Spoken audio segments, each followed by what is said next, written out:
lone wolf stalking its prey. You can try to hide, you can try to run. I caught the scent, I smell the blood. I'm coming for you.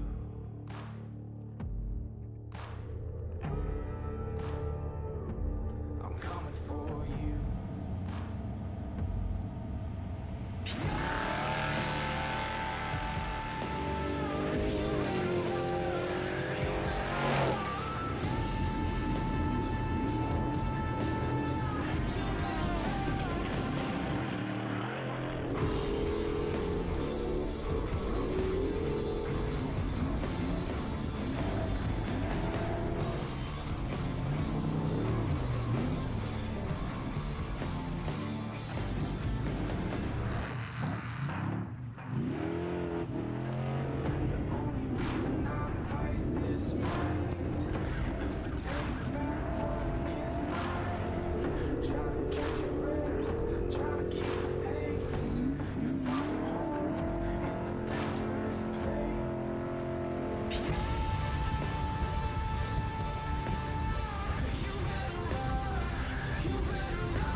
Gear into spring at 4WT with deals on tires, tops, accessories, and more.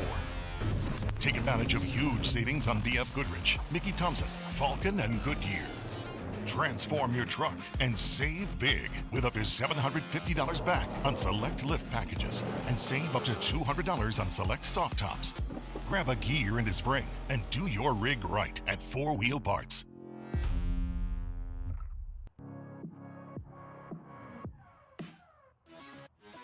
Soar over the dunes with the Sandblast by CST Tires.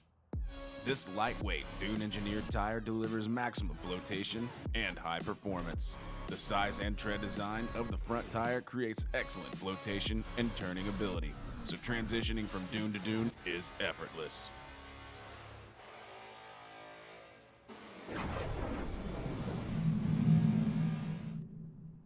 Fastest growing segment for probably the last 10 years. This guy has been one of the leaders in that industry. What these cars could do now is just really, really amazing. People want to go fast and not brake, and that's where we teamed up with Liquid Moly. Horsepower, reliability, and the maximum protection. Extreme pressures and a lot of heat. We not only have an oil to suit those, but also an additive to protect the turbo systems. One of those products is going to be our MOS2 additive, a solid lubricant that goes inside the motor. It puts a load-bearing film inside the engine and protects not only your turbo, but all the moving parts inside the motor. Don't be afraid of losing your warranty. We have all the latest specifications. Dive into your service manual, look up the actual viscosity that it calls for, jump over to the Liquid Moly website, find the same matching product for your application, and you're good to go.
Rugged Radios. Work, race, play.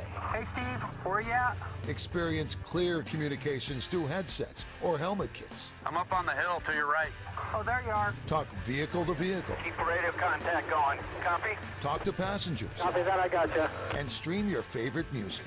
Complete communications for UTVs, base camp, toy haulers, or off-road vehicles. Rugged Radios, the authority in communications. Several years of working in off-road, we got asked by a sand drag group in 2008 to start following their entire racing series, and that's when we decided to start Motorsports Safety Solutions.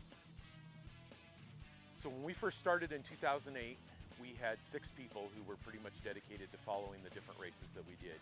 We're well over 60 active members right now that help. Sometimes they're there for 2 to 3 races throughout the year. Some of them are there almost every single weekend. Different expenses we come across, fuel is obviously a big one, hotel accommodations.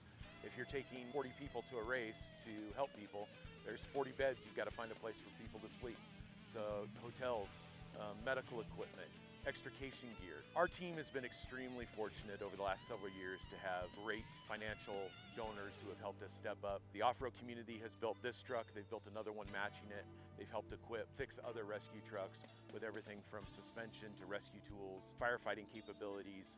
We've got UTVs, we have motorcycles, we've got a trailer to cool people down and act as a first aid station. The off-road community is what has 100% made this possible for us to be as successful and have the great equipment that we have.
All right. Good morning, everybody. Legacy Racing Association's State Line Shootout is getting ready to begin here on this beautiful Friday. And I have got a schedule of events, so I'm saying good morning to all the people signing in here, watching the live track feed, brought to you by Hurling Racing. It's a family thing, And these boys and girls, Joe and Jerry Hurling out of the Hurling Racing and Fusion Off-Road, making sure that every four-wheeled event is going to be covered for the rest of the year for the 2022 Legacy Racing Association Series. As you can see, I'm assuming here that we're watching the sight lap here. Nobody's in a hurry here, but let's see the normally aspirated UTVs, the RS1, Class 11, Class 1 to 1600, Sportsman UTV, Stock UTV, and the Sportsman 8100s. This is all going to be coming here. We'll get started here at about 6:30, unless these are the starts, but it would make me wonder why I just saw Class 1 there on the course. So I am watching the same screen that you guys will be watching. I'm watching in the studio here at J2 Studios here in Gilbert, Arizona. And joining me trackside will be Phil Iverson for the track correspondence. And he is live at the track today, and he'll be covering everything there today. Schedule events go after we get started here at 6:30. Heat 1 will start here. If this is not Heat 1 already with the normally aspirated, and it is, as you can see, the cars taking off every 30 seconds right here. And let's get back to our entry list, and hopefully we can update you on every driver that will be coming into view on your screen here on this live track feed.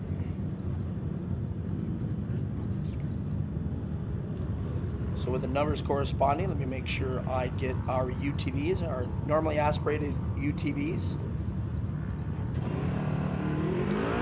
Let's get a number out of 1995. Looks like we're into the naturally aspirated. That is Caden Wells out of Hurricane, Utah, Polaris, Method, Tensor, Assault, and Liquid Moly, to include some of his sponsors here today on his campaign as he starts his 8 laps here on our very short desert course. You can almost call this a GP race of sorts. 8 laps per class. And this is car number 1957, driven by Joel Bolton out of Corona, California. Some of his sponsors include Polaris, Maximum Oils, Next Gen, Walker Evans Racing, and Multi-Tool Grinders, helping him with his race efforts. But what an incredible day this promises to be. Last night, an incredible qualifying round of events. If you were here joining us live for the Trophy Light Taco Party, you got to see a lot of drama. It's good stuff. 1999, this is Robert Campbell out of Las Vegas, Nevada. And you can see that he is sporting the livery of Hurling Racing. Fusion Off-Road, AK Hard Parts, as we know. Hurling Racing taking care of the live track feed. And now we're back into the stock mod, and this is going to be the S915 car of Craig McIntosh. And what an interesting story Craig McIntosh has, as sitting next to him more than likely is a veteran from one of our armed services. Craig McIntosh sometimes just showing up at the races and able to find a veteran, as he likes to return the favor to the veterans and let them ride in that passenger seat in an off-road race. And I think his program is an incredible deal. S924. This is Barry Schaefer, Wheat Ridge, Colorado. He says his sponsors include his wife, motorsports.com, and KWI Clutching. I always love it when I see one of the sponsors as my mother or my wife or my grandparents. And Barry Schaefer giving the props to the wife. You know, you can't what's that statement? Happy wife, happy life. Nothing happier than out here racing the 2022 Legacy Racing Association State Line Shootout. And there's a great shot of Craig McIntosh right there. And you can see how the conditions of the track are today. And you can see that the very watered down here, keeping the dust down, at least close here to the pit area.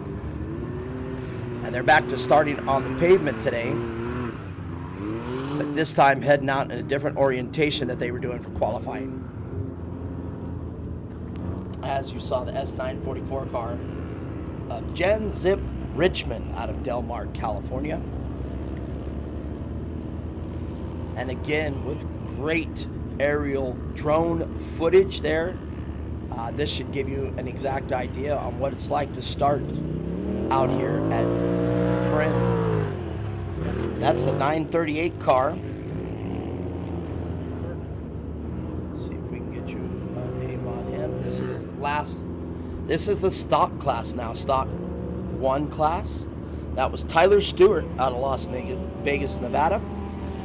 TortoiseSupply.com, Funny's VP Racing, and Ironborn Off-Road to include some of his sponsors. Now see, this is why I'm a little puzzled here. That car that they just showed you right there, that is a Class 1. That is Lad Gilbert. So I'm wondering if there was an issue last night and he was able to go out and test or at least pull the first lap. I'm wondering if there was a problem with the car and if they worked it out to where that Class 1 car going to start the race. Because going back to the schedule here,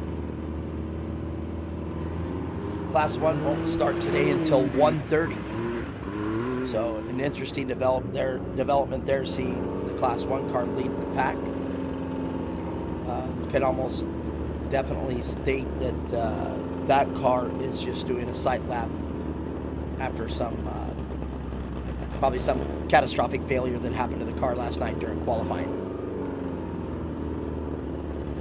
But there we go, that incredible drone footage that I've been talking about so far this weekend as the car U940 takes the start. Let's get you a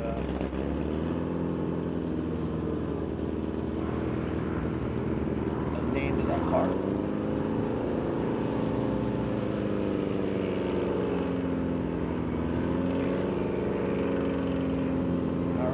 Time finding that one. There it is, the lone right there at the bottom of the page. That's Dean Onkonski out of Austin, Texas. And our first 11 car right there with 1148. And Class 11, what an incredible class to have out here in the mix of the state line shootout here for 2022. Class 11, basically a bone stock VW Bug with shocks, a fuel cell, and a cage. But nothing much more done to that car than literally the equipment that it needs to be race legal. Trying to find you the name for that car, and there it is. Eric Driscoll, the lone Class 11 car out of Las Vegas, Nevada, and Stonescapes helping that car get the job done this weekend for Class 11. And we've talked all night last night about the Trophy Light class being a driver's race. Well, that Class 11 that you see with the incredible drone footage already starting off, making my day easy here in the studio. And you can see that World War II livery on that car that borrowed from the P-40 Warhawk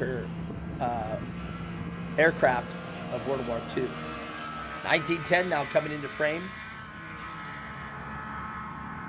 Let's get back to the UTV classes to get the names of the people that you saw here.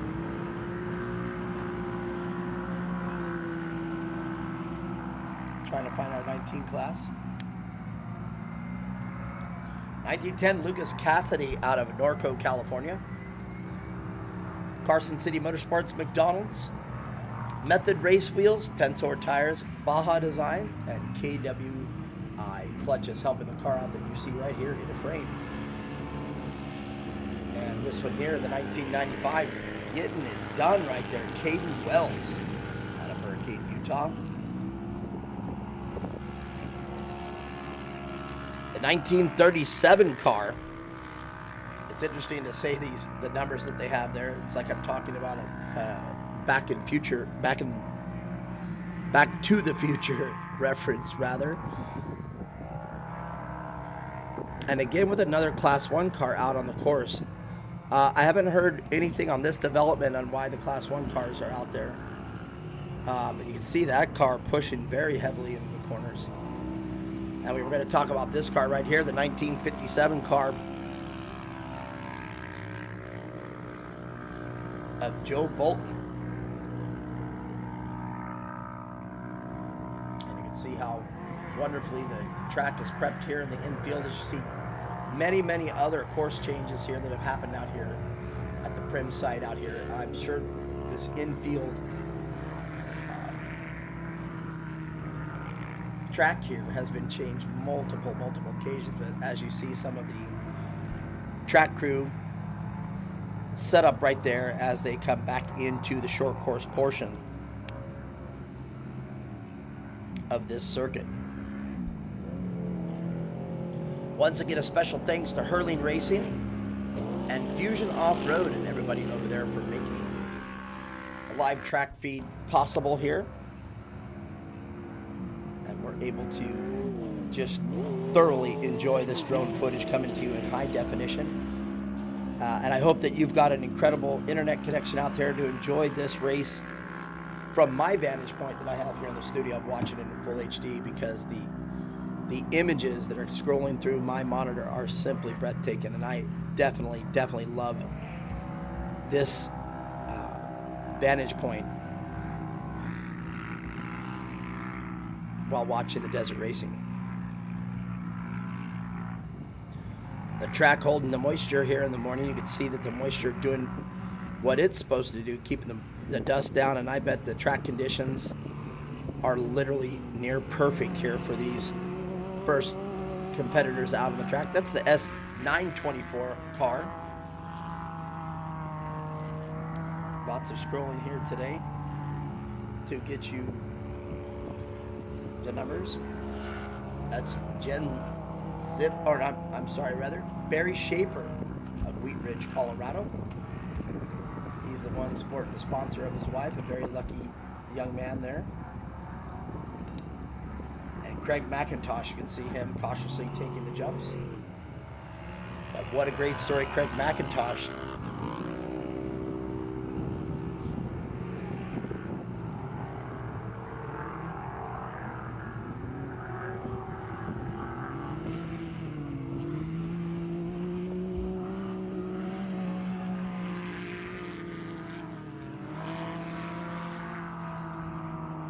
All right, lots to announce here. A lot flashing through our monitor here. You can see again the infield course right here as we get back to Craig McIntosh. Craig McIntosh, very interesting to talk to on the podium. As I said in past races, I've been able to talk with him and the co-riders that he's able to get to join him for the day of racing, and the majority of the time, the veteran that is sitting next to him in that seat is somebody that he met at the races that week previous to the race, and he was able to see if they wanted to ride in that co-driver's seat next to him in these races. As we see the 1937 car of Mia Chapman. That is great to see Mia out here, another young short course racer. Mia Chapman out of Florence, Arizona. Red Bull, Vision Wheel, Yokohama, Kirker Performance Audio, to name some of her sponsors. And Mia Chapman, one of the short course stars back when we had talked about it yesterday when I was announcing for the short course racing. But short course racing now no longer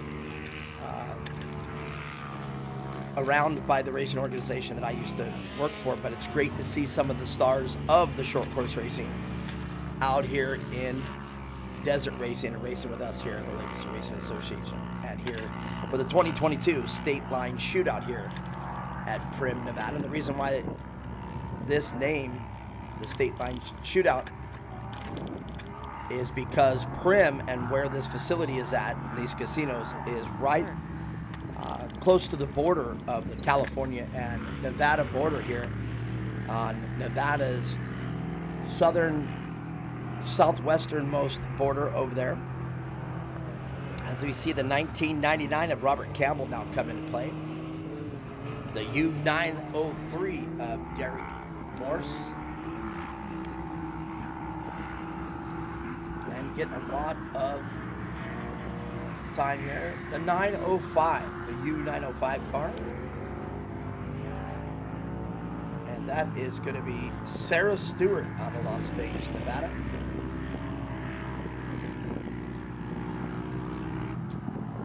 But lots happening already this early in the morning, trying to figure out why the Class 1 cars were out there on the course.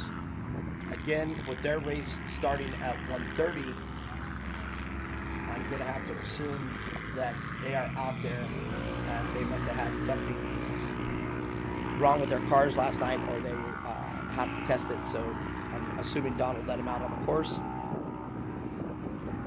for a final sight lap for safety reasons here during the main event. Hurling Racing making this live feed possible here for you today. Hurling Racing also associated with Fusion Off-Road. You're going to see a lot of, as you saw, the number 1999 car with the Hurling Racing on the side of it, sporting the traditional Hurling Racing colors. And more than likely on that car, you will see Fusion Off-Road on there. And it's back to that Ladd Gilbert car, the Class 1 car right there. And as I said, unofficially, I'm assuming that they are just doing a sight lap, doing a shakedown on that car. We'll probably only see one lap out of that Class 1 car. Now that Class 1 car, very unique car, I talked about it yesterday, was able to talk to you about that car and explain to you the rear end and the transaxle. But I would be not doing you justice if I didn't correct myself and state that there is not a transaxle in that car. There is a normal transmission in that car, and the engine sits forward of the drivers. That's right, the engine is located in the front of that Class 1 car, giving it a different characteristics than most normal Class 1 cars. And what really makes that car unique is the rear suspension setup, as it has true independent suspension, a double A-arm LSA suspension on the rear, as opposed to your typical swing arm suspension. The swing arm suspension can be found on a stock Volkswagen Beetle, and there are two types of swing arm suspensions on the Volkswagen Beetle. There's the actual swing axle, which has the spring plate at the end of the torsion housing, and that spring plate will actually move in a radius, or you have the true IRS on the complete swing axle with a lower control arm that keeps the location of the wheel perpendicular instead of allowing it to create a radius. That's the most typical swing arm setup on a VW and the majority of the Class 1 cars out here today. I'd probably even venture to say every single one of them, other than the Gilbert racing car with the LSA setup. So the differential sits in the frame on that car, well past the motor, as the motor sits forward of the driver and co-driver, giving that car very unique handling characteristics. Was able to see that car here at the same event last year for the 2021 Legacy Racing showing here at Primm, Nevada, and that car is just a handful of technology. And there you go with a beautiful shot of the drone footage here this weekend.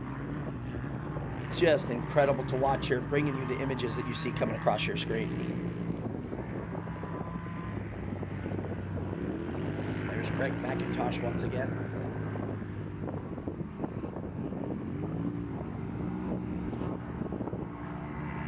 And this is a very visually spectacular race now, being close-knit like this. An 8-mile loop, and if you look over here, we can look on my screen here, and we will look at the map. This is an aerial map here of the course. You can find it on legacyracing.net. And the course just laid out beautifully. And you can see from the aerial view how many different options there were to make a course out here by the years of off-road racing out here in Primm, Nevada. There you see that Class 1 car again. There's one of the two Class 1 cars out there.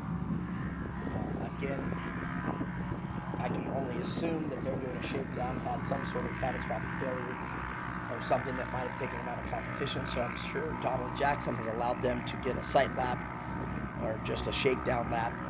So more than likely, this is the one and only time you will see the Class 1 cars out there until their race at 1:30. Car number 1910. That is the car driven by Lucas Cassidy out of Norco, California. And that car, that looks a little different or maybe similar to another manufacturer that should be out here. That is an Arctic Cat. So the Arctic Cat, not very popular amongst desert races, but it is great to see Lucas Cassidy out here. What appears to be the lone Arctic Cat amongst a very large field of side-by-sides. And the manufacturers of choice, generally the one we see right here, the Can-Am Maverick X3 or the new Polaris 1000, the RZR, or otherwise known as the Razor.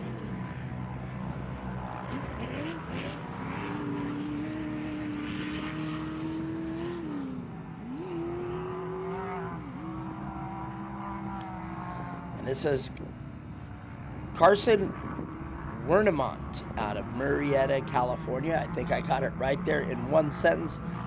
And Carson appears to be the lone Kawasaki out here in the ocean of Polaris and Can-Ams out here. Now, very unique design here to the Kawasaki is the belt design that they have, the technological advantage over the other manufacturers, as they can race this weekend, the whole weekend, with one belt. They have a different clutching setup that allows that belt to be under less heat created, and they have raced many a desert races, grueling desert races, well over 1,000 miles on the same belt. So the big deal is to, in these side-by-sides, is survivability of that primary drive belt. And the Kawasaki has engineered a way to where the belt is no longer the weak link between the engine and the transmission. So the Kawasaki TRX, in my personal opinion, a very superior vehicle to some of the other designs of the other manufacturers. One of the other side-by-sides out here that has solved the belt problem is the Yamaha YXZ. I think I got that right. I'm not, don't quote me on those call letters, but Yamaha is a standard sequential transmission, so that way it takes the belt out of the equation here for a long, torturous desert race that we see here. And there you see the track personnel out there keeping this track watered, and I'm assuming they're going to keep this up all day long and to keep the dust down, so we can provide you with the incredible aerial footage that you see happening right here, and the several of the other tracks throughout the years that have been made. And now back to the infield here, coming into the short course version section of the circuit. And car number 1910, Lucas Cassidy, enjoying a lot of camera time here, as there we are into the short course section right here with the incredible aerial footage. Let you guys sit and enjoy this beautiful morning here. What a great day to go racing and being here in the studio. Now here's a development, the 11 car looking like already out of the race. Couldn't see if he was being towed there or if he was simply following our track crew. Now here's another thing.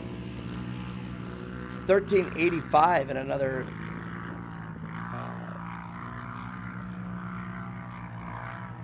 it's a crazy looking car with Toyota on the side of it. So let's see if we can 1935, let's see if we can pull up what's going on there and why there would be Toyota on the side of that car. Toyota, the sponsor of a side-by-side deal. I'm trying to find. There it is. That is the Sportsman division in a very beautifully prepped car of Indy Haberman out of Santa Ana, California. As you see, the 1957 car getting up on the bike, and that's when the car creates too much traction, going into the corner a little too hot. And the driver able to save that one and not allow the car to roll over. But there's that beautifully prepped Sportsman entry, Class 1300 of Indy Haberman.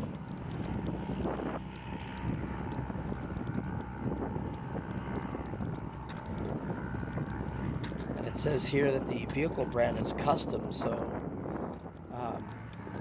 and indeed that chassis looking fully custom. Actually, I had to do a double take, actually look at that car, and it had the characteristics of a Class 10 car or a very small Class 1 car, so I can see that that chassis is 100% custom, but I'm not sure if that car, what it is sporting, and there it is right there as I'm talking about it, but what it is sporting for a power plant. I'm going to assume that that car has a power plant of a major manufacturer. But nice looking car out there, and good to see Indy out here for the weekend challenging the Sportsman 1300 class.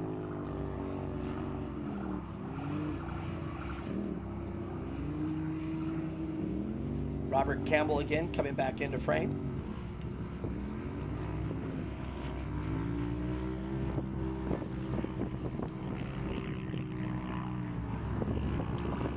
That's the entry S24, Barry Schaefer. As you see the 1303 now. I'm going to go back there with that car sporting the 1303 number. That's going to tell me that that is the Sportsman division again. And that's Nicholas May in a gym coat. So that 1300 car, 1303 of Nicholas May, entered in the Sportsman 1300 class. So that's making me think that indeed the Sportsman 1300 class is the Sportsman Class 1 cars.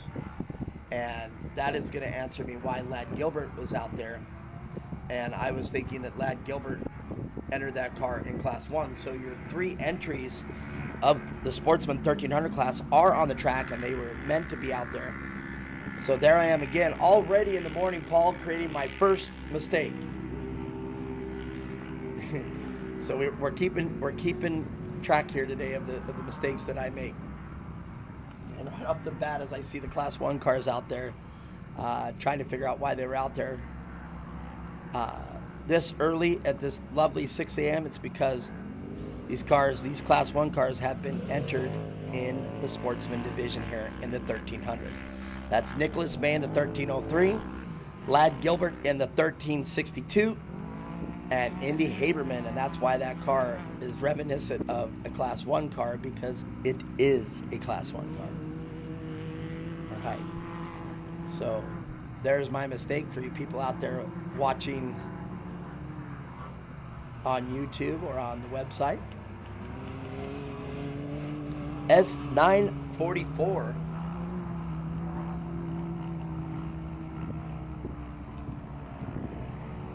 The entry of Jen Zib Richmond. And there's that Kawasaki that I've been talking about with the different design of Carson Wienermont.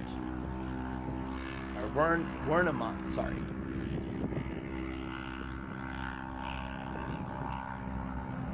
What a great shot there it is right there. You can see the Vision Canopy.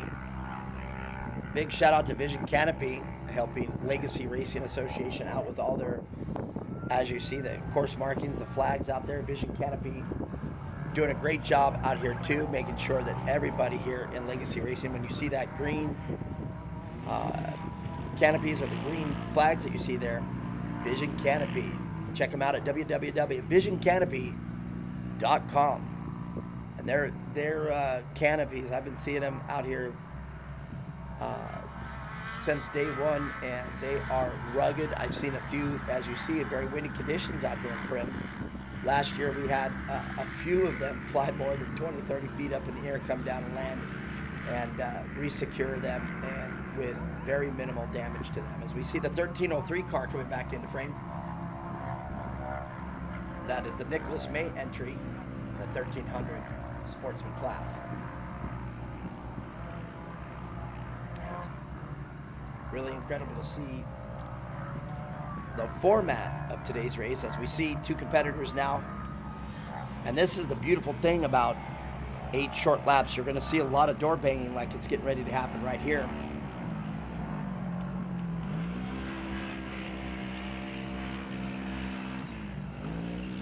There's Craig McIntosh now. And we got a car out of the race already. And you can see that pass right there. Great job by the drone pilot once again. Able to be right there when you see what it's like to pass a car in the desert. Sometimes if you're caught like that, you don't really battle for it. If your competition has caught you, these cars start every 30 seconds. So if your competition has already come up on your rear bumper, that means they are faster than you. In a desert race scenario like this, you can choose to battle for that position and stay in front of the car until the car is able to give you a tap on the bumper, or what we call a nerf. And if they nerf very lightly, unless these classes, some classes are no nerfing, and I do believe that maybe in the side-by-side classes like this, it's a no nerf class. So if you are caught, the sportsman thing to do is to pull over and allow the car by if they are faster. Now that doesn't mean let them by and then just let them take off. If you can maintain race speed with that car, that's how you maintain the competitive edge in desert racing. But really enjoying the speed out of this Kawasaki TRX.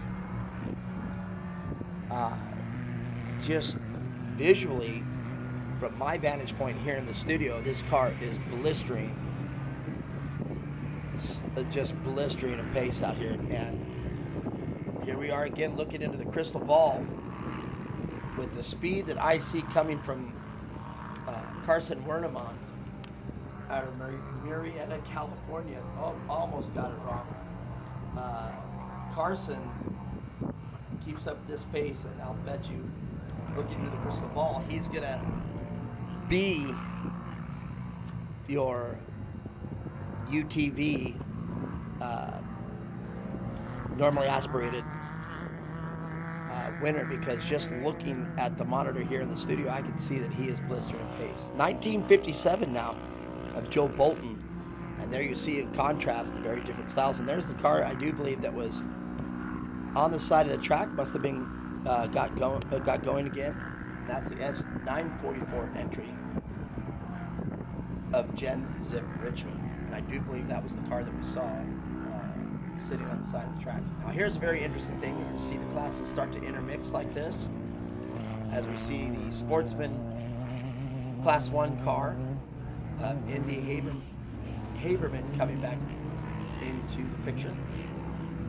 You're going to start seeing the faster cars catching the rest of the field here, or actually intermixed. And that's the beauty of having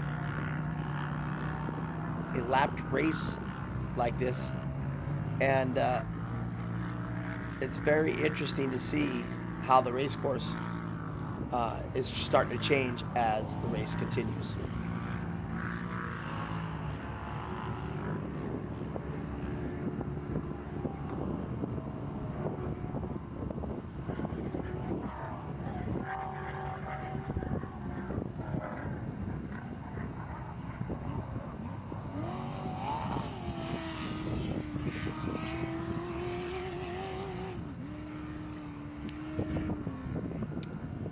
So I'm sitting here, I do believe that was it. In fact, I was just going to start to make a comment on it.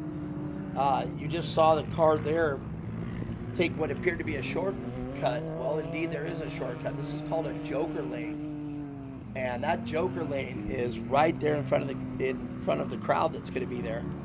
And the Joker lane cuts a section out of the course that will add what would appear to be only about twice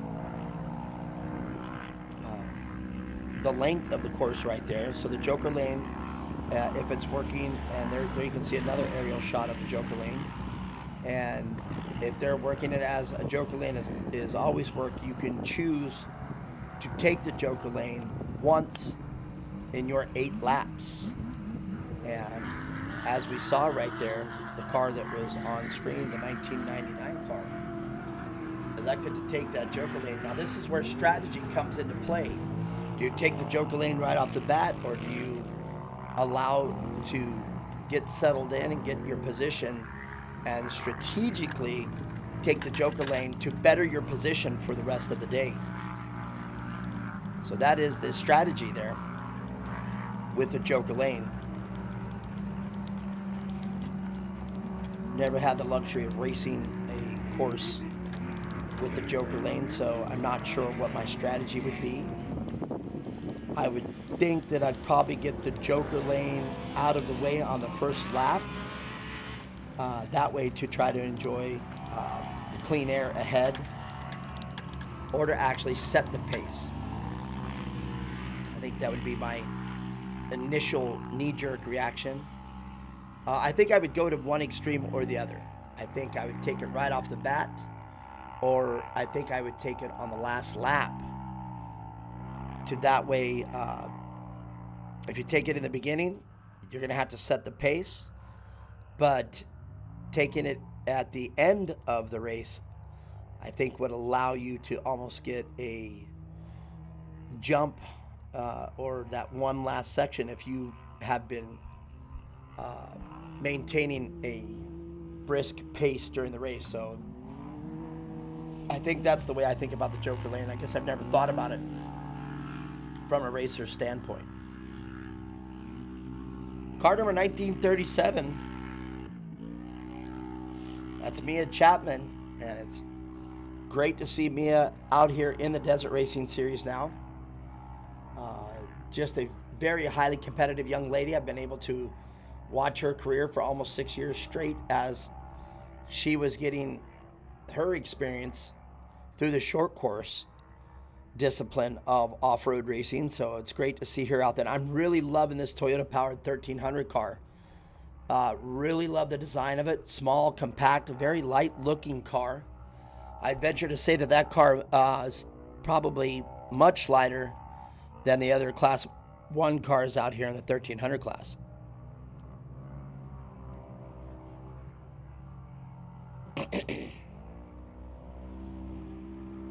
And that's the U903 entry of Derek Morse, D&D Pool and Spa Services, HPR SoCal, and KCB Off-Road.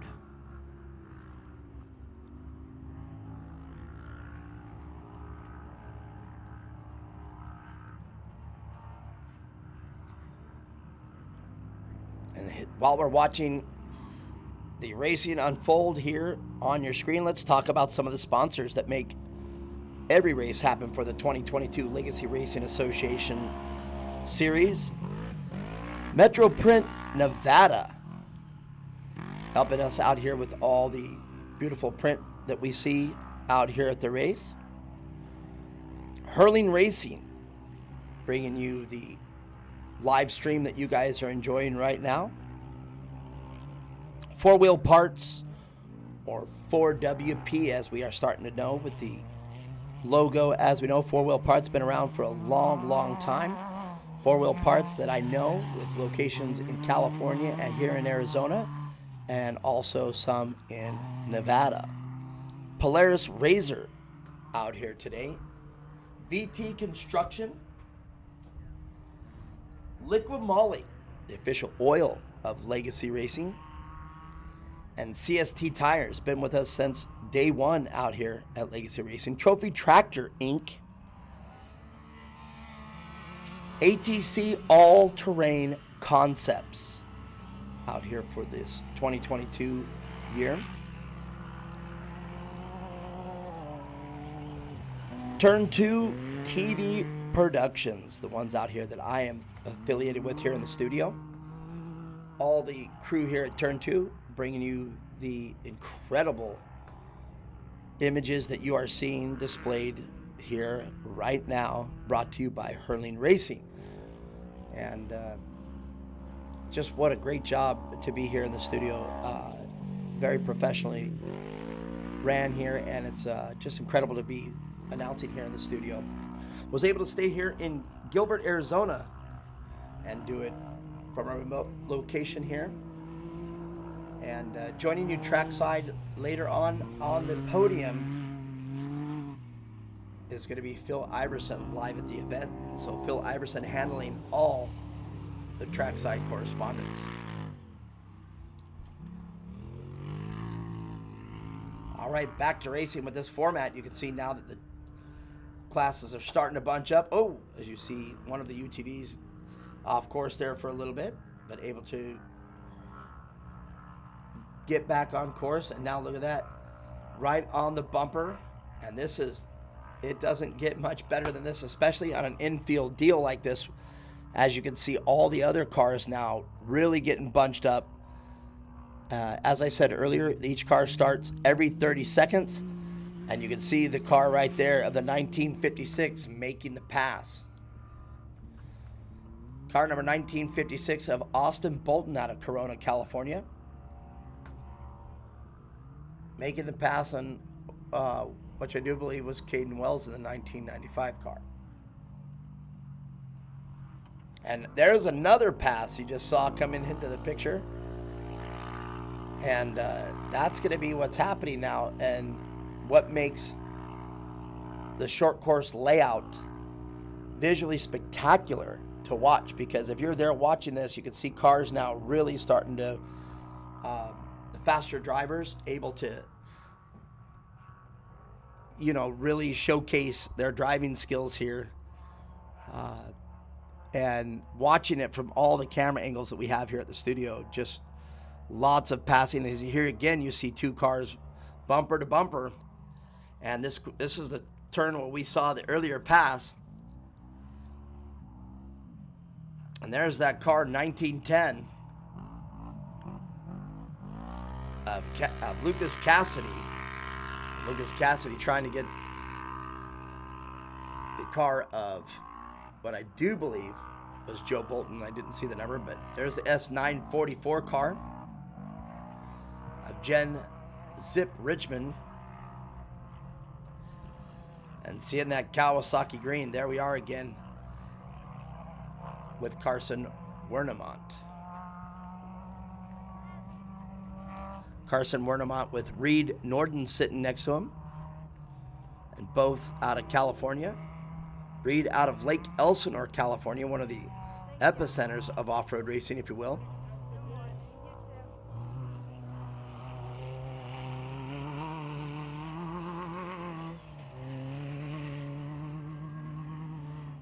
And what a great job of the track crew out there keeping the track. I wouldn't, I was going to say dust free, but let's just say less dust than that would normally be. Doing a great job here so to bring you the crystal clear images that you can see now. As Craig McIntosh comes back in. And what a unique car there. You can see the wheelbase of a four-seater. Starting off with a four-seater chassis gives you a lot more options. As you see the radiator on that car placed right up where normally the rear seats would be, and where the rear two riders would be sitting in that car. He decided to put the radiator, and if I remember correctly, right behind the driver and co-driver is a very large fuel cell in the place where there would normally be two rear seats. It's a beautiful day of racing right here. Thanks to Hurling Racing. It's a family thing, Hurling Racing. Making sure that you see the live images coming across your screen right now. And Hurling Racing, just an incredible deal. They were racing last weekend. Was able to see Jerry responding to some of the Trophy Light racers. I do believe he was responding to Gretchen Cobb of the Trophy Light series, and Jerry was maintaining that he is still pretty beat up from a very uncharacteristic rollover. Jerry Hurling, during qualifying at last weekend's race, he rolled the car with the finish line in sight, and I guess he got beat up pretty bad. Still was able to race the following day, but best regards going out to Jerry Hurling, making sure that I was able to respond to him and say, man, I'm just glad you're okay. Truck pretty beat up, and as I heard in the interview, Jerry maintaining that he was pretty beat up as well. So special thanks out there once again to Hurling Racing and Jerry and Joe and Brian at Fusion Off-Road, making sure that the race coverage is ongoing for the 2022 Legacy Racing Association Series for the rest of the year. And I got to remind everybody that every single four-wheel race of Legacy Racing will be live streamed, every single race. So car number 1910 getting a lot of time here on the live track feed.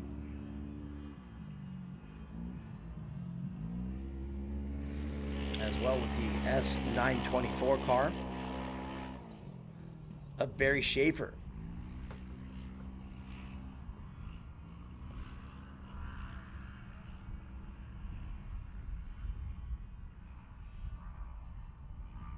Just can't talk enough about that Toyota Class 1300 car. Just a very unique car.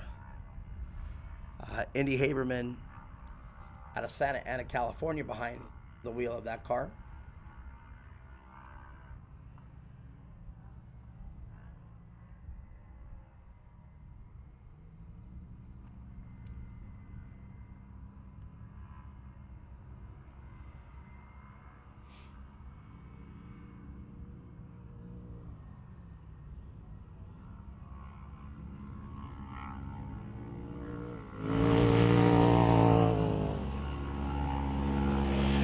There you can see three cars within striking distance of each other, and there's that Arctic Cat that we were talking about. Great to see other manufacturers. That's the Arctic Cat driven by Lucas Cassidy, such as Kawasaki, Arctic Cat, by a field normally dominated by the Polaris or the Can-Am. The Polaris Razor still being the manufacturer of choice amongst recreational users and racers alike. And the new Razor 1000, just an incredible piece of equipment, whether you choose to use the vehicle for recreational uses or, as you see out here, for off-road racing.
Can't get over the incredible weather that we're having out here.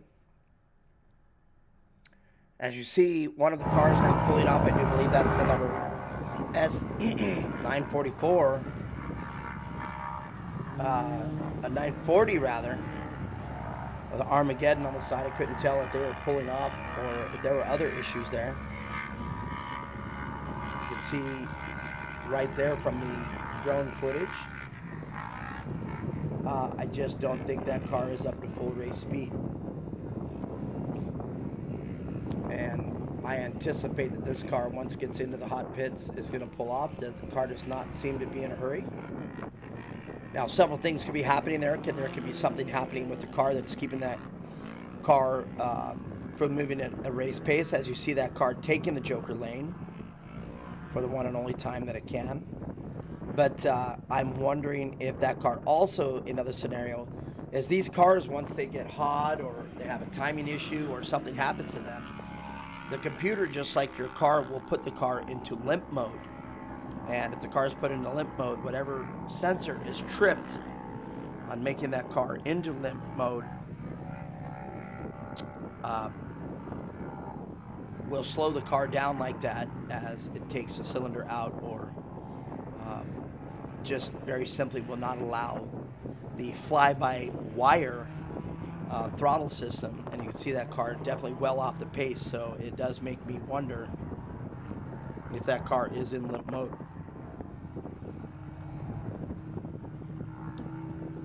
There's that beautifully prepped 1300 car that I've been talking about, the Toyota driven by Indy. Can't say enough about that car. Just the design of that car alone. I can only imagine some of the other modern racing technology that is in that car, but visually, from my vantage point here in the studio, that 1385 car of Indy Haberman, just a beautiful custom 1300 car. And there's an aerial view of the same car that I'm talking about. And just great lines on that car. And they are racing in the Sportsman 1300 class. The number 1999 car, sporting the Fusion Off-Road Hurling Racing livery on that car.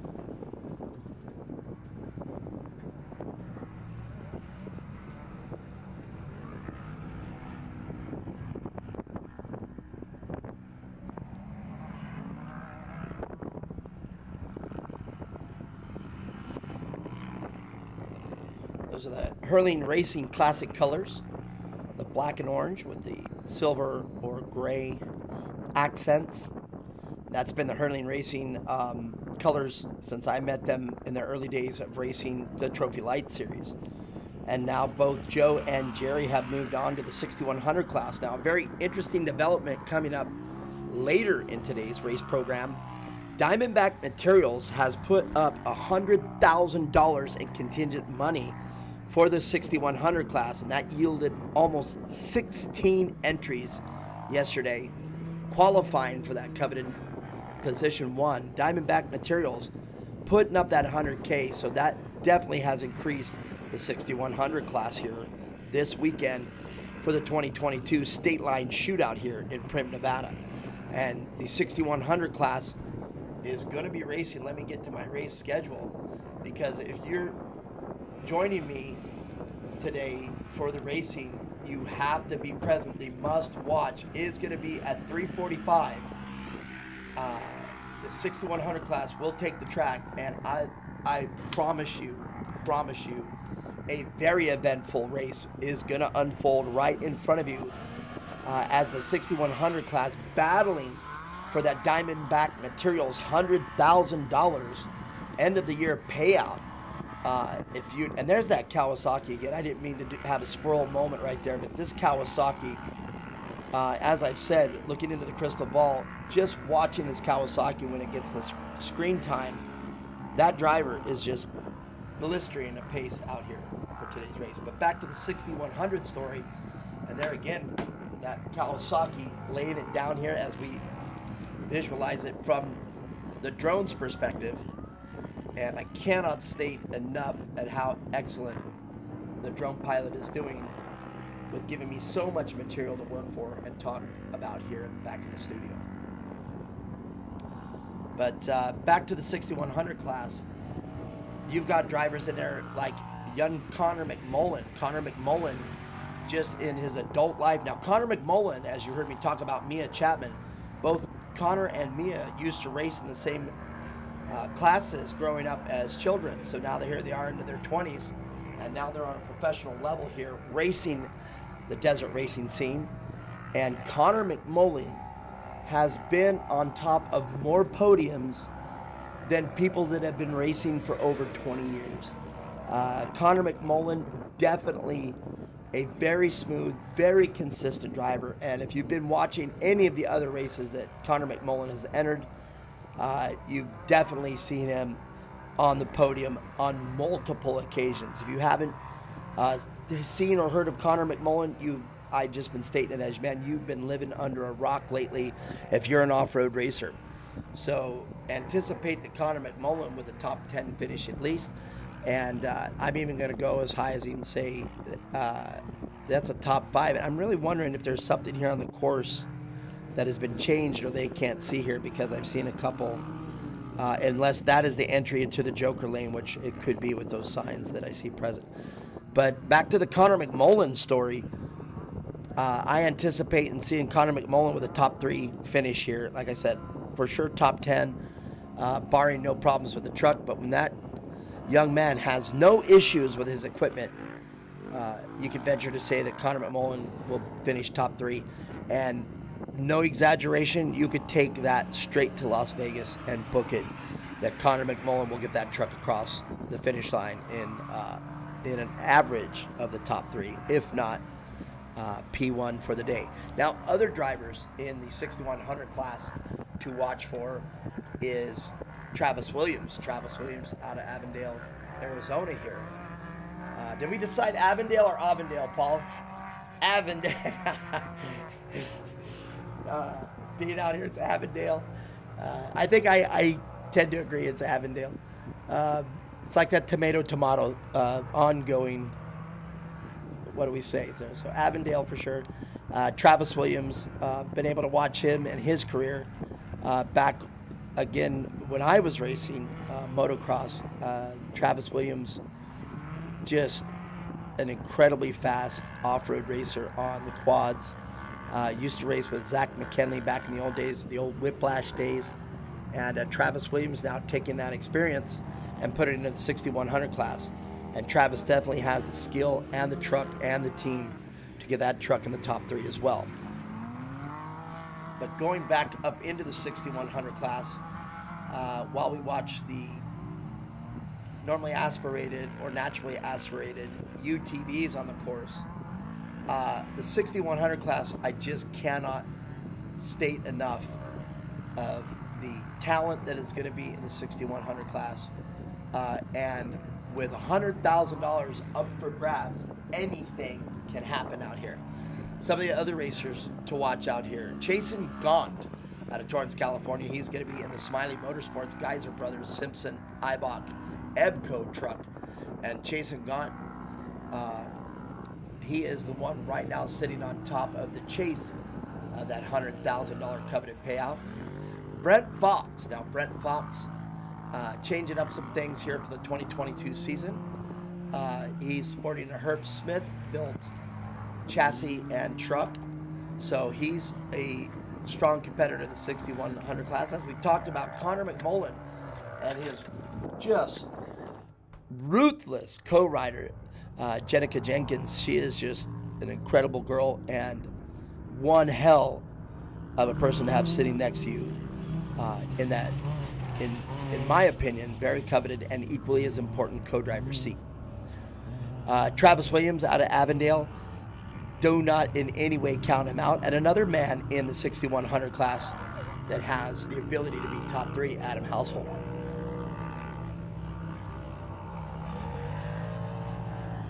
All right. But you're definitely going to watch the 6100 race just be one of the most entertaining classes of the weekend. And this just sent to me to my phone to give us right now the order on corrected time. This is the most recent update. So if it has even changed here from the update, do not quote me. These are unofficial, but Nicholas May out front in the 1300 class. And that vehicle that I was talking about, Carson Wernamont, in that Kawasaki that I've been pointing out visually, just watching Wernemont, and this car right here, the number 1957 of Joe Bolton, you can visually see that they're a little more aggressive here when the camera gets on them. But indeed, Nicholas May in that 1300 sportsman class out front, but directly behind him. And I'm going to see if there's some times here. Indeed, only a full, second or two slower than that Class 1 car is this car right here that you see on your TV right now, or on your computer, or whatever device you're watching it on. That Kawasaki is blistering at pace. This Kawasaki right here with Carson Wernemont in it is setting the pace of Class 1 proportions. And believe it or not, a side-by-side UTV such as the one you see here driven by Carson can be entered in Class 1, and at the last race there was actually 2 or 3, maybe even 4 side-by-sides that were fast enough to compete in Class 1. So the technology of these cars, the only time I've ever seen or heard of somebody wanting to enter a side-by-side in an unlimited class like Class 1, I heard it by Todd Romano, Tonka Todd, when his first got his car done from Arctic Cat.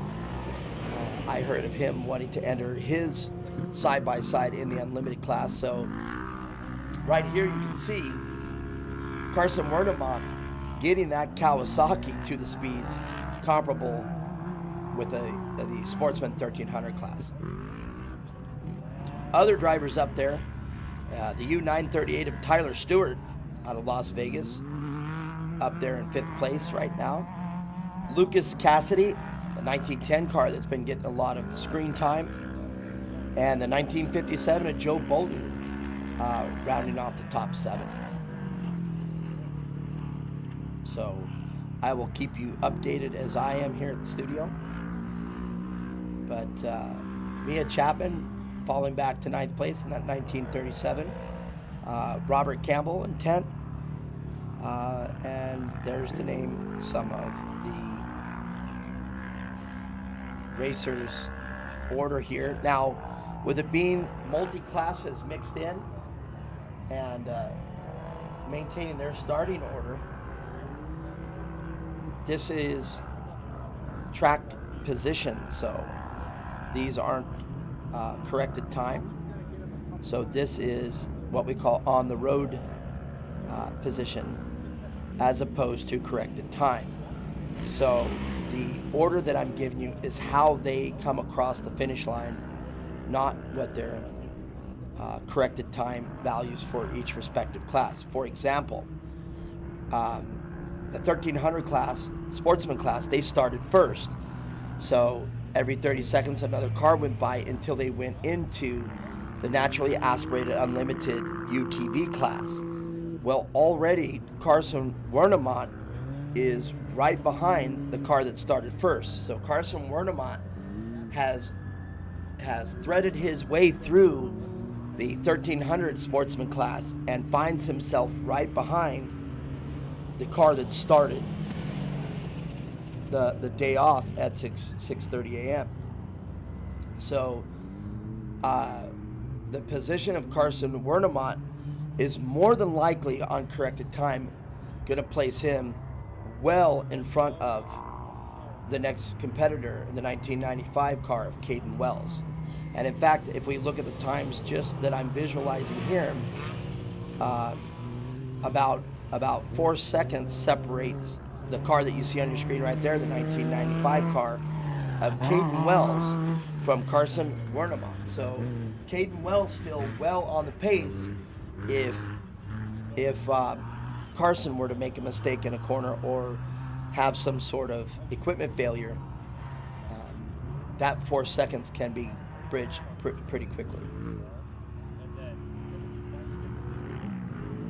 1910 car of Lucas Cassidy now in frame.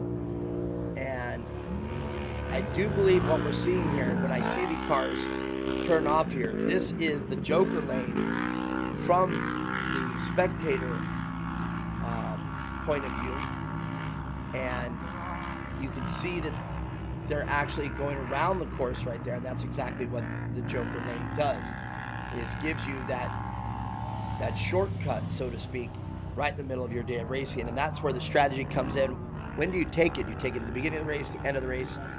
Now here with the race winding down, you can see a lot of the people, their strategy is to take it here. We saw some cars earlier take it about midway, and that's just either way. An interesting strategy. There you go. Carson Wernermont giving a bumper to the car in front of him. And once again, I am not sure if the naturally aspirated side-by-side class is a no nerf class, or if it's just for big trucks to not nerf. But there you go, Carson giving a bumper to a slower competitor there to say, hey man, get out of my way, I'm coming through. And good sportsmanship there. If you, again, as we talked about it earlier, if your competitor is in your dust and they caught you, it is just courteous just to get out of their way and continue along the pace that you have set and allow that faster car to get by. As you saw there, if they don't, give them a bumper or, literally push them until they realize to get out of the way. And that indeed right there from that viewpoint that we're looking at right there is indeed the entry into the Joker Lane.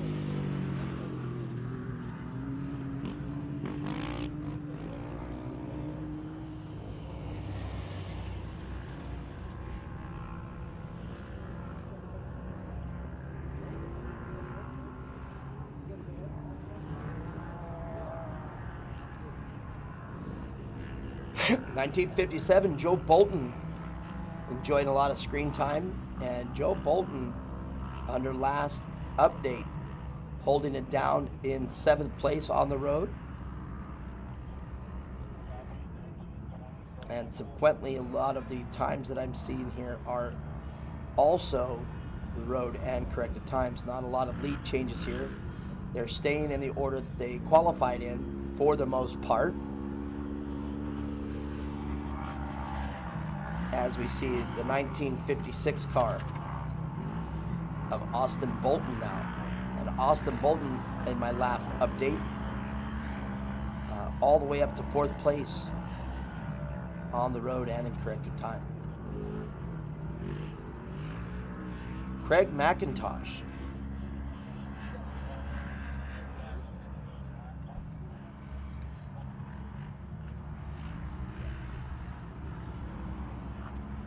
Great view right there. You can see it, one of the faster sections. And that right there is the entry to the Joker Lane. The 1995 car of Caden Wells. Now, when you look at this car, the 1995 car of Caden Wells, just passing up the Joker Lane, I didn't keep track on whether Caden had taken it earlier, but Caden Wells well on the pace of Carson Wernermont. And Carson Wernermont, as I pointed out before I had any updates, you could just visually see that car setting a very blistering pace just because every time he was on the screen. Another car right there, Lucas Cassidy, and in my last update, up to 6th place. And I say 6th place, but that's just on the road, but that is 4th place class that he is in the natural aspirated class. You see that 1900 right there, like this one right here, the 1937 of Mia Chapman.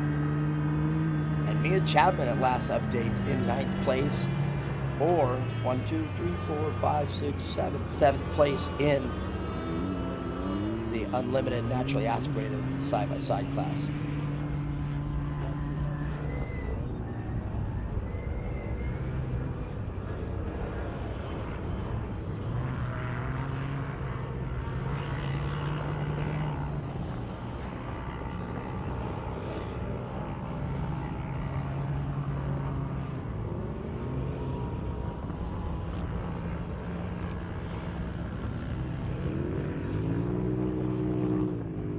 very interesting to see the industry that goes on around there, right next to the race course, as you see the big power lines in the background. If you've never been to Primm, Nevada, apparently it's been a while since I had been there. I was able to go there last year for this race to cover the Legacy Racing Association, and right over there behind, from this vantage point where the drone you could see the old casino there. But right behind that casino, if you've never seen it, is a solar array plant.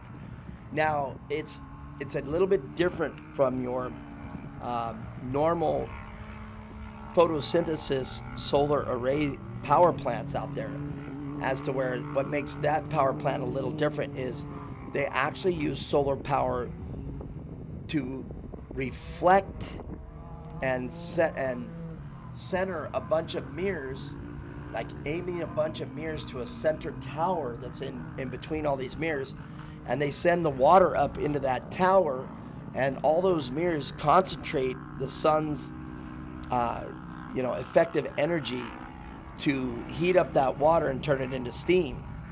And it's quite visually spectacular. I've never seen it, nor had anybody talked to me about it. So when I came dropping down from Laughlin, getting down into this valley where Primm is at, I saw the power plant for the first time. And I mean, first of all, the whole power plant, I mean, it's just huge. It looks like it takes up about 2 miles, 3 miles of the cityscape. But to see all those mirrors reflecting the sun's energy to that tower, it literally looks like something out of a space movie. I mean, something out of a sci-fi film, like a big laser that's getting ready to fire. It took me a while for me to wrap my brain about what was going on, and then when I got into Primm, I was able to ask, what is that right over there? And they explained it to me, and as soon as they explained it to me, I looked it up on Google, and what an incredible technology. If you ever get a chance to pull it up or go to Primm and check that station out. But man, visually from the side of the road, it's something different. So just thought I'd point that out to you guys. A little memory there of being out there in Primm. U905. And that is the car driven by. Get that up on my screen. U905 is Sarah Stewart out of Las Vegas, Nevada. TortoiseSupply.com. And if I remember the story with Sarah Stewart, her and her husband, I do believe that's Sarah's deal. They are a tortoise reseller. And what I do believe, if I remember the story, they rescue, they're a tortoise rescue. And as we know, tortoise are protected out here in the desert. Although I've been out here since 1990 and I've never seen a tortoise in the wild. I do know they're out there because of organizations like the Stewarts have out there. Tyler Stewart and Sarah Stewart out here in the unlimited, Stock 1 side-by-side class out there racing with Dean Okonski. So the Stewarts out here representing their TortoiseSupply.com franchise in full force.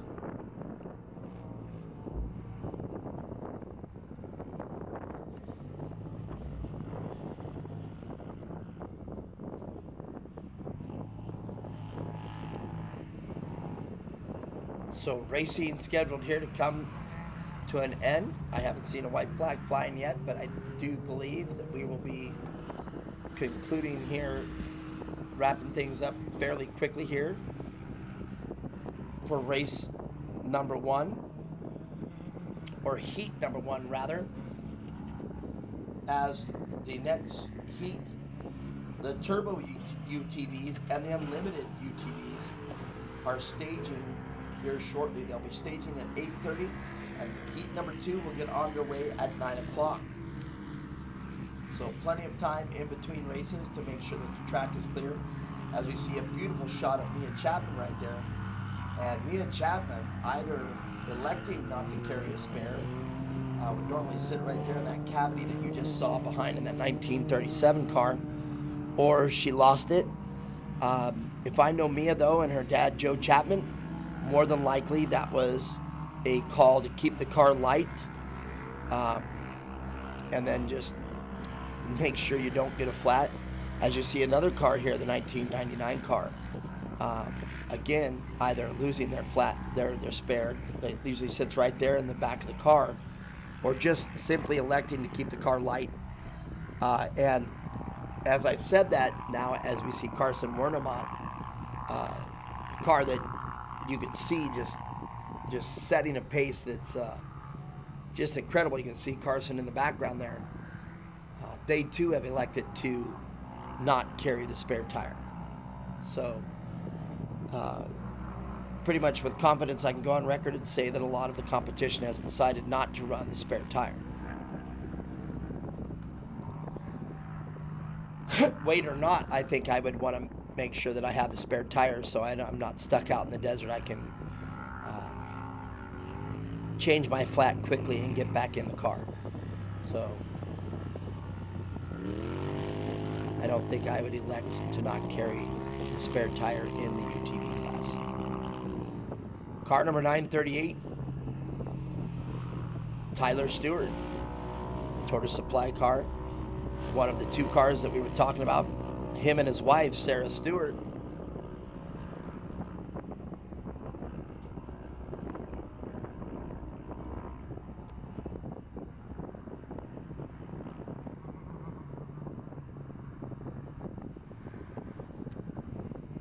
And there you can see Tyler Stewart there.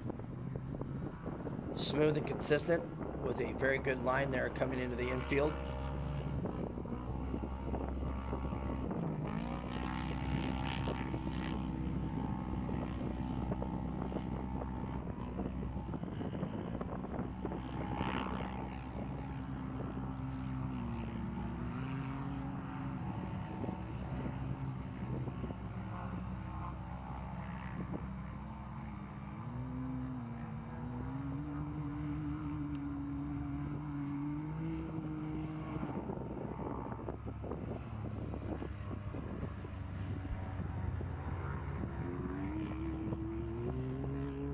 And there's the car that the U940,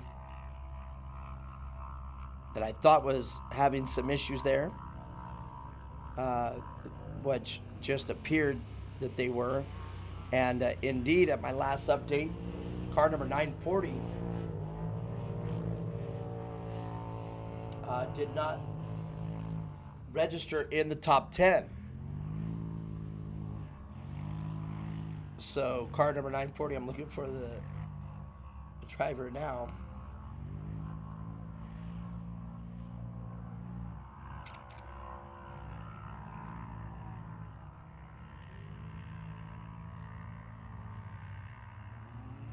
I know if there it is. One of the three in the Stock 1 class, along with the stewards. So Dean Okonski is the way that I'm going to say that. Hope that I am saying or pronouncing that name correctly. One of the challenges of being a motorsports announcer and not knowing the drivers personally is that sometimes I can mispronounce their names. So if I do mispronounce any names, I definitely apologize. But I'll go with it the way that the word grammatically fits correctly to my knowledge. So if I am butchering names, I will openly apologize here. I've done that in the past, and quickly when they get up on the podium, they're able to correct the way that I say it. So once I'm corrected, I'm able to say the names correctly. So Dean Okonski, one of the three in the Stock 1 UTV class, as we see car number 1955 of Caden Wells right there. And we were talking about some of the cars that you could see that were blistering a pace. Caden Wells and Carson Wernemont, your top two in that naturally aspirated UTV class. So there you go. Motorsports Safety Solutions, the boys and girls that are making sure that all the drivers return to the pit safely Can't say enough about Motor Safety Solutions. They had a little bit of a rough break here recently as one of the trucks went missing. Or more accurately, I'm trying to be nice about it. It was stolen. So they were able to recover the truck, but all the items that were inside of it were taken from the truck. But Motorsports Safety Solutions, making sure all the drivers are safe, and you'll look out on the track. Very easy to identify Motorsports Safety Solutions, as the majority of them have the American flag. Trophy Light, race prep and sales rentals. This is a show up and drive race class. If you want to know more about it, check it out at trophylight.com, and you can learn how you can break into off-road racing at an affordable price. They'll prep your car. They'll sell you a car. You can rent a race car. You heard me correctly. You could show up and drive and rent a race car. Trophy Light Rentals. Go check them out, trophylight.com. Back to racing. Hurling Racing, it's a family thing, making sure that you have incredible extended coverage of the 2022 State Line Shootout out here, coming to you live. Brought to you by Hurling Racing and the boys and girls over at Fusion Off-Road. Jerry Hurling, as I said, the story, if you haven't heard me talk about it, he raced last weekend. And during qualifying for last weekend's race, he rolled just before the finish line. So Jerry Hurling out there, through some of the social sites and things and interaction that I've seen with Jerry, such as with Gretchen Cobb out there at Trophy Light, he's a little beat up after last weekend's race. So speedy recovery, Jerry Hurling out there. Jerry, I hope you're watching. And as I said in a post that you were able to put it in there, I'm just glad you're okay. So as we've grown to love each other in the off-road racing community, the Hurlings, I have known them since back in the early days of Trophy Light Racing, when I was announcing out there for the race that Jason Cobb and everybody was able to put on over there at Trophy Light, the Off-Road Nationals. And that's where the Hurlings came onto my radar, and just what an incredible bunch of people over there, the Hurling Pit, with Brian over there at Fusion Off-Road. Just a class act group of people over there. So very ecstatic to have them on board, as they are providing you with the live stream that you are able to enjoy right now as you're watching it. So cannot thank them enough. There's that U940 car once again that I thought earlier, and you can see visually, and it would appear that whatever I saw that was ailing that car earlier, of Dean Okonski, seems to be under control now. That car seems to be back under power, and seems to be picking up the pace there. And a lot of things that I've been talking about all weekend long, I just can't state enough how incredible this aerial footage that we have here at Turn 2. So I am able to sit here and just commentate on the beautiful images that are coming through my monitor.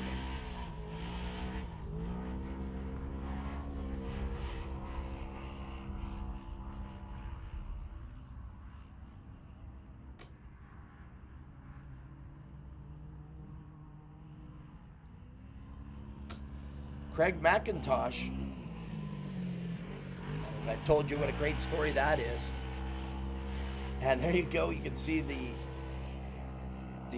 1995, I do believe, of Caden Wells right there. VT Construction out here making your race efforts possible. One of the many sponsors out here for the 2022 Legacy Racing Association's efforts. Wordco BC Inc., another sponsor out here making things happen for us. And another one that I have to mention is Rugged Radios, the official radio of Legacy Racing Association. I got a big shout out to Fonzie, Kalani, and Greg. Fonzie, if you guys, man, he just blisters blisters an incredible marketing presence on Instagram. Fonzie actually was so popular, he actually got his account hacked and started another account, went crazy on that one, but got his original account back. So Fonzie at Rugged Radios, if you haven't seen him, go on over there. He's the one with the Rugged Radios cowboy hat on. And tell him you heard Mark talking about Rugged Radios and that you get the deal. You get the homie hookup if you go over and talk to Fonzie. Tell him Mark sent you. Fonzie, just bigger than life, an incredible person to know. And Rugged Radios, just an incredible product and the official radio of Legacy Racing Association. Liquid Moly, the official oil. Let's get off the radios and get onto oil. There's my second mistake of the day. Second mistake ever. So let's be clear about that. Okay, second mistake here in the last 10 minutes. Liquid Moly, the official oil of Legacy Racing Association. What an incredible product they have. If you guys haven't seen the products that they offer, make sure you visit Liquid Moly's website. They've been in the business for quite a while, and they've got some serious technology into their lubricant. Was able to talk with some of the people over there at Liquid Moly, and they were able to explain why their oil is superior to the competition out there. So go check it out. Liquid Moly, the official oil of Legacy Racing. All right, as extended coverage continues, just loving the drone footage seen here. The drone footage is able to really let you scope and see what's going on, just like you were there. Just like you were there hovering above the racetrack. That's what we see here in the monitor as what would appear that the race is winding down. So I'm wondering if we saw the checkered flag already. And it would appear that there is not as many of the classes out on the course at this time. And there it is, Rugged Radios, the official radio of Legacy Racing Association. Fonzie and Kalani just tearing it up over there at Rugged Radio, seeing Rugged in almost every race vehicle, offering you the trackside support that you need if you're out at the race course, if you have a broken antenna or anything like that. Also, they can tell you and give you all the knowledge that you need on mast length. Like, that's very important to match your frequency with the mast length or the grounding plane that the antenna needs. Kalani and Fonzie and Greg and all the boys and girls over there at Rugged Radio, they're able to tell you what you need for effective, clear race communication. And they have all the products that you need, from handhelds all the way up to the high wattage radios that are installed in the race vehicle. So make sure you swing by Rugged Radios and just go by there and ask them some questions. A lot of their products are universal fit products that can fit on whatever brand radio you have. So don't hesitate to go to Rugged Radios, whether you have a Rugged Radio or not. They have the products that you're gonna need to make your radio work effectively. So make sure you don't hesitate to swing by Rugged Radios. Now, this was a very interesting development right there as we're watching the drone fly into the short course. Whoa, that cable, wow. I don't know if you guys saw it there on my monitor. A power line cable just literally missed the drone by a few inches. The frame actually froze momentarily to see the cable clearly in the frame. So what an incredible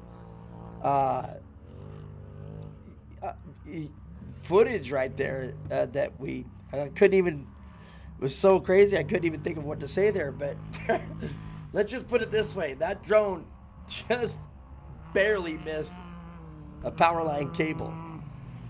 Oh, wow. Paul, did you see that on your monitor?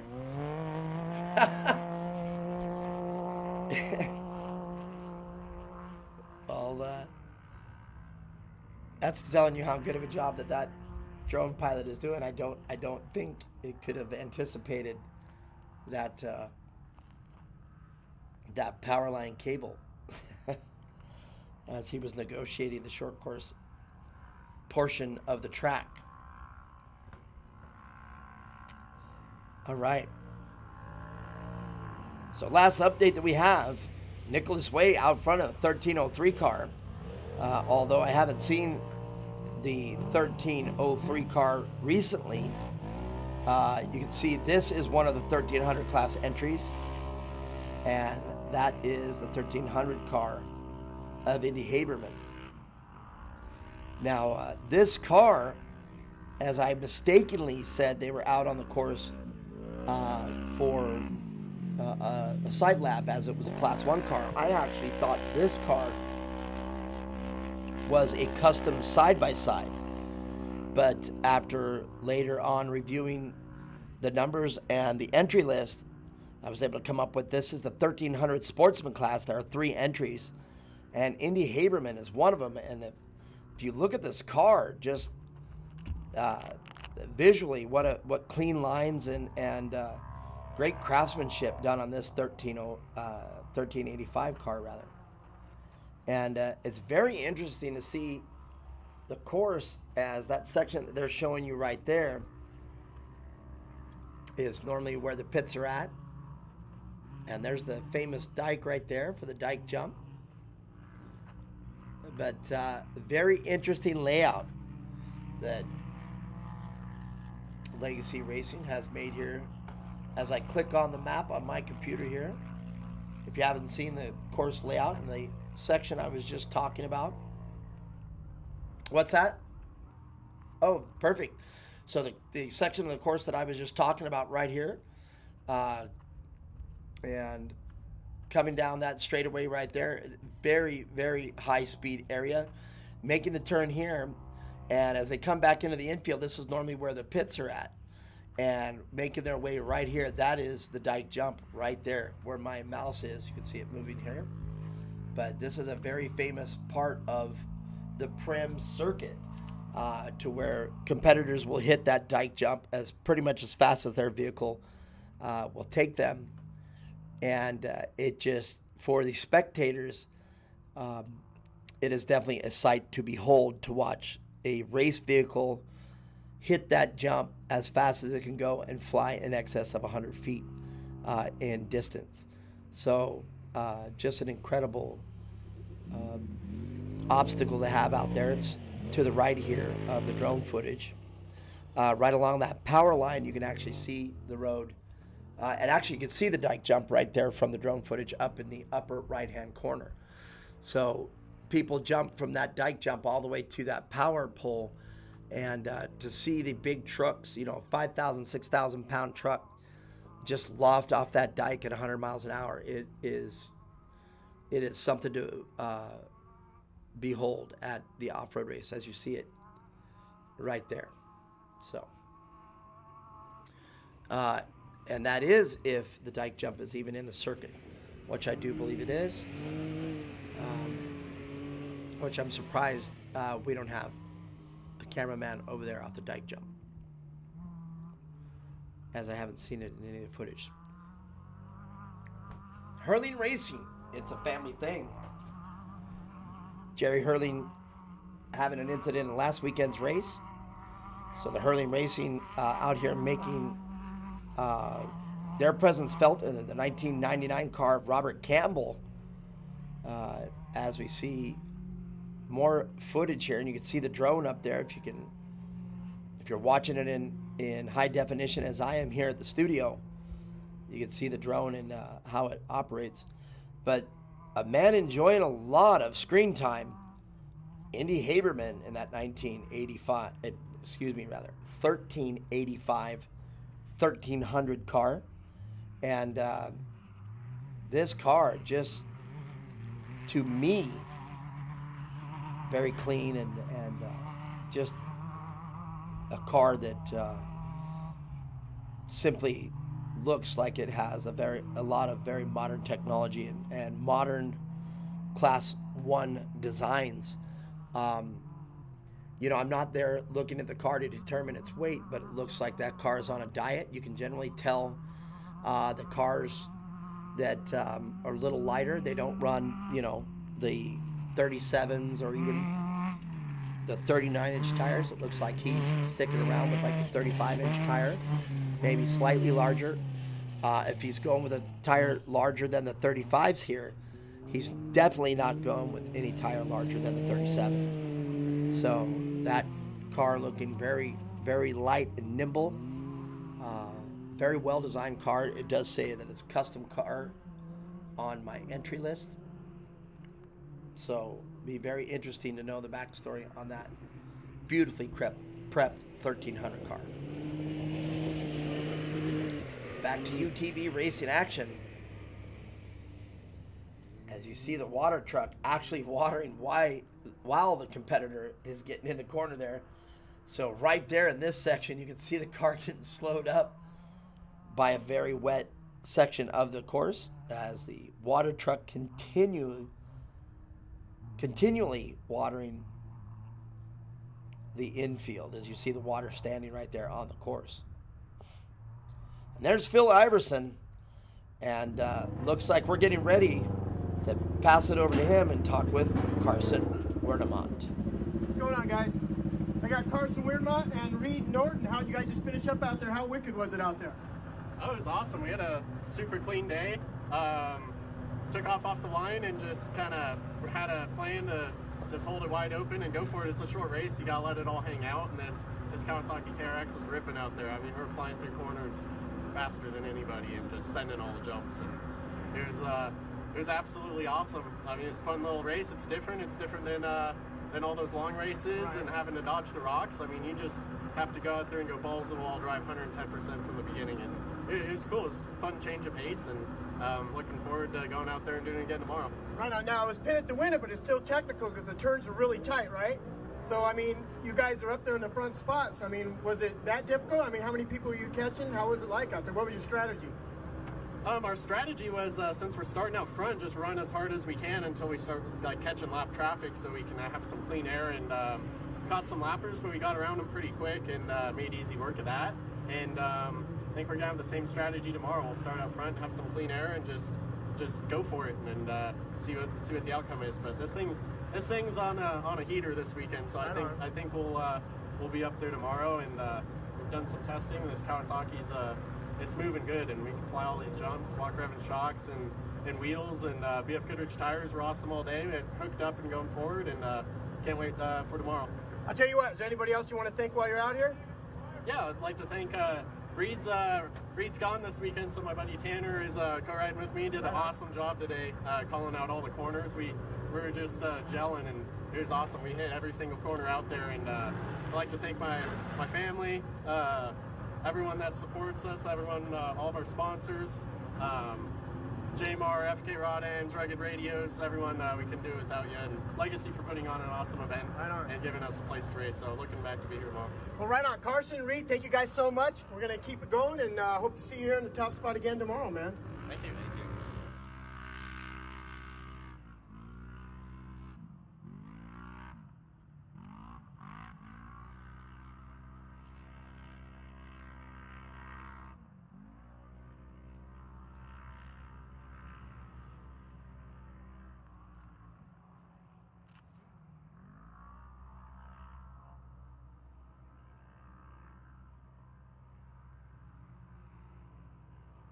And Emma Cornwell, they were out here doing it up. So now you guys started second, or how'd you start?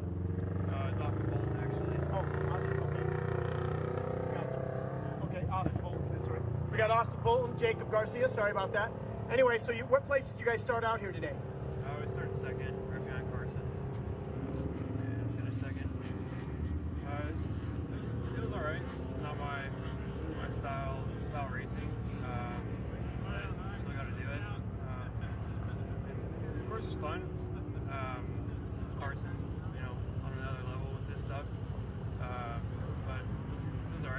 Well, now you say it's not your cup of tea, so is it you like a longer race or less technical, or what's your preference anyway?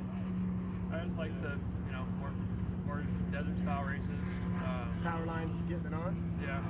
Short course, I mean, it's fun. I just don't have a lot of practice in it. But it's all right, though. Right on. We're glad to have you out here. Who would you like to thank for getting you out here? I want to thank my dad, my mom, all our sponsors, Polaris Razor, Walker Evans Racing, BFG Tires, OMF Wheels, PCR Race Radios, Legacy Ride Company, Maxima Racing Oils, Rest Watermount Designs, Baja Designs, everybody else that helps us out. Right on, that's awesome. So once again, that was Austin Bolton, Jacob Garcia. You guys thank you for coming out. We'll see you here soon again.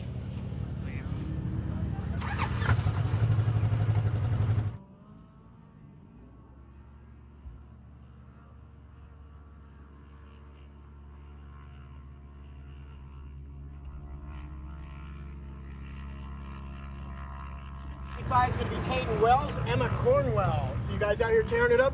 Got a little mud bog in there, but you guys were floating high, and I was watching. You guys were going way fast and catching people. So what was it like out there? It was nice having the track water. I think the first time we came around, we had 10, 20 seconds maybe, and after that, we were chasing Carson the rest of the day and just trying to make up spots and still keep the car fresh for tomorrow. Hey, Emmett, so does he go where you tell him to go, or does he just kind of turn a blind eye? You direct him, or what? He definitely goes where I tell him to go, but this course he had pretty memorized after the first or second lap, so it was all him. Right on. Anyway, who would you like to think got you out here, you guys? Polaris Razor, Method Race Wheels, Tensor Tire, Soul Industries, Union Graphic Co., Whipple Molly, I'm missing a ton of people, Turn 2 TV, no worries, everyone else, thank you. Now I tell you what, so now you did it today and you're going to be doing it again tomorrow. What are you going to take with this from today and apply it to tomorrow? I'm not sure. Last lap we were bogging on fuel, but I think we were full on fuel, so I don't know if I'm going to maybe try to conserve a little bit or plan for a fuel stop tomorrow. I'm not sure. Right on. Well, we thank you guys for coming out here. You guys are doing a great job. Caden Wells and Emma Cornwell. You guys be safe.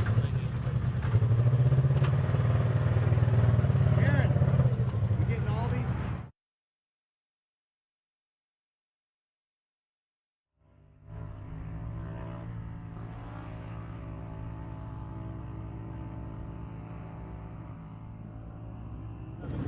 That's all right. I can introduce myself. No.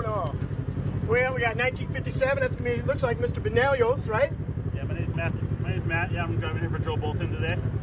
Yeah, we had a good time. How was your day? Awesome. Glad to have you guys out here. Now, you were tearing it up. You started, what, third, fourth? How did that work out? We started last, I think. Or maybe, yeah, I think we started last. And we had fun. We slowly passed a couple people, We didn't get past, so we did our best. We did our best to fight through the dust and have a good day. Well, the track's fast as heck, really tight. How does that work for you? Is that something you like? Polaris Razor is a good platform for this kind of course, nice and tight, all-wheel drive, these cars, they like to go sideways, so good day, yeah. Well, who would you like to thank that got you out here? Yeah, obviously I got to thank my navigator here for coming out and calling some good turns. I got to thank Multi-Tool Grinders Racing, this is their sponsored car, appreciate the Boltons and all that they do for us. Polaris Razor, Decal Garage, Legacy Ride Company, right. A lot of different companies, SC14 Cleaners, Rad Company, and yeah. Well, it's a sick ride. I'm glad you guys had fun. What's your strategy for tomorrow? Eat a bigger breakfast before I get out here. I'm a little bit hungry right now. And yeah, we'll take someone else for a ride tomorrow and we'll give it a little bit more. We got a little more in the tank. Awesome. Great. We'll see you guys here tomorrow, man. Be safe. Have a good time. Thank you.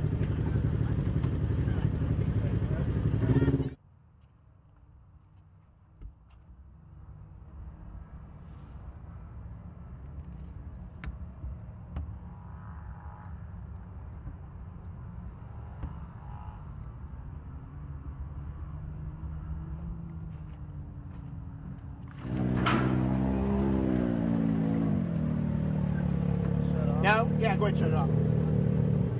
So we got the Schaefer team right here. Now you got two vehicles out here, and obviously you're the one up front, so what's going on with that? I've actually been a little injured, so this was my first time to get to actually drive the car again. And my son is going to be driving the other car, so yeah, hopefully we have a great weekend. So far, so good. Well, how was it out there? It was awesome. I mean, there hardly any dust anywhere. The course is just great. Got a little rough there the last couple of laps, but yeah, it was great. Well, that roughness separates the men from the boys and the girls from the women, right? But I tell you what, you guys are getting it on. What's your strategy for tomorrow? Hopefully just the same. We had a pretty good pace. I had one little oopsie, I should say, coming down that last straightaway. I glanced over to see what my belt temperature was and went right straight through the corner. Right. But everything else was really fun. Well, your navigator's supposed to tell you what the belt temperature is, right? You don't trust him or what? What's the matter with that? I just had to make sure he was still awake. Does he ever listen to you? Yeah, I kind of get the cojones going when he goes through a turn, doesn't it? Makes him pucker a little. Well, we're grateful to have you guys out here. Donald, Legacy Racing, and Hurley Racing, they did a great job out here, right? It was fantastic. Yeah, Awesome. It's great. We definitely can't wait for tomorrow. All right, you be safe. We'll see you tomorrow, too, all right? Take it easy, you guys.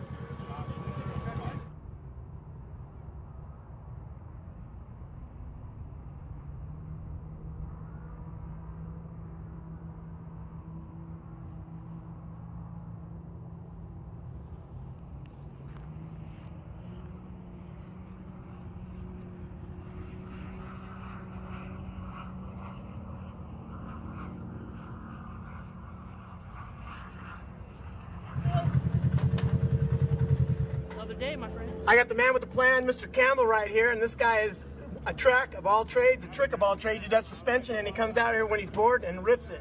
So what was it like out here, man? It was fun. The guys at Legacy did a killer job putting the course together. Lots of fun, lots of fast, lots of tight, it's perfect. Now, you ride a lot of events. I mean, and like I said, I mean, you don't ever pick one over the other, and I would never ask you, but you're out here ripping it up. You had a big smile on your face. What was your favorite part about this? I would say the super tight infield. Because it was just super fun. Dig that. They made it like a motocross track. I knew you were going to dig the motocross. It's just fast. Right. So, now, tell me this now. Donald put a Joker lane in here. How wicked was that?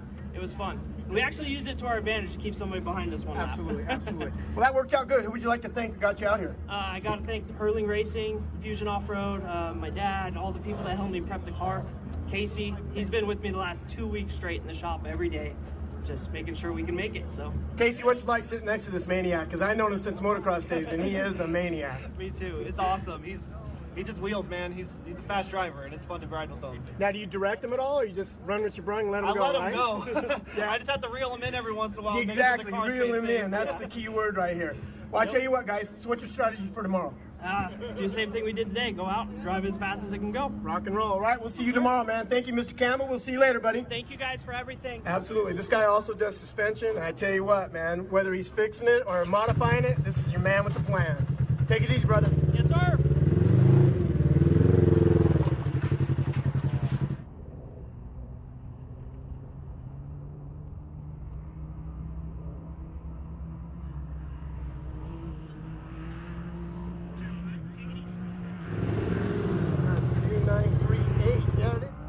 Tyler Stewart.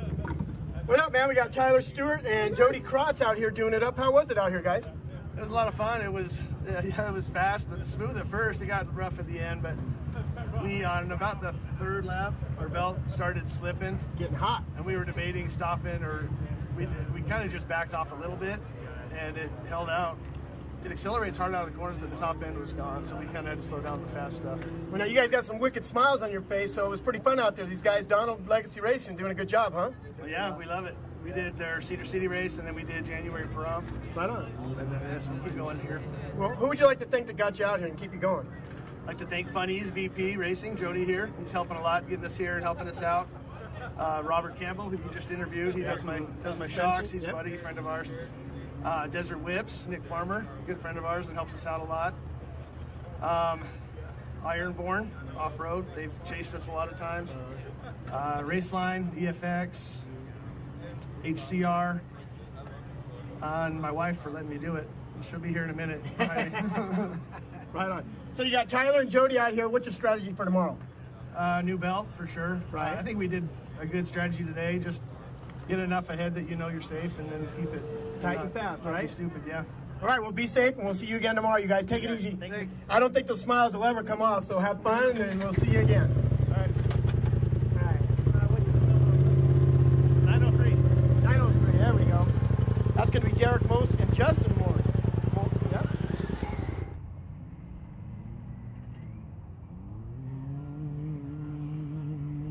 Yes. We got Derek and Justin Morse. You guys are obviously related. We are. Yes, absolutely. I'm the younger one. He's older. So that's the way you identify, right? Oh, absolutely. So does he listen to you when you're driving, or you He just? He does not. That's what I thought. We just talk and have fun. That's right. That's what it's all about. So now, what do you think about this track? How was it? Oh, he's fast. He was fun. A little technical. Good speed spots. The hot pit coming out that little straight. Yeah, the Joker. Fast. The Joker. What do you think about that? I love it. Yeah. Now I'm from motocross background, and where we do it, you're required to do it, and it's not that it's an advantage. This was an advantage. Did it work for you? Absolutely. Right on. Knocked off probably about a minute. That's it. So can't complain about that. Absolutely. At all. Absolutely. Who would you like to thank that got you out here?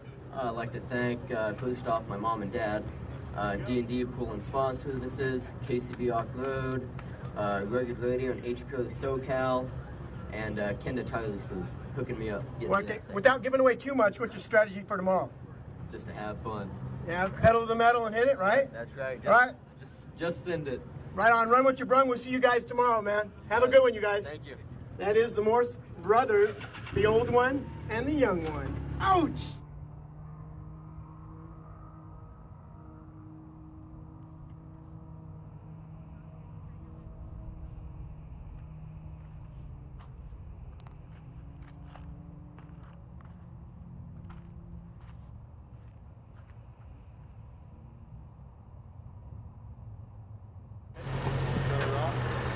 Yeah, shut it off. We got the Haberman right here. So what was your name there? Amy Haberman. That's right. You're the young one, right? Yeah, I am 11 years old. So 11 years old out here rocking it. So how much fun was it out here? Oh, great track, great car. Everything ran amazing. Okay, tell me about your co-pilot. How's he coming to play? Great. My stepdad, Dan, is the best co-pilot, and I couldn't ask for anybody better than me. That is awesome. Now, I saw you out there ringing it out. It was pretty fun for you. Now, what's your strategy for today, and what's going to change for tomorrow? Well, I just wanted to get to know the course, get to know all the turns and ruts and everything, and try a little bit harder tomorrow to really get a good score in time. Now, your age, I mean, to me it doesn't matter because you're a racer when you're in the pit. So do you think that you have an edge or a disadvantage to these old guys out here? I think there's not much of a difference because if you get enough experience as a kid, I think it's the same as being an adult. Absolutely. Who would you like to thank out here that get you going out here? Oh, definitely my stepdad, my grandpa, and definitely my mom too. Those three people the most. Well, we're proud to have you out here, and we'll see you for tomorrow. Let's sit back and enjoy. Have a good time. Thank you so much, man. Thank you, guys. You guys take it easy. You guys are awesome.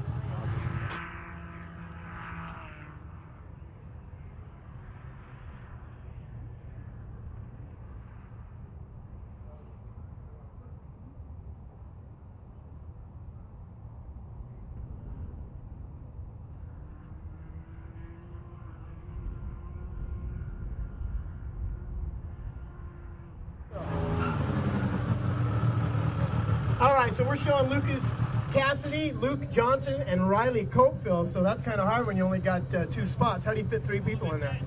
Well, we fit 2 today, but sometimes we fit 3. So what do you think about this track, man? It was fun.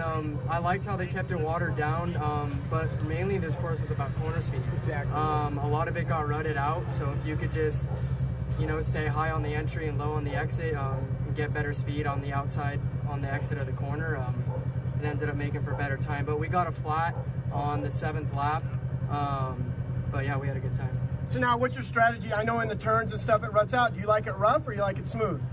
I mean, it depends. The smooth is nice, but when it gets rutted out, it gets chewed up and you lose speed when it gets chewed up, but I think that's what makes it fun. Now, Donald put in a joker lane. What'd you think about that? It's pretty wicked, huh? Yeah, we used it once. I think one of our competitors today caught us, and then we caught him using it the lap after. But I like it. It's a good perk. Do you think it'd be something you'd like to see more often in this? Because Donald's the one that made it up, put it in there. Yeah, no, please use it. Yep. Right on. Now, who would you like to think that got you out here? Carson City Motorsports, McDonald's, the whole Johnson Off-Road Group, 395 Off-Road. They prep an awesome car. Right.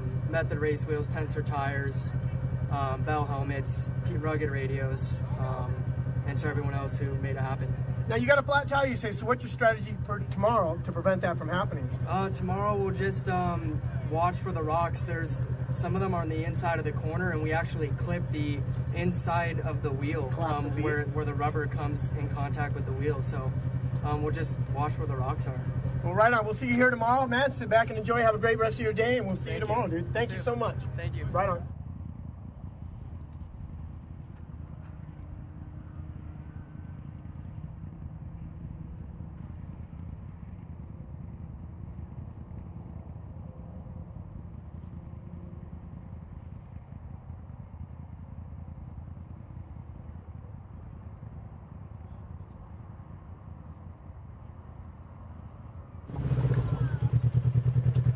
Killer for me. All right, I got Mia Chapman over here doing it up. What'd you think about this track out here? It was so much fun. I don't think I've done a desert race like that where I had a little bit of short course in it, but yeah, I know we both had a blast. Well, now tell me about this. You got your cell phone in your hand. Is it texting and driving or what? Sometimes he'll go Facebook Live, but no. Now, will you listen to your co-pilot, or you just tell him to dummy up and leave me alone? A little bit of both. So now, this track was tight and fast, and it had a joker lane. What was your favorite part about the track? I think just how tight it was, because I come from short course racing, so it was nice to get some of that tightness, but still have a lot of open desert as well. So I had a little bit of both in it, and the jumps were super sick, fun right? Too. Yeah. Well, right on. Now, who would you like to thank that got you out here and made this happen? I definitely want to thank my mom and my dad for making all this possible. Red Bull, Yokohama Tire, Vision Oil, Kicker Audio, Sparco, Rigid Industries,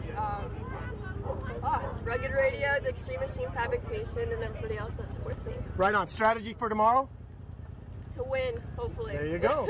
All right, we'll see you later, Mia. We'll have a great time. Thank you guys so much, and we'll see you tomorrow. Be safe.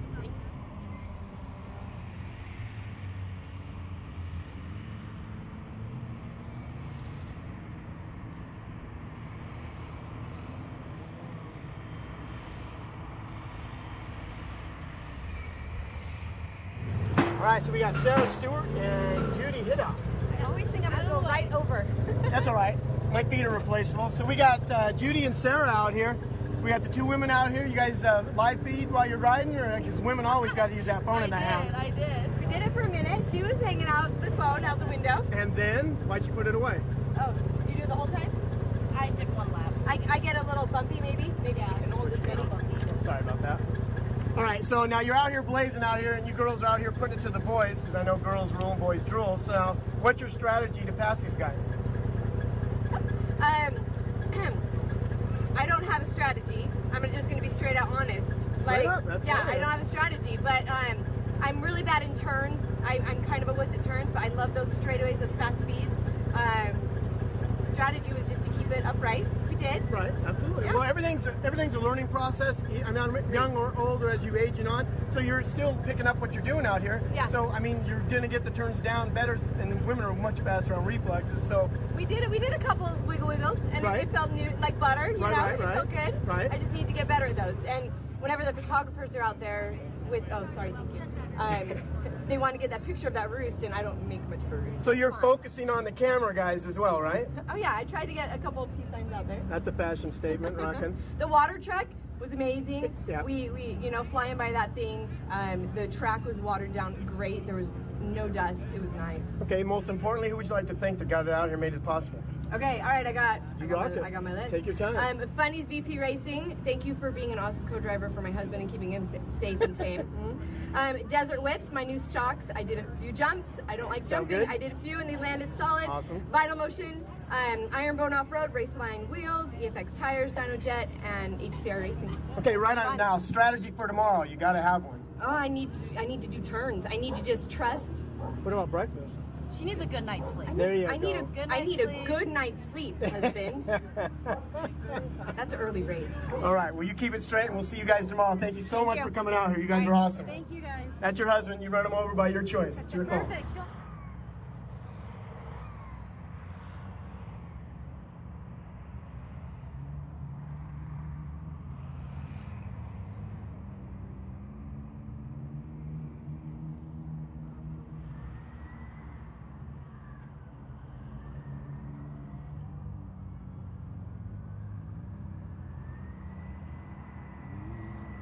Missed it yesterday. All right, girls. Well, I gotta Girls see on this. fast Girls wheels. on fast wheels. That's it. So now, who would you like to? Well, now who am I talking to? I'm Jen Zip Richmond, and this is my co-driver Buck Vinson. Relations? Dear friend, yeah, and Kill that. mentor. Can you shut it off? Totally. Sorry, mine. Oh yeah, I got it. Yeah. No, no worries. So now you're out here ripping it up. How often? How many times have you used a track like this? I've never done short course before. This is What do you my think about first it? race. It's so fun. Right. It's every lap got better. So Tell me about the Joker I'm lane. ready for tomorrow. Joker lane was cool. It was. We actually almost forgot to use it. Right. We were kind of just doing our thing, running our own little. Well, now it gives a race, and I significant was- advantage. It does. Yeah. Yes. Well, he's paying attention to that. I'm driving. Well, you got to hook up on that. Tomorrow you're going to use it, For right? sure. Oh, right. For sure. Yeah, we used it once. Yeah. Yeah, you can only use it once, right? Right. So Yeah, there you can use it once and get that advantage going there. So I'm telling you what. What's your strong points? What's your weak points out here? We figured out my right turns are awesome and my left turns need some work. I'm trying to figure that one out. I'm Right. not sure why, but yeah. And is this a live feed? Absolutely. I want to say hi to my kids and my family at home That's and right. thank them and tell them I love them. Now, who would you like to think that made this possible out here? Well, Skip absolutely, or Buck here absolutely helped me. Magnum Off Road has always been there. Yeah, Next Gen. Rita's Oh my God, Illness. MRT. There you go. MRT. There you go. Favorite tires, motor race tires. Yep. And yeah, I don't know. I could. Go a lot forever, of people right? go Right. into this. Yeah. And a lot of Strategy work, for but tomorrow? What's your strategy? Come have fun. That's Just- it? Yeah, just get in the Run seat what and you're have doing fun, and have fun. run my best race, and work on those left-hand turns. Right on. All right, lady. Get faster. That's right. We will see you tomorrow. Be Awesome. safe. Have a great day, rest of your day. Thank you, guys.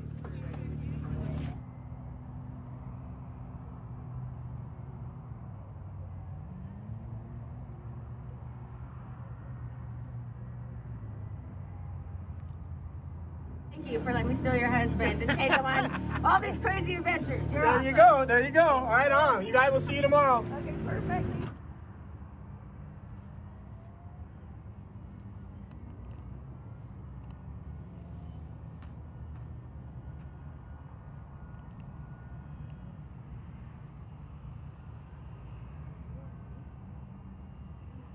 Dean? Yep. Shut that baby off for me.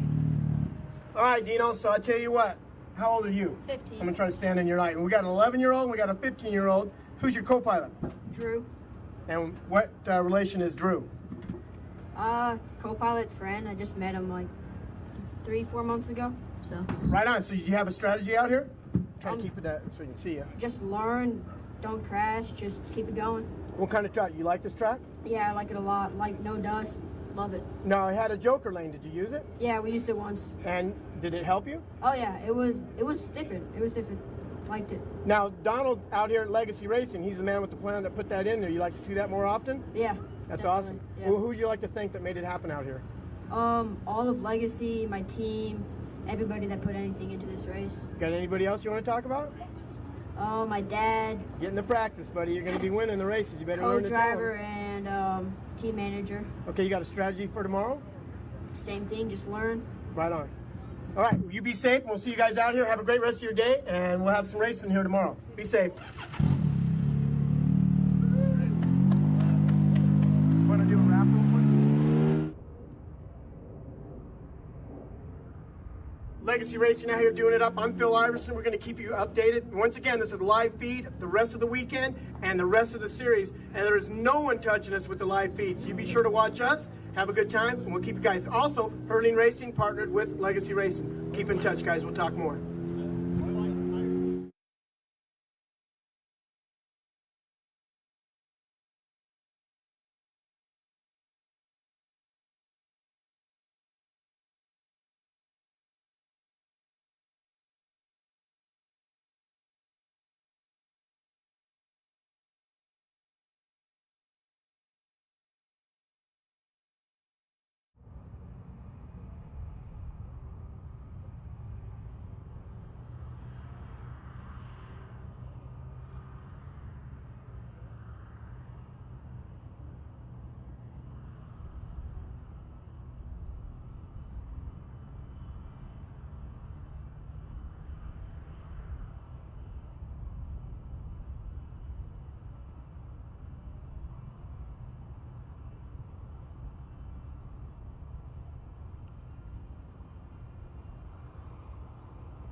How do you take your new rig from this to this and get it ready for this?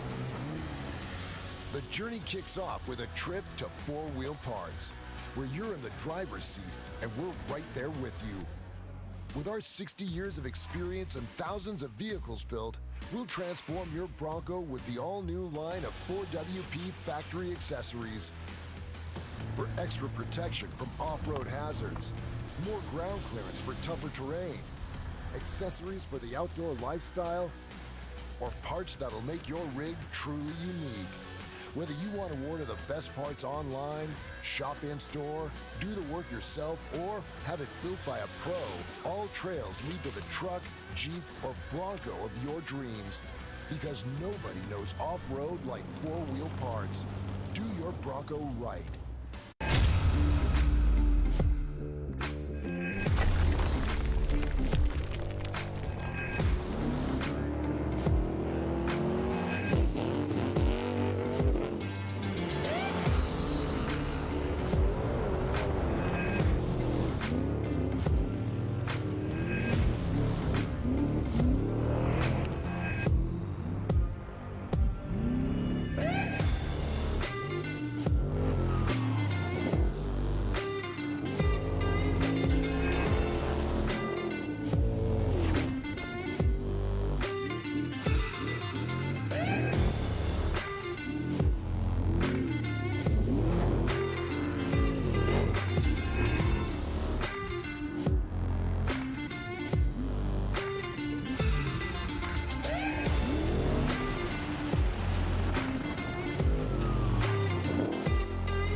try to run. I caught the scent, I smell the blood.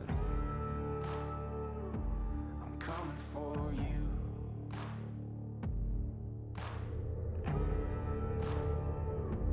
I'm coming for you.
Rugged radios. Work, race, play. Hey, Steve, where you at? Experience clear communications through headsets or helmet kits. I'm up on the hill to your right. Oh, there you are. Talk vehicle to vehicle. Keep the radio contact going. Copy? Talk to passengers. Copy that, I gotcha. And stream your favorite music. Complete communications for UTVs, base camp, toy haulers, or off-road vehicles. Rugged radios. The authority in communications.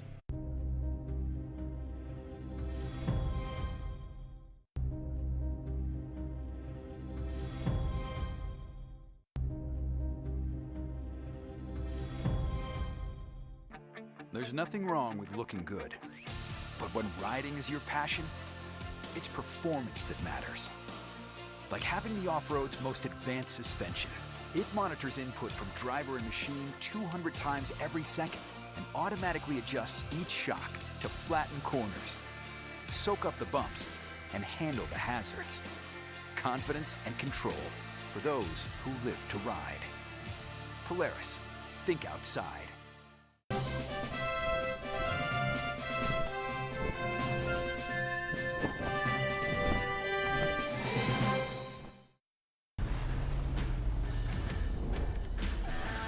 How do you take your new rig from this to this and get it ready for this?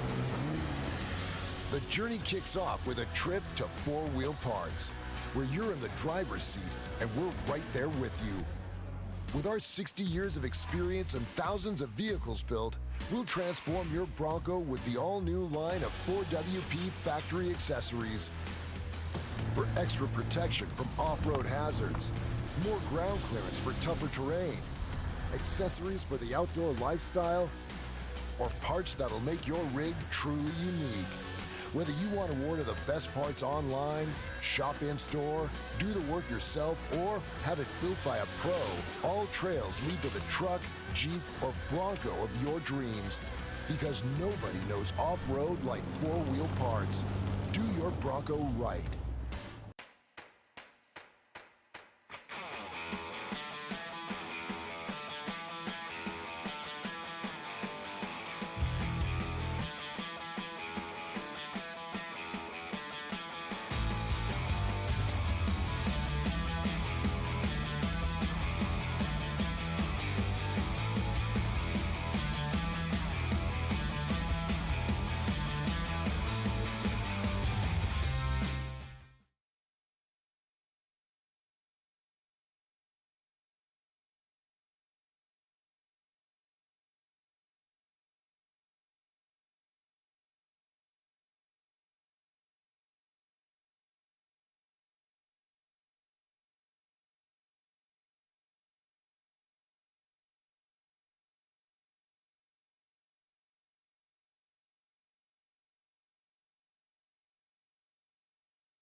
Gonna have to make it quick because we're at 1 minute. We're doing turbos and unlimited, right? I believe so, yes.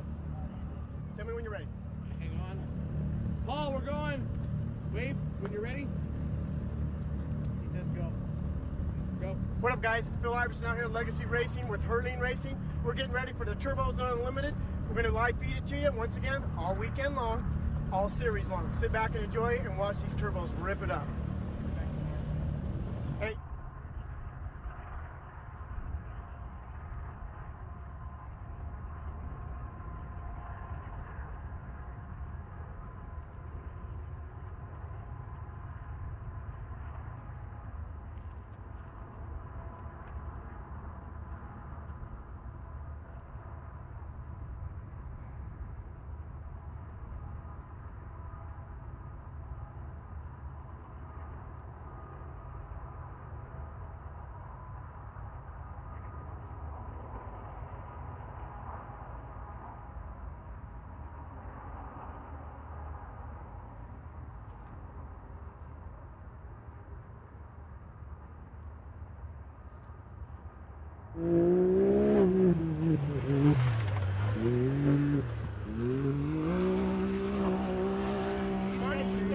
Coverage of Legacy Racing Association State Line Shootout.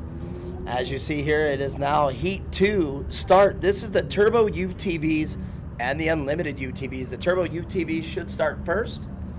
We'll get back to you a list once we get the numbers. The Turbo 810, as you see right there, T810, as our ongoing live coverage brought to you by Hurling Racing. It's a family thing going on right now here in Pahrump, Nevada. The State Line Shootout. And the T810, let's get my list updated here. That is Andrew Blood out of Grand Junction, Colorado. Blood Brothers Foundation, an incredible team there, as Andrew Blood is, he's a paraplegic racer. He races with hand controls, and he's one of the only racers that are allowed to have operating doors on his car in the event that he has to exit the car quickly. So this is the Husted entry of Colton Husted, T38. L Motorsports helping this young man out, and Colton Husted, son of our Unlimited Truck class champion of last year. So he's out here making his campaign as the T924 car of Garrick Lastra out of Mesa, Arizona.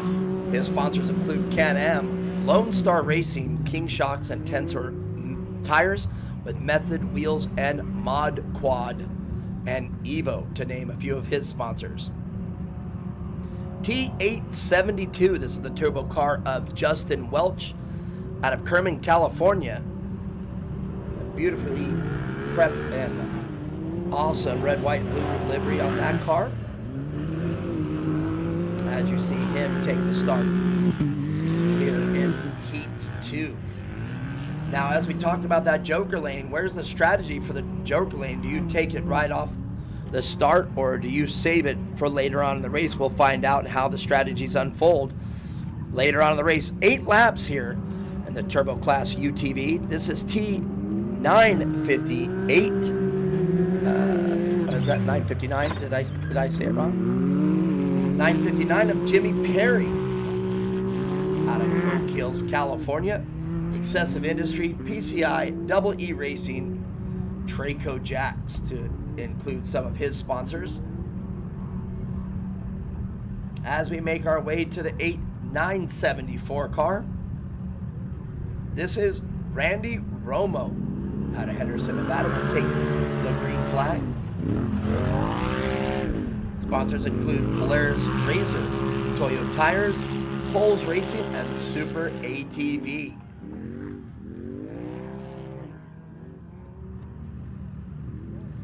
Beautiful day for some incredible racing here today, right here out of Primm, Nevada. Brought to you by Hurling Racing. This is the car T895. Did I get that right? And already the wow factor coming into play. And I do believe that was 895. Hard to see the number there. Cars are supposed to have dedicated numbers, both front and rear of the car. And this is the T937 car of Brian McCormick. Brian McCormick out of Henderson, Nevada. I know a Brian McCormick here locally in Arizona. Unless Brian McCormick has moved, there is another Brian McCormick. BMF Motorsports and his turbo entry. 16 entries in the, or I said turbo, but this is the unlimited class now. Turbo.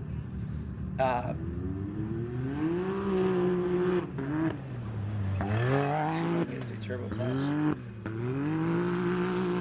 Yes, 16 entries in the turbo class. So this is still the turbo class. So my apologies. Making sure I'm bringing it to you correctly.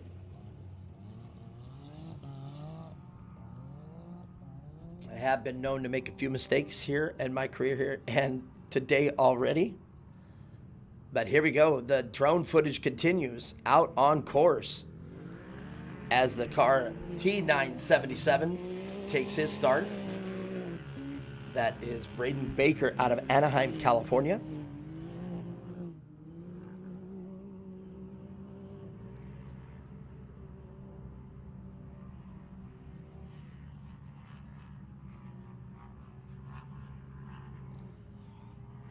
And Braden Baker, including Polaris, 20th Century Air, King, Method, Queen Racing, and BF Goodrich, to name a few. And as we see, Dan Fisher out of Gilbert, Arizona, and that T910 car take his start as he starts his campaign for the 2022 Legacy Racing Association State Line Shootout Turbo winner. We'll see if he can get that car on the podium to talk to Phil Iverson here after the race. This is the T911 car of Cameron Meister out of California City. He's in the Polaris with the 20th Century Air. Let's try it again. I got it off there. Lone Star Racing, Can-Am, Method Race Wheels. And I said that Cameron Meister is sponsored by Polaris when he indeed is in a Can-Am. Baja Designs, just to name a few of his sponsors. And as ongoing, incredible drone footage out here. And you can see that this car on the first lap elected to take the Joker lane. And as I said earlier, what's your strategy? Do you do it early on in the race? I don't really see this Joker lane giving that much of advantage, probably only about a 10 second to 20 second advantage. So I don't see this Joker lane being that big of a deal as long as everybody does take it one time. I don't think the strategy plays into it that is that important, but maybe it is. Maybe it's something there I'm not seeing. As you see the drone, just incredible footage, and what a great vantage point to watch the racing as the cars are here in this 8-mile loop.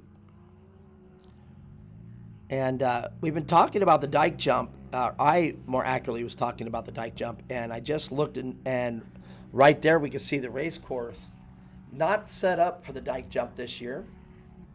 The dike jump, though, a very popular and famous section of the Prim circuit that is out there. But it appears to be that the overall consensus of the racers that have already completed the circuit are loving how fast the track is. And I think looking at the track layout, it is safe to say that the course is made out to be a little bit faster this year. Not so rough. Prim has been known to be rough in the past. As we see the 2901 car, we're now in the unlimited UTV starts. And that is a car that I do not have on my entry list.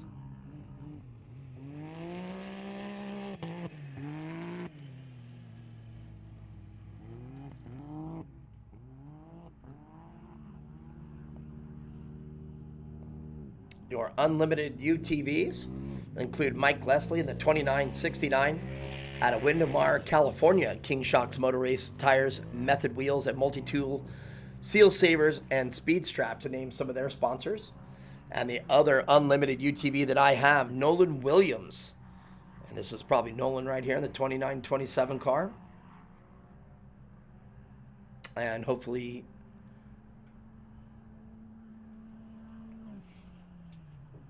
we can get an updated list here by tomorrow, as that is an unlimited UTV right there.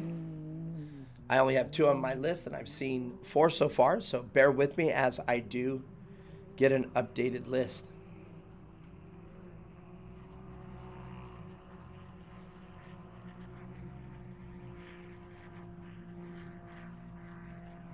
And I just was told by one of the producers that the dike jump is in the course.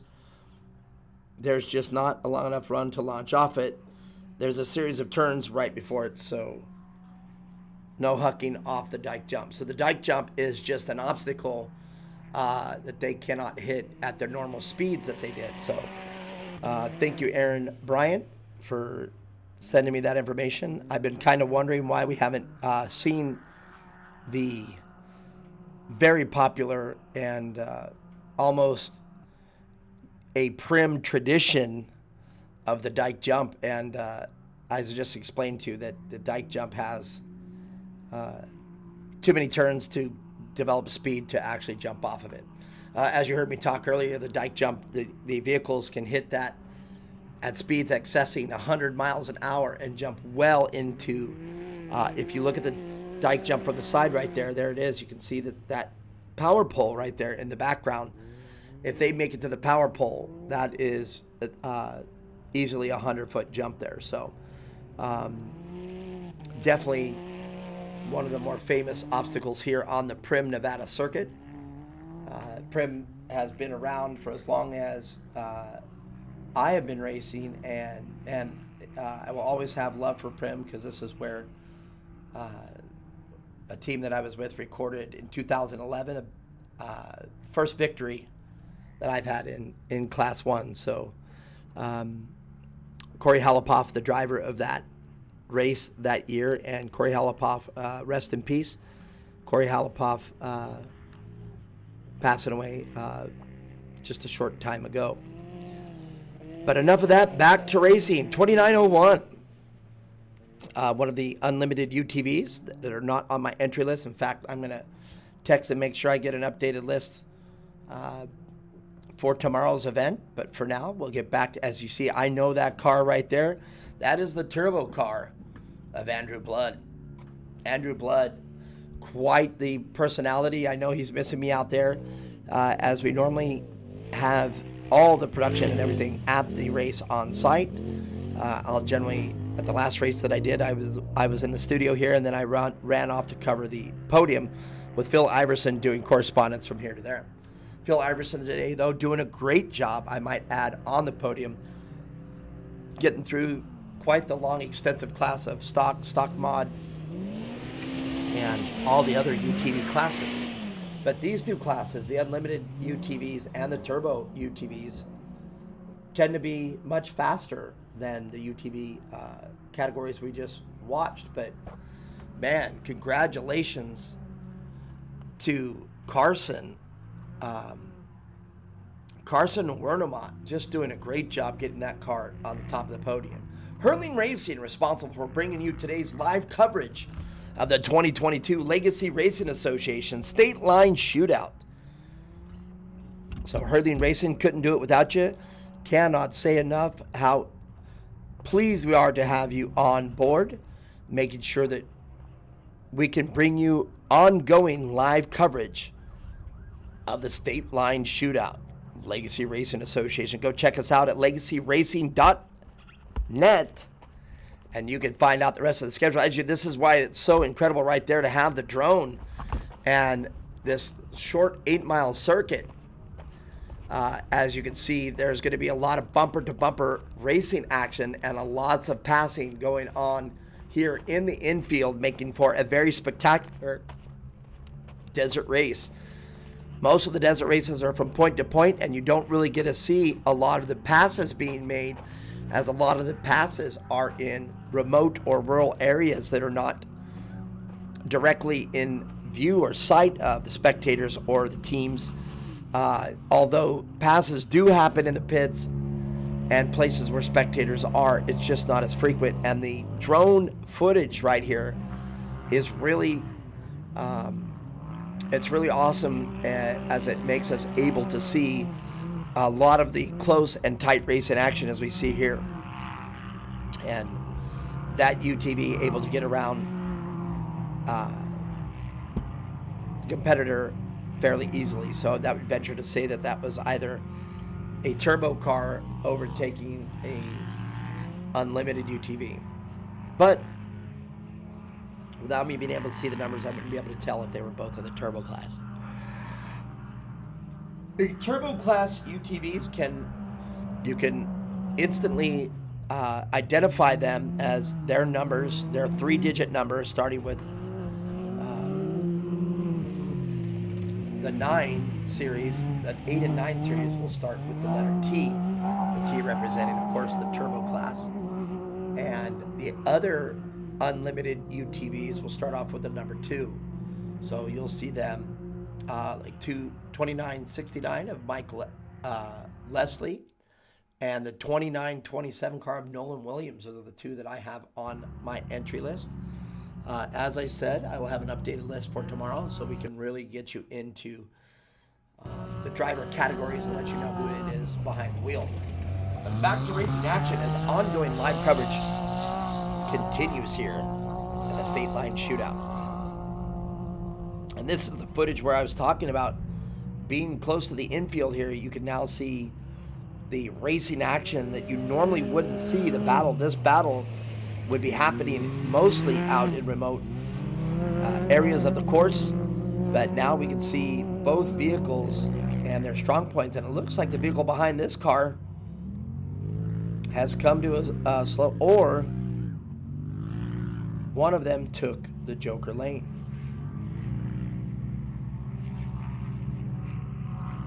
So unless that car is just staying out of frame here from the drone, it would appear that there was a problem for that car. Oh, there it is right there. So the car in front there was just able to get a little bit of a lead. But if you look now, as the car is in the dust there, it's making me wonder if there was a problem just for a quick incident there. And there's the dike jump, as we were talking about. And another reason why the dike jump is not so much in the course, the dike jump is being ran backwards. And there it is right there, the famous dike jump, but we are running it backwards. So won't see a lot of impressive hits off of it for this year. But still spectacular, and I do like the way that they're crossing the road right there, as crossing that road normally happens a little further down from right there where you see the car up in the frame, and you can see the drone pilot right there landing the drone. Now, if you look at the background right there, this is the solar array that I was talking about. See how those three poles are lit up right there? Not to take your eyes off racing, but those three solar arrays, definitely visually spectacular when you come off I do believe it's the Reno Mountain Range coming out of Laughlin. I could be wrong there, but coming out of Laughlin, when you drop down into that valley, if you've never seen that solar array, you would think that there's some kind of government experiment going on, or there you go. You can see them clearly right there on the feed, but they're just massive, and like I said, I mean, there's probably easily 3 to 4 miles of solar array right there, and you can see all three towers there lit up, creating power. And what they do is they focus the sun's energy with mirrors to the center tower there that you see glowing, and they're actually glowing, and while they are creating that heat that you see, they are boiling water to turn the turbines to create electricity. So what a great concept there. and just how crazy it is that I was able to see that for the first time, and I really had no clue what it was. So, very incredible thing. And like I said, I don't remember. There is a name 100% for that solar array. Gotta zooming in here. I'm trying to see. I think I might have crossed over into California to go see it. And I bet 100% I did. So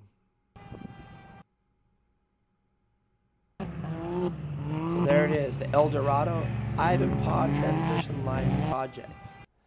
That's what they call it. I'm going to click on that. Yes, indeed.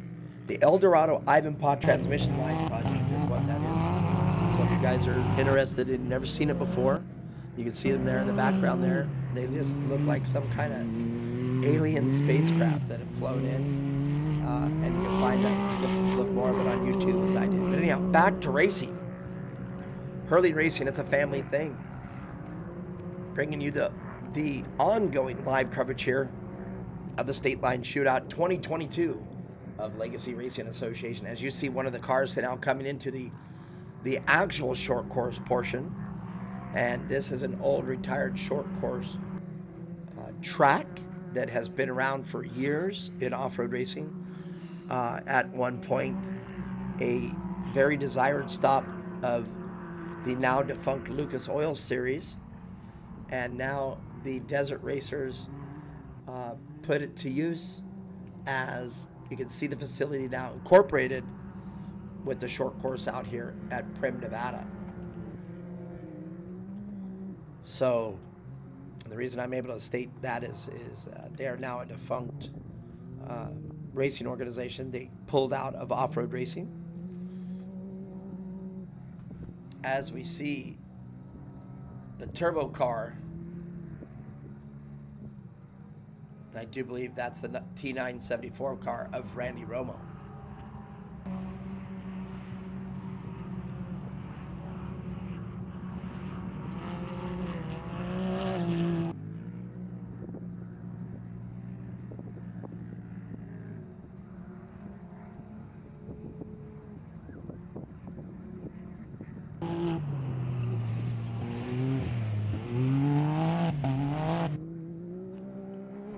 And it just breaks my heart to see the Buffalo Bills Casino there in the background, just like a ghost town. As we see here, the T916 car. This is the car driven by, not sure I have that on my list either. So T916, there it is, Jamie Scott out of Goodyear, Arizona. A lot of competitors making the trek here from Arizona. I'm actually in Gilbert, Arizona right now at J2 Studios. That was the T924 of Garrick Lastra out of Mesa, Arizona in the Can-Am. Can-Am, Lone Star Racing, and King Shocks to name some of his sponsors. As you see, Garrick Lastra there and another competitor there into the short course portion of the longer circuit that we have here. And as I was talking about earlier, you could see a cable come across the lens of the drone there. You can actually see from the earlier footage here just a few moments ago, you can see that there are power lines spread across the short course section of the track. And how that drone missed it is an absolute amazement. So T872 is more like the car, and I was going to say I do believe I made a mistake there. Again, Justin Welch out of Kerman, California in that red, white, and blue turbo car. And there you can see right there is the gate that reads the transponders. We were talking about that transponder yesterday during qualifying, and this makes the scoring a lot easier and way more accurate. So that way you're not relying on somebody's finger on a stopwatch. You're relying on electronic equipment to pick up the transponder as it goes through the transponder receivers. And you just saw them from that shot. brought to you by the drone.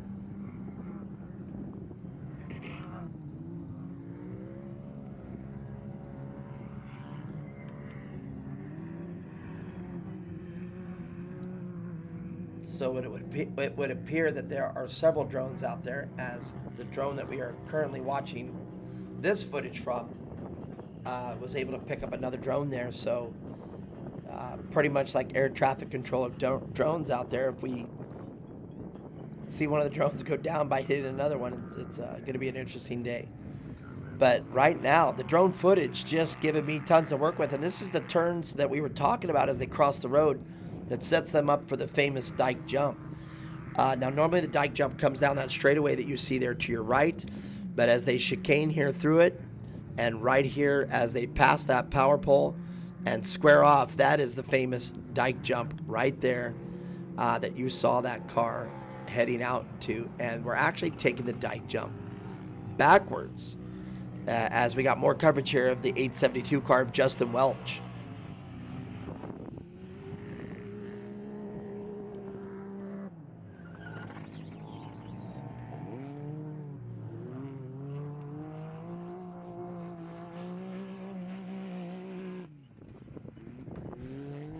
So sticking with our schedule of events, coming up next, this is Heat 2.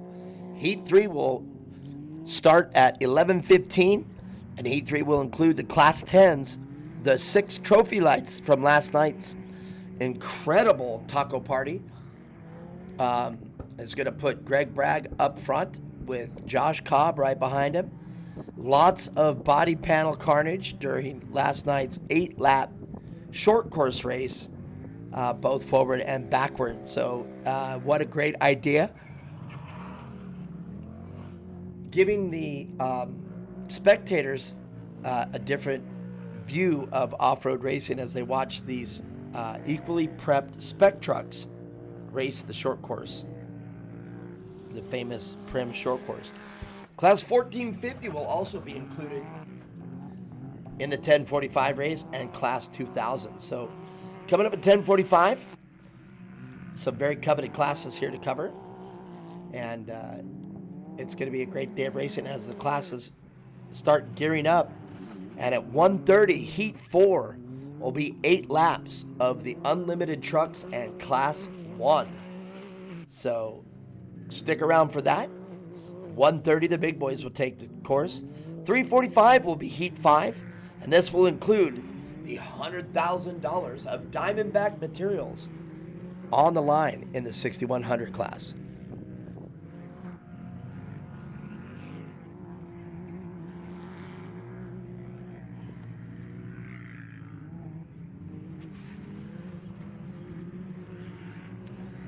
All right.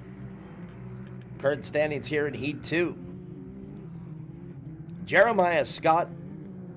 Let me start all over. Garrick Lastra in that T924 car out in front early on the road. These times that I'll give you are on the road. I can give you the time so you can determine for yourself the corrected time. T916, Jeremiah Scott in second place, and Joe Tirana right now rounding off your top 3. As I look at the times so far, time scanned, both first and second cars only about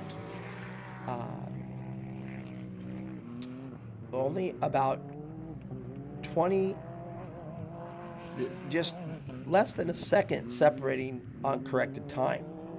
So Garrick Lasser and Jeremiah Scott, they've got to be definitely on each other's bumpers right now as we round off the first couple of laps. They are on the second lap here. Joe Tirana in the T898 rather. Now getting down into the fourth place and beyond. Randy Romo in the T974 car. The T977, Braden Baker in 5th. And Jack Olegas in 6th place in the turbo class.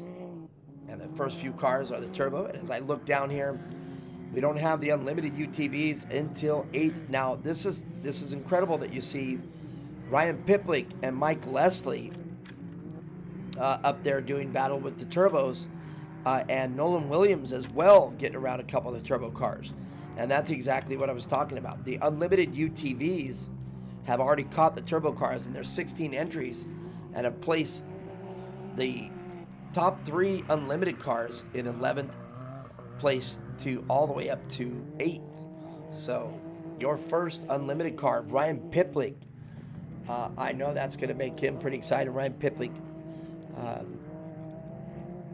just capable of driving the wheels off his car, and an incredibly talented driver. As you see, Husted right here trying to chase down the car in front of him, and that's Colton Husted in the Turbo 938 car.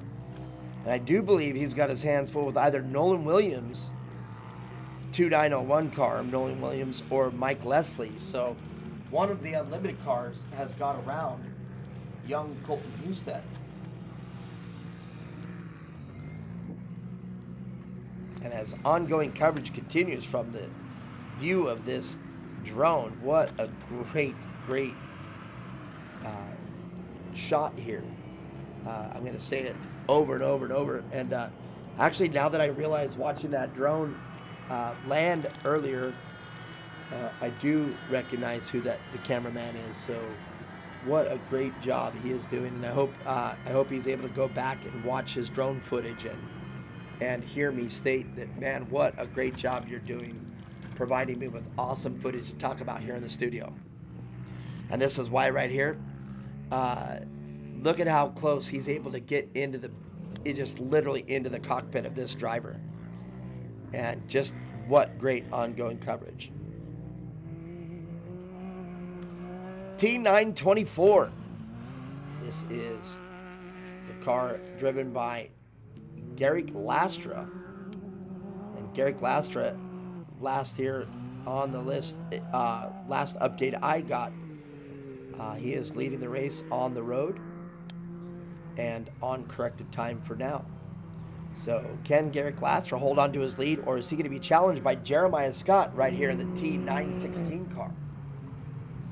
But right now, earlier, the T916 car right on the heels within a second of Garrick Lastra, but apparently Garrick Lastra found a bit of turbo left in that car and was able to squeeze out and really get away from the grasp of Jeremiah Scott.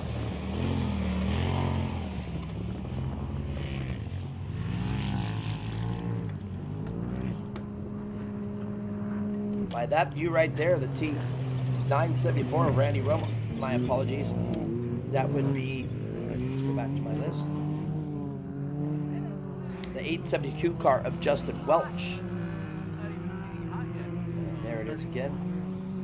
Looked like coming in a little timidly into the last corner. And nothing timid right there about the 974 car of Randy Romo. Now we've got him. The 872 of Justin Welch and the 974 car of Randy Romo. I've been a little confused there. And this car I should know, this is a very unique car.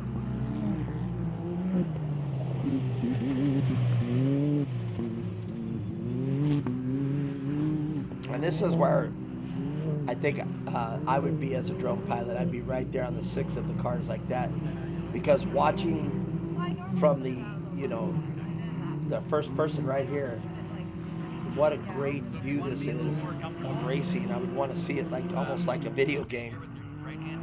And man, the drone is just so nimble, and the footage that it is providing for me here in the studio is just spectacular.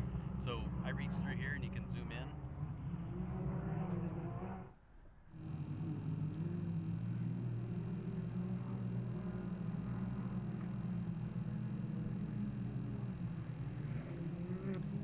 So hurling racing, it's a family thing. Making sure that you have live coverage of the entire 2022 Legacy Racing Association's four-wheel races happening for all year long, for the entire series of any four-wheel races that we have. The Baja Nevada, if you guys have not heard about that race. It was a 2-day event last year, but we have streamlined it down to a single day, and yours truly is going to be there. We'll see if I'm going to be back in the studio here in Gilbert or if we're actually to be live coming to you from the location. Last year, I was able to run around the entire state of Nevada and try to beat the trucks into the pits, and I was the one covering track correspondence. So what a great race that was to be part of last year. And this year, I promise to be bigger and better as it races a lot of famous sections of a very famous race, but now make it in our own here at Legacy Racing Association, the Baja, Nevada. So I very much look forward to that race. The 972 car coming into frame.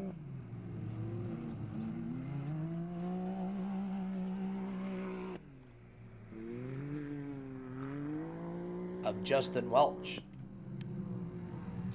Now there you can see the pilot right there underneath the opened camper there. So I'm wondering if the drone pilot again will be taking it off. T937. That's Brian McCormick out of Henderson, Nevada. You know, now that I mention that, I'm going to look up Brian McCormick here on the Facebook and see if it's the Brian McCormick that I don't think Brian McCormick has moved away out here in Arizona. Brian McCormick,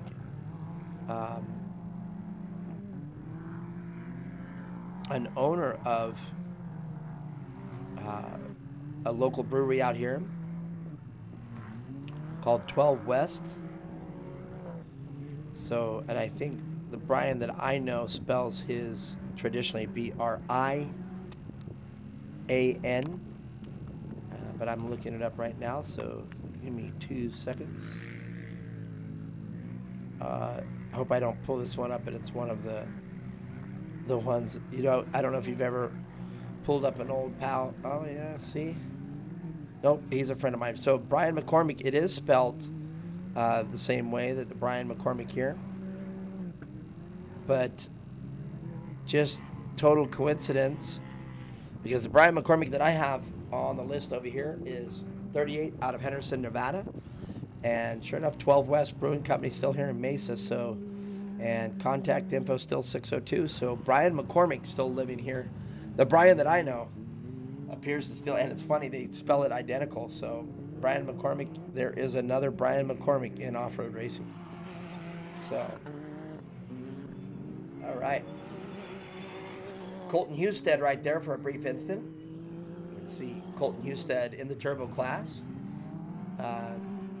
Son of our current reigning unlimited truck champion, Eric Husted. And Eric has been known to climb in the passenger seat or the co-driver's seat of Colton. So this is a benefit because of both father and son family time, and a benefit to Eric Husted as he is able to be in the car and start to visualize and scope the track. So this gives him the benefit when he gets behind the wheel of his 900 horsepower all-wheel drive unlimited truck. And in the past, let's go back down to the unlimited truck class here on my computer. Eric Husted has had the help of TJ Flores, and TJ Flores, a definite off-road racing legend. TJ Flores has been around for a long, long time. I remember watching TJ all the way back into the Class 10 cars, all the way up into Class 1. So great to see TJ Flores out here helping out the efforts of Eric Husted. Donald Jackson right there, making sure the course is going okay. And the Jacksons, just an incredible family-ran organization over here for Legacy Racing Association. Check out all the events and stay up to date. Go to legacyracing.net and you'll be able to see the schedule and everything. And there's Donald Jackson giving the thumbs up. As you can see here, always good to see the thumbs up telling us that everything is all good. And there you see one of the racers. I do believe that's Dan Fisher. I did see some yellow there. Taking the Joker lane, and you can see the other part of the course merging with it right there. The Joker lane, you take it one time of your 8 laps, and that's where that strategy comes into play. Do you take the Joker lane at an early pace, or do you take it later in the race? It's very interesting to see how the Joker lane comes into the strategy of your overall race strategy. So what a great thing there is. You see one car in the Joker lane and how the rest of the course zigzags back and forth, probably adding, I'm saying on average, to 10 seconds onto your time. And the adverse is true, is that if you elect to take it, you subtract the 10 seconds or so off your overall time. So at what point of the race do you do it, and is it really strategy, or is it just you're gonna take it at some point? And I have actually heard racers say that they forgot to take the Joker lane, so that also is part of the strategy, that if you forget to take the Joker lane and you lose a race by 4 seconds, had you remembered to take the Joker lane, you would have been victorious in that incident. So all right, you can just visually see some of the faster cars. The car number T974 there. And that is Randy Romo in the Polaris out of Henderson, Nevada. And Randy Romo, definitely one of the faster cars in the 924 car.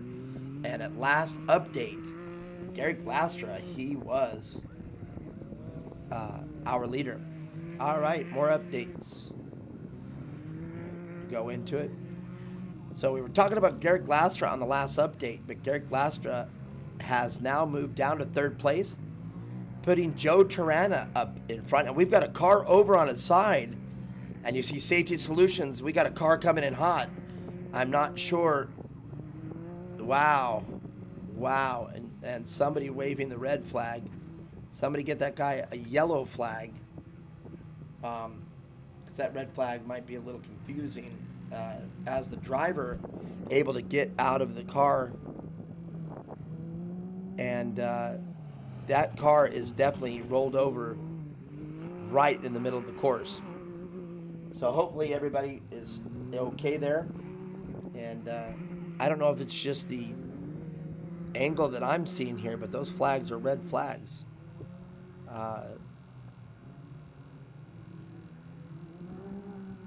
It's got to be just the angle that I'm seeing, because there's got to be yellow flags. All right, car back over on the side. Doesn't seem to be too badly damaged. Both driver and co-driver standing out next to the race course. So no injuries there. And I'm going to assume, yeah, those flags just looked orange or red, but they're definitely yellow. So could be a hue on the drone's camera. I have seen that before, so don't despair. It's not me.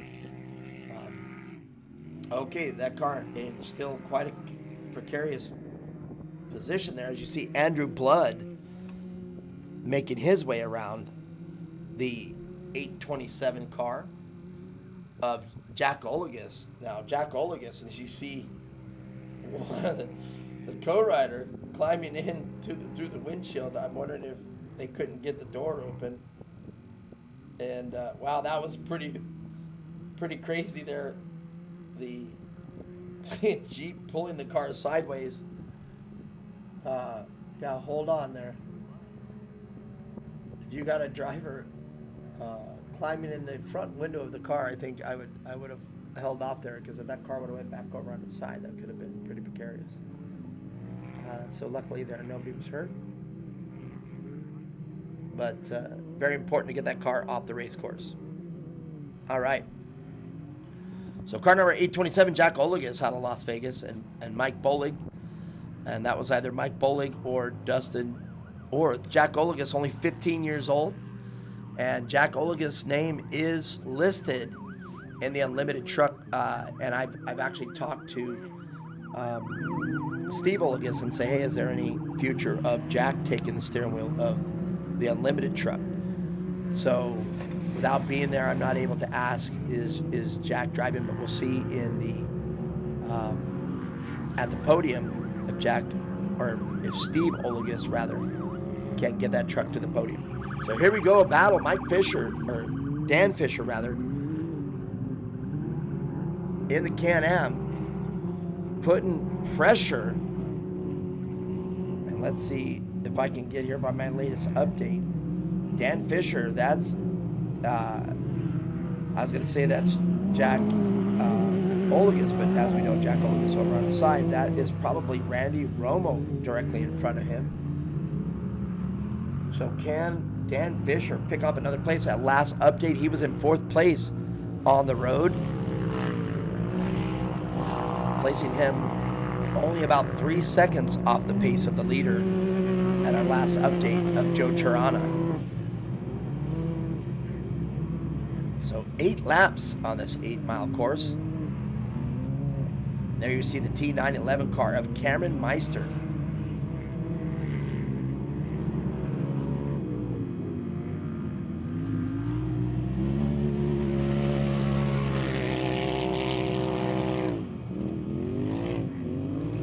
There is that 974 car we were talking about of Randy Romo.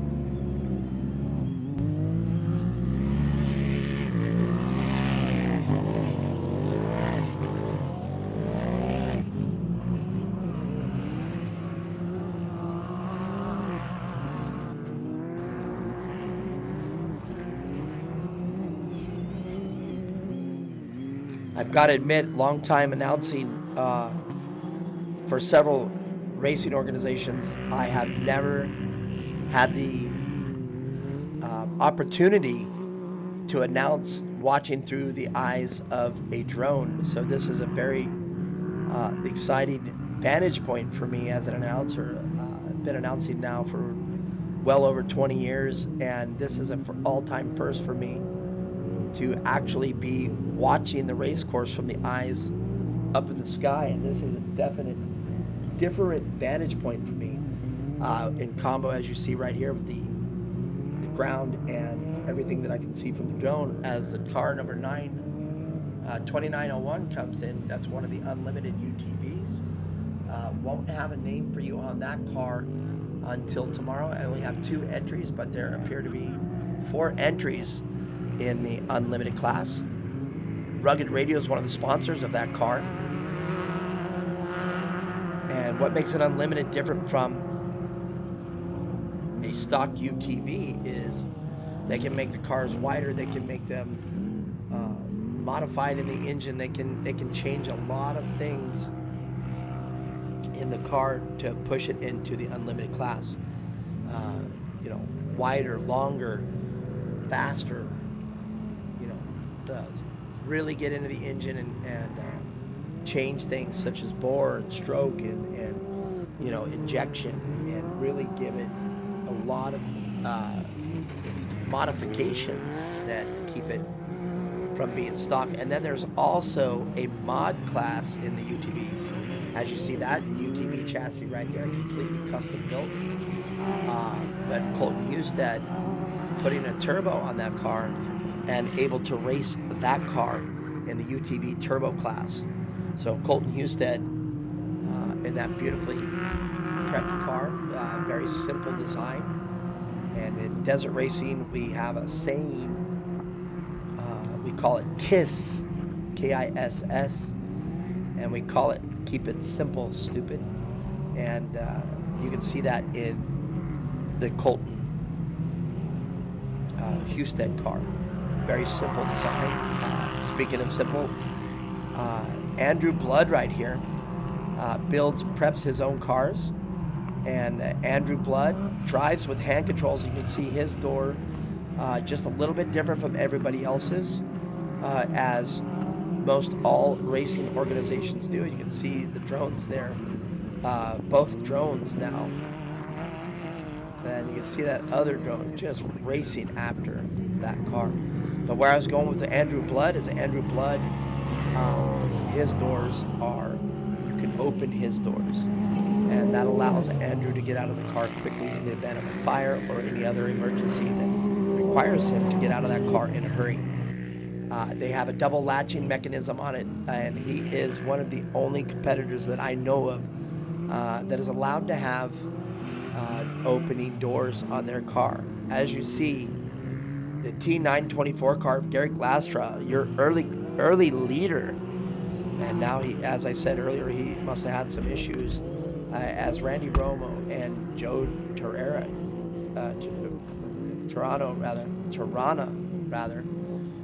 I'll get it right here, third time's a charm. But Joe Torrana in the Can-Am out front as Garrett Lastra was leading earlier.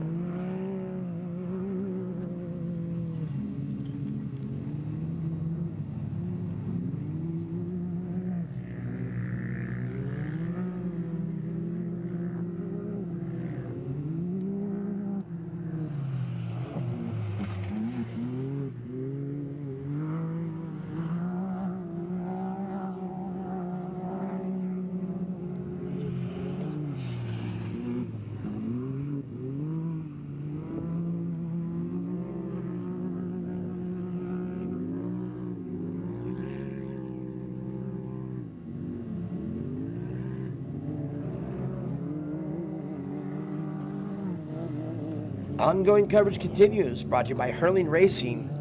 It's a family thing. Fusion Off-Road, also part of that family, making sure that the entire 2022 Legacy Racing Association Series is covered in live stream. Live stream coverage will happen on every single four-wheeled race throughout the year, so stay tuned.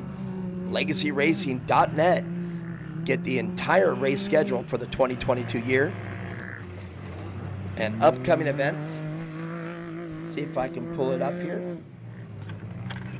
Pretty readily available on my phone. And look, the date, the second I said that, no longer on my phone. So let's pull it up here on this window. Give me 2 seconds. And I will tell you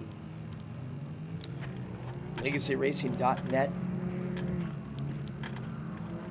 and I will give you the schedule for the entire 2022. So here we are at the State Line Shootout. The next race is June 22nd through the 25th, the Baja, Nevada.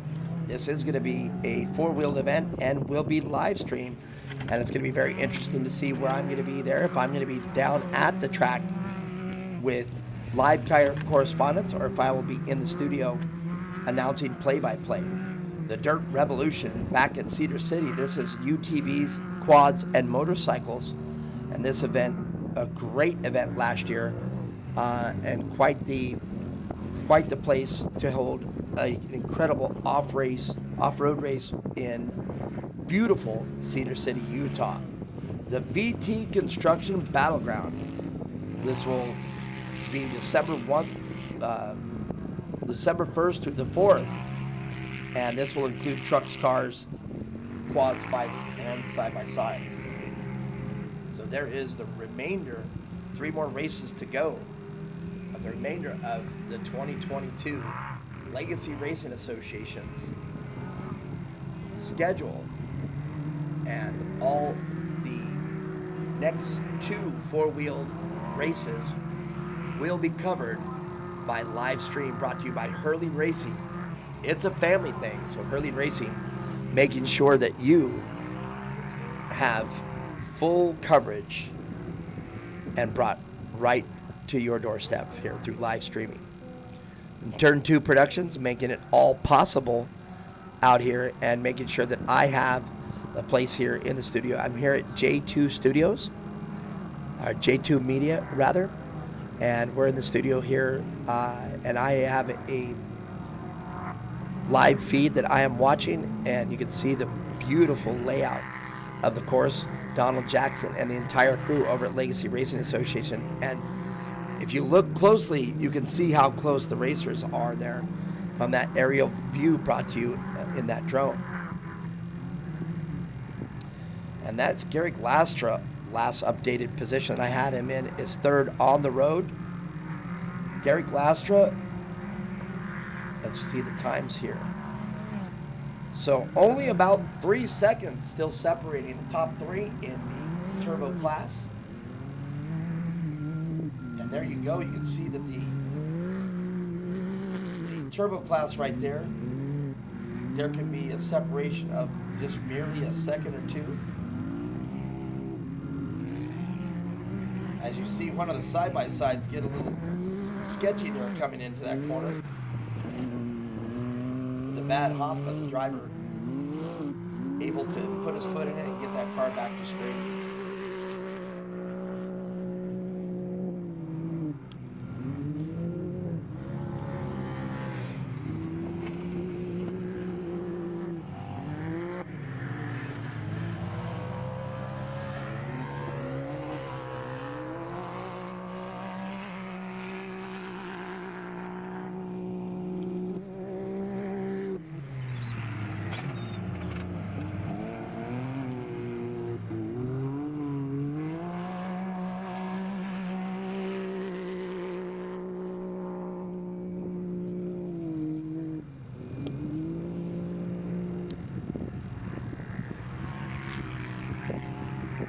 Last up you saw there, the T959 of Jimmy Perry out of Oak Hills, California. You can see the drone coming in for a landing right there.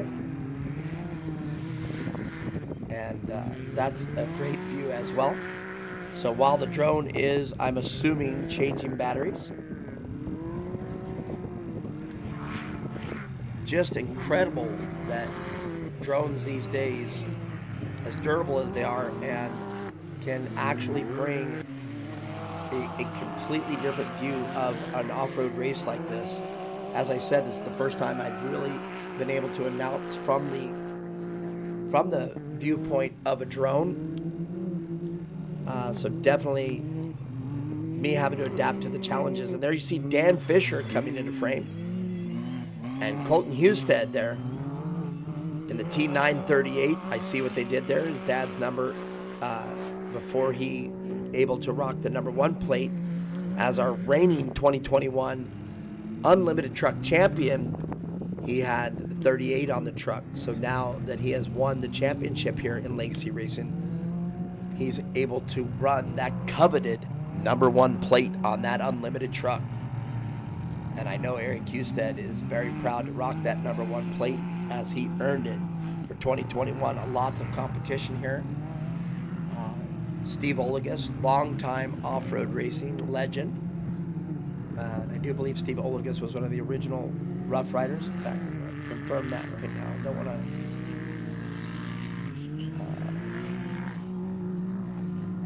give you that information and be wrong.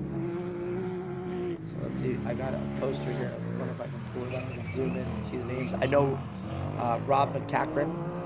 And this spans from 1991 to 1995.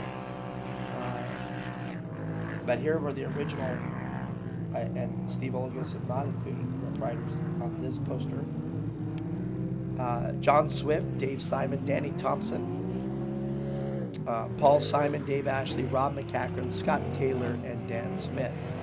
Not sure I knew that Scott Taylor was one of the original Rough Riders. Paul Simon, John Swift, Dino Pagata, Trudy Esquera, Manny Esquera, I didn't know about that. Dave Ashley, Dan Smith, Rob McCachran, and Johnny Johnson, Chuck Johnson, and Bob Bauer. Bob Bauer, what a great name there to have on the Ford Rough Riders. I thought Steve Olagus was one of them as well.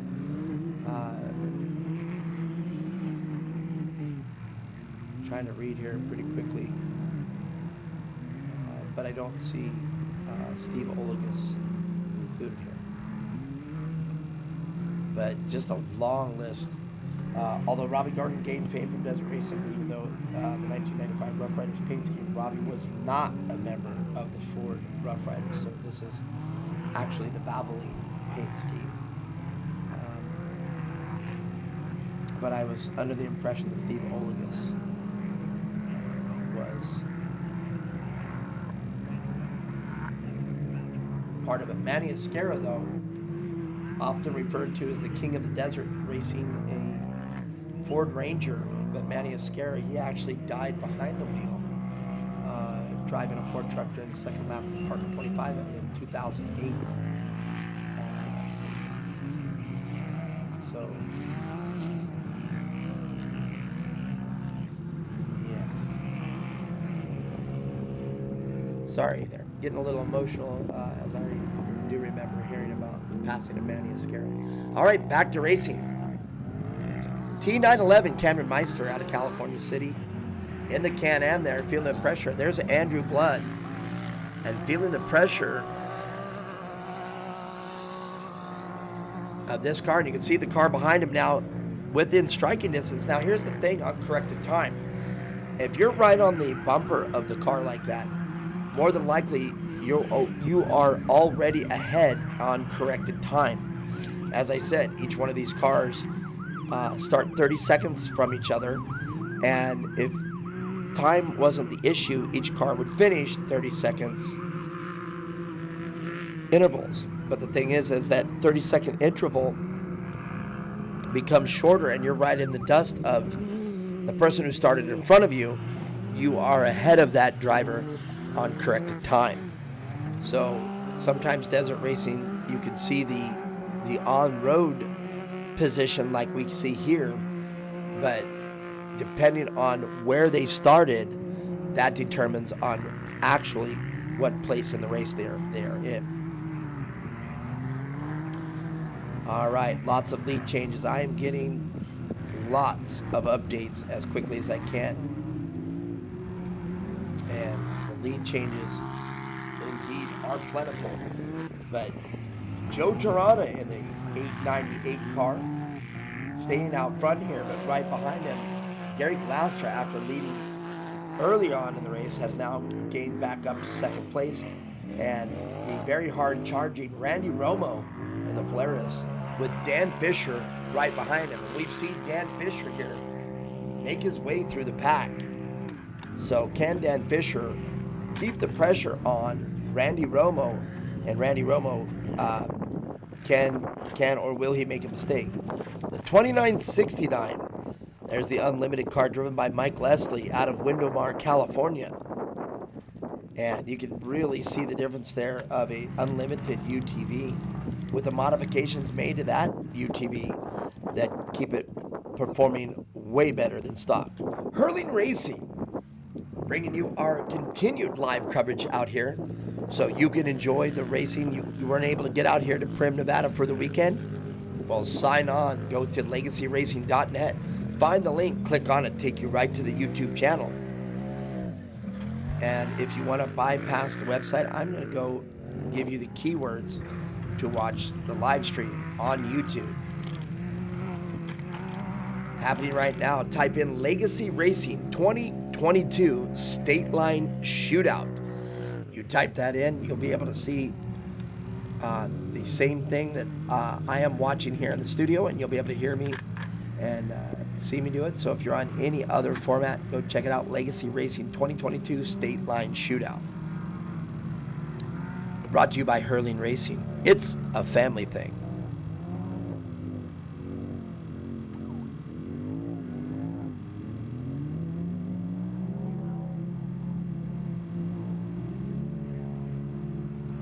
And Andrew Blood getting a lot of screen time out here. And Andrew Blood, it's really exciting to see him drive. I have maintained him and him and some of his teammates like Quinn, becoming friends with a lot of these guys. You can see Andrew Blood's car, very unique design. as you heard, Andrew is paralyzed from the waist down. So Andrew has to use hand controls in that car. And to me, if you look at Andrew and how smooth he is and how fast that car is, being paralyzed from the waist down, not slowing that young man down whatsoever. And another modification you'll notice at Andrew's car is he has opening or functioning doors. And this is allowed because Andrew Blood, having his disability, would have to exit the car very rapidly and not have any obstructions to deal with. So he is the exception to the rule. However, those doors are double latched. So they're latched with the primary latch, and then a secondary latch has to come over in case failure of one or the other. And most normally the second latch will consist of something very easy to unlatch, and then the primary latch is as designed to keep the door closed. And as I said, Andrew Blood is one of the only competitors allowed to have this modification under the circumstances of his disability. But as you see, no disability here. Andrew Blood making it look so simple as he comes to the dike jump in the reverse order. But really awesome to see Andrew Blood. Now this is Dan Fisher, the T910 car. And last update for Dan Fisher.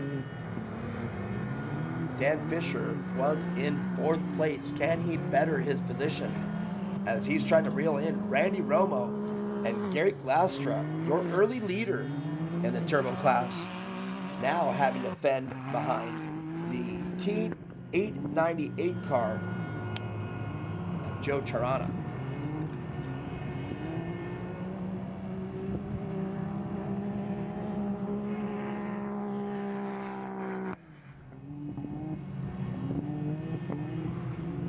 Give you the schedule of today's events. This is Heat 2. This is the Turbo UTVs and the Unlimited UTVs. Our next race will start at 1:30 p.m. I just skipped quite a bit of them, didn't I? Our next race will begin at 10. We'll begin the stage at 10:45 and we'll be off at 11:15. It's Heat 3. Which will include the Class 10 cars, the Trophy Light, the Class 5, Class 7, Class 1450, and Class 2000. So stick around for that. At 10:45, staging will begin, and at 11:15, as you see car number 824 take the high road, that's Cody Schaefer, not able to get that car into the groove and off the top of that berm, but was able to keep that car on course and create a wow moment right there for our cameras. Colton Husted, a very unique designed turbo car. As you see the water truck operator wait for the vehicle to pass.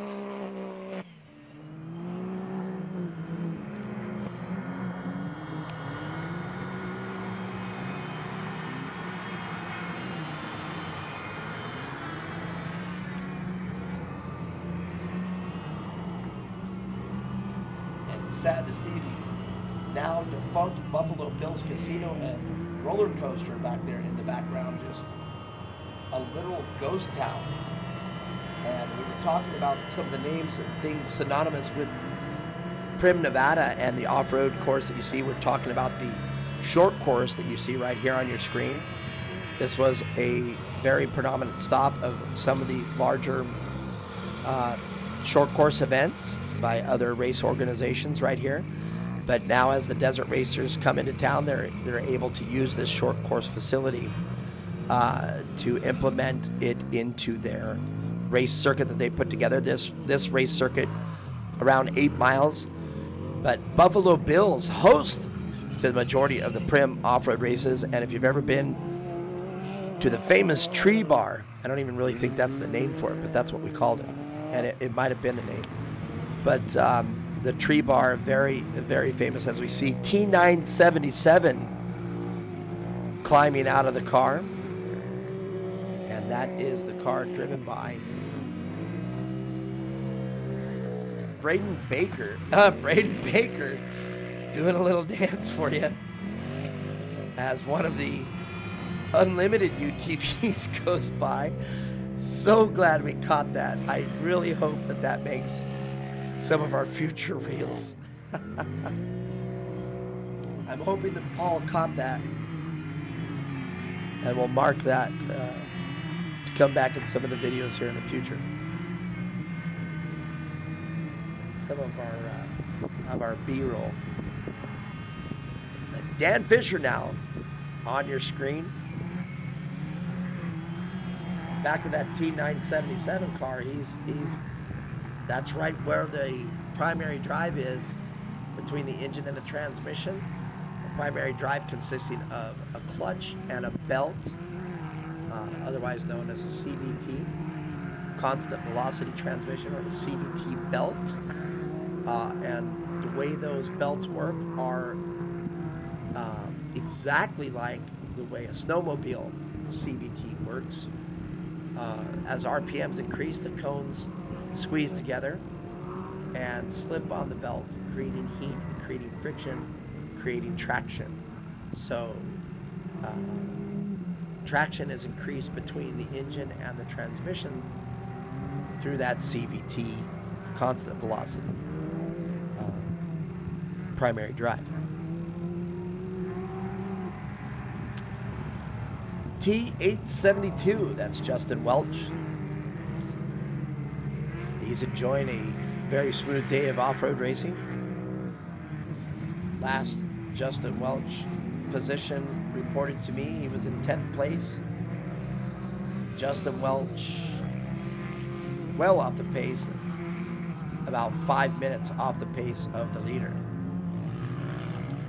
Andrew Blood now getting some pressure.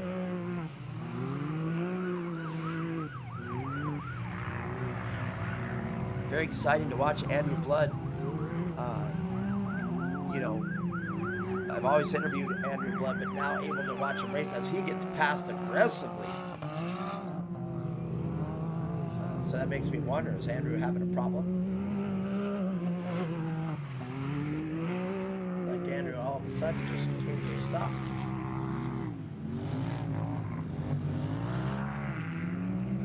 A lot of mechanical stuff going on with Andrew Blood's car. As I said earlier, he is driving with hand controls. His hand control consists of a handbrake and a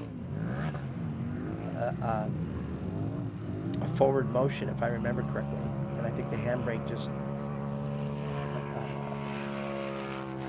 changes the position of the lever. I do believe it's forward for fuel and back for brake, if I remember correctly. And Andrew holds onto the wheel with one hand, and that braking lever with the other.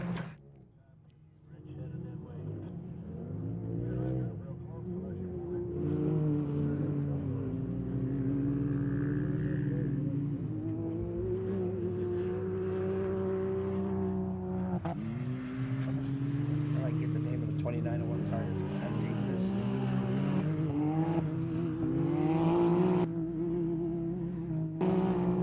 Still don't have it. The turbo cars have all but checked out from the unlimited UTVs. So the unlimited UTVs now in their position in their race with no sight of any of the unlimited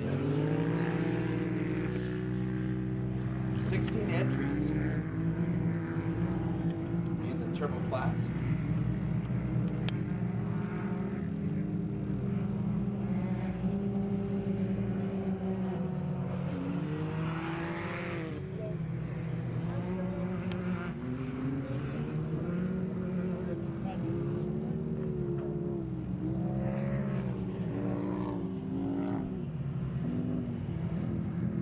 There you can see those power lines we were talking about so precariously close to the course.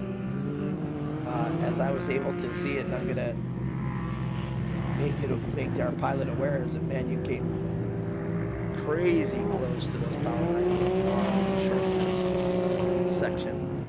I was actually able to visually see one pass in front of the camera lens So I can state narrowly avoiding catastrophe. But so far, with all the obstacles, drone footage does look spectacular.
T810, that's your car driven by Andrew Blood.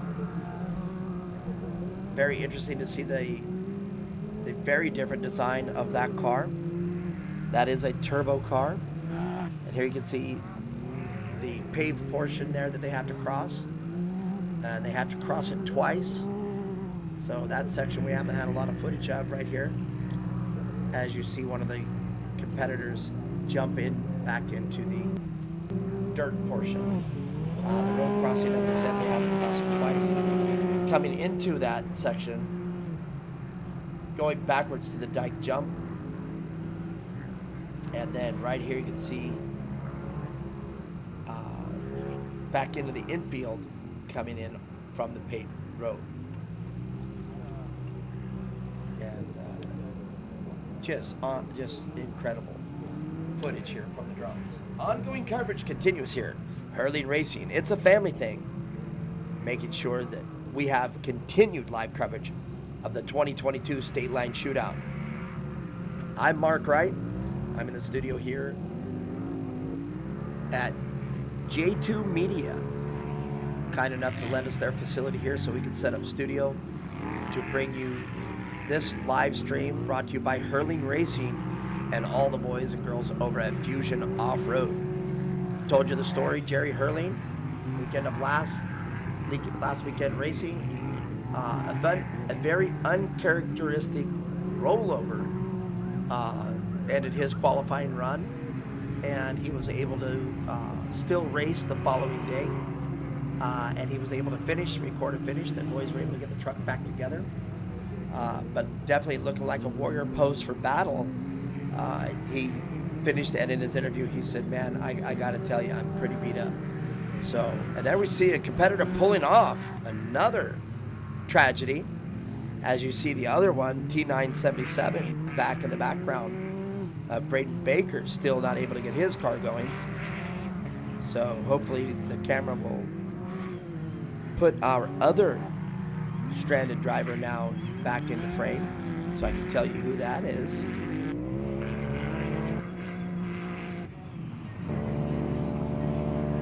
But Jerry Hurley having to finish his race, having to start in the back, as you see one of the track officials going over there, making sure everything's okay.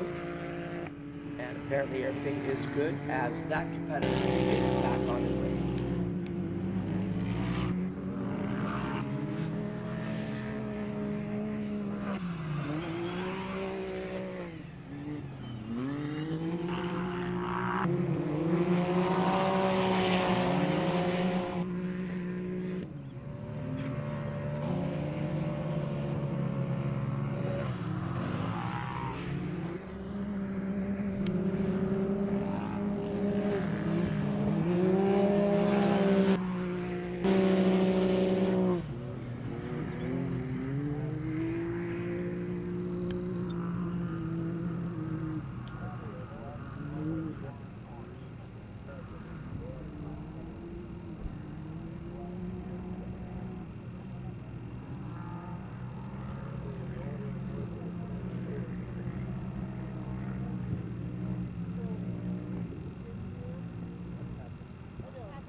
as we see later on in the race, the class is starting to bunch up as we see the 2901 car, the Unlimited.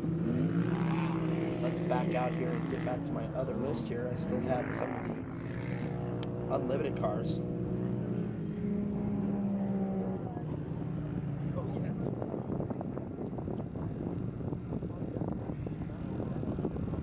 '2901 of Nolan Williams.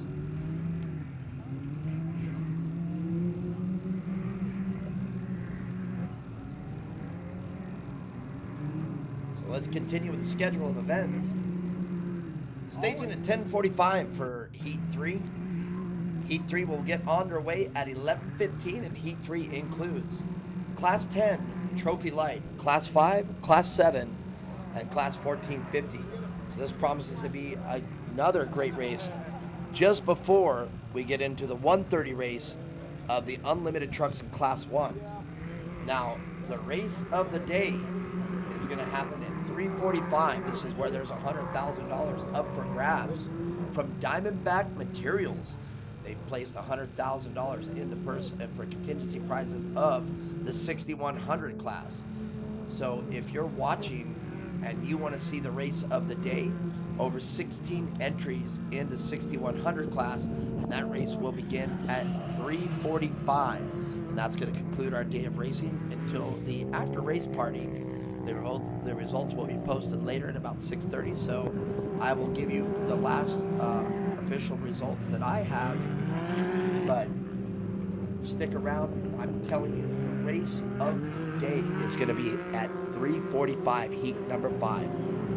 8 laps of the 6100 and the 6200 class, so stick around for that.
Metro Pit, Nevada, one of our sponsors here, making all the prints that we need happen, from our arrows all the way to any of the correspondence that we have. If you're at the track and you see somebody that has a list, Metro Print Nevada, making things happen here for Legacy Racing Association. And here you can see the 2901 car of the Unlimited UTV. Quickly followed up by the 2969. Let me see if I can get to the name. There's the Romo entry. So all the turbo cars now, all the way up to 12th place, have just outstepped the Unlimiteds. There's about 4 Unlimiteds. So Legacy Racing now posting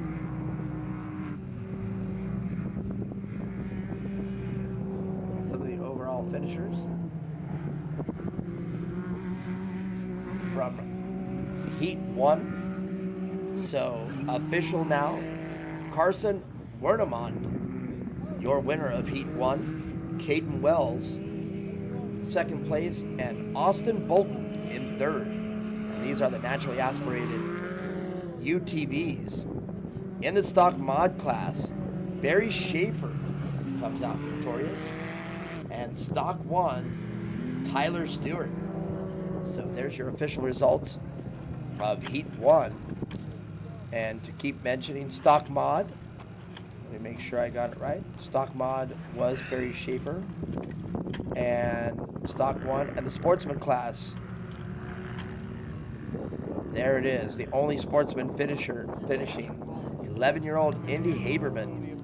So Indy Haberman, 11-year-old, he's got to be enjoying his victory for today in the Class 1300 in a very beautifully prepped 1300 car. Very modern looking, and a young man kept his composure talking to Phil Iverson. Stick around because coming up after Heat 2 here, and as our racers start to finish, we'll go to the podium with Phil Iverson trackside, and he will take you home to the podium.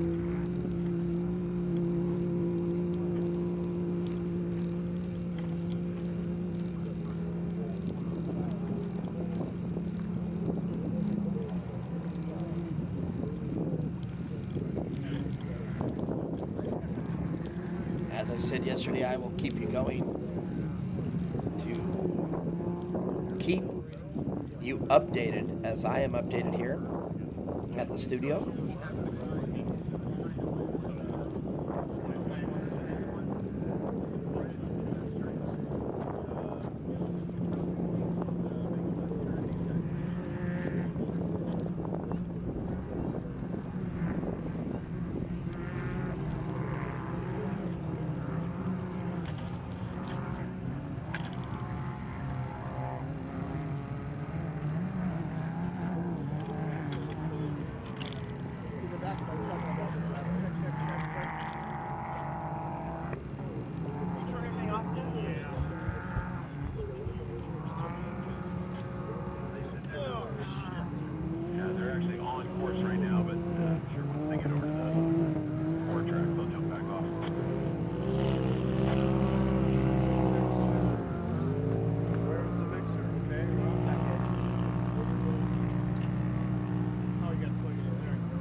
There we go. All right, get ready to interviews with these racers out here.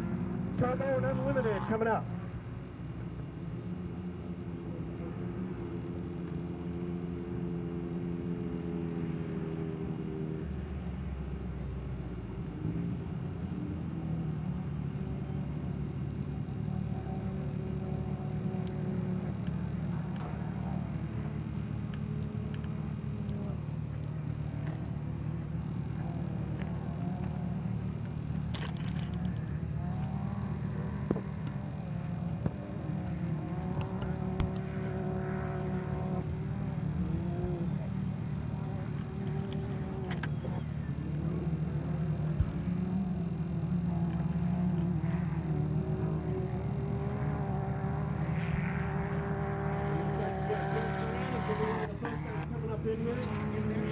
So here we go, watching the drone footage once again.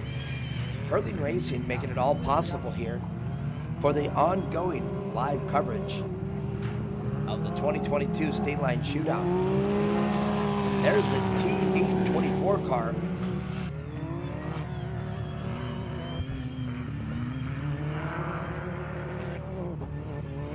Check, 1, 2. Turn that up. 824 car driven by Cody Schaefer.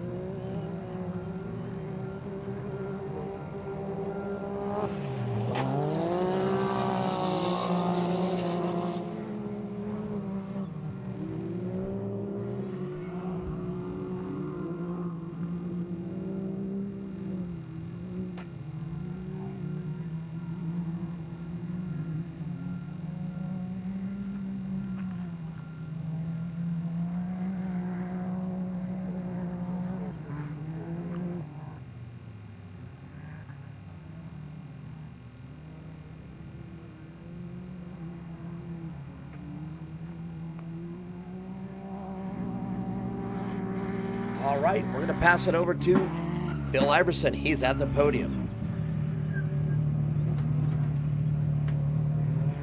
Kill that bad boy and powdery puff these doors on here. There you go. Watch yourself. There we go. Is this, you say Joe Torrena? Is that how you say it? Yep. All right, well, I got Wildman Joe Torrena over here with what's known as a pretty darn clean turbo over here. So tell me, how'd you keep so clean? Well, we started 9th and we just battled all the way up, and just passing cars, and we made it to the finish. Pretty sick how fast it is out here, right? So tell me about the Joker lane. What do you think about it? We waited all the way till the last lap to use it, and but yeah, it definitely cut out some time. Well, did it work out for you? Yeah, but I think we had it beat beforehand. Come on now, give us some credit. Boy, I tell you what, swollen heads, no shame around here, right? Had it all the way, right? Oh yeah. I had it all the way and I knew it. Who would you like to thank out here, man? I just want to thank my family, my co-driver, and everyone on the car. All right, now tell me how your co-pilot's helping you out here. You listen to him or what? I listen to him a little bit. All right, now the truth, because he's laughing. No, he listens, but he knows what he's doing in this thing. You know that this is a lie detector and you just failed, right? All right. I failed? So I tell you, absolutely. The smile on your face told me. So let me tell you, you had a strategy today? Did you?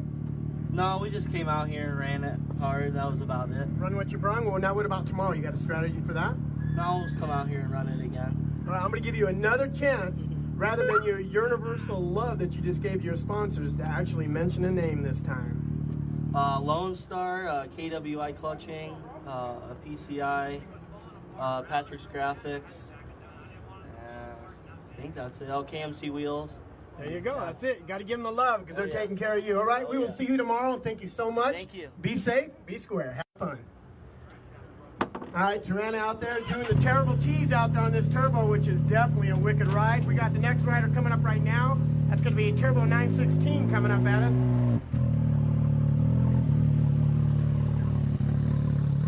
Boy, he was right on the edge of that ramp, too. We got to get him a little bit closer to this side.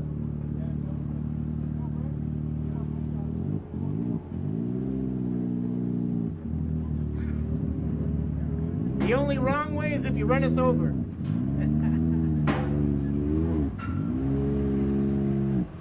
All right, we got T916, that's turbo. We're gonna pop this door open here in a minute. Give this gentleman some love.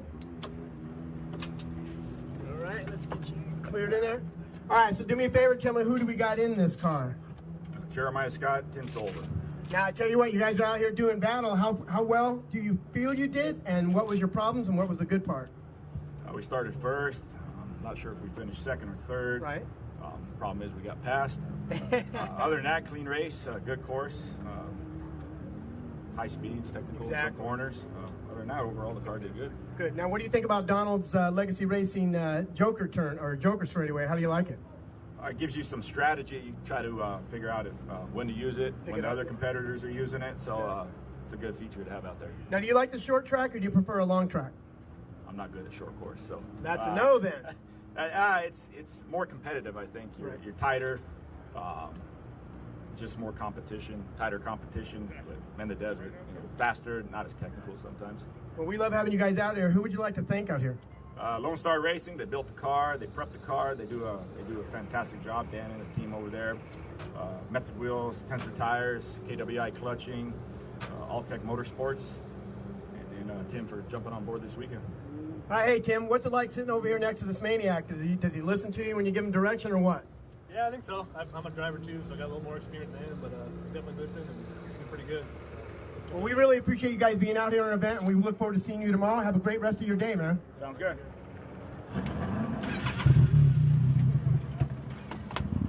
That's another wicked Can-Am Turbo 916. Coming up next, we got Steel Turbos T974 coming right out of you now.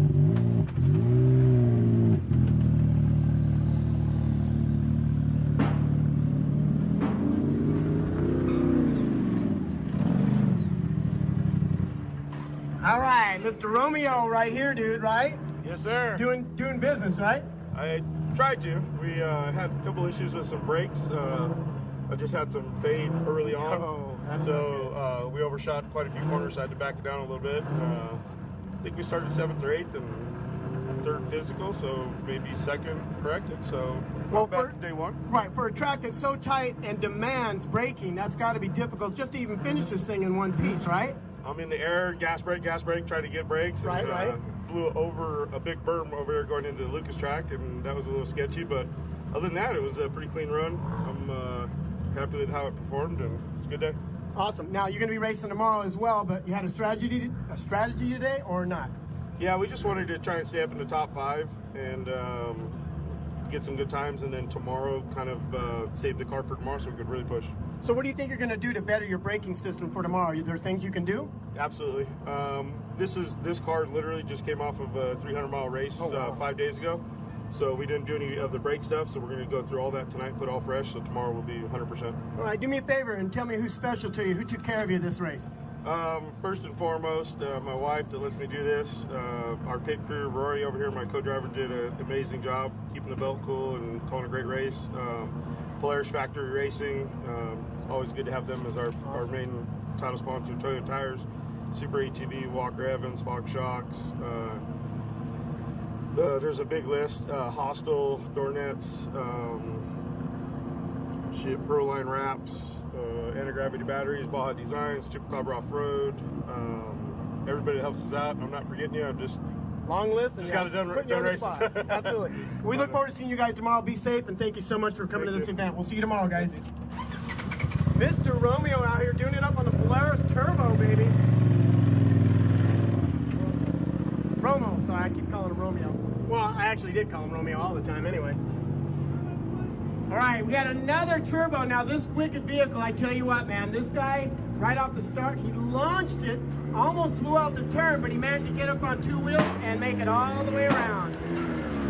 Definitely a maniac.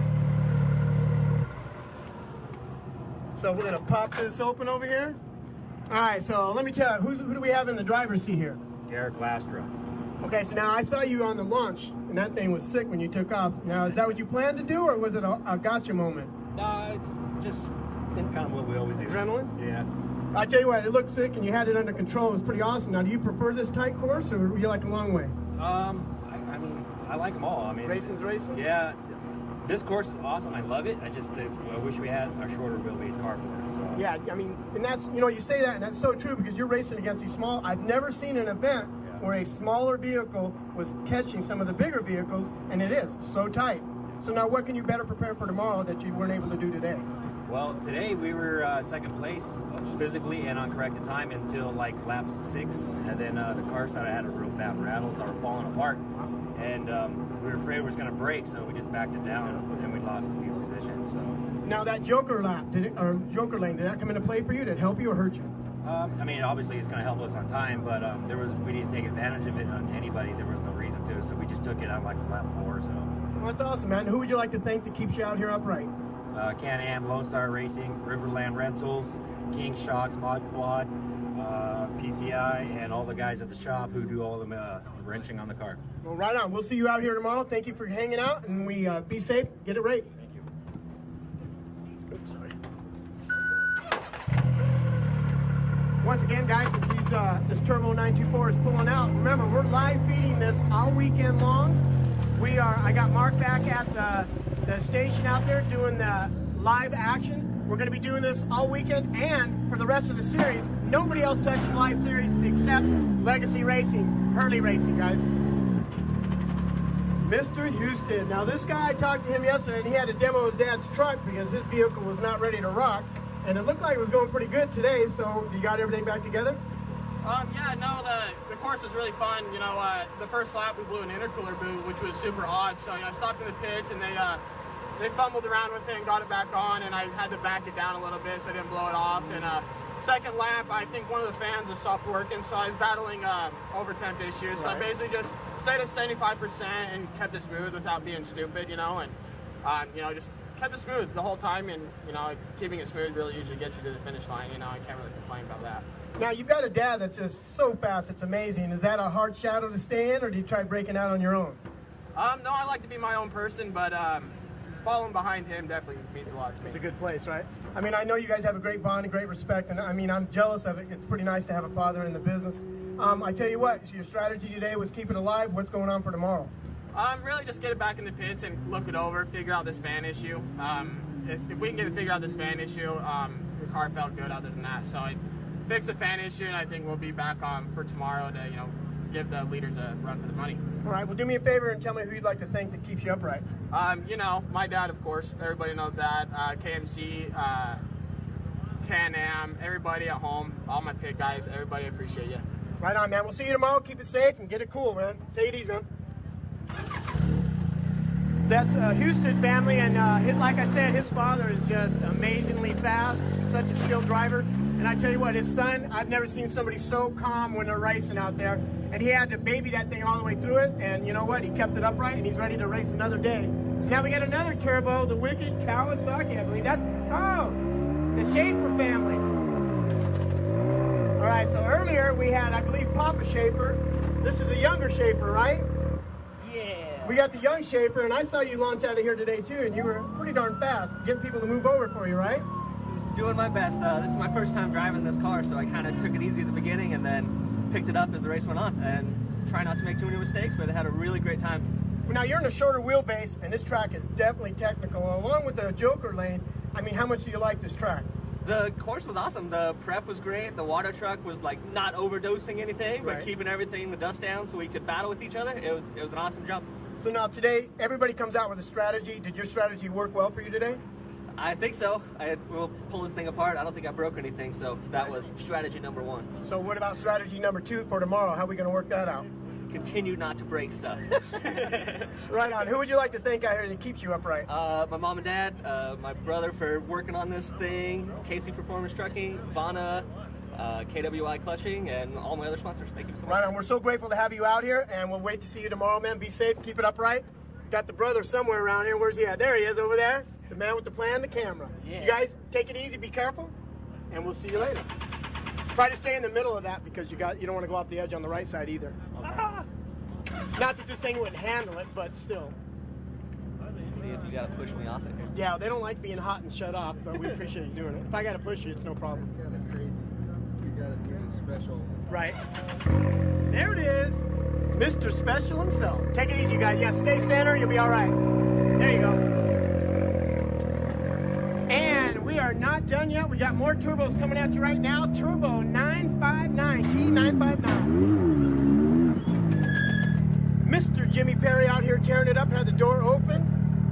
Clean shaven, ready to rock your world right now. Looking smooth as always, Mr. Perry. How you doing, man? Good. How you doing? I'm doing great. Now, what do you think about this track? I've run this course before, actually, with the Mint 400. Right.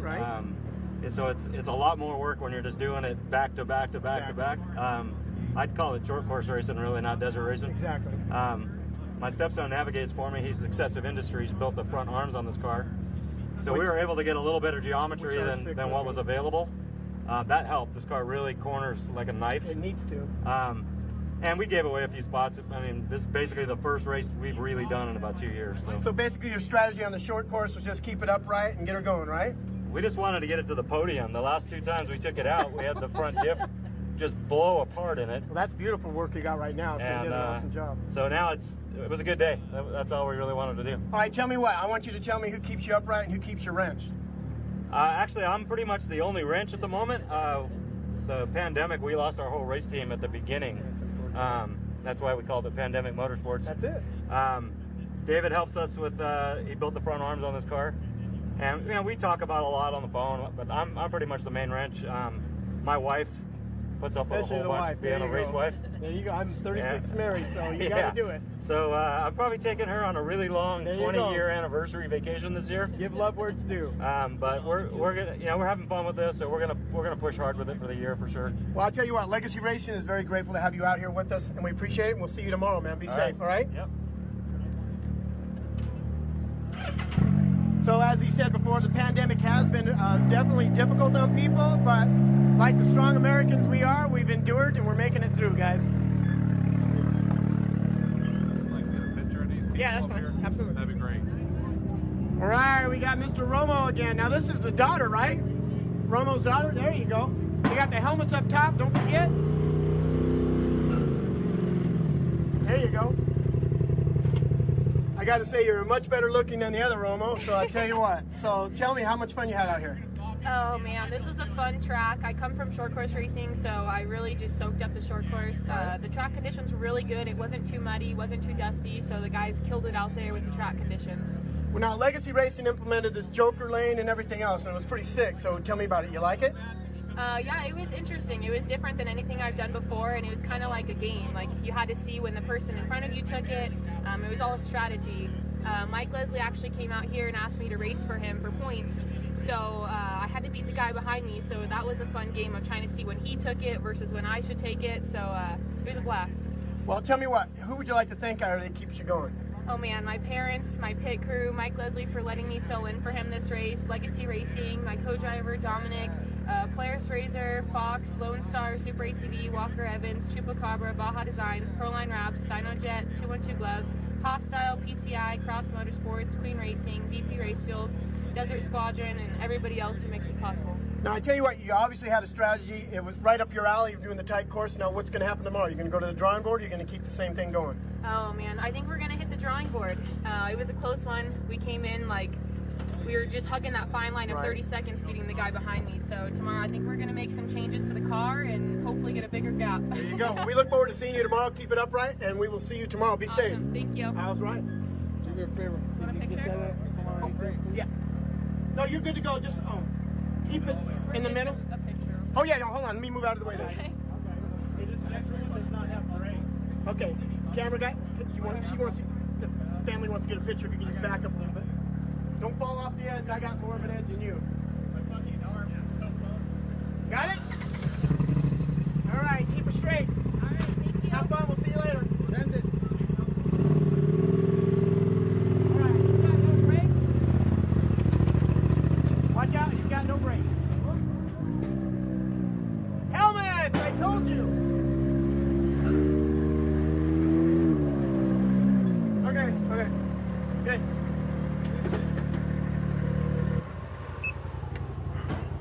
All right, who do we got in this driver's seat, Mr. Williams? Nolan Williams. All right, you were rocking it out here today, right? What happened to your brakes, brother? Too tight? They decided just to go all the way to the floor on me on, what lap was that, Mike? I think lap 4, we started getting brake issues, but I could work my way through it, pumping. The last lap, I totally lost brakes. Well, that was what I was going to ask you, is when they went out. So now, do you attribute it to being so tight, or did you overwork them, or is there a problem you can fix? I believe there's a problem. I think it was on my end on prepping. There could be an air bubble in there, but we don't have any leaks or anything, so I'm assuming I just need to bleed the brakes. Bleed them out. I must have left an air bubble, and it worked its way out, and then they just, I'm assuming, I hope so. Right, sure, absolutely. So now, short of that, and blowing out every turn that you came through when you didn't have brakes, what did you think about the track? Awesome. Loved it. Better than last year, a little more open for me, bigger turns. I got a big car, so it's harder little start stuff, but it was super fun. And the Joker lane, which is a highlight, what do you think? I don't know. We didn't have a good run in the Joker lane. I don't know. I think I took it at a bad angle. We got sideways. Right. I took it there, and we took it when we had no brakes too. So. Right, and that's what I was going to ask you. Our slowest lap was the Joker lane. Really? Yeah. Well, that's because a little bit of confusion plus no brakes. Yeah, plus no brakes. But other than that, great race. Had some clean air, and it was an awesome job. My co-driver Mike, he had his job up for him, and he called out all the good turns and kept me pushing through. Even though we had no brakes, we just did throttle control. Ron, tell me who you would like to thank that geeked you out here. I'd like to thank my dad, especially for getting. He's on a conference call. He's right there. I'd like to thank my dad, especially here, Mike, all my crew members helping me get my car all together. I'd like to thank Tatum UTV, No Limit, Lone Star Racing, Rugged Radios. Elvis, right? What's that? Elvis over at Rugged. Oh yeah, and my newest sponsor is Resist All Hats. Oh, right on. Yeah. Right on. Give them some love, definitely. Yep. So now strategy is to fix this equipment, get it ready, we're and gonna do it. Yep. We're gonna go, relax a little bit, get some food in our system, and then come back when it cools down and try to get these brakes fixed. Well, I tell you what, Legacy Racing, appreciate you coming out to our event, and we look forward to seeing you tomorrow. Awesome. Drive careful, man. We'll see you guys later. Thank you.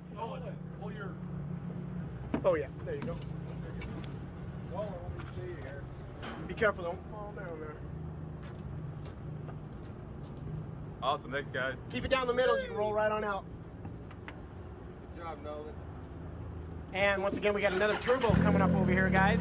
I tell you what, we were stacked with turbos and unlimiteds today.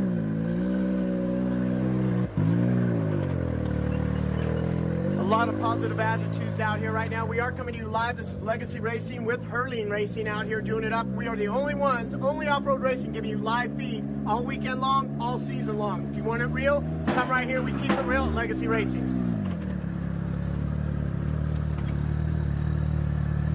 How do you say that? Gurries? Gurries. Gurries out here rocking it up. What do you think about this, man? It was a good course, man. We had a lot of fun. Unfortunately, we broke a front axle, and our second to last lap, our boost tube fell off. So we limped into the pits. They tightened everything up, and we rode two-wheel drive the last lap. That's what I was going to ask you. So you broke the front axle. Now you're in two-wheel drive. How different? How much track change did it go when you were two-wheel? Oh, it's huge difference. Huge. Yeah, your ass end is sliding all over the place. Everything. It's just a completely different car. Yeah. Well, right on. What'd you think about the Joker lane? I liked it. It was cool. We used it at lap 6, and were you broken at that time? No, we didn't break till the 7th lap, and then we limped in. So because a lot of times broken down, you can use that Joker lap to make up the time you would have lost going the other way. Yeah, right? That's true. But we were limping about 2 miles, so it sucked.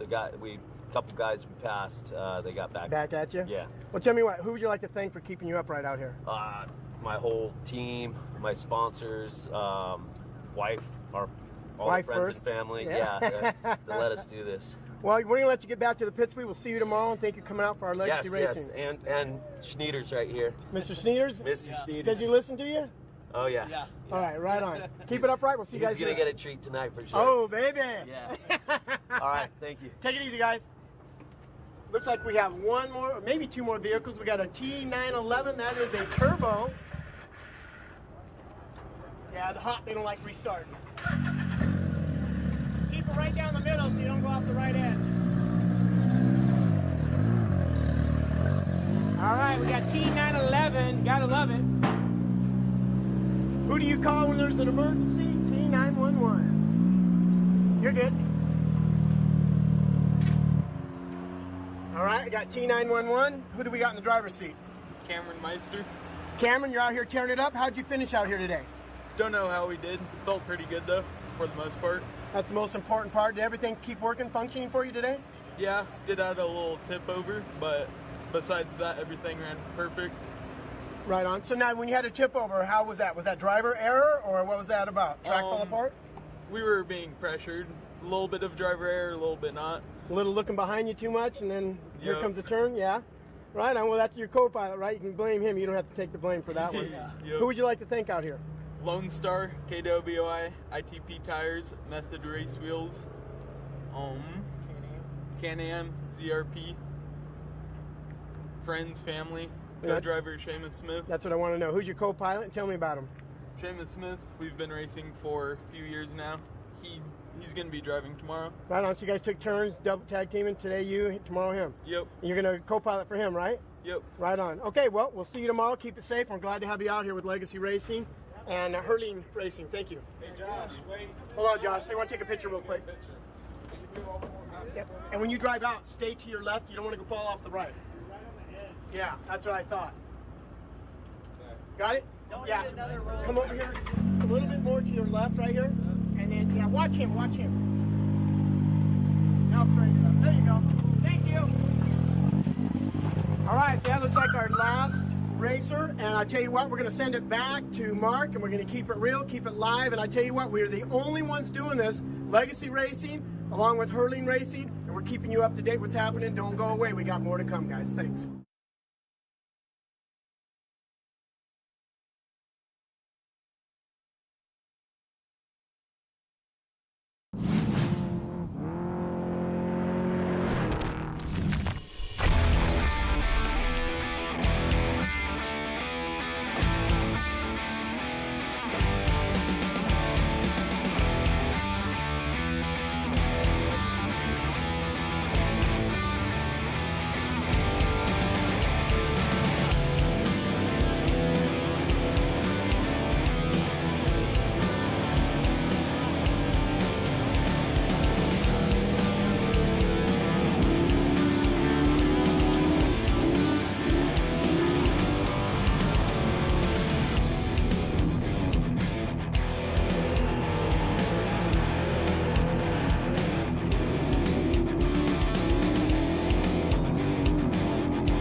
Fastest growing segment for probably the last 10 years.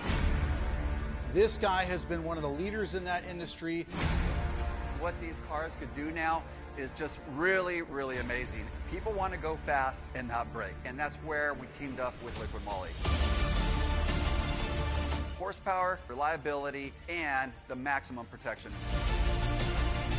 Extreme pressures and a lot of heat. We not only have an oil to suit those, but also an additive to protect the turbo systems. One of those products is going to be our MOS2 additive, a solid lubricant that goes inside the motor. It puts a load-bearing film inside the engine and protects not only your turbo, but all the moving parts inside the motor. Don't be afraid of losing your warranty. We have all the latest specifications. Dive into your service manual, look up the actual viscosity that it calls for, jump over to the Liquid Moly website, find the same matching product for your application, and you're good to go.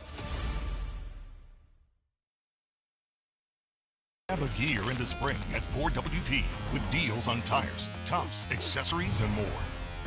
Take advantage of huge savings on BF Goodrich, Mickey Thompson, Falcon, and Goodyear.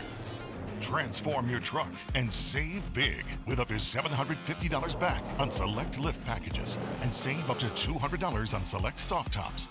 Grab a gear in the spring and do your rig right at 4 Wheel Parts.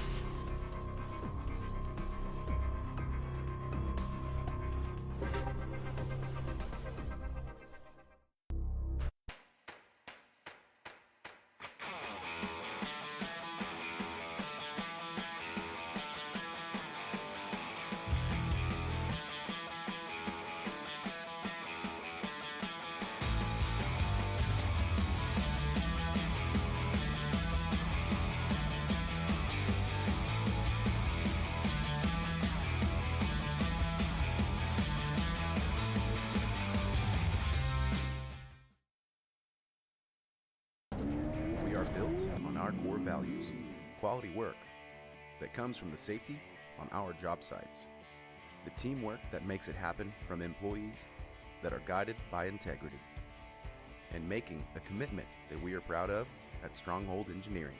Our values have been instrumental in our success and ability to build or facilitate anything imaginable. Stronghold Engineering, building construction excellence since 1991. The all-new Apache by CST Tires. CST Tires' first steel-belted offering for the side-by-side market is designed for heavy loads, long trips, and smooth rides.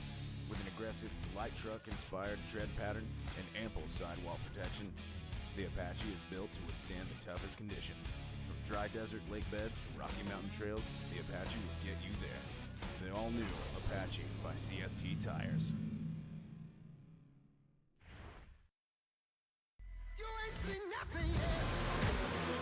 Yeah, I got that right turn. We're good. Let's meet up at the compound group up. At 10-4. Yeah, for sure, dog. Good, little driver. Straight on through.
day, like a lone wolf stalking its prey.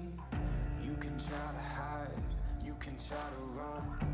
I caught the scent, I smell the blood. I'm coming for you.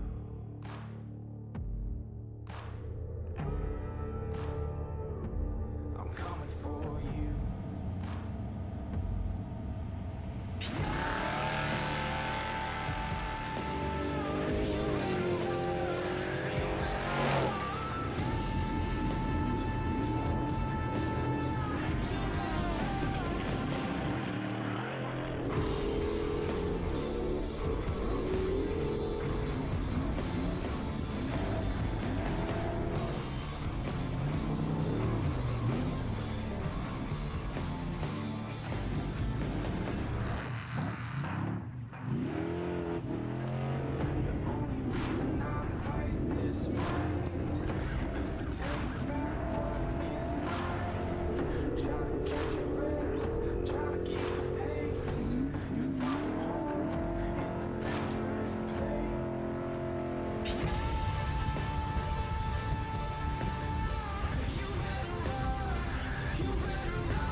Grab a gear into spring at 4WT with deals on tires, tops, accessories, and more. Take advantage of huge savings on BF Goodrich, Mickey Thompson, Falcon, and Goodyear. Transform your truck and save big with up to $750 back on select lift packages and save up to $200 on select soft tops. Grab a gear into spring and do your rig right at 4-Wheel Parts. Several years of working in off-road, we got asked by a sand drag group in 2008 to start following their entire racing series, and that's when we decided to start Motorsports Safety Solutions. So when we first started in 2008, we had 6 people who were pretty much dedicated to following the different races that we did. We're well over 60 active members right now that help. Sometimes they're there for 2 to 3 races throughout the year. Some of them are there almost every single weekend. Different expenses we come across, fuel is obviously a big one. Hotel accommodations. If you're taking 40 people to a race to help people, there's 40 beds, you've got to find a place for people to sleep. So hotels, medical equipment, extrication gear. Our team has been extremely fortunate over the last several years to have great financial donors who have helped us step up. The off-road community has built this truck, they've built another one matching it. They've helped equip 6 other rescue trucks with everything from suspension to rescue tools, firefighting capabilities. We've got UTVs, we have motorcycles, we've got a trailer to cool people down and act as a first aid station. The off-road community is what has 100% made this possible for us to be as successful and have the great equipment that we have.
Legacy Racing along with Hurling Racing. We're getting ready for the Class 10 trophy lights. We're also doing Class 5, Class 7. After that, we're going to be doing the Unlimited. We got the 6100s coming up. Sit back and enjoy, because I tell you what, we got the Gaunt brothers coming. $100,000 at stake, and everybody's coming after them. Sit back and enjoy. And remember this, Legacy Racing, Hurling Racing, the only ones bringing it live to you this weekend and all season long. Sit back and enjoy, guys. Thanks.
Where they rolled it earlier.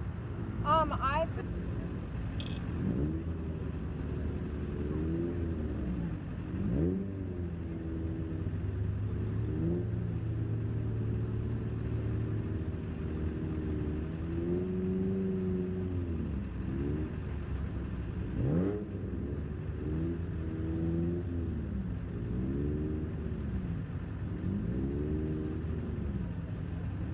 of the Legacy Racing Association State Line Shootout going on here in Primm, Nevada.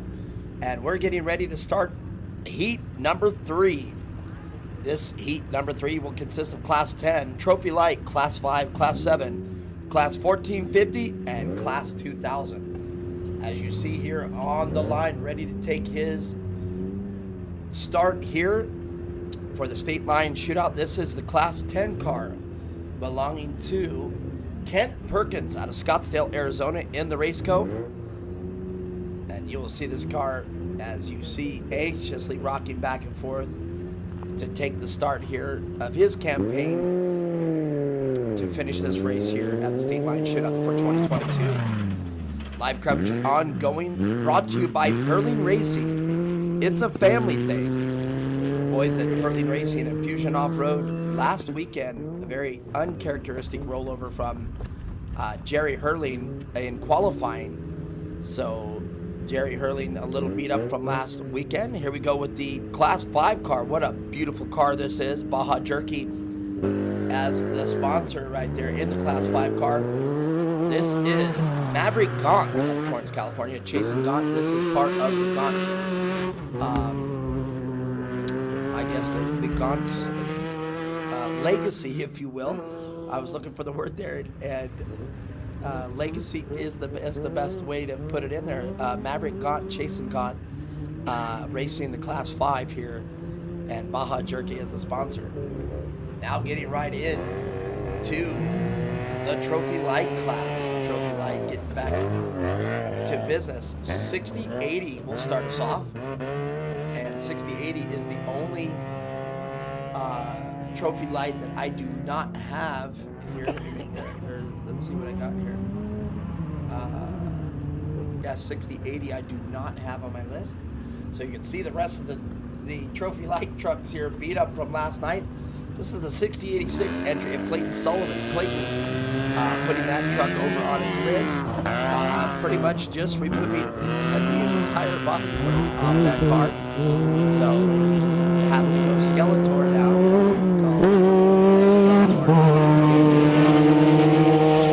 We call that in the street bike community when you lost your fairings and everything, Skeletor. So we'll go with that. Clayton Sullivan, second off the line here in Trophy Light.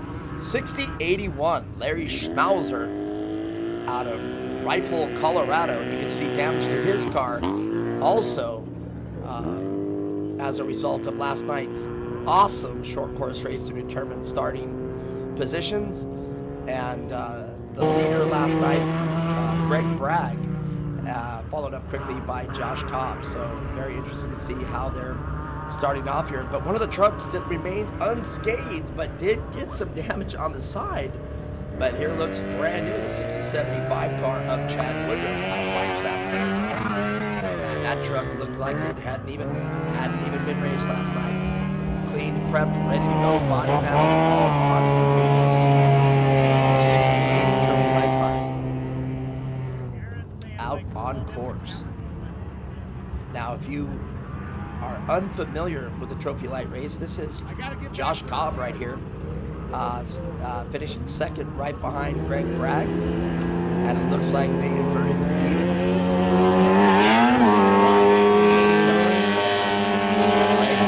Starting again in the rear, that would mean Greg Bragg starts off dead last. Josh Cobb now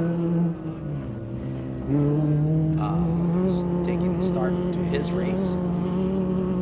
Josh Cobb, a returning Trophy Light champion, and has what it takes to get that truck on top. Greg Bragg, though, you can see his truck well battled from last night's short course race, but what an exciting race, as they called it, the Trophy Light Taco Party. And what a great race. But let's talk more about the Trophy Light series. This is a show up and race class. You can rent the trucks, you show up, get in touch with them, get in touch with trophylight.com out of Wickenburg, Arizona, and you can rent one of these trucks and race any of the races on the Trophy Light schedule. Learn more about it at trophylight.com. Now here we go with this beautiful red 1450 truck. Here's our lone entry in the 1450 class. I would love to see the 1450 class grow. This is Joseph Cammons out of Warren, Utah, and a very beautifully prepped Toyota truck. U.S. Steel Box and Cart Company, Undaunted Apparel, and Garage Fab to include some of this. And look at this. I just spoke it up in a class that I would love to see grow. 3 more 1450 trucks right behind them. Unless they're calling these guys are the 2000 class. I was just going to say that. So the 2000 class 2, and I do believe these are going to be, class 2 is the sportsman class in these trucks. I would love to have seen them run the 1450, providing that the 1450 class was a pro class. And back in the days, it kind of evolved to be door slammer class, door slammer and full frame and leaf spring. And that's what I see here in the 2000 class. Robert Williams starting off in the Ford. The rest of the Fords here, that was the 2006 truck of Andrew Basara. I hope I got that right. Andrew Basara. And the last truck started off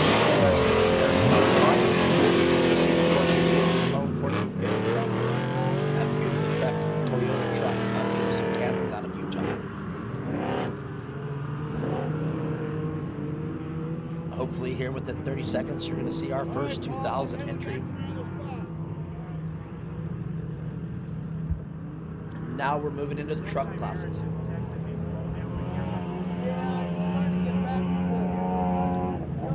Such a beautiful shot there of the scenery up there.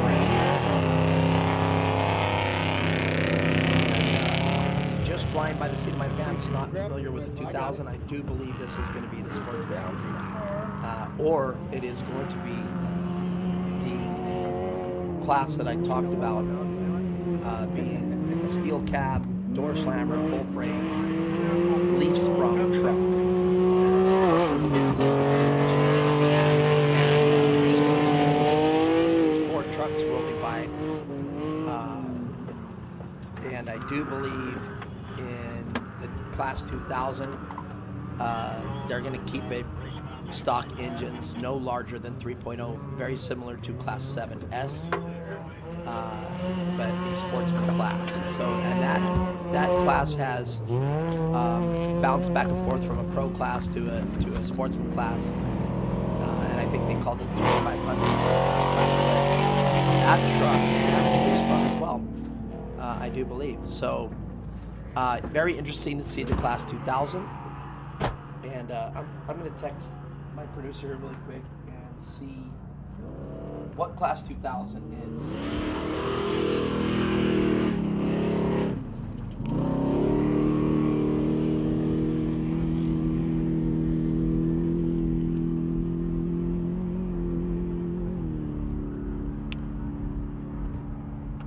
So I just texted my producer. We'll see what he sends me back here. I'll make sure that to verify what I'm saying.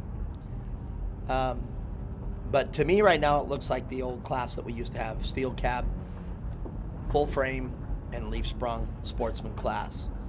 But it's great to see this class growing here. In 2022 here in Legacy Racing, there was a young man who raced last year in his Ford Ranger and finished almost every single race. Here we are back to the Gaunt entry, class 5.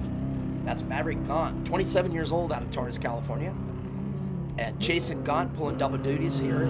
Jason Gaunt will be racing in the 6100 class. And Jason Gaunt, the driver that is in the running right now in the point standing to make sure that he is slated to take advantage of that Diamondback Materials $100,000 in contingency prizes.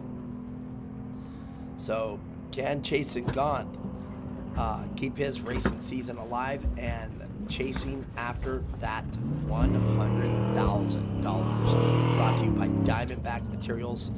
I can't even remember off-road racing in any organization where they offered $100,000 contingency. The most I ever remember was back when Ford entered a race on a United States-based organization, a $45,000 bonus to the winner of any stock class from Ford. they would pay $10,000 for a win at each race in stock classes, full stock and SUV stock. And I ended up racing a SUV stock and was gunning for that contingency money from Ford. So that's about the largest contingency I remember in off-road racing for any type of professional class. So very, very excited to have Diamondback Materials put forward $100,000 to put up for grabs for the 6100 class, and that would give you why the numbers are upwards in the 20 trucks or more. So at today's event, 6100 trucks will do battle coming up at the end of the conclusion of today. We've got, after this race, 2 more to come. And the schedule will be this. The unlimited trucks and class 1 will take the track at 1:30. And at 3:45, if you want to see the battle of the day right here for the state line shootout, come back at 3:45 and watch Heat 5, which will be the 6100 and 6200 class trucks. And as you see, Josh Cobb already losing both his side panels on the rear of that truck, of that trophy light truck. He started off with what appeared to be both of them, but has quickly lost both of them and hasn't even completed his first lap yet. Josh Cobb, a returning champion, and I do believe that Greg Bragg, right now, as you'll see him enter the frame there in his red truck, I do believe he is the reigning Trophy Light champion. Don't quote me on that.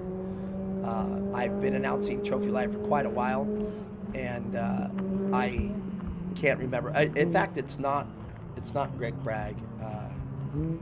I'll have to text Jason Cobb and confirm. It might even be. I'll just have to find out. So let me text him here shortly. All right, back up front to the Class 10 car. Came off the line first. That is the Class 10 car belonging to Kent Perkins.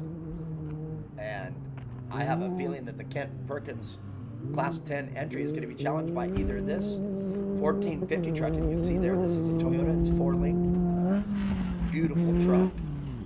And in the 1450 class, the prevailing setup in the 1450 class is a 4-linked long travel setup truck, very similar to any type of pre-runner or you know, just any long travel mini truck. But a lot of the 1450 entries run the Chevy LS engine in them, as engine is open in the 1450 class.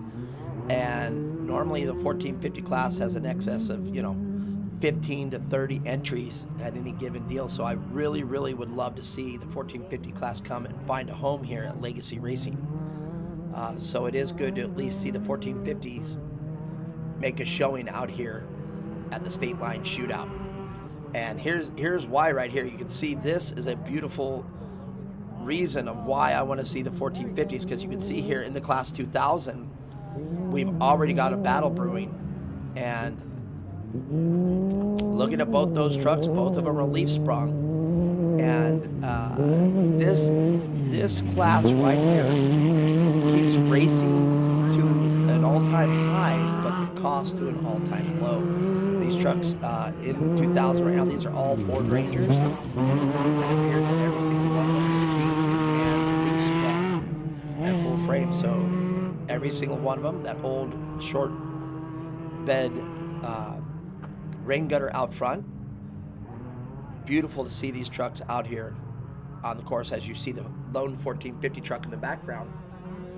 And now we're back to the Trophy Light, the 6080. And as I get updated, and I do believe the 6080 truck looks like they inverted the field. Greg Bragg winning last night starts at the back.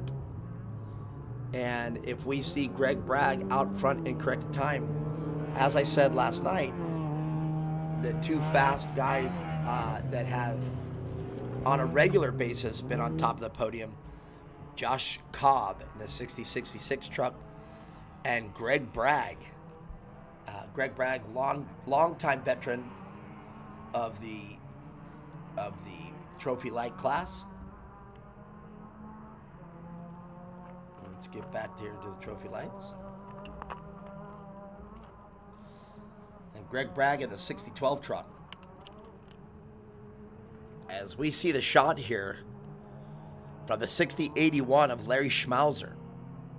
And Larry Schmauser right there, you can see the damage to his hood and headlight section caused last night by heavy contact in the short course taco party last night. And what a great adventure that was to announce. Unlike your normal short course, the track is well lit up. None of the cars have lights. And great watching the short course events, set up in a groomed course. Well, although the track was fairly groomed, it wasn't completely groomed, and the trucks were out there on the non-lit up sections with their lights on. So it was very exciting to see side by side, 6 trucks out on a short course going at it. You can see the short course out there in the background here on that shot. Greg Bragg, though, lots of ground to make up as the field was inverted. And the beautiful thing about these trucks, if you see that they're kind of keeping the same pace, that's because these trucks are 100% equally prepped. They are the same truck all the way through, same A-arms, same shocks, same length, same everything, same engine, same tranny, same rear end, even down to the same tires. This is a spec class. Where they differ is you can set the shocks up to your liking. You can change your gearing, and other than that, the trucks are left to be ran in as delivered form from the Trophy Light facility. Josh Cobb and everybody there, Jason Cobb, Gretchen Cobb, it's a family deal over there in Wickenburg, Arizona, and they try to keep every truck as equally prepped as humanly possible, sealed engine, so nobody can tamper with anything. So this Trophy Light, an extremely great driver's class. So not the one with the biggest pocketbook will always ride on top. So loving to see these 2000 class out here. This is a class that really close and dear to my heart. Because these are, first of all, they're Ford Rangers. It's how I started off in off-road racing with the Cobbs, as I just was mentioning, Jason Cobb. Jason Cobb started me off in Class 7S, and I was hooked ever since. So beautiful to see this class of 2000s out here, which appear to me to be steel cab, and you see that rain gutter right there with the updated fiberglass. But extended long travel there in the front. You can see the longer radius arms, but these are leaf-sprung truck steel cab slammers with the entire frame. So, and I don't know if this is a full class or sportsman class. I'm trying to get my producer to pull all that information for me, and I'm sure I'll get it here shortly. Another door slammer right there, a steel frame. You can see it going all the way to the back of the truck, and one set of shocks. Triple bypasses with leaf sprung, and you can see that truck is just so I think I got it right in 2000.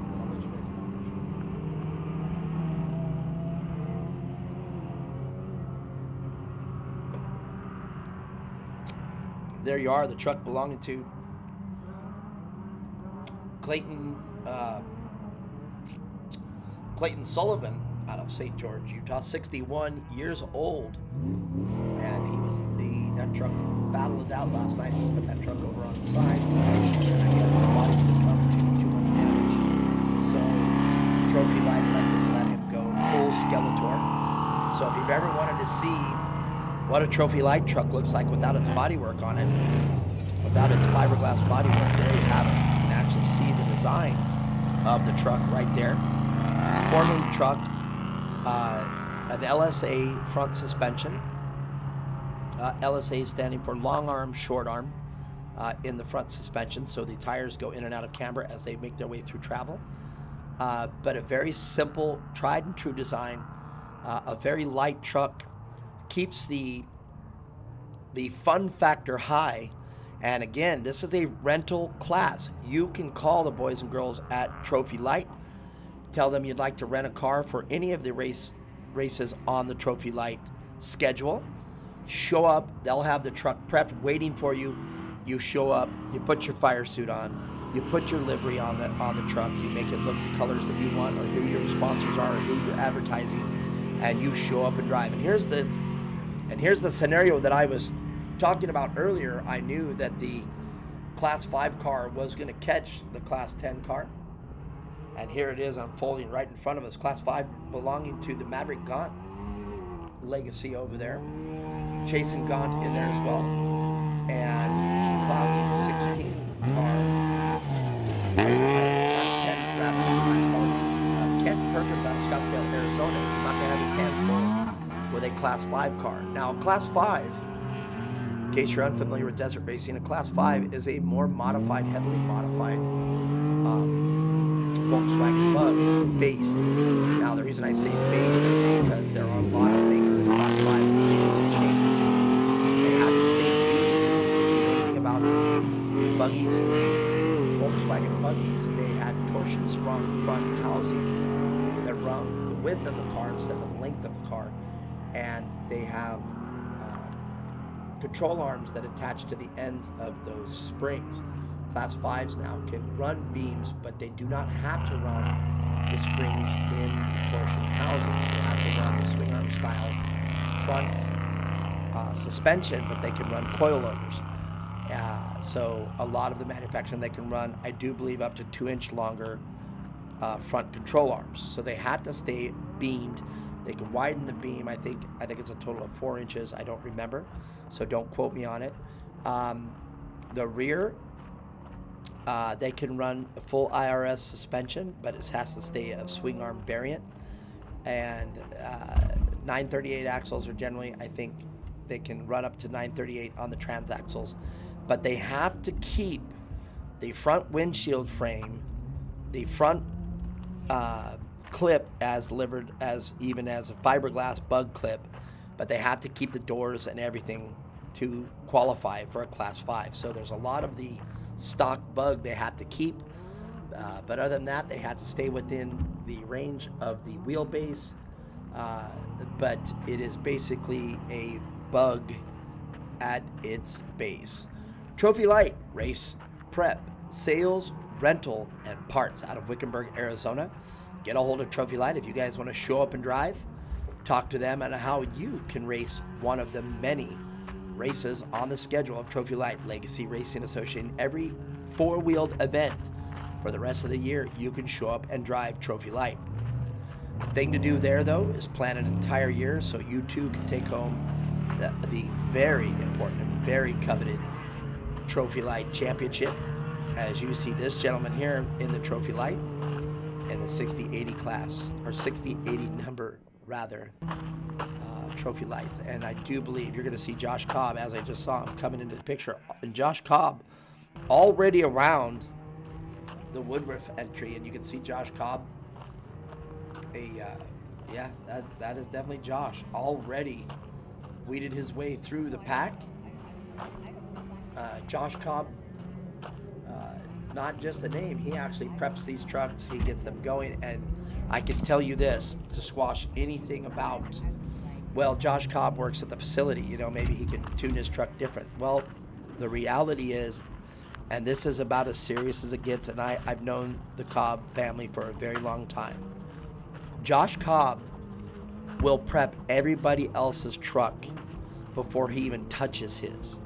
Now, why that's important is because he'll make sure that the customer's trucks are done better than his, and I have known him personally to literally change fluids and wash his truck off, even sometimes not wash his truck off, and show up at a race and not being able to put the time into his truck that he has put into the customer's truck. So I know Josh Cobb has just busted his behind to make sure that the customers come first. So hats off to you, Josh Cobb, and all the boys and girls down there in the Trophy Light program. All right, the trucks are now on the course. So coming up next is going to be the Unlimited trucks and the Class 1. So these are the next race 4. These are engines greater than 600 horsepower. These are fire-breathing, just incredible monsters of off-road racing. So if you haven't seen any of the unlimited races here so far, as we see the 1450 truck pulling off, and I'm going to bet you can see, I'm seeing, I think, a little bit of steam coming from under the hood there. But okay, kind of confused there on why we pulled off but kept going. But 1450 truck belonged to Joseph Kamens out of Warren, Utah. Sponsors include U.S. Steel Box and Cart Company, Undaunted Apparel, Garage Fab, Toyo Tires, Casey Highlights, and Fox Shocks. And here's that 2010. I'm really loving this class right now, of Cameron Wells out of Henderson, Nevada, in his extended cab Ford Ranger. Today's live coverage brought to you by Hurling Racing. Hurling Racing, an incredible sponsor to have out here, making sure that you guys can join us all around the world on the internet via YouTube. Make sure you go to our site, legacyracing.net, and check out the entire schedule. For the rest of the year, we will be bringing live stream of every single four-wheeled event here for 2022. Now here we are back to the 2000 class. You can see another Ford Ranger, and it's very unique to see the different setups of each one. But the 2000 class, every single one of them so far, steel cab, full frame, leaf sprung. So every single one I've seen fitting this dynamic. And I do have a text message. Let's see if I'm correct here.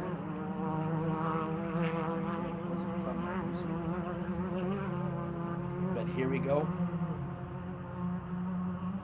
Let's bring you up on the update here, our first update for this race. Out front early, as I said, you saw and there you go, the 1450 of Joseph Kamens. Now, they're out of the truck, and I don't see any. Oh yes, indeed, there is something dripping from the front skid plate.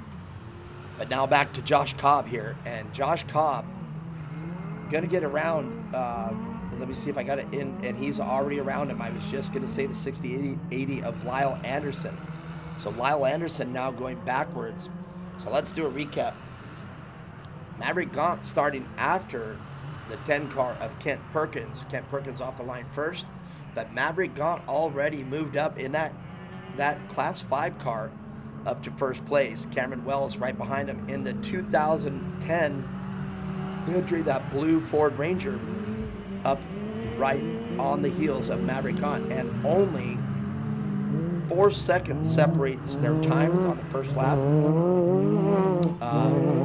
between Cameron Wells and that light blue Ford Ranger that we saw, and Josh Cobb, the first of the Trophy Light Series, but Greg Bragg right behind him. Kent Perkins in between Josh Cobb and Greg Bragg. But let's see what we got for time separating Greg Bragg, and so a full roughly 15-16 seconds.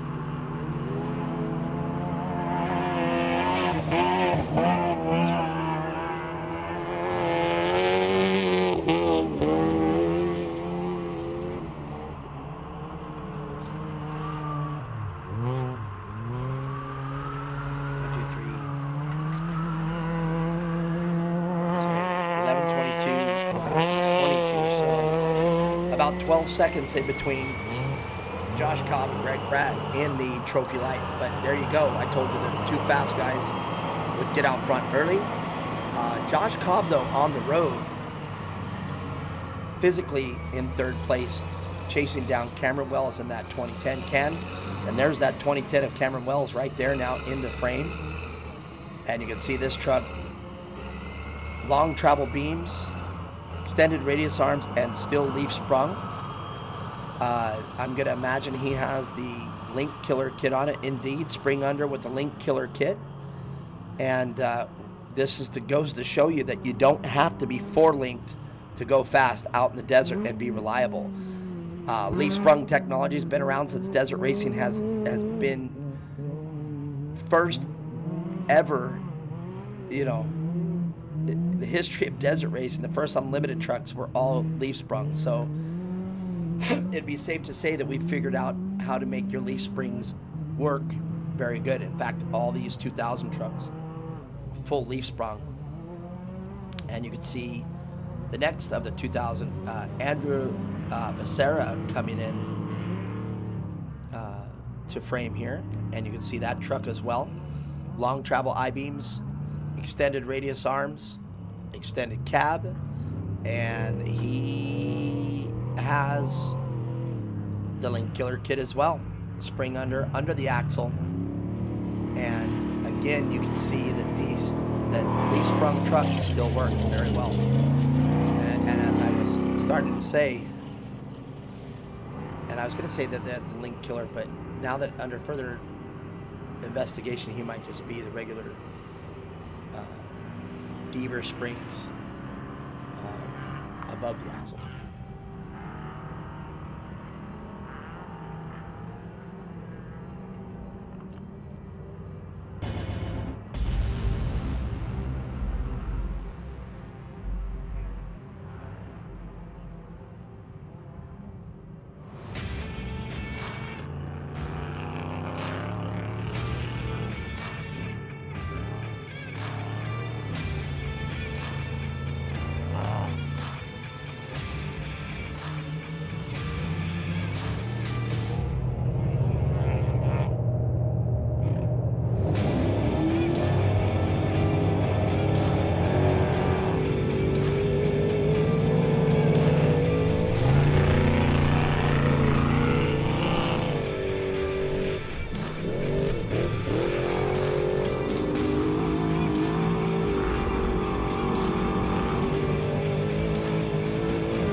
All right, back to racing action.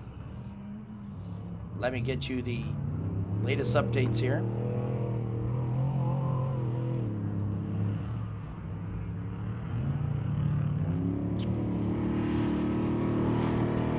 Back to our latest updates. There's the 2010 car of Cameron Wells. So Cameron Wells right on the heels of Maverick Gaunt. This is my latest update. This can change. I get the updates as soon as I get them, I give them to you. So Maverick Gaunt out front in the Class 5 car. Now, they're different classes, so I'm just going through who's up first. Kent Perkins, the 10 car in 4th place on the road. And Cameron Wells, the 20 10 car in second place on the road. Josh Cobb in that trophy light, well underpowered, but a very skilled driver. Josh Cobb doing as he does, getting all those ponies out of that little Ecotech engine that is in those trophy light trucks. Trophy light trucks, definitely a driver's category, and there you see Josh Cobb right there. Now, just a moment ago, you saw the lone 1450 truck of Joseph Cammons being towed off back in the background. I don't know if you guys saw it there. So Joseph Cammons, tough break for him, having to check out early. And I always say, if you want to make your presence felt in off-road racing, either win one or break. So he broke, so I'm going to go through his sponsors.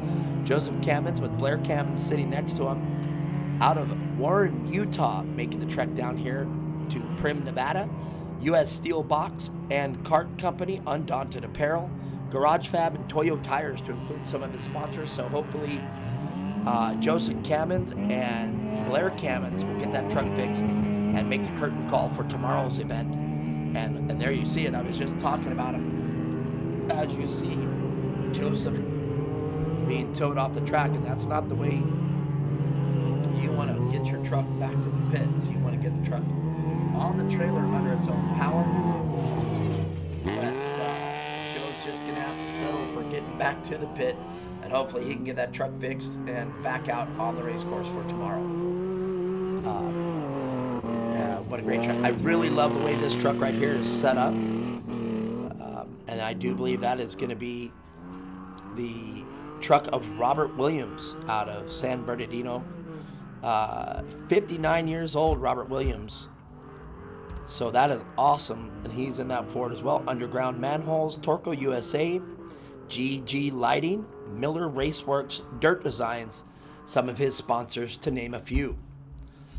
But right now, Maverick Gaunt. Now, Maverick Gaunt, part of the crew over there with Chase and Gaunt.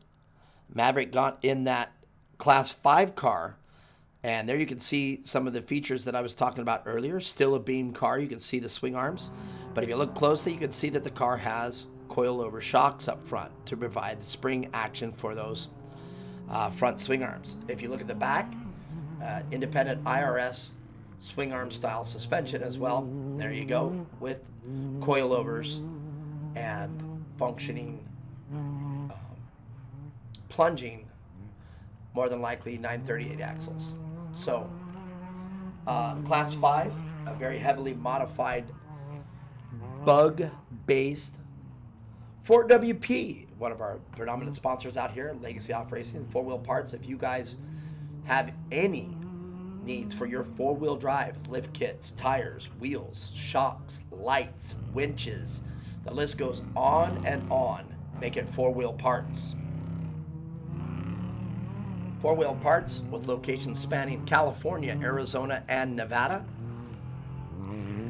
Go there and see how 4-wheel parts can take your stock 4-wheel drive and make it a monster. Hurling Racing providing the live coverage here for you guys. No matter what your medium that you're watching this live coverage on, Hurling Racing, it's a family thing. Hurling Racing also associated with Fusion Off-Road.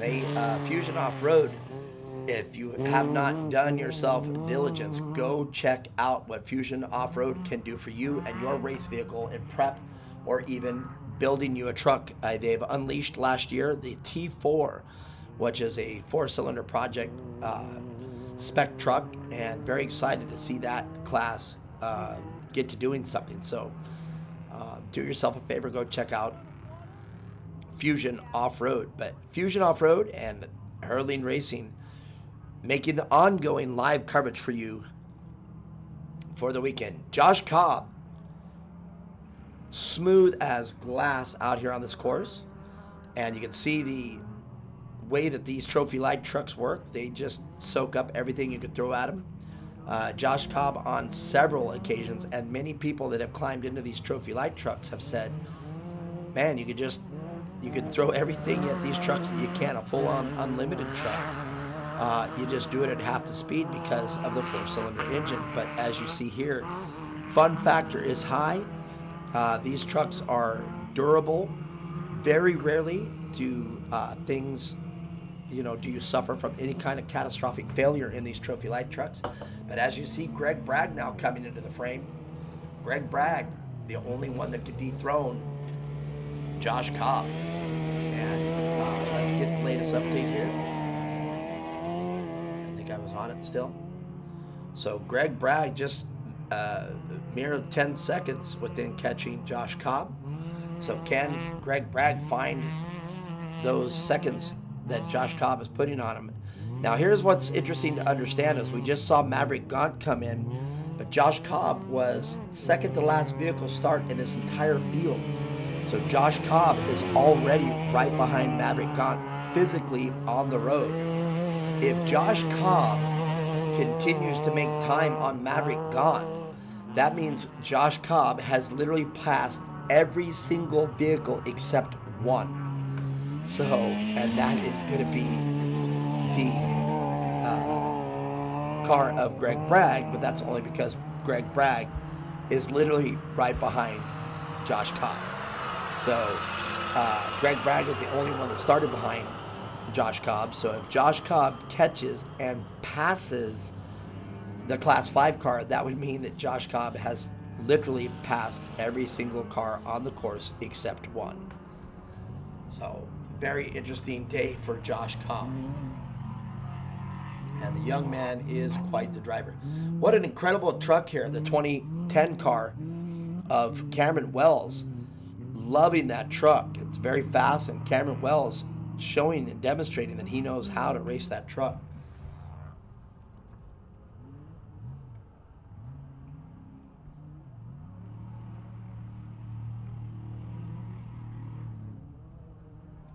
Oh. Diamondback Materials providing $100,000 in payback to the 6100 class. Diamondback Materials, a great sponsor to have out here for the Legacy Racing Association's 2022 year, promises to make sure that the 6100 class stays packed. Over 16 trucks here today to do battle and stake their claim towards that $100,000 in contingency prizes. So $100,000, that is definitely quite a payday for any class in off-road racing. Again, as far as I know, I have never seen in the history of motorsports $100,000 up for grabs in a spec truck. Well, I say it in a spec truck, but I'm saying it in any class. So Diamondback Materials, if I haven't said your name enough on the broadcast today, I want to say it over and over and over on behalf of all the 6100 racers and Legacy Racing Association. Thank you, Diamondback Materials, for coming on board and putting up that $100,000, making the 6100 class one of the most predominant classes here for the Legacy Off-Road Racing Series. It's going to be great to see how those 6100 trucks stack up at the Baja Nevada race and then end the year here. And man, I truly hope I am the one that gets to hand that cardboard check over to however they're going to do it on the podium.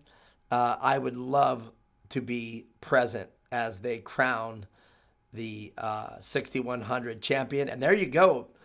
You see the 2082 truck take the Joker lane. And we've talked about that Joker lane today. And here we go. I've got current updates. But that Joker lane is where your strategy really comes into play. Do you take it early in the race and get it out of the way so you can have an advantage early on and try to keep that advantage? Or do you set your pace, take it at about a medium, take it at about lap 4 or 5? Or do you save it for the last lap because you determine that you need it at the last moment? I think there is going to be about I've said 10 second, but it's probably a 10 to 20 second advantage if you take the Joker lane. So where do you spend that 20 seconds? That is a strategy determined by the team or even spontaneous by the driver or the co-driver as they decide to get out there. Maybe some of the drivers have said that, hey, let's just get out there and see what we're going to take. Here's our latest update. As I've been talking about, Cameron Wells in that 2010, that blue Ford Ranger, he has put down a blistering pace, and he finds himself first on the road. He is up front.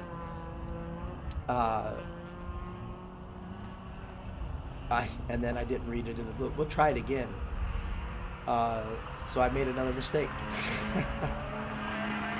Just full of them today.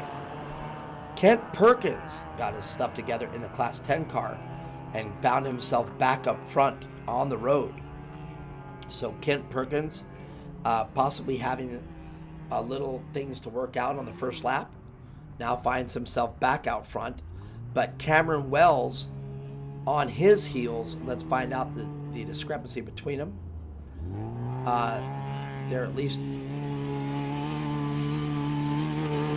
they are at least 50 seconds between Cameron Wells and Kent Perkins. So the Class 10 car is still proving to be the fastest one out here in this heat number 3. Josh Cobb, though, in the 6066 truck, in third place on the road. Beck Sunglasses, the official eyewear of Legacy Racing Association. When I am live out at the tracks, Beck's eyewear, polarized and incredibly comfortable sunglasses. It's like you're wearing nothing at all. And I love to say when I'm wearing them, Beck's sunglasses making me look so professional. Beck's Sunglasses, the official eyewear of Legacy Racing Association. So there you have it, the man that started this heat and now finds himself back out front. So it makes me wonder, and as you see, he is starting to pick up the pace. So Kent Perkins in that beautifully prepped Class 10 car. And that's the Kent Perkins that I'm familiar with that can really drive it. And this car is about as perfect as a 10 car as it gets. Very well prepped, very clean in its lines. The design is just almost perfect. I mean, if not perfect.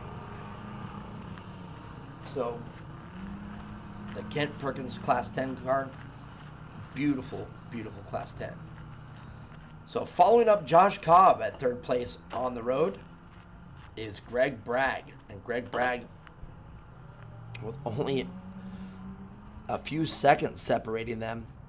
So Greg Bragg doing a great job keeping Josh Cobb in check. So both these boys right now, if they're going to stay in the positions they're in, they're going to have to run a very, very clean race all the way to the end. If Josh Cobb slips up here, as we know, Josh Cobb and Greg Bragg have worked their way through the entire Trophy Light field of 6 trucks. So now, as we expected, they were inverted, but now Josh and Greg Bragg find themselves firmly in front of the entire Trophy Light field. And actually, the only 2 cars they have not got around are Cameron Wells in the 2010 Ford Ranger that we have been witnessing here in the live track feed, and Kent Perkins in the Class 10 car, keeping himself well out front and unaware of the battle that's going on behind him amongst the trucks. Maverick Gaunt, though, still well on pace, has moved down to 5th place on the road, standing out there. Chad Woodruff, the 3rd fastest Trophy Light truck, in 6th place. Lyle Anderson in the 6080 truck, as we now see on the screen, the 2010 truck of Cameron Wells. And this truck just looking like you can throw everything at it. It is leaf sprung, so it is great to see that truck get airborne and really soak up the bumps, indicating to me that the shock tuner has done a great job making those shocks work with a leaf sprung truck. And here we are back to Maverick Gaunt, Baja Jerky, the main sponsor of that car. And the Gaunt pit's just alive with racing pedigree here through the whole family. Maverick Gaunt, Chasen Gaunt, as we know, Chasen Gaunt will be making his show today out in the 6100 class as he makes his bout for the Diamondback Materials $100,000 in prize money available to these racers. As we see Greg Bragg there with an excellent execution on that turn.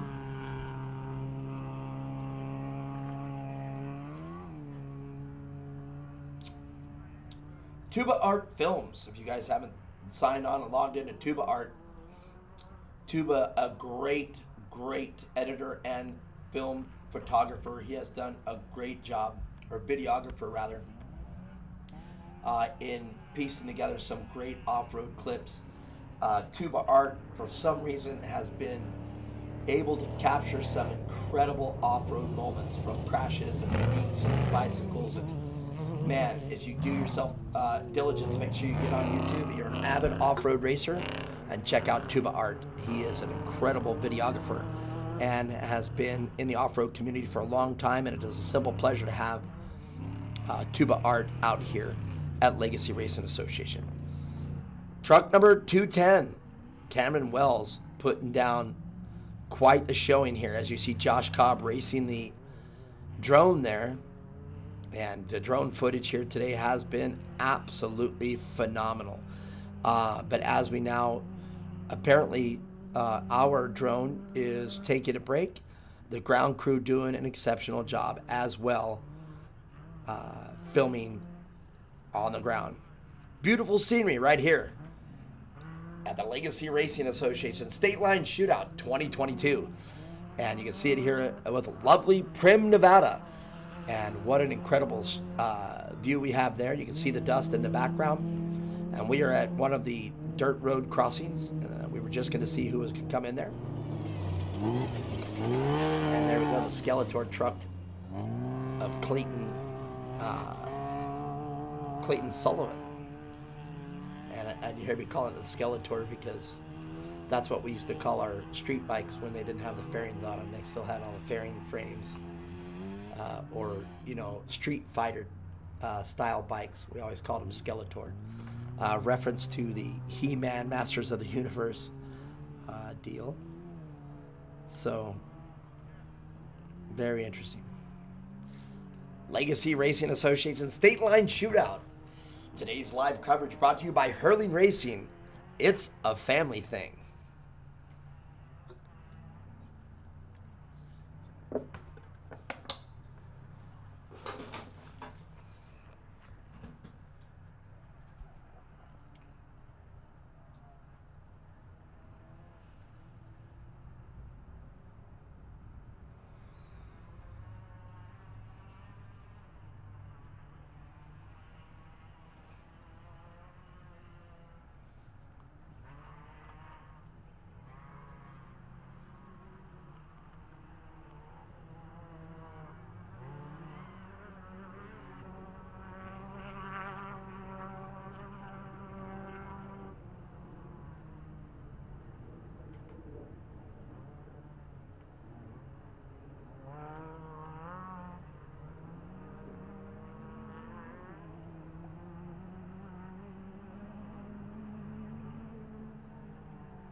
Back to live racing action.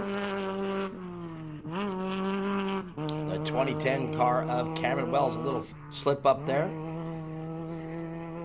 but quickly getting that truck back under control.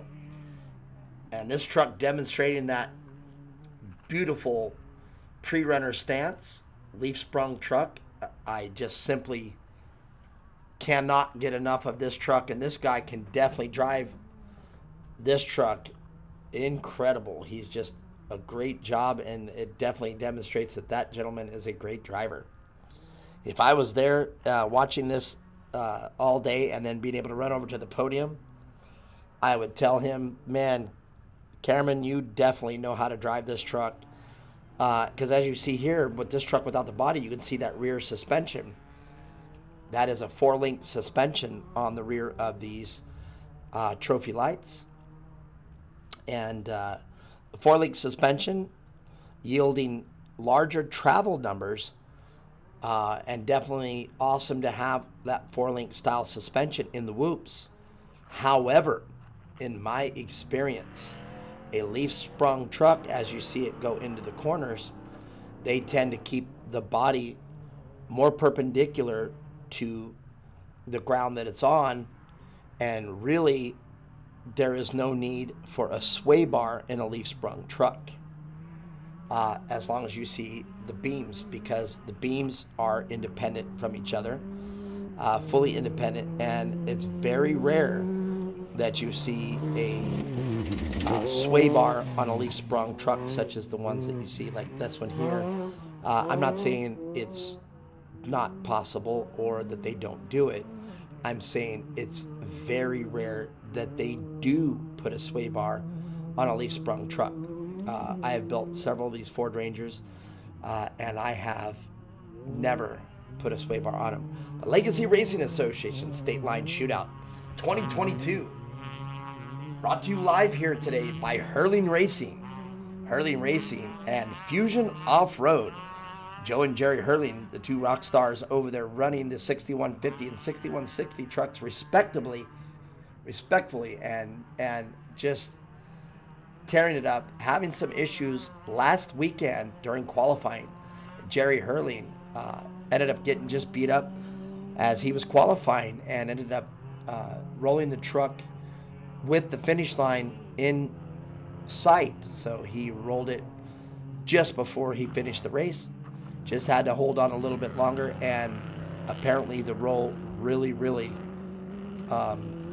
just took its toll on Jerry Hurling. So some issues here with that truck. You can see it has been rolled last night. You can see the external fire extinguisher there coming off of that truck of Clayton. What was his name? I'll get back to the trophy light of Clayton Sullivan. 61 years old, able to still pilot that truck and get it around. As we see Joshua Cobb in the 6066 truck, and Josh Cobb firmly in the lead of the trophy light. Can Josh Cobb keep the temperatures down in that awesome 4-cylinder Ecotech engine? Turn 2, TV Productions, making everything visible here that you see, providing all the camera work, all the drone work, and providing yours truly down here at the J2 Media Studios here in Gilbert, Arizona. Turn 2 TV Productions. Everybody doing a great job there at Turn 2, and I am definitely missing the drone footage right now, so hopefully there is no problem with the drone. I can imagine that these drones can only stay in the air for about 20 minutes. I could be mistaken on that as drone battery power continues to increase. But hopefully we'll be back to some aerial footage here shortly. I hope they're charging them for the upcoming race, as the Class 1 and Unlimited trucks will be taking the track next in Heat 5. Or Heat 4, is it? Let me make sure here. Heat 4 rather. Heat 5 will be the final event of the 6100. Rugged Radios, my boy Fonzie out there. I saw him standing at the podium while Phil Iverson was interviewing one of his drivers, and I had to give him a call and say, hey man, how's everything looking out there? Fonzie said, man, it is incredible. And I told him, I said, hey, I'm gonna have some people come by and drop my name. He said, man, it's all about the name drop. So go over there to Rugged Radios. It doesn't matter what manufacturer you have a radio, go see Fonzie and the boys and girls over there at Rugged Radio. They will have what you need to get your radio fully functional for race day. You need a mast, you need a whip, get over there and talk to the boys over there at Rugged Radios. Beautiful thing that they have now is the Bluetooth interface. So go over there and ask about how a Bluetooth interface or the latest in radio technology can benefit you, race or play. So go over there, whether you need radio communications for recreational use, or go over there if you are a full-on racer and you need to have the radio that works for you. Get your frequency and get everything set, and Rugged Radios, they'll make it happen for you. Again, you heard me right. His name is Fonzie Rodriguez, and he is one of the most incredible individuals, and I am very glad to call him my friend. Get over there and drop my name. Say, hey, I heard the announcer for Legacy Racing telling me to come over here. My name is Mark Wright. Tell him Mark Wright sent me. And I'm not saying it's going to give you a discount. I'm just saying you could say you heard it from Mark Wright. So, Rugged Radios, the guys that have it all. Hey, there you go. There's their new catchphrase. I like that. Rugged Radios, the guys that have it all. All right, Maverick gone. Maverick gone in that Class 5 car. Let's go back to our updates.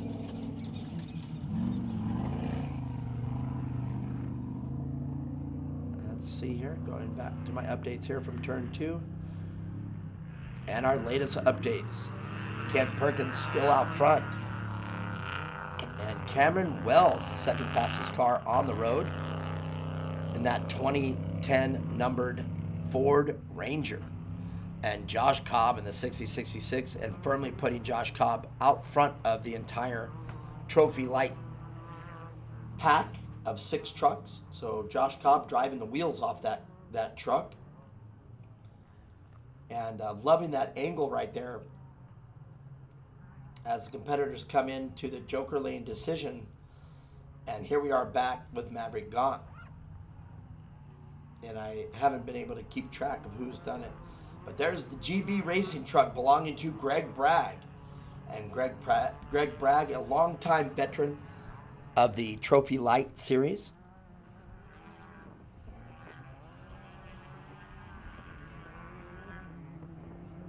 So Greg Bragg, knowing what it takes to get those Trophy Lights on top of the box. So can Greg Bragg reel in Josh Cobb, or is Josh Cobb going to win day one over here at the State Line Shootout?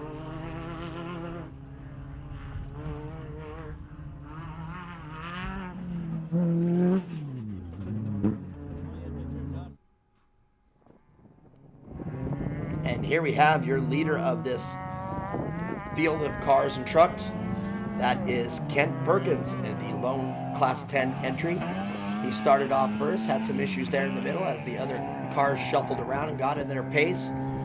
Kent Perkins was able to get his race pace, and he finds himself out front on the road, and apparently at this point on corrected time.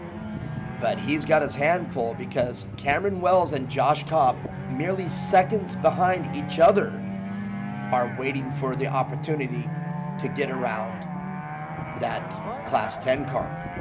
Greg Bragg there, then that shows you the distance between Josh Cobb and Greg Bragg. As Josh Cobb just left the frame, Greg Bragg now entering the frame here into the infield right in front of the spectators. And you can always tell that it's the spectator section because look at the photographers. Photographers right there.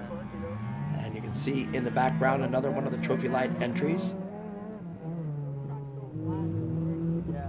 Unless that was one of the 2000 trucks, which that is very possible. And you can see the suspension work there almost perfectly on that beautifully prepped Trophy Light entry belonging to Greg Bragg.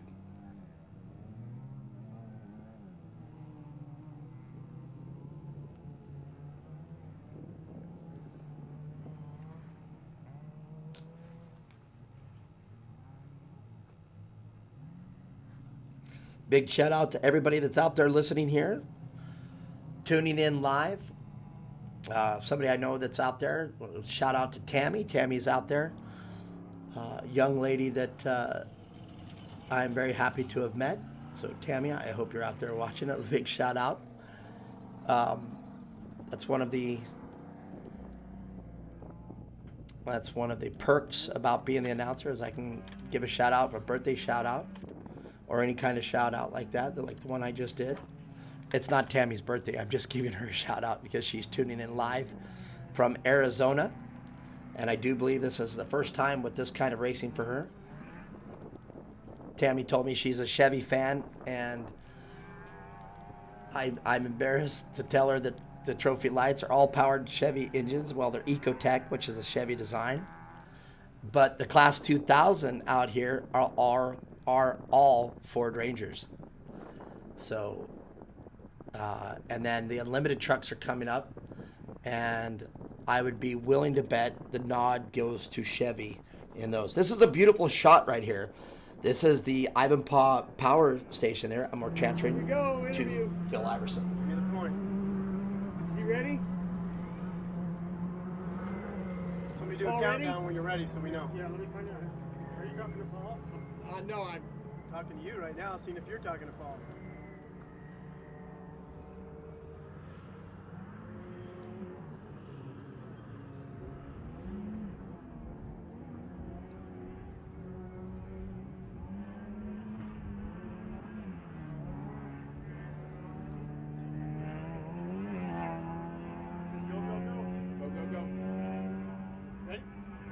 What up, guys? Phil Iverson here. I'm with the main man of Trophy Lights. That's Jason Cobb. You might remember last night we ran those trophy lights out there. We did some crazy stuff. Mr. Jason's going to tell us about it and tell us how it worked out and what he might plan to do differently. Jason, tell me about last night. So last night, of course, we went and played on the short course, right? We had some fun, and we banged some bars. Matter of fact, I called the guys from Fiberworks this morning, and I ordered 6 bodies. That's how crazy it was. So we had a lot of fun. The energy was high. The stands were packed. Everybody was in the back of their truck. I was listening to 6100 racers talk about how cool it would be to be out there. It was awesome. I absolutely loved it. But today, now we step into the desert. Now we stretch our legs. Now we bring the speeds up. Now we're going crazy. But now, you say bring the speeds up, but we're talking about it much different than wide open. They're technical, and these big trucks that go really fast aren't used to stopping and going. So, I mean, have you heard anything good, positive, negative? What's going on with that? Yeah, I heard a lot of, I didn't know what I was doing, right? So we heard a lot of that. These guys have been born in the desert, right? They were bred in the desert. They've been riding motorcycles. They've been riding quads. They all have UTVs, but they come out here, they race these trophy lights, and then we put them in a cage over there, and it was like the, WWF over there. So that part of it was really, really cool. But now they're back at home, right? And now the racing's tight. We've got the top 4 guys out here that are within moments of each other. I was over there filming, and I went around and turned around, and there was another one, and I turned around, and there was another one. It's really cool. Well, that's one thing good about this event today, or this all weekend long, is it's such close contact. The spectators can actually be involved all the way through and through. And that's really an attribute to what you guys designed and how you got things going with the trophy lights. Now, last night we were talking about you were going to do something different, or you would do something different, hindsight. So tell me about what you did with the laps and what you would do different next time. So we got a little sinister last night. We decided to reverse the direction halfway through the race. So all of a sudden we threw up our hands and said, hey, by the way, go that way, right? So we caught everybody off guard with that. And then we threw another wrench into the works today. So we said, congratulations, you're the winner. By the way, you're starting in the back. That's it. Right? So we flip-flopped the starting order because, we're diabolical like that. And it's really about having fun, and it's really about having everybody engaged. We have 2 racers out here. This is their first time ever.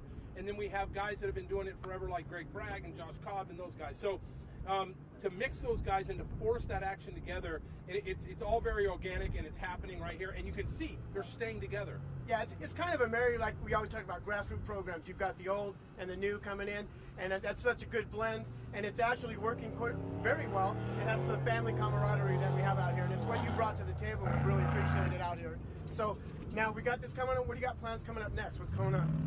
Baja, Nevada, baby. We've got a lot of stuff coming up in the future as far as exciting things. We're always trying to keep it fresh. But now the focus goes to the big granddaddy, right? I mean, we're talking over 600 miles. We'll have 14 trucks there. But we got a lot of racing still left here, and there's a lot of championship thoughts going on right now. Everybody's doing the math. I promise you that. That's it. Well, I'll tell you what, Jason Cobb bringing it up to you, and more importantly, we are bringing this to you live all weekend long and all season long. Sit back and enjoy. We got the Wild Man. You sit with us. Have a good one, you guys.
segment for probably the last 10 years.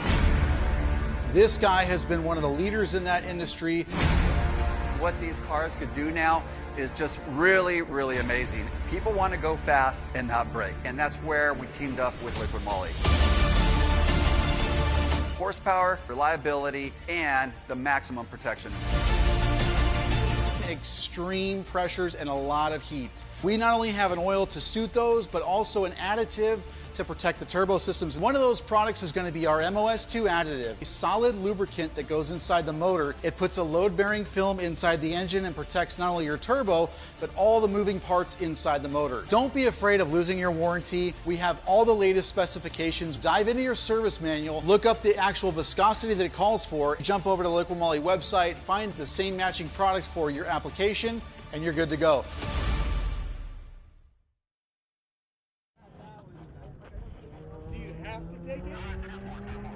They say you do, but what are they going to do? You went longer than anybody else?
Cameron Wells, because he's well back in the pack now on the road in 7th place.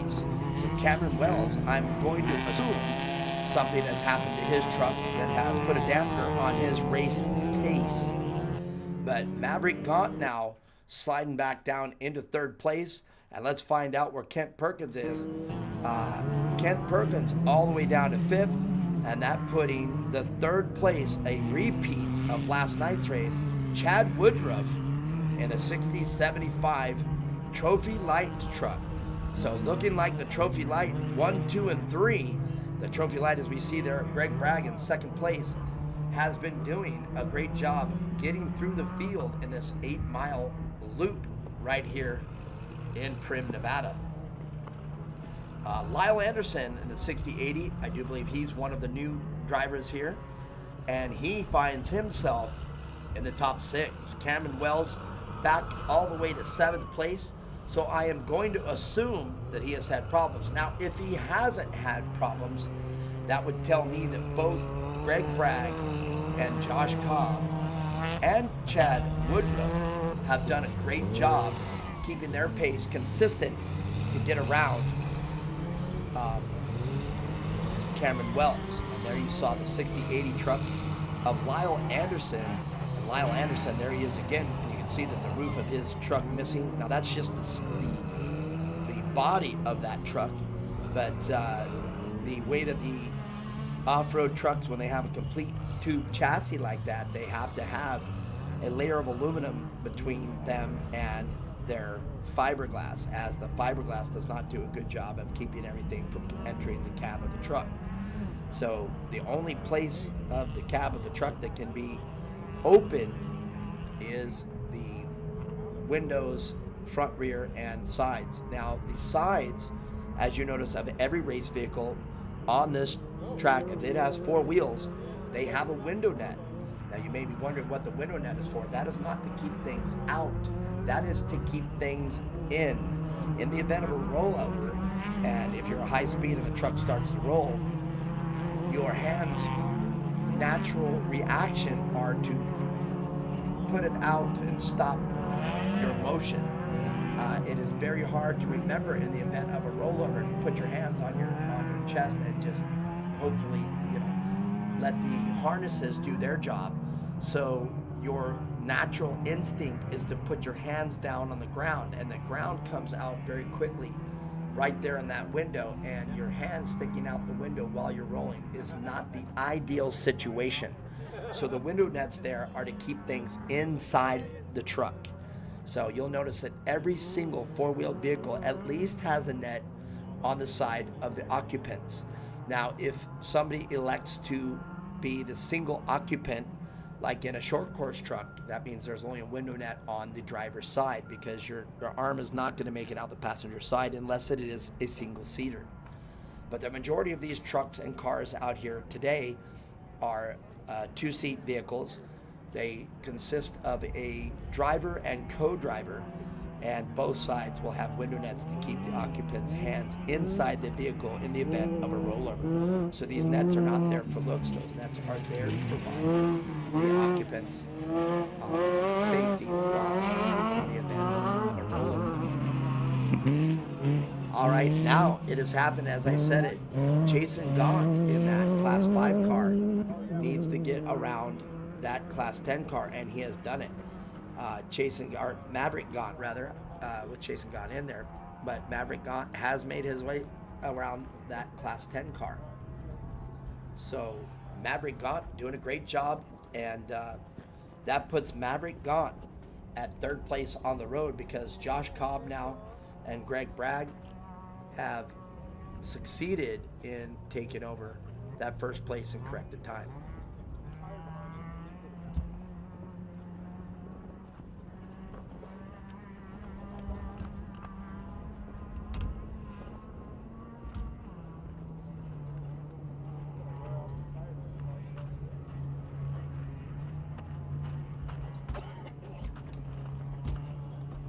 Trophy Light. If you guys want to know more about Trophy Light and break into off-road racing, this is the way to do it. Rent a truck, learn that you like it, learn your driving skills with a very well-tuned truck. Keeps the fun factor high. Trophy Light, patterned after the trucks that you see, the Unlimited trucks that are coming up. The Unlimited trucks, 4-link suspension, A-arm front suspension, all coilovers, and you can repeat all of that in the Trophy Light series. Just show up and drive. You can have race packages together and show up and race any of the scheduled events by the Trophy Light race series. Out of Wickenburg, Arizona, you guys can check them out, trophylight.com, and see what it takes to get you started in off-road racing.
beautiful landscape out there in Primm, Nevada.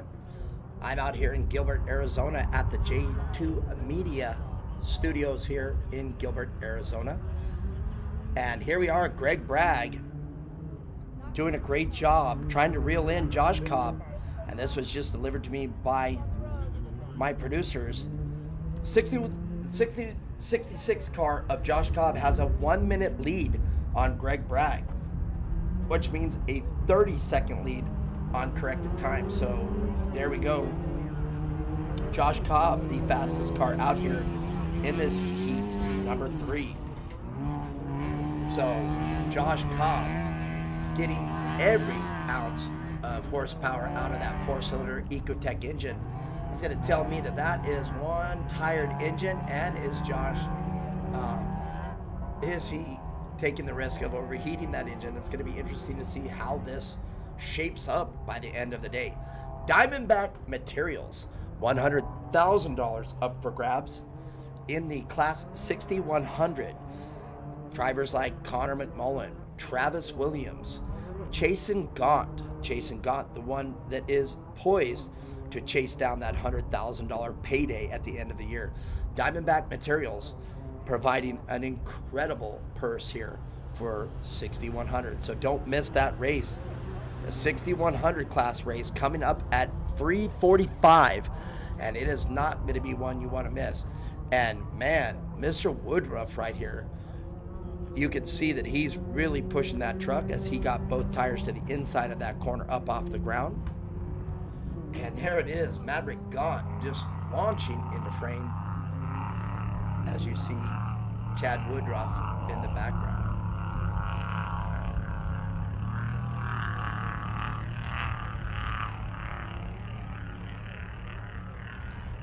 Back to our updates.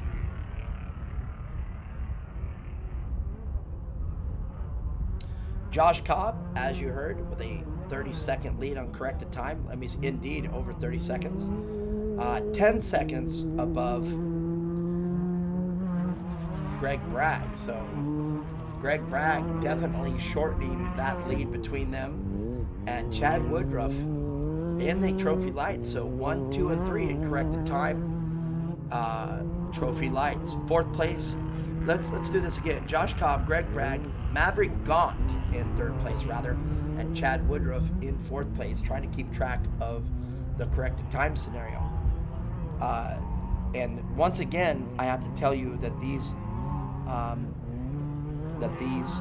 results that I'm sharing with you, or these updates, these are unofficial. So until the race is confirmed and the leaders have come through and got the checkered flag, these are just as it flies. And also be aware that these are being delivered to me electronically, so anything can change from the second they happen until the second I announce it. We're on a typical 3-minute delay, and then by the time that I see it on my monitor and spit it out to you guys, we're probably on an even further delay than that.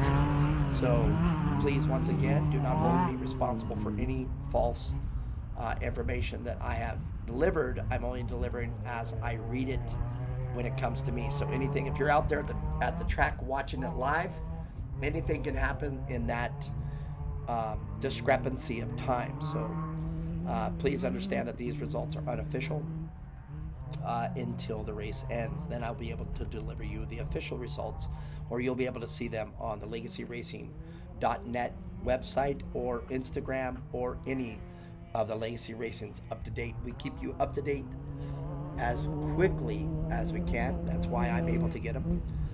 So back to the list. In 5th place right now in corrected time, Kent Perkins in that Class 10 car. So Kent Perkins able to get it done and get it in front there once again, but now going backwards, back in 5th place on corrected time. Kyle Anderson, though, that 6080 trophy light, and even Clayton Sullivan now in the bodiless Skeletor trophy light truck. So Clayton Sullivan doing a great job. Robert Williams in that 2082 now is making his way up to that 2010 of Cameron Wells. So Cameron Wells, after a great start and really able to get that truck up there in front, still within poise and well in front of the second place truck of Robert Williams. So can Robert Williams make up the time between him and Cameron Wells and get that corrected time? And we'll find out here as we conclude, as we're coming to a conclusion here on heat number 3. Heat 4 going to consist of the unlimited trucks and the class 1 cars. So if you have came to see the big boys are getting ready to take the course. So if it's big boys you want to see, stick around. They'll be taking the track here at 1:30. So 1:30 will be the first. I'm going to assume that they're going to do the class 1 cars first and then let the unlimited trucks chase them down. Now I could be mistaken. The unlimited trucks usually faster than class 1. So it's going to be interesting to see if they do let the class 1 cars go ahead of the unlimited trucks. The unlimited trucks being faster, they may let them go first and allow the class 1 cars to fend for themselves. But again, my reporting is unofficial, so we'll see, and I'll keep you up to date as we see it come across my monitor. But you'll be able to see it the same as me.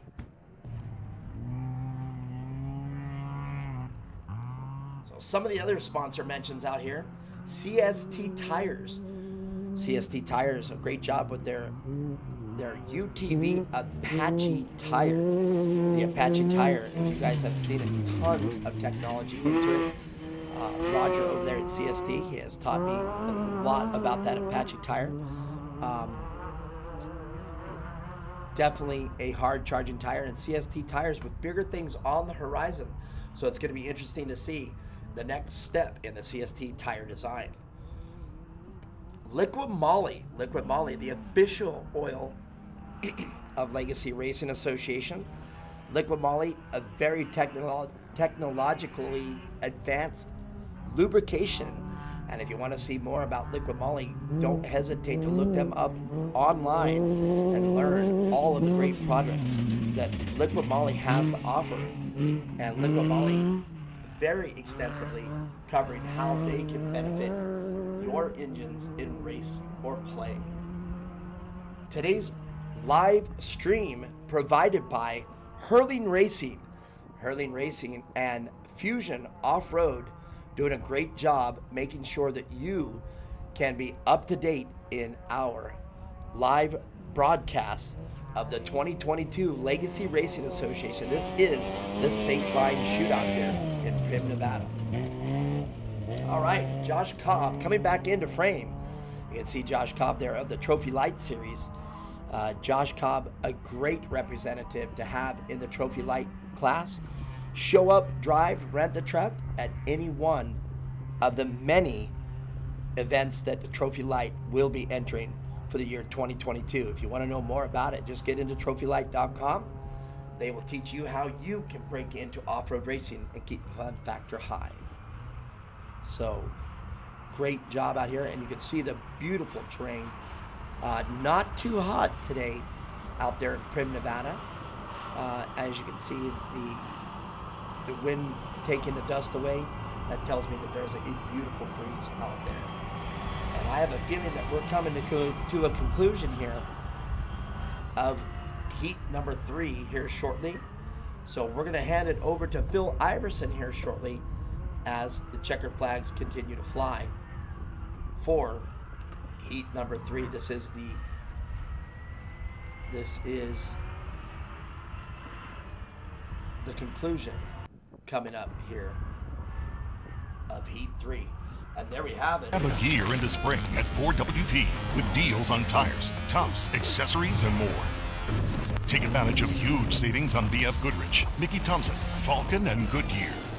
Transform your truck and save big with up to $750 back on select lift packages and save up to $200 on select soft tops. Grab a gear into spring and do your rig right at 4 Wheel Parts.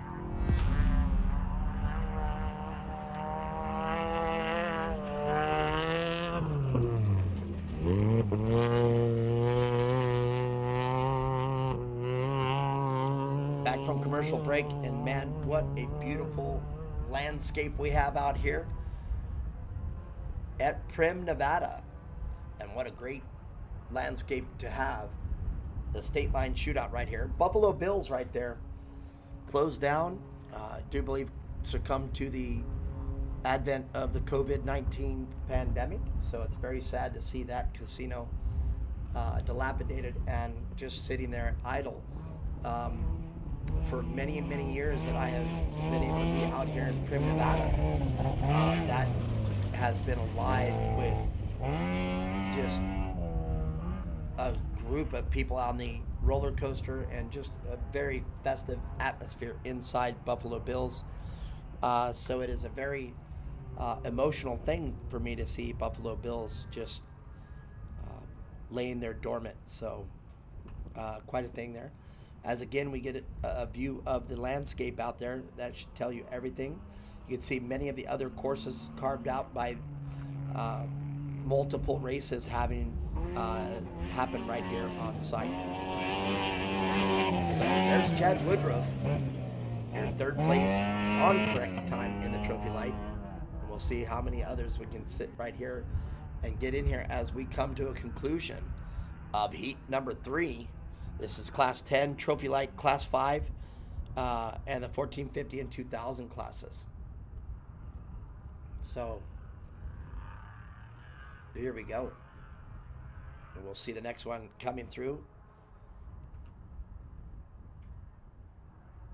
Let's see here. Let's get back to our updates here.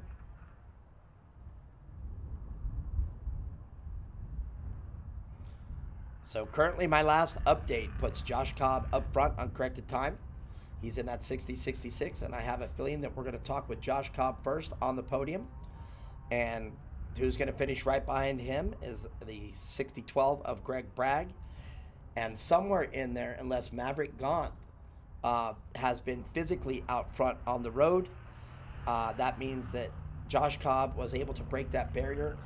So more than likely, Maverick Gaunt is going to be the first person we talk to on the podium in that Class 5 unlimited car.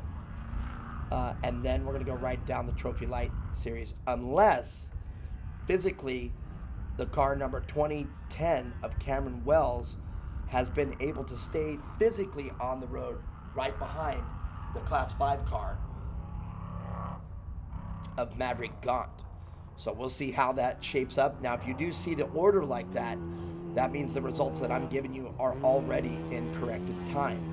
And this is where I tell you where every car starts 30 seconds apart. You can still be physically up front, but if the guy that started in the rear finishes 2 or 3 behind you, that's your winner right there.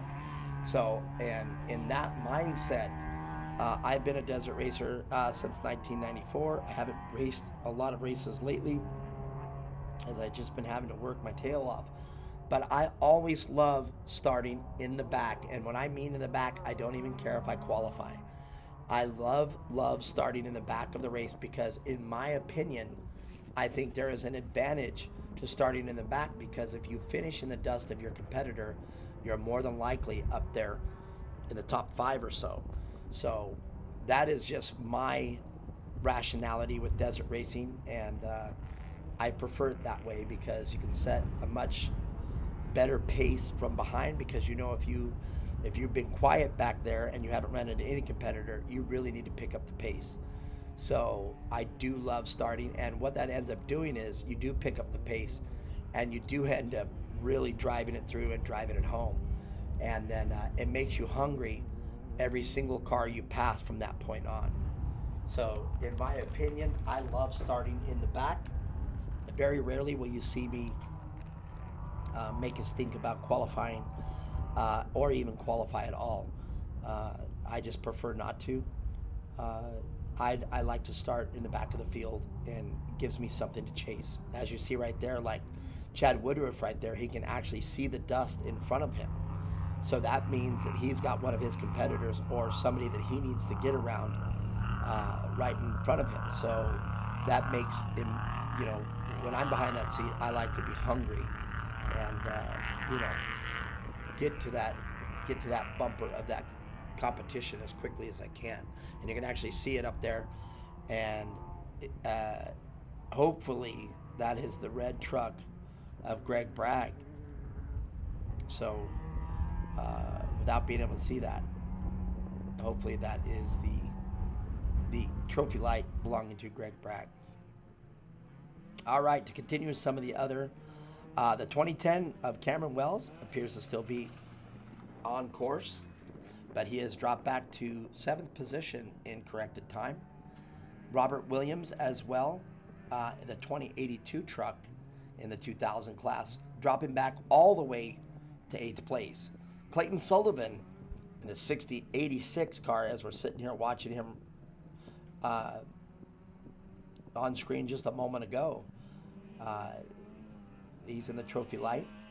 And Larry Schmauser, haven't seen him on screen for a while, so I hope Larry has avoided any catastrophic failure to put him out of the race.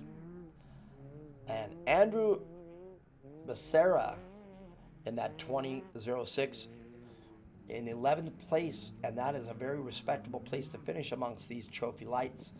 And the Class 10 car belonging to Kent Perkins, who finds himself in 5th place on corrected time. So once again, when we get to the podium, you're more than likely going to see Maverick Gaunt out front. And I know we're just moments away from handing over to Phil Iverson back at the podium. So stay tuned for that. Your favorite driver of this heat number 3. Let's see where they stand on the podium.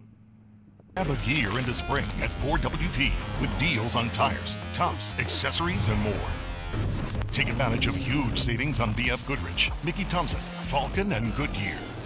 Transform your truck and save big with up to $750 back on select lift packages and save up to $200 on select soft tops. Grab a gear into spring and do your rig right at 4 Wheel Parts.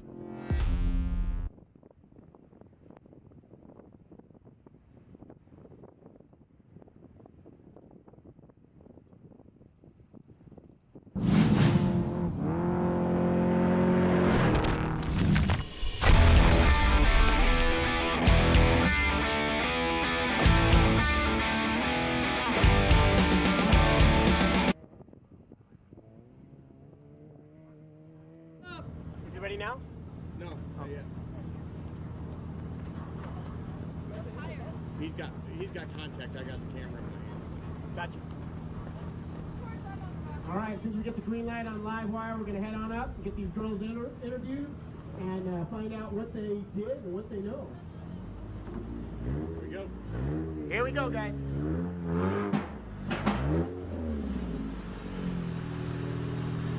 Kill that beast. Can you shut it off? I can remember how. Alright, we got it. It wasn't that bad. All right, so who am I talking to inside of here? This is Taylor. I'm Alex Grabo's wife, Maverick and Jason's co-driver. Oh, okay. And then Go ahead, rip it. this is Cammie, Maverick's girlfriend. Oh, so that's how it rolls. You guys got a whole family involved in this, right? Yep. So tell me about this race. Was it wicked or what? Oh, it was rad. Maverick and Jason did the first few laps just to get a feel of the course and then handed it over to us. Now, you're out here racing around and stuff like that. You're racing against some guys out here. You got any respect for guys, or you just run them over and take charge? I was told if I could hit a spare off, I'd get $100. Ooh, bank. You never offer a woman money, right? Right. So how much shopping money did you pick up on this event? I don't know. We'll have to see at the end of the weekend. I'm not done. Right. All right, so we're done with this, but how many people you want to thank? Who do you want to thank that's getting you going and keeping you going? Baja Jerky and Maverick Gaunt and Denise Gaunt, Jason and Ricky. All the Gaunts. What about your co-pilot? And Cammie, of course. What do you guys talk about when you're racing? I'm just curious. We're trying to find the buttons. All right, so what's your strategy for tomorrow? You already conquered today. What's going on for tomorrow? Try to keep our air hoses on so we don't overheat. Nice. Yeah. So did you have a problem with that? A little bit, yeah. Right, but you guys addressed it and rock and roll, right? Yeah, we'll figure it out. Duct tape. Awesome. Well, thank you guys for coming out here, and we will see you guys tomorrow. Keep it loose, keep it fast. Thank you. All right. Another part of the Gaunt family out here tearing it up. Try to, stay right on this line right here, and that way you won't go out the other side. Got it.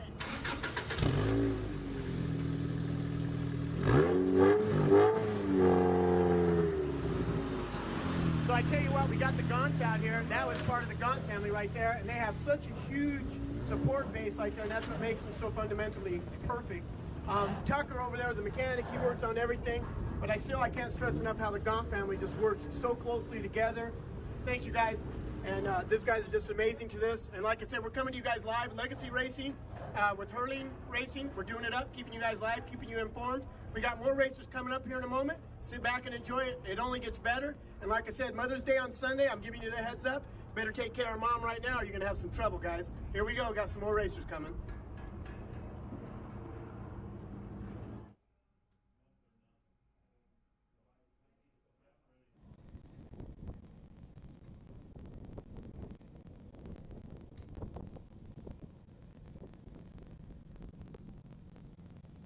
.1017 right over here. Looks like Mr. Perkins, Kent Perkins, that's right. So Kent, you're out here finishing up. How wicked was the track, and good and bad? You know, it was really good. I was really surprised. You know, it's a little beat up, but for a 10 car, it's just kind of like it's on rails. So it was a lot of fun. So now, how many years you been doing this? In a 10 car, we've been doing it about 3 years. So not a lot. What about on this tight track? How many times you done something like this? This was the very first time for me. So now, it was hard on the vehicle and hard on the body, correct? Stopping and going, turns and everything? It was hard. You know, we really overdrove the first 2 laps. I made so many mistakes. Right. I mean, oh my God. I look like a beginner. So that comes back to slower is better? It's slower is better out there, Yeah. you know. But we settled in.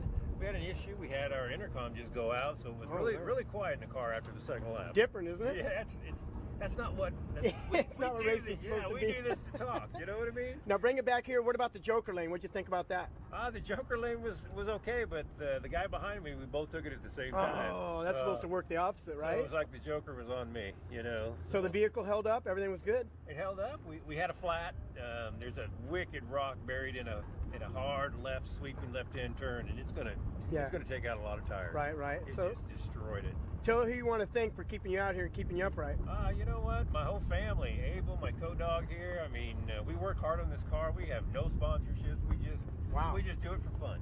Well, I tell you what, we appreciate Legacy Racing, appreciate you coming out and spending your day with us, and we got a week in store for you. We're keeping it live. We're live airing right now, and we hope to see you tomorrow, and let's have some fun. Yeah, my daughter drives tomorrow. Right on. So we'll see how she does. Good, absolutely. We'll be right there. All right, take it easy. Thank you so much. Thank you. So that was Kent Perkins out here, junior up with his co-pilot out here. His co-pilot is not Christina, but Christina will be racing tomorrow.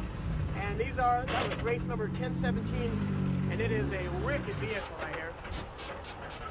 I tell you what, these guys sink a lot of money in here. We got the trucks finishing up right now. They're going to be coming over here momentarily. We got a lot of fast racers. We just got done with this class, and coming up, I believe we have the Unlimited coming up next with 6100 series. And I tell you what, the Gaunt family, once again, going after that $100,000 price. They are the only ones that are still in the hunt for that 100K. So I tell you what, you got a lot of 6100s out there, and they would like to see him bumped off. But I tell you what, it's pretty hard to get over that big fence. The Gaunts are running strong right now, and they're doing really good. Right now, we got racers coming up, and we're going to keep it real and keep them going. 066 coming at you live on a big.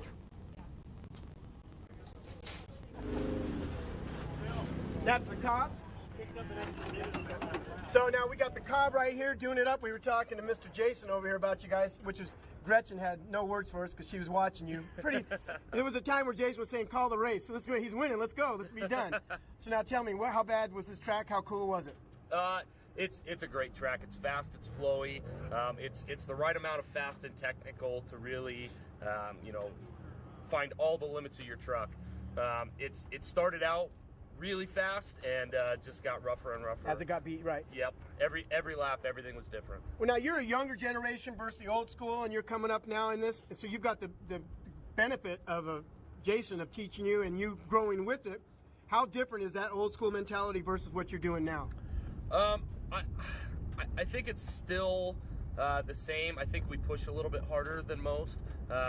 But I think with time and experience, I think big shoes to fill. Yeah, absolutely. There's a lot of legends in this sport that all started right here. So yeah, no doubt. We want to come up and do the same thing. Well, I tell you what, Jason demands a lot of respect, and he deserves a lot of respect. And I tell you what, you do too. You're doing a great job out here. So now you had a game plan for today. What about for tomorrow? Tomorrow, just Same thing. We'll have the truck out front starting, and we plan to keep it out front that Best way. place to be, isn't it? Yes, sir. What about that Joker lane? What'd you think about that? I love it. Anything we can do something different and something Shake it up. exciting, absolutely. Well, give me a favor and tell me who you want to thank keeping you upright. I just want to thank the whole team. You know, Mikey co-riding for me. There you go. Tristan, Tanner, Colton couldn't be here today. My mom, my dad, Marty, Matt Melendez, just the whole team. Vision Wheels, Yokohama Tire, Rugged Radios, just everyone on the side of the Elvis over at Rugged, right? Yeah. He's the man with the plan, eh? Absolutely. Well, I'll tell you what, we'll see you guys tomorrow, so keep it real and get your truck ready, and we'll look forward to seeing you tomorrow. Awesome. See you tomorrow. All right, thank you so much, you guys. Thank you.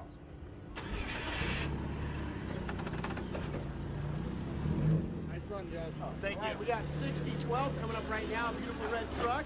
Looking pretty clean, looking mean right now, coming on to see us. Hello?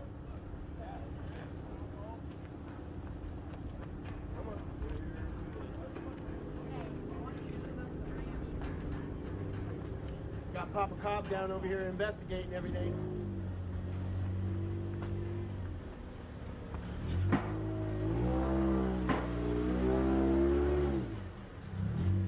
There we go. We got Mr. Greg Bragg right here doing it up. How you doing, sir? Good. How you doing? Good. Now, what'd you think about this course now? Yeah, it's a fun course. Flow's pretty good. There's a couple spots getting really choppy and. Shut the vehicle off? Oh, sorry. No, no worries. Just maybe we want to be able to start. It didn't want to start earlier. We'll push you down. I got dead batteries. Oh, alternator went out, and I think the computer. I didn't realize. I thought it was the fuel pump on the last lap. Wow. So we kind of limped it in, but I think we got it now. So now tell me, you're harder on the brakes out here because it is so many sweeping turns and stuff like that. How different is this compared to your long endurance races? Oh, it's this night and day. It's different. Yeah, there's no comparison. This is more of a sprint race. Exactly. Just see how hard you can go into the corners and keep your momentum, and try to not here we are back. get on the brakes too much because you need the momentum on these small trucks to exit the corner. And well, now you're old school. What do you think about the Joker lane? Oh, I like the Joker lane. It adds a little bit of Spice? strategy Yeah. in there, and it helped me. I got behind the car. That's what I was going to ask you. Yeah. How did it benefit you? Yeah, came in. What lap did you use it on? 4, maybe 5, something like that. So now your co-pilot's telling you, hey, we got to take it now. This is the best time, or how's that work out? How do you guys communicate? Well, we were in the dust, and I could see we were, 10 seconds, 8 seconds behind them, and I knew we could just pass them right there and hopefully pull away after we, right, clean air. Once you get clean it air, worked out, yeah. So who would you like to think that keeps you going the right direction today? Just we got a small crew, and thank my wife, my co-driver Eric, and his wife Nicole. Larry Stone. They were over here. Yeah, Larry Stone, and that's our crew. Yeah, no, Jason Cobb's staring you down, right? And we got, just, hey, trophy light, everything, keep this series going. And Wix just built me a new motor and ran great. So we'll just keep the batteries charged tomorrow and see what we can do. We appreciate you guys coming out and spending your time with us. We'll see you tomorrow, all right? Alrighty, thank you. Keep you. it safe, keep it upright. We'll talk to you later, guys. Once again, that was Greg Bragg out here doing it up. Had some difficulty, but he kept it upright, and this thing is flowing. He started it up. Money in the bank right there, baby. And I tell you what, these guys spend no expense. They spare no expense on these vehicles. And I tell you what, it is amazing to watch these things go through this course. Woo, he was on the edge of that one, baby. Let's keep him in. Watch your foot right here so you can pull in a little bit closer. This is racer number 608 right here.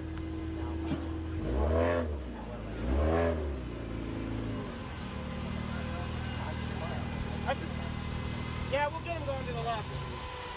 When we get you to pull out, you're going to have to go to the left a little bit so you don't drive off the edge. So it's all good trying to see up. So who do we got in the seat? Lyle Anderson. Lyle, so what'd you think about the track?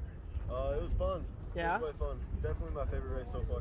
So now you're kind of the younger generation. What do you like this tight stuff? It's pretty cool, right? It's only my second race, so. What race did you ride before this? The Mint.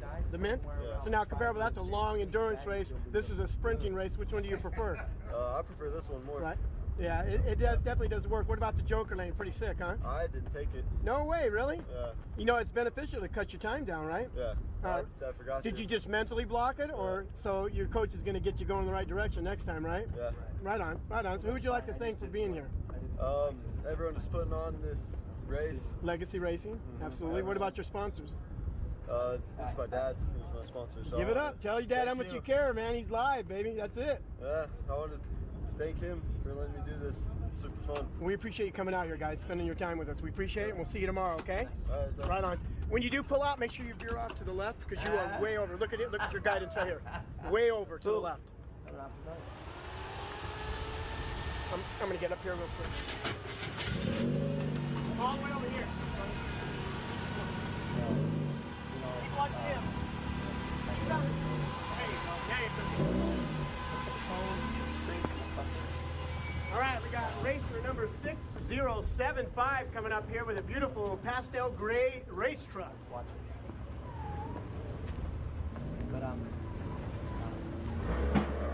There we go. Woodruff up here doing it up. All right there, Mr. Woodruff. How was it out here? It was fun. It was a good course. It was twisty, turny. I've never really raced anything like this, but it was fun. So, first experience doing a tight course like this? I've never raced a short course before. And you liked it, right? Yeah, it was fun. Good, we'll keep you coming. So now, what did you think about the Joker lane? Joker lane was great. I mean, we went around the first lap. I was having trouble getting in front of the truck in front of me. And you used the Joker lane the second lap, cut out in front of him, and was able to pull away from him. That's good. Get clean air, get you going right? It was wonderful. That's awesome. So who'd you like to thank for keeping you upright, keeping you going?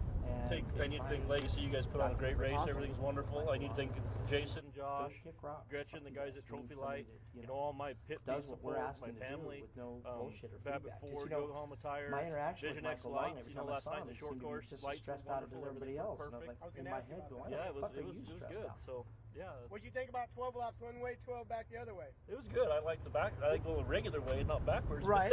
But it was a change up, and he didn't let anybody know until he did it, right? So it's pretty cool. Yeah, it was awesome. Yeah, that's one thing about Cobb, boy. He'll keep you guessing all the way through it. He's always keeping you guessing. That's right. That's right. So you're ready to rock and roll tomorrow. Yeah. What do you got to do to your truck to get it ready for tomorrow? Put gas in it. That's it. That's awesome. Yeah.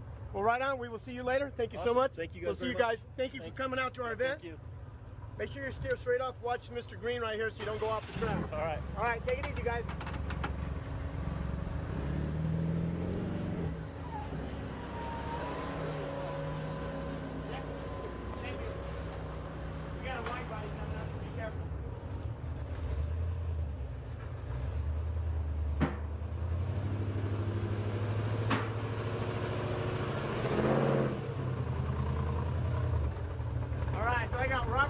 Over here, he's going to kill this bad boy.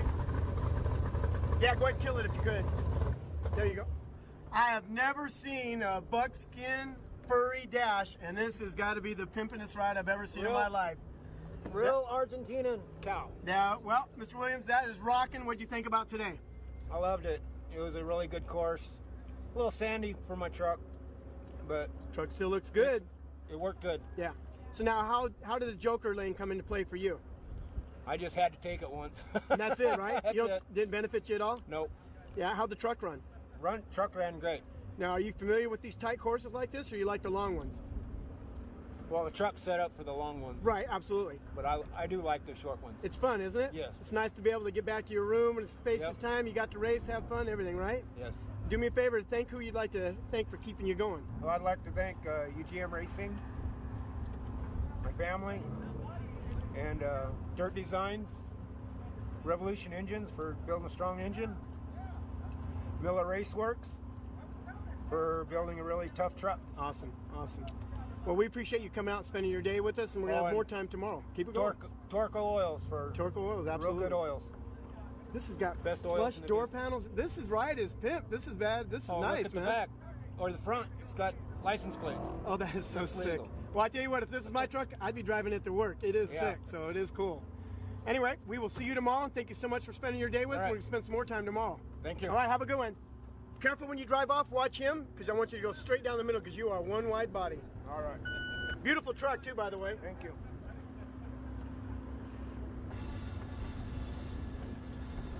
Get a picture of this exhaust. Check out his exhaust right here. Dual exhaust right out the back. That is so cool right here. That is sick.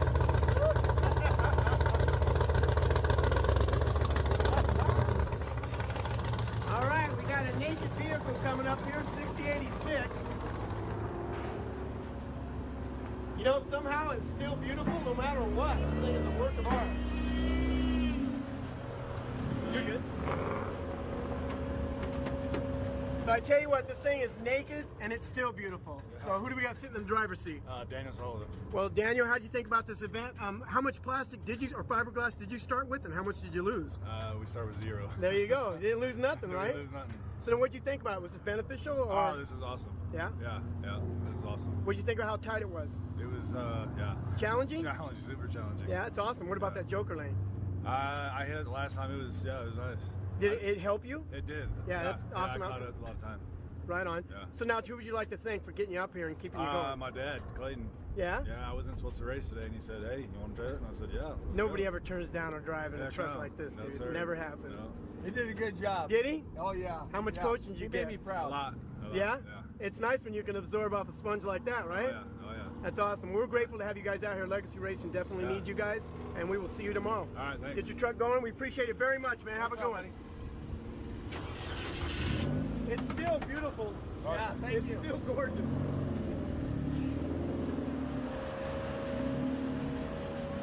All right, let's do a beat. We'll send it back to those guys.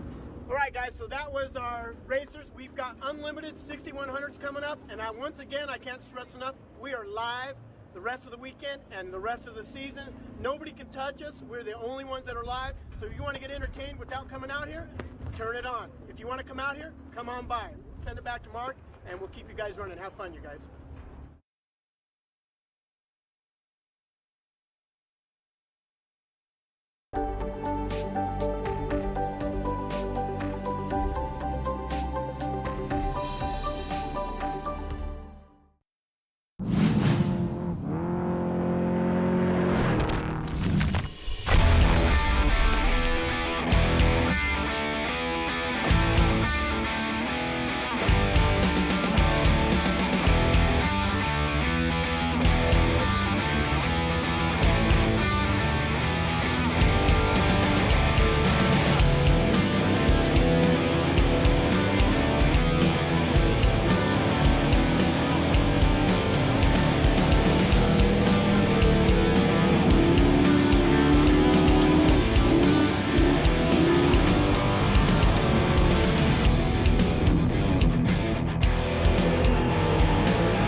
Rugged Radios. Work, race, play. Hey Steve, where you at? Experience clear communications through headsets or helmet kits. I'm up on the hill to your right. Oh, there you are. Talk vehicle to vehicle. Keep the radio contact going. Copy? Talk to passengers. Copy that, I gotcha. And stream your favorite music. Complete communications for UTVs, base camp, toy haulers, or off-road vehicles. Rugged Radios, the authority in communications.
Say when. Go for it. What up, guys? Phil Iverson out here, Legacy Racing. This is what I promised you. We got Unlimited and the 6100s coming up. It's going to be a lot of battling. And once again, the Gaunt family, they got a $100,000 bullseye on their back, and they want it. It's not so much about the money as much as it is winning that title. So they're after it. They want it. Going to be a lot of races coming up. You guys sit back and enjoy. Remember this, Legacy Racing coming to you live. We're the only ones doing it. Watch these races, sit back and enjoy.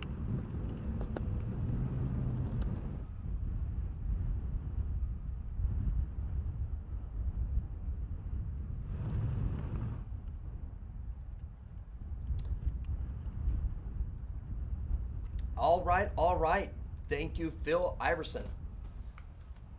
This is Mark Wright, and I'm back in the studio. If you're just now joining us live, Hurling Racing, it's a family thing, bringing you this live coverage of the 2022 Legacy Racing Association State Line Shootout. And I'm very excited here. Heat 4 is getting ready to take the track, and this is the Unlimited trucks and the Class 1 Unlimited buggies as well. So this is promising to be one of the races that you do not want to miss here. If you are following along live, this is going to be the one. This is going to be the barn burner. So I hope I keep the energy high, and I hope this provides some great attention as we start off right off the bat with the class champion, Eric Husted. He is the winner of last year's 2021 series here for Legacy Racing. As you see Donald there giving him the 1 minute sign, get ready to start. I'm going to get my tech sheets ready here, and I'm excited to see what's going to happen here in this Unlimited race. Eric Husted and TJ Flores. More than likely, TJ is in the truck. He's going to set the pace here. And if I know how Eric Husted and TJ Flores, I'll bet you that TJ Flores is in the driver's seat right now, and this is just speculation. I am not certain that he is, but more than likely, TJ is going to set the pace on how they're going to start it, and then Eric Husted will come in tomorrow and wrap it up and take this truck home with the win.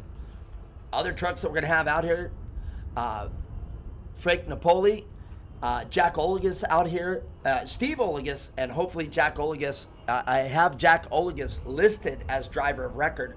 So young 15-year-old Jack Olagus, we're going to see how that's going to shape up. As Eric Husted, you can see they're sporting the number 1. That's the only sticker on that truck, along with Legacy Racing. That is your champion, and I bet you that is TJ Flores behind the wheel. We'll find out on the podium, as you see there with the latency that we have there. We're able to watch Eric Husted take off both from the ground level and then once again from the drone. The drone has been excellent, and this is your first Class 1 car. I'm going to go back and forth here. Bear with me, bear with me. That is going to be Blaine Conrad in a incredibly prepped single-seater out of Las Vegas, Nevada. That is a Gemco. That is an older Gemco chassis. They did a lot of upgrades to it. And now back to Class 1. This, I believe, is the 1503 of Nick May.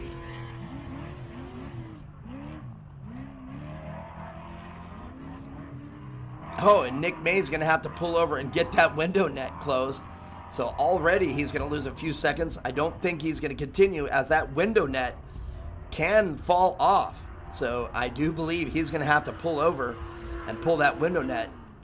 Or maybe they can get on the radio and tell one of the turn marshals. You'll be able to see the window net. Look at that dangling out in the open. And I'm actually wondering why he hasn't pulled over yet.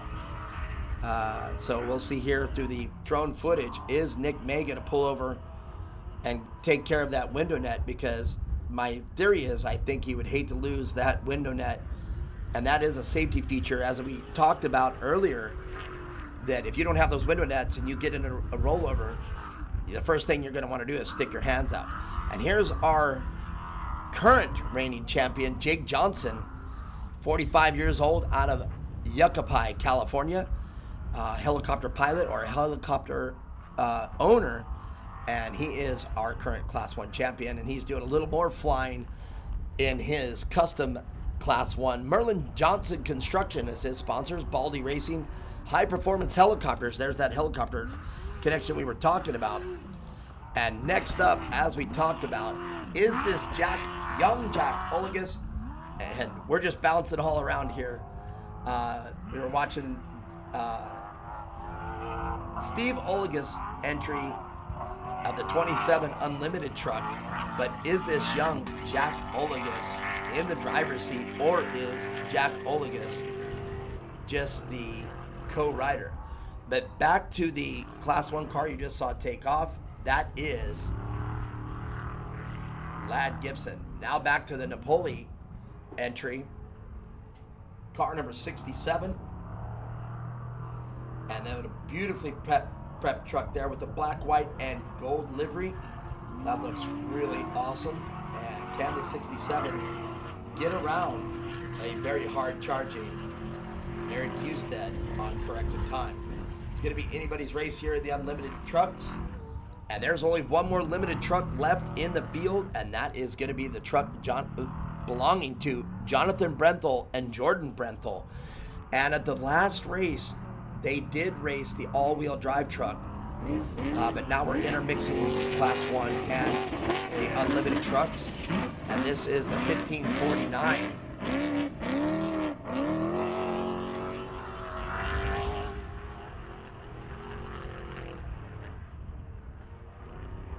Of John Reber out of Cedar, Utah. So back to the Jordan and Jonathan Brenthal. They started off this race series in an all-wheel drive chassis, brand new to the Brenthal trucks, and there is the 1550 of John Kalienis. I hope I'm saying that right. Kalienis, C-A-L-I-E-N-E-S, Kalienis. The other way it could be is Salinas. I do believe this C is going to be with the K. So Calianes. And there's that truck we were talking about, and I'm wondering if I could witness any drive from the front wheels. Indeed, I do believe that front wheel is actually tugging. So that is the all-wheel drive entry built by Jonathan and Jordan Brenthel. If you haven't been paying attention, they just got a larger facility out here in Las Vegas. And Jonathan and Jordan Brenthel just downright kicking butt and taking names in the Unlimited trucks. And they're not in Vegas, they are in Paris, California. So I do believe their new facility in Paris, California, much larger. And man, they've got at any given point 10 trucks at any given stage in their new facility. So Jonathan and Jordan Brenthel definitely got their hands full with their racing empire that they have been highly successful generating out here in this Unlimited truck race. So let's get to it. Lap number 1 is underway of the Unlimited trucks. Eric Husted first off the line. Can Eric Husted have clean air for as long as he can as we look at Ladd Gilbert? Ladd Gilbert in that car that I've been talking about all weekend, a forward engine and rear differential to get power to the ground, and a normal transmission in that forward engine car. And here we see our current reigning champ Eric Husted sporting that number 1 sticker on that number plate. And as I said earlier, I'll bet you this is TJ Flores behind the wheel, and Eric Husted will finish off for tomorrow. This puts us in a standing to where TJ Flores, a long-time off-road racer with tons of experience. And many a time when I get on the podium and I'm there to talk to Eric Husted, I'd rather it comes in that it's TJ Flores. All right, so there it is. Blaine Conrad coming in right behind Eric Husted, and he will lead the Class 1 on this charge here in Heat 4, the Unlimited trucks and Class 1. Blaine Conrad has what it takes to get that car on top of the box. And you can see that car working well. It's an old Jimco chassis. They made some changes to it. But man, that's a great old chassis. And you can see the 1503 car of Nick May with his window nut still open. And I'm just wondering how the perception, his peripheral vision hasn't told him, or he doesn't feel naked without that window nut closed. So we'll keep you updated on that, but you can see it flopping around. I'm actually extremely surprised it hasn't fallen off, because they're normally done on a barrel hinge system that once you open them, you can lift the net off and out of the way. So very surprising that he hasn't stopped, because if he doesn't stop and that window net falls off, that's going to be crazy for him, because that window net's more than likely going to fall off in a precarious position on the track and get cut over by the next 8 laps of Unlimited car and Unlimited trucks. So I don't think that would he'd want that to happen. Ladd Gilbert though, and here he is in that front forward engine car. That engine sitting right there in the front of the drivers, and that's why if you look at the cowl in front, a little bit larger than a normal Class 1. And there's that 26th entry that I do believe is the all-wheel drive of Jonathan and Jordan Brenthel. More than likely, Jonathan is behind the wheel. Most every time I have stuck my head in the Brenthel entry, Jonathan has been the one behind the wheel. So 1562 is Ladd Gilbert, not Gibson. Kind of important thing with Legacy Racing for sure. And I have been announcing it as Ladd Gilbert. So I just got that from my producer. Ladd Gilbert, just incredible at 59 years young, out of Las Vegas, Nevada. And that car, definitely one of my favorite Class 1 cars of all time. I just love the technology in it. But my favorite Class 1 car of all time, I really never got to see race, was that that IndyCar-bodied Jimco built for Bob Gordon. I don't know if you guys remember that car, but I think it showed up at one of the NORA races later on as the Mexican 1000 got revitalized. But the Bob Gordon Class 1 car, one of my favorite Class 1 cars of all time. So here we are with the 67 Unlimited truck. And that is the truck belonging to Frank Napoli. So I'm going to get this caught up here as you see some of that lovely terrain coming in here on the Prim, Nevada, here at the State Line Shootout.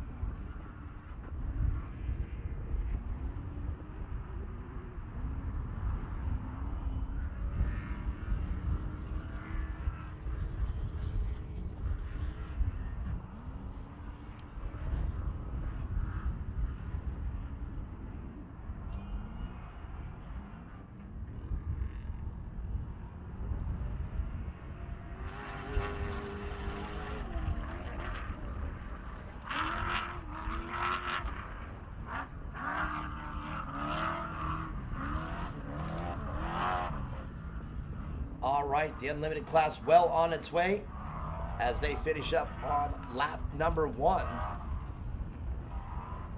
And that was the car of John Reber, 59 years young, out of Cedar, Utah. And there is that beautifully prepped all-wheel drive truck. And like I said, I do believe that is the all-wheel drive truck. Talking with Jonathan Jordan Brenthal earlier, this is still a prototype from the Brenthal corral, and it's very interesting to see how this truck is different from their two-wheel drive, as all the other manufacturers are all making all-wheel drive trucks now, and the all-wheel drive trucks have, in my observation, been finishing top 5 consistently. So, and now we already see a challenge here. Our champion, Jake Johnson, getting some pressure from Nick May out of Las Vegas, 23 years young, up against the 45-year-old veteran in the sport and our current reigning Class 1 champion. Nick May giving him a bumper here shortly. So there's that 1562 car of Vlad Gilbert. And I've been talking earlier, there you see it. They are within striking distance. There are only a few car lengths separating those two, and Jake Johnson has got to be feeling the power now and the pressure now, and hearing the power of that engine laying it down. I know he can hear it right behind him.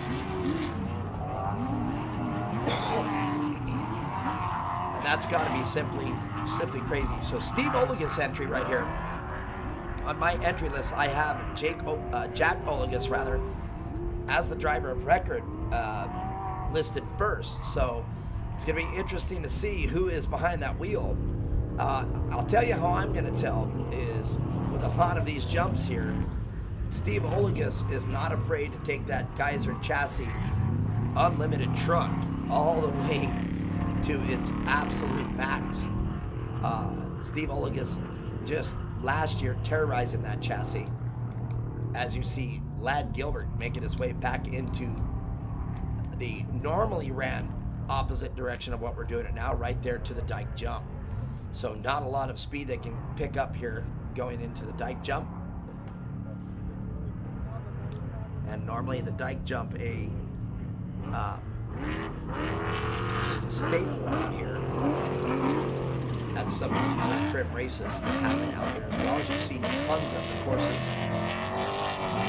out here as you see them here in the infield. Frank Napoli, or is it Napoli? I probably said it 6 different ways today, but I'm going to say it's Napoli, and probably still got it wrong. So we'll see if they correct either myself or Phil Iverson on the podium.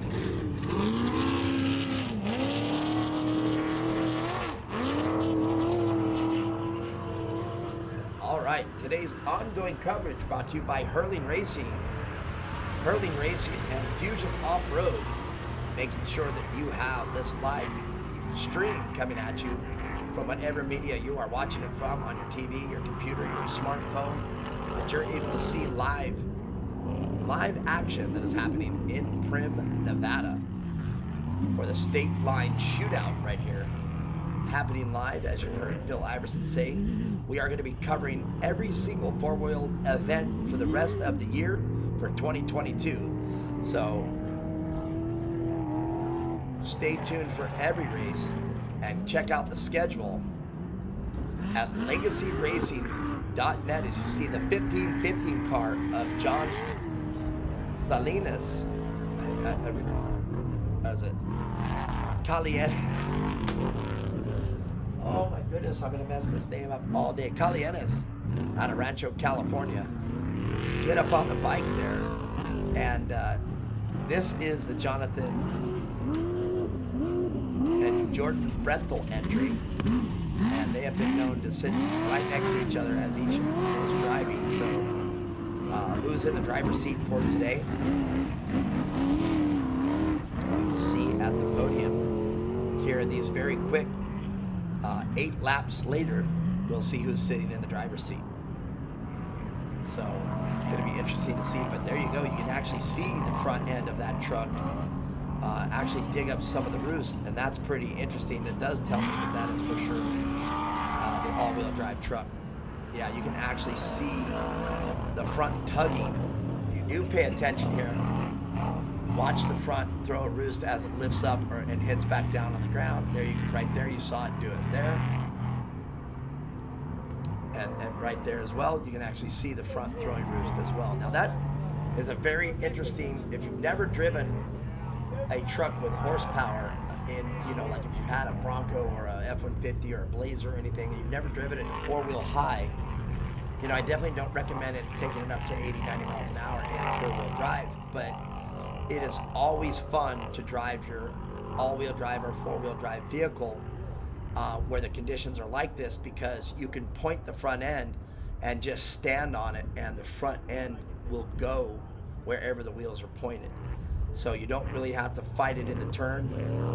In my opinion, the all-wheel drive vehicles are far superior in off-road racing. Now, I have been racing all-wheel drive or four-wheel drive vehicles since the very beginning. My first Ford Ranger was four-wheel drive, and I just have always preferred to have four-wheel drive vehicles. I took a lot of ridicule, and still to this day took ridicule, because you hear the old adage, as there's more to break. But all the vehicles in off-road racing that are taking, within top 10, I will bet you that 50% of them are now all-wheel drive vehicles. One of them, driven a very interesting vehicle that I just saw at the Off-Road Expo this year, is the Clyde Stout version of his all-wheel drive, which includes two, you heard me correct, two V8 engines, one for the front axle and one for the rear. So this truck, very heavy, you'd figure it'd be just crazy heavy. As you see Jake Johnson there getting off course just a little bit, but keeping his foot in it. Jake Johnson, our champ. And it looks like the 1503 of Nick May have gotten around him. Do you see what I did there? Nick May have gotten around him. Yeah, I said that. All right, having a little fun. I didn't mean to say that, it just came out naturally. But Nick May probably got around Jake Johnson and extended that lead, or Nick May had some problems and had to pull off from his onslaught of Jake Johnson. So interesting to see how that turns out. So maybe I'll get the updates here sooner than later. Posted as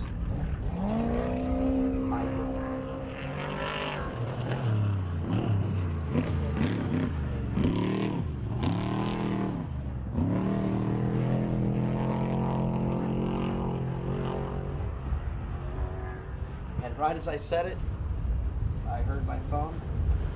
So here we go, Class 1, the 15-12. Setting the pace right now is Blaine Conrad. Blaine Conrad started this thing in just behind this truck that you see right here. The Eric Husted entry and our reigning unlimited truck champ, and Jake Johnson right behind him on correct time. And indeed, it looks like Nick May has dropped well off the pace after being right behind Jake Johnson. So that's what the information that I was looking for. So Nick May did not get around Jake Johnson. There must have been some sort of problem preventing him from doing so and dropping back all the way to 8th place in corrected time. Now, in corrected time, but it's also more than likely time on the road, because I would imagine not a lot of lead changes done on the first lap. So Blaine Conrad and Eric Husted out front, and only a second or two separating these guys on time. That's why I say on time, because if they were 1 second on the road, you would see Blaine Conrad directly in front of Eric Husted right now, within a car lane. So Blaine Conrad only a second ahead of Eric Husted with our latest update. So that's that corrected time, if you can wrap your head around it. And that's why it's very hard. As you see Blaine Conrad right there. That's not Blaine Conrad. Yes, it is. Yes, it is. Blaine Conrad and John Reber's car are very similar in color. John Reber, I do believe, is a 2-seater, and Blaine Conrad is a single-seater. And there's Jake Johnson. So Jake Johnson, going back to my updates, Jake Johnson in 3rd on corrected time right now, so still setting a very good pace. Good to just come out, kind of stretch out and see what you're doing, and then really hammer down on the second half. That would be my opinion here on this course. As we see the Steve Oligas truck, and I'm dying to see how I have it here on my list. You know, I've got Jack Oligas as driver of record here. So it's going to be interesting to see if it's going to be Jack behind the wheel, a 15-year-old behind the wheel of an unlimited truck. So we're going to see. We'll keep. I'll keep you updated on that situation. But I'm going to love to see a 15-year-old talking to Phil Iverson at the box. Beautiful coverage right there of our drone pilot. As I said in the earlier race, I thought our drone coverage was going to be saved for the unlimited race. Now the real one to watch is the race coming on at 3:45 as the 6100 class takes this track. It is going to be absolute mayhem. 16 trucks on this 8-mile course is going to provide an incredible race to watch, because a lot of action. It's going to be almost impossible for me to keep track visually of who's in the lead, so I'm going to have to lean very heavily on the producers helping me out here at Turn 2 Productions. So stick around for that. That race will commence at 3:45 sharp. So far, every race perfectly timed. Started every single race right on schedule. I'm trying to really get close into the driver's side door. If I do see Jack Oligas on that name tag, I do know Steve's name has always been on that door, but has Jack Oligas, and I even mentioned this at the last race, how long until the kid gets in between the seat and the steering wheel? So maybe I was a little bit, I'm not saying I was the influence, but maybe I was a little influential on that decision. And this is, I do believe, the entry level to Joker League. It is. And you'll see them have a zigzag back and forth. Frank Napoli out there in 67 entry. And back to the Olagus Fox sponsored truck. Now you're going to see a couple trucks out here with Fox on the side. But Steve Olagus sporting the Fox, as in Fox Shocks. Fox Shocks, a very influential name in off-road racing. Been doing it well back into the off-road days when there was no other shock manufacturer really building, you know, off-road race shocks to the specs that they need. Bob Fox, an engineer, said, I'm going to make my own. So he ended up making his own shocks back in the early 70s, I do believe. And he started making his own shocks, and Fox Shocks was born.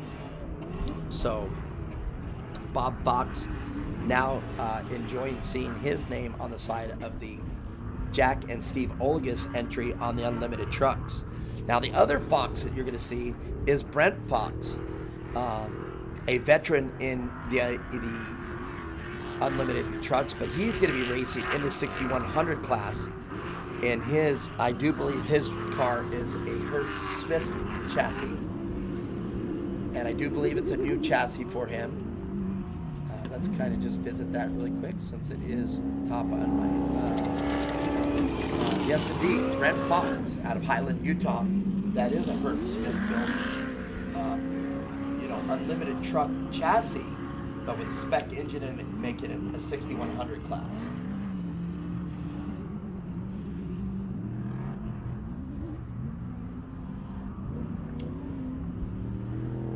Jonathan Jordan Brenthal, that 26, and I do believe this is the all-wheel drive truck that they have been developing here. They debuted it at the last race. You see a little bit on the bicycle right there.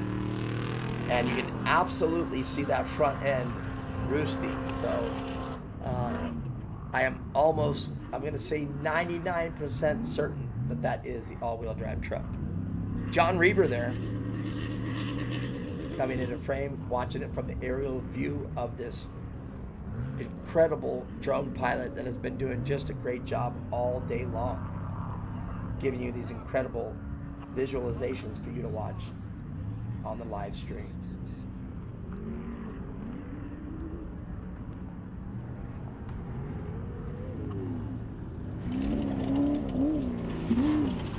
So Jonathan Brenthal,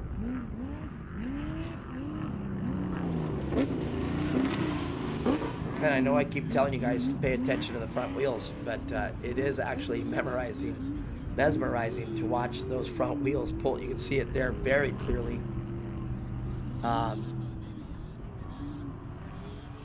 And right there, as they go into the turn there, it's not just the rear producing roost.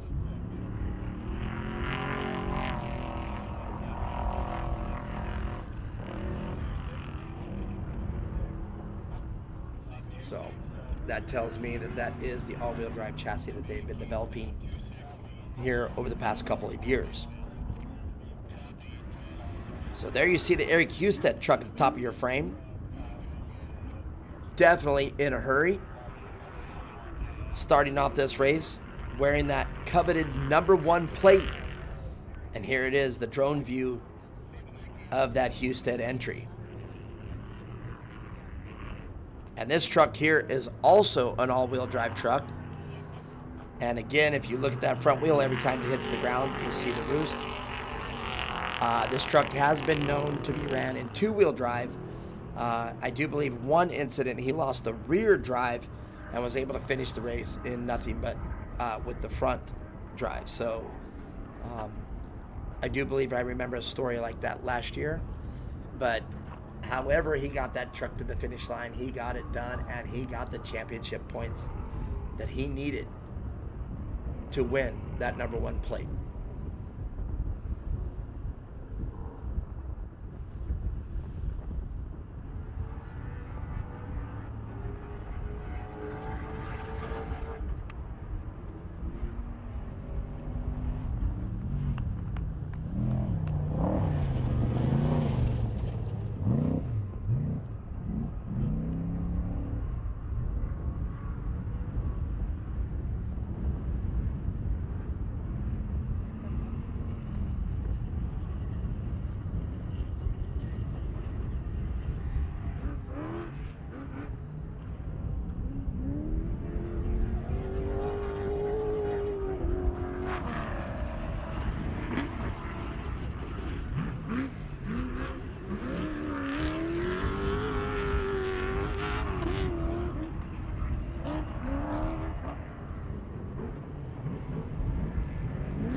So Eric Husted now out of the short course section, coming to the Joker decision.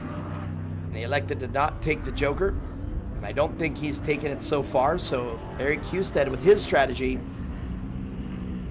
electing to take it here further on as his laps increase.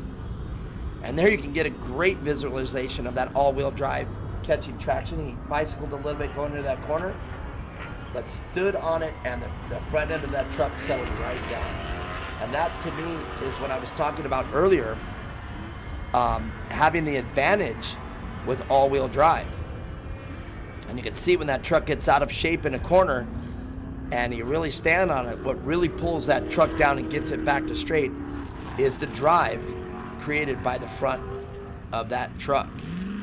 And yes, I do believe, and I'm not ever going to back down from it, I do believe with wholeheartedness that the all-wheel drive vehicles are just superior to any of the two-wheel drive trucks competing today. Now, I am also going to go on record and say that the two-wheel drive trucks are just as effective with the right driver that knows how to keep the two-wheel drive vehicle in the groove and power applied. Speaking of such, Jake Johnson right there with his custom-built Baldy Racing high-performance helicopters BF Goodrich Class 1 car. This is a rear-wheel drive only, and this young man definitely knows how to get this car around the track in a hurry.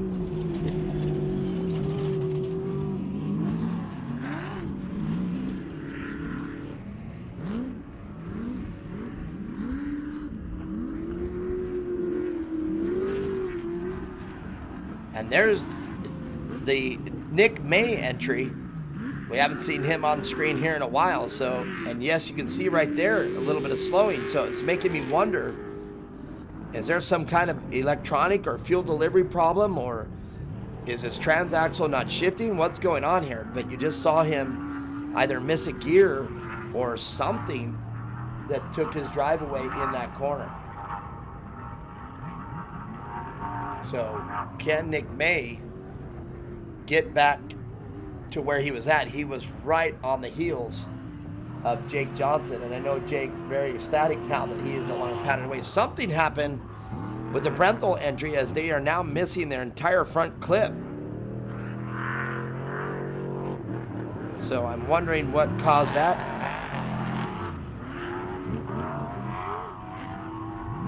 But now we can get a clear view. See if I can see that four-wheel drive axle in the front. I'm bound to determine to confirm if that is the all-wheel drive Brenthal. Hurling Racing, making sure that the live stream is coming through for you, no matter where you are located throughout the world. You sign on to the Legacy Racing Association State Line Shootout 2022. You can find the live track feed brought to you by Hurling Racing. It's a family thing. And now back to that Fox-sponsored truck of Steve Olagus and young Jack Olagus. And I hope that at the conclusion of this race that we are going to determine whether 15-year-old Jack Olagus is behind the wheel of that truck.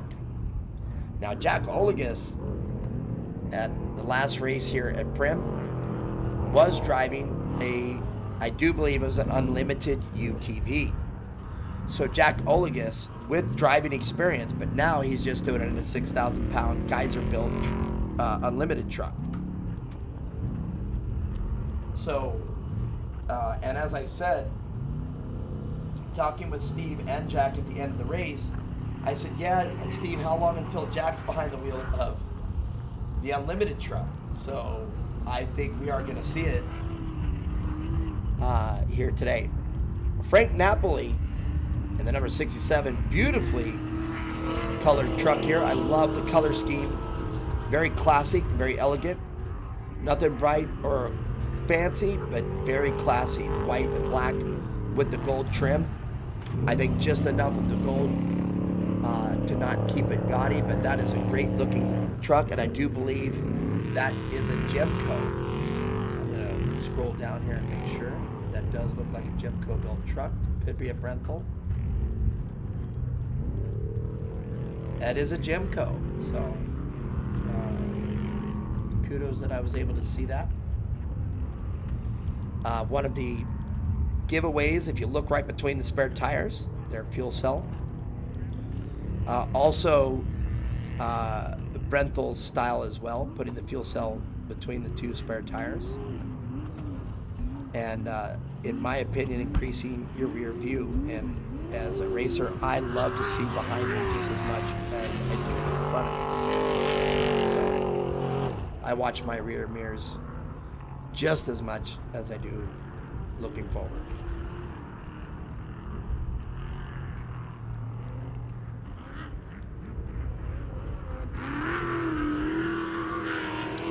All right, a great aerial view there of the terrain that we're dealing with, getting dusty as we go along. The 1515 car, loving the bodywork on that car, very reminiscent of a car that I've got to work on here.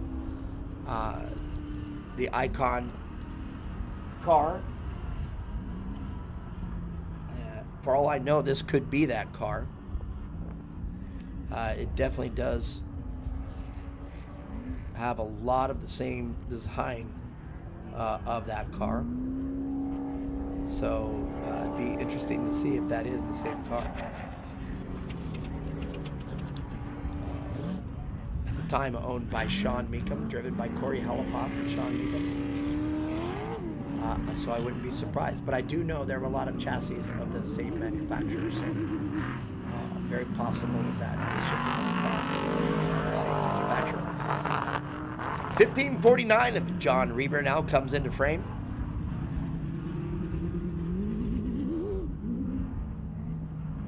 And let's go back to our updates.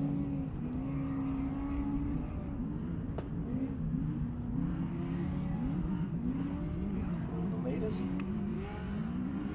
And still with my latest update. Blaine Conrad in the 1512 car. And the car we just saw, John Reber. Last update I had him in 10th place on corrected time. And I told you here on the Unlimited class and the 6100 class, it's going to be hard to determine by the flashes that come across your screen where they are position-wise. And there you go, our reigning champion apparently lost his roof to that truck.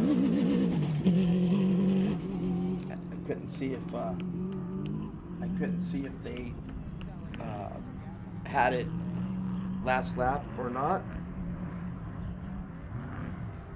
So I wasn't aware when they lost it, but this visualization, I saw that his fiberglass roof piece was for sure missing.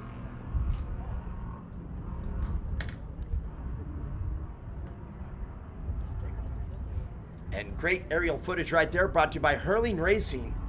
It's a family thing, Hurling Racing and Fusion Off-Road, providing this incredible live stream. And man, oh man, is this one for the record books. Loving the aerial footage, just second to none. Now this is crazy. That water truck, or water tractor rather, is actually on the course, not to the side of it. So kudos to the tractor drivers from Trophy Tractor that are keeping this course wet for the racers. Got to be a blistering. In fact, let's find out. Let's talk to Google. How hot is it in Prim, Nevada? It's 30 degrees and sunny in Prim, Nevada. 30 degrees hot. Okay, so Google is apparently in Celsius. How hot is it in Prim, Nevada in Fahrenheit?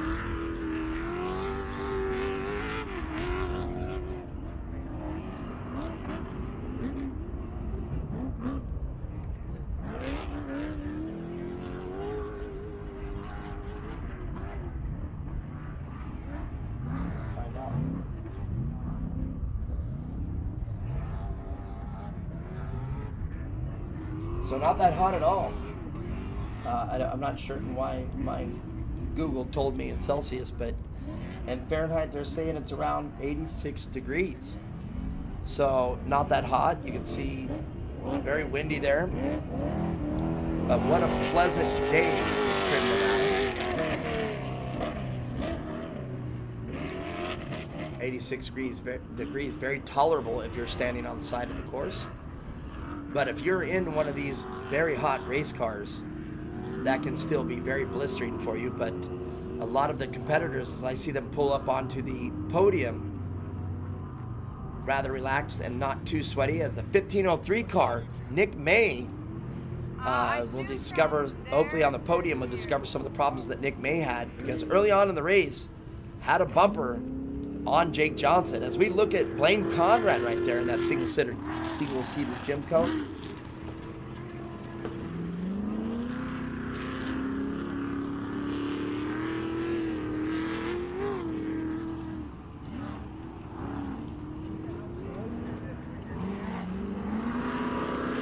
Very lovely car, very well designed, and they did show me some of the changes that they made to that chassis to make it a little more tolerable inside, and some of the tubing that they did replace. But basically still the chassis as delivered from Jimco. And back to Jake Johnson, your current Class 1 champion.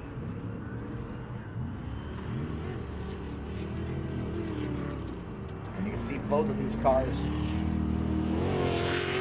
running at full potential. And this is an interesting development here. Jonathan Brenthal and Jordan Brenthal, very curious to what happened to their clip. Did they make contact with another car? Did they not have it fastened correctly? Did they hit a K-rail? Did they hit a car crossing the road like a did you guys see that?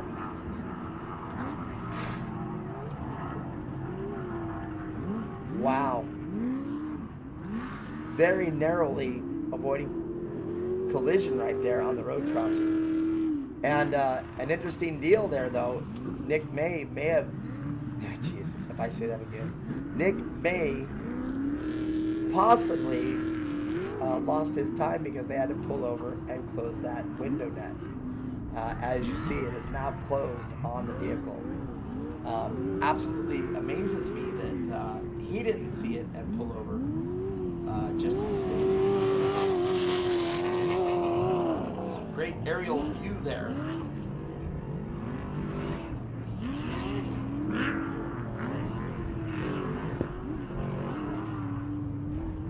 Of Jake Johnson. There we go, back to the Brenthal entry. And I do hope I'm correct. I hope I can see the front of that Brenthal truck once again.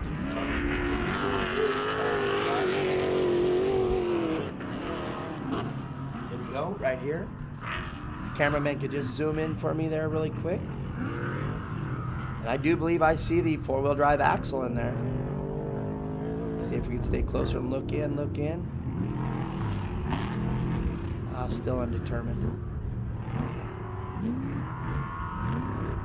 But my rationalization says, why would they change here at this race from an all-wheel drive from the one that we raced in Pahrump? So I'm going to stick with this is still the all-wheel drive truck that they started with.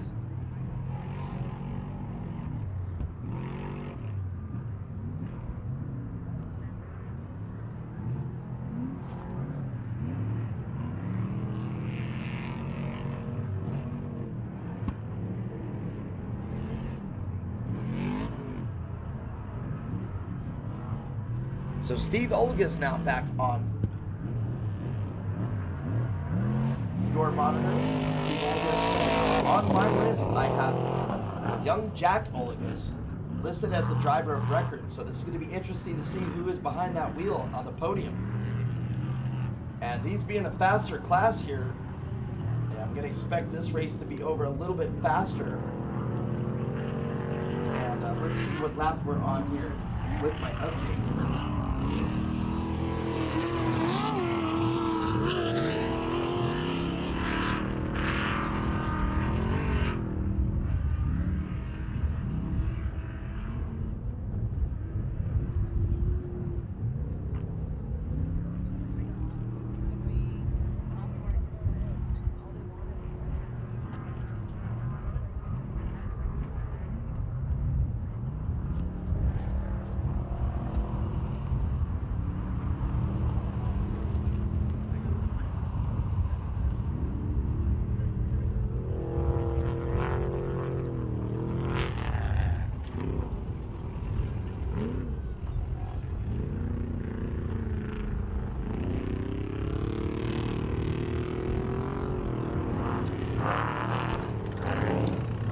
checking my updates right now.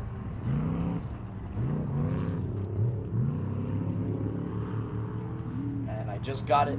These are the halfway updates.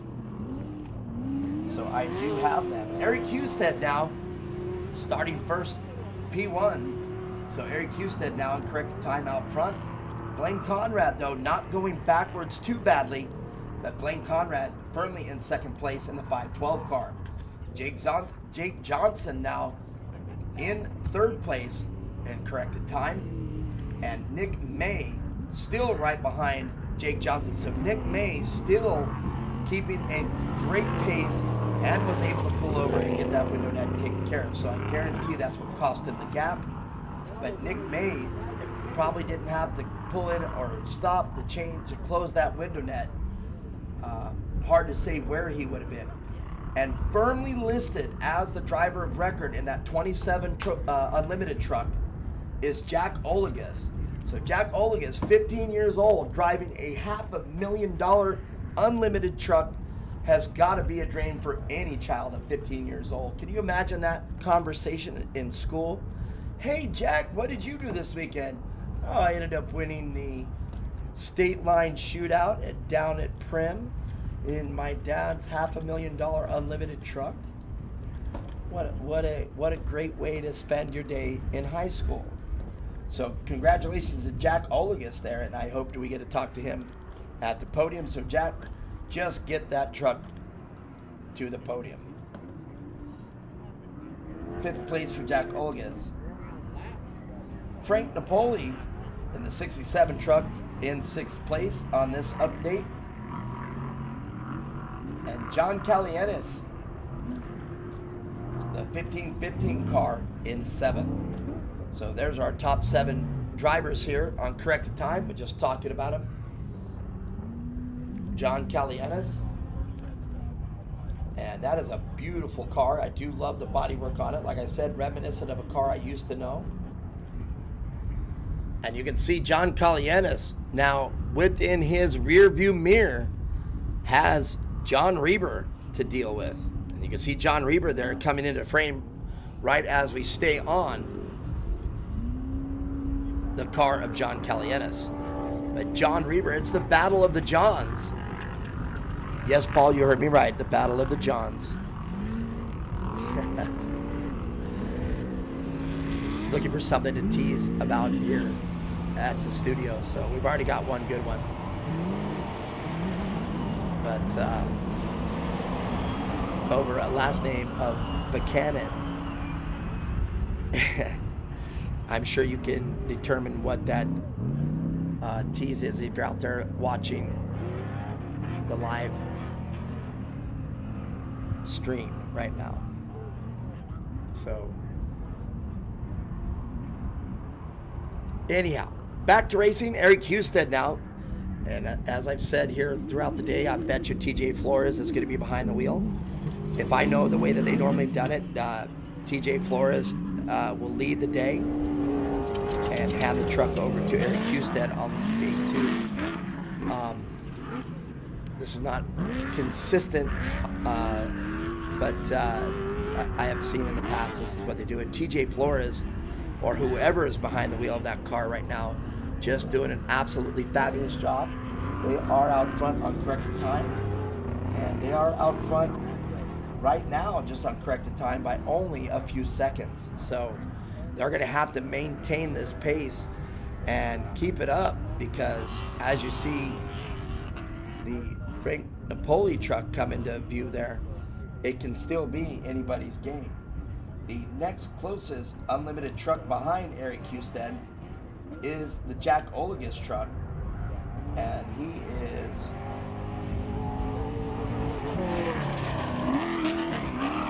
only about 20 seconds behind.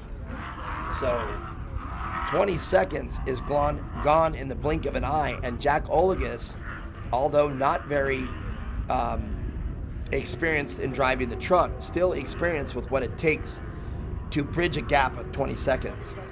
So within 20 seconds, still anybody's game here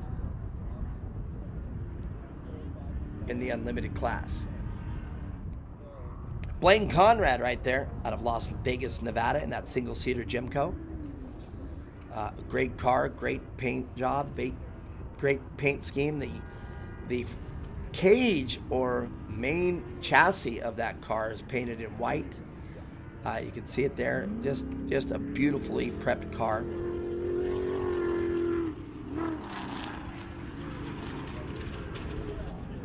And you can see that white chassis just gleaming with paint or powder coat. But Blaine Conrad doing a great job, and let's see where he stands. Blaine Conrad in second on corrected time. And Blaine Conrad, the first of the Class 1 cars to take the start.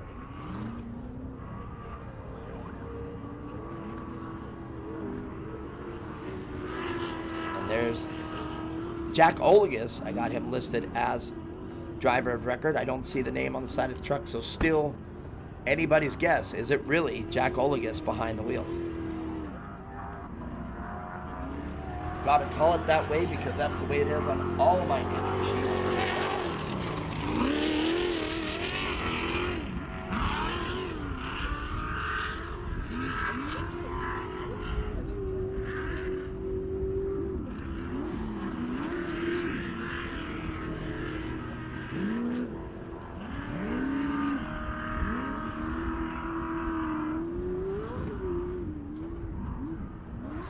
And Jake Johnson there. Hurling Racing, making sure that this live stream is coming through in full high definition. Hurling Racing doing a great job out here as well in the 1999 car. In the UTV class, still representing, but Jerry Hurling last weekend during qualifying for another race ended up rolling his car just before the finish line. So I just want to say, Jerry Hurling, I'm glad you're okay. He did say in the interview after the race he is still pretty beat up. I can imagine rolling, 5,000 plus pounds of tubing around you is still quite traumatizing, physically traumatizing. And he was able to still make the race the following day. And sure enough, on that podium, he said, man, I'm really beat up. So it is no wonder that Jerry Hurling is not out here today. So Jerry Hurling, speedy recovery for you. And I do believe there was nothing serious if you were able to drive the next day. But I do bet you that rolling in a race vehicle at the speed that you did, definitely very physically traumatizing. So Jerry Hurling, speedy recovery, and thank you for your support out here from Legacy Racing Association. Hurling Racing making sure that the visuals that you have coming from you right now from the drone, and I mean this drone has been on point all day long, as the camera operator doing a fabulous job bringing you the aerial footage. Both aerial footage and the ground footage has been incredible. The number 67 Unlimited truck, Frank Napoli. And you can see this beautiful designed Gemco chassis. And Frank Napoli, not afraid to mash down on the go fast pedal.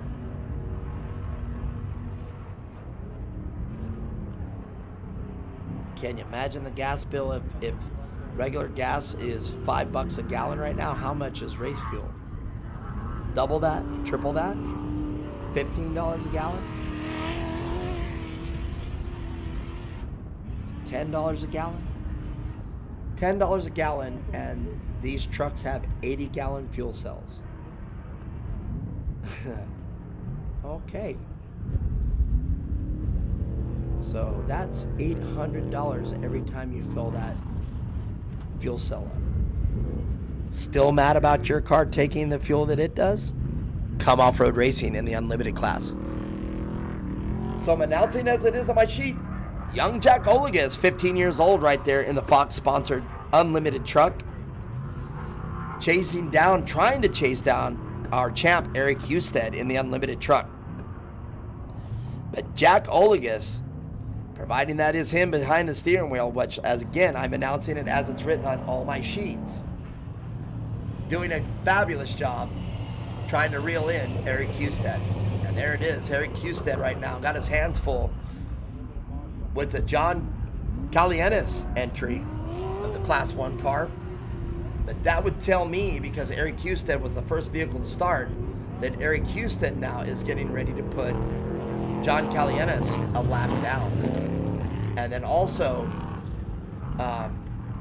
Frank Napoli right there, coming out of the infield,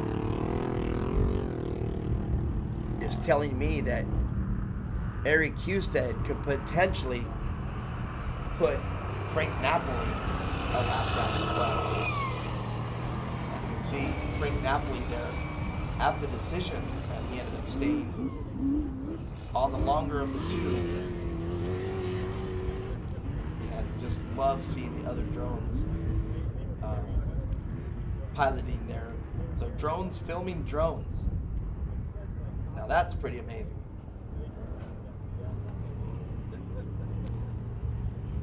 So let's see if we can see Eric Husted coming into your right corner, right upper corner. You should see, and I do believe I saw it there just for a second.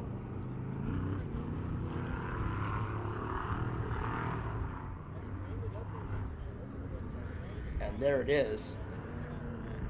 That number 1 unlimited truck that I was talking about coming into your frame right there at the top. And that should determine the distance between Eric Husted. Now Eric Husted, though, has John Reber in his sights. Eric Husted able to get around John Calianis. But can Eric Husted reel in John Reber? That seems to be next on his try to pass list. So Eric Husted or TJ Flores, whoever's behind the wheel of that car, just doing an amazing job in that all-wheel drive Eric Husted. Number 1 Class Champ car. And here we are back to Jake Johnson.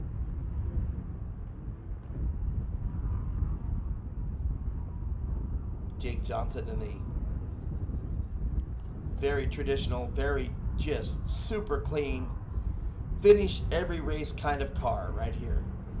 Jake Johnson, very consistent, fast, smooth, easy on equipment. And if you ask me, that is the recipe to being Class Champ. Consistent, fast, and easy on equipment. That's how you win a championship.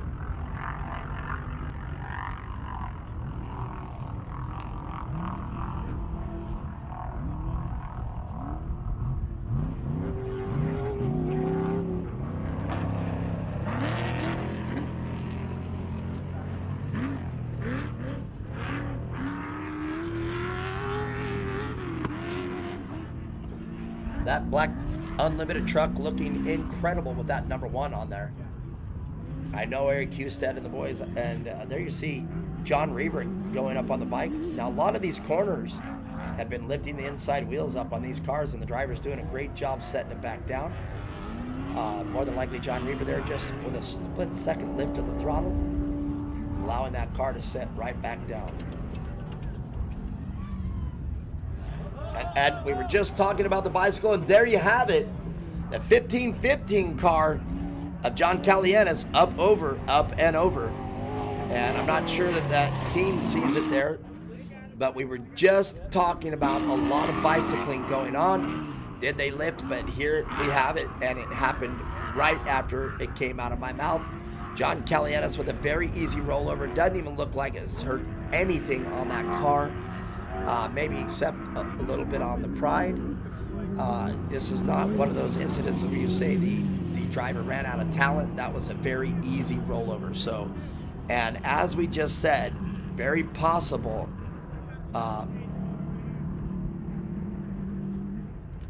on I don't know where they're going to take that. So let's pay attention here. And I'm kind of drawn back by the color of these flags. I'm hoping it's just the way that I view them. The flags look almost orange to me. There you go. The Blaine Conrad car taking the Joker lane. And what a perfect opportunity to take the Joker lane as he looked over and saw a car literally right in the middle of the race course. So I'm wondering where they're going to direct traffic here. Up and over the berm, as you see Blaine Conrad in the background in the Joker lane. So what perfect timing. And you can see John Calianis getting out of the car. I'm not sure that's the best scenario here. And I was going to say, I hope his co-driver's okay. Both occupants seem to be okay. Very easy rollover. And I said there was no damage. That's not damage there. That is their racing jack out on the course. So here we go. Jake Johnson now coming into the infield. Let's see how he negotiates himself around. They're slowing the traffic down. Jake Johnson quickly negotiate what they're going to do. They pulled the car over. And let's see what they're going to do right here. Let this boy go into the inside. So let's see what they do here. Yep, to the inside perfectly. Jake Johnson able to pick up a little bit of ground there, having to slow down quite considerably. That'll be perfect that they were able to cut that much of the course.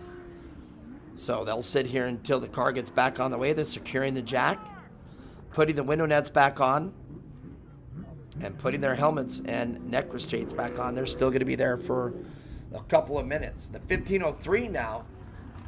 Nick May will have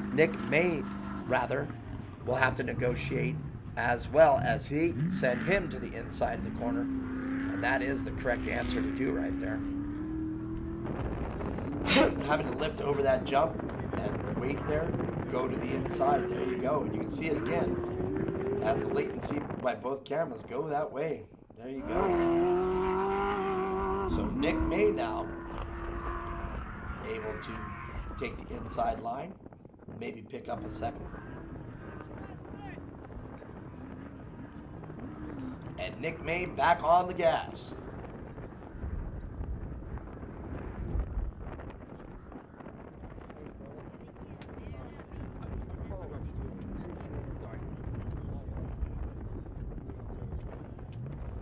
So kind of crazy that we were just talking about all the vehicles getting up on the bike.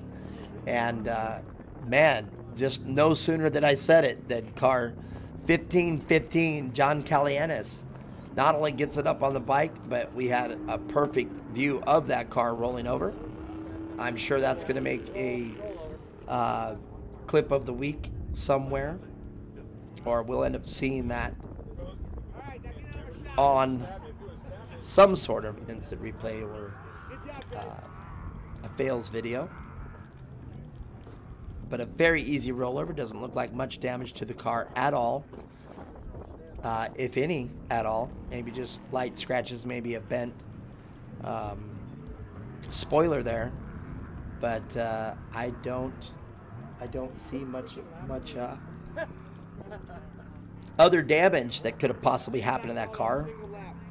So I have a feeling once they get their helmets back on, they're on the way. Metro Print Nevada, helping us out with all our printing needs here at Legacy Racing for our state line shootout here for 2022. Metro Print Nevada has been with Legacy Racing since day one, and we are very fortunate to have Metro Print Nevada on our roster of sponsors that help us make this happen. So now Frank Napoli coming into the infield one more time, and you can see young Jack Olagus coming into the picture as well. And Jack Olagus will now have to negotiate this slowdown here in the infield at the decision. So we'll see how He negotiates it right here. And they were able to clear the car. I do believe the car drove off the course under its own power. You can see it right there, and they're strapping in the drivers, and they'll be on their way here shortly. I don't believe either the driver or co-driver was injured. So either way, a beautiful thing that no drivers were hurt. You can always replace a car. You can always replace a tire, a jack, anything that gets damaged, but you cannot replace, a body limb or anything that gets damaged or hurt in the rollover. So glad to see both driver and co-driver back in the car. And I have a feeling we're going to see them back on their way here very quickly.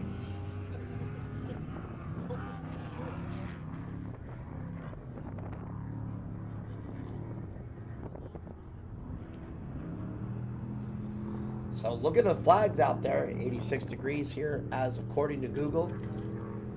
Look into the flags and the way that the dust moves immediately. There's a great breeze out there in that valley where Prim is located.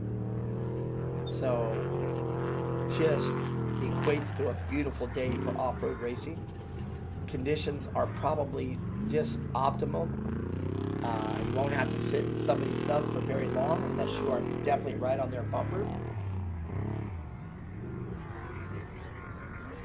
And coming up next, the State Line Shootout. You want to see the shootout? Diamondback Materials with $100,000 on the line in the 6100 class. This is going to be our final race of the day. And Diamondback Materials putting up $100,000 here in the 6100 class. And if you want to see a battle, you want to see a shootout, you are about to see it. Our final race of the day getting on the way at 3:45 sharp. So make sure you tune back in, 3:45. You are going to see the battle of the day right here at the State Line Shootout 2022.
All right, Eric Houston now wearing that #1 plate, proud as can be. I will almost venture to say we are on our last lap without being able to see the white flag flying. I would bet you we are coming up on the final moments here of the Unlimited Class 1 race. Here are my last updates. Eric Houston in the lead on corrected time. Blaine Conrad behind him in the Class 1. Jake Johnson, 3rd place in corrected time and 2nd place in Class 1. With the rollover there of John Calianis, did that change anything? Did anybody suffer? Did Blaine Conrad have a problem there? Because Blaine had to check up, Jake Johnson had to check up. So in my estimation, or best speculation, I bet you Jake Johnson lost a few more seconds than this man right here, Blaine Conrad, as he comes into the infield. Blaine Conrad, I think, missed the interaction altogether, as he must have been on the opposite side of the track when John Calianis bicycled and put his car up on the side. And Blaine Conrad here, visually looking more aggressive on this lap than any other lap thus far. That could just be me looking at it, really seeing it, very easily clearing the tabletop there. But by all the dust he's making, it looks like Blaine Conrad has definitely found a burst of speed. Now, I couldn't tell from the angle that we just saw on the monitor, but is there a problem with Jake Johnson's front end? Okay, no, it doesn't look like it. It looked like it might have just been the angle of the camera angle. So disregard me thinking that. Doesn't look like we'll see it here as we continue. This is the race you want to see.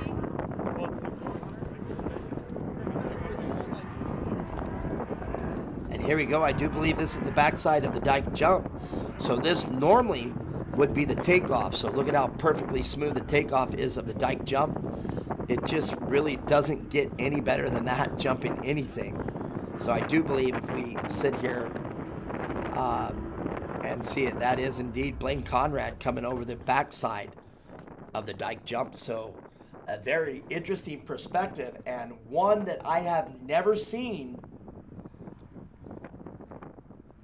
in off-road racing. For as long as I've been involved in off-road racing, I have never seen them go backwards on the course like that and take the very famous Prim dike jump. And you just look at that transition right there.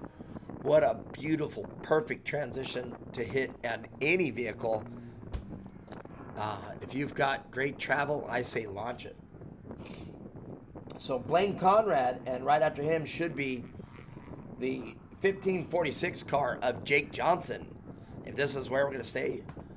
So take the time for Rugged Radios. Rugged Radios, the official radio of Legacy Racing Association, making sure that racing is safe and communication for everybody. And there you go in the background. I told you the next car through should be Jake Johnson. Now Jake Johnson earlier, only about a second uncorrected time separating them. Now that means that if Jake Johnson is within 29 seconds of Blaine Conrad, that's that second. So can Jake Johnson in these final laps of Heat 4, can he increase that or decrease the seconds between your first place Class 1 car of Blaine Conrad? Can he decrease the distance between them? So if he can, that could very easily slide Jake Johnson up into the first place position. Now the official results of Heat 3 has Josh Cobb in front in the trophy line, and Maverick Gaunt out of Torrance, California in front of Class 5. Kent Perkins with the finish and head of Class 10. But Greg Bragg finishing second in the trophy light, and Chad Woodruff in third. Class 2, Robert Williams in the 2082.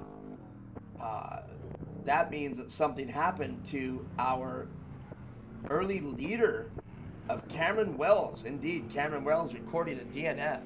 So there are your official results of Heat 3.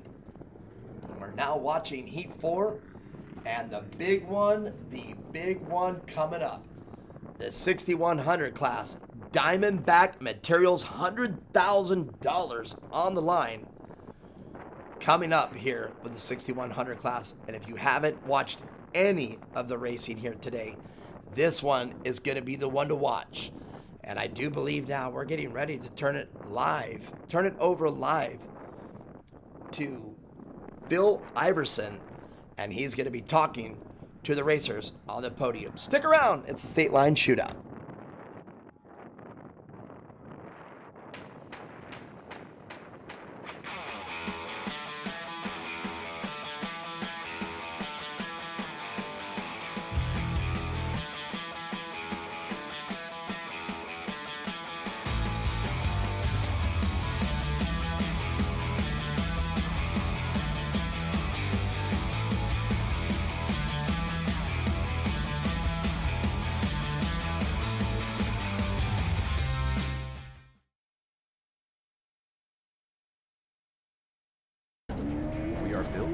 our core values, quality work that comes from the safety on our job sites, the teamwork that makes it happen from employees that are guided by integrity, and making a commitment that we are proud of at Stronghold Engineering.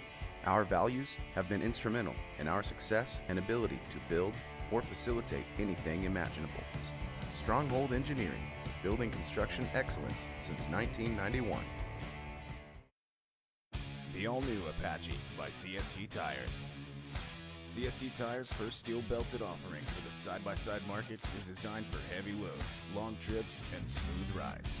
With an aggressive, light truck-inspired tread pattern and ample sidewall protection, the Apache is built to withstand the toughest conditions. From dry desert lake beds to Rocky Mountain trails, the Apache will get you there. The all-new Apache by CST Tires.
like, man, he's got some faith in that equipment, and you must.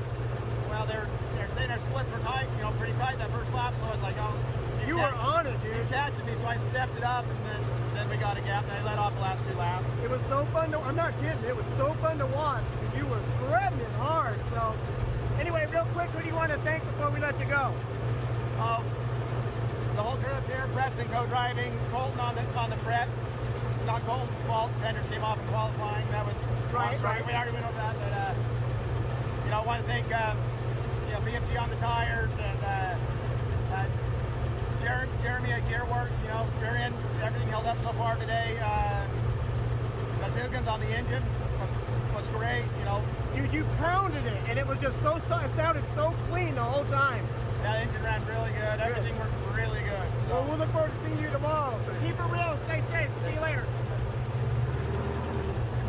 All right, guys. So that was Houston. He's not able to shut it off because his starter's giving him issues. But I tell you what, he rode that beast like he was mad at it the whole friggin' time. He was on the gas, you guys. We're coming to you live right now. I'm trying to trip my cameraman up here. But I tell you what, that's your main man right there who ripped it hard. And he rode it hard, and that tells you how good his chief crew is and how good they keep that thing together. And I know Houston works a lot on his own stuff, but he gives love where it's due. We got more racers coming. Sit back and enjoy. We're going to keep it real out here for you guys. We're ready for it. Let's go.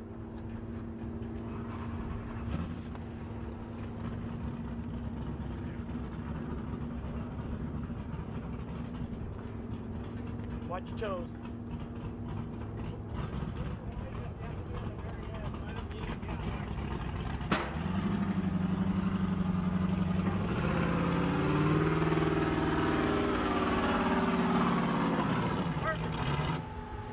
I tell you what, Blaine Conrad, dude, you rode that thing wicked, and every single lap you were so consistent and so fast, it was fun to watch, man. What were your difficulties out here, or what were your positives? Positive, I had a whole lot of fun. The third lap, I'm overheating and something's not running right. But, so you're focusing on the dash the whole time and trying to look forward? I'm gonna have one lap that was about probably 10 or 15 seconds off. Yeah. Right. But and communicating on the radio, getting opinions because we were hot and it wasn't running right, and the motor guy said run it. So yeah, dude, and you were running it. You were bringing it. It was awesome to watch. You were really on the gas, and it was fun to watch. And like I said, so strong and consistent how you were manipulating through it. It's different for us to watch what you're doing, but it's a gift to be able to watch and see what you were doing. It was a lot of fun to watch it, man. So what are you going to do back in the pits? Put a spark plug wire back on it. Oh, baby. So you're running on... so that's what it was, a few cylinders, and that's why it's getting hot. That's what we were hoping for. Right on. That's easy to fix, right? Yeah. Strategy for tomorrow? Do the same thing. Just drive around and stay smooth. All right. Tell me who you'd like to thank that got you here and keeps you here. Oh, there's so many. We got time, brother. It's all about you guys. Let's start with my parents. My girlfriend Kylie right there. Right. Everyone that comes out to help us and support us. Sam, Danny's here, and I was told to talk louder. Chad and Melissa, everyone that I'm forgetting, and then the Wilson Metalworks, which is actually they own ES Motorsports now. Tim and Jeffrey Wilson, they're awesome, phenomenal. They did awesome work on this car. Jordan Kunder, same thing. Kevin McMullen, Fab and Transaxle, pulled off a miracle for me. That's everything on my mind at this second. But I tell you what, it was a pleasure to watch you race. Legacy, all the Legacy team, right? Yep, Donald, and everyone that makes this possible. On that note, what do you think about Joker Lane? Was it cool or what? I think it's awesome. Yeah, it switches it up and it makes it nice. Yep. And you got Jason out there doing that crazy stuff last night. What do you think about getting in on that next time? On what? What he did last night out there with the lights? Oh yeah, that was cool. Yeah, sick, huh? Yeah. Cool.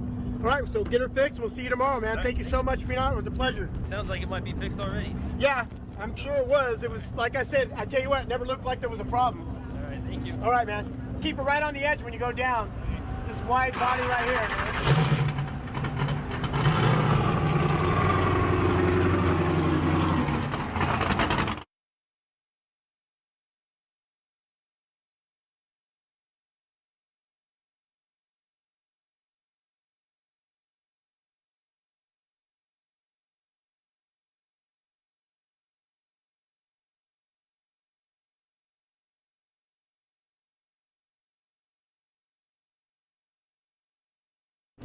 Mr. Johnson out here doing it up. And I tell you what, another pleasure was watching you ride, dude. You had it so smooth, so fast. It was fun. So what was going through your mind when you were ripping through there?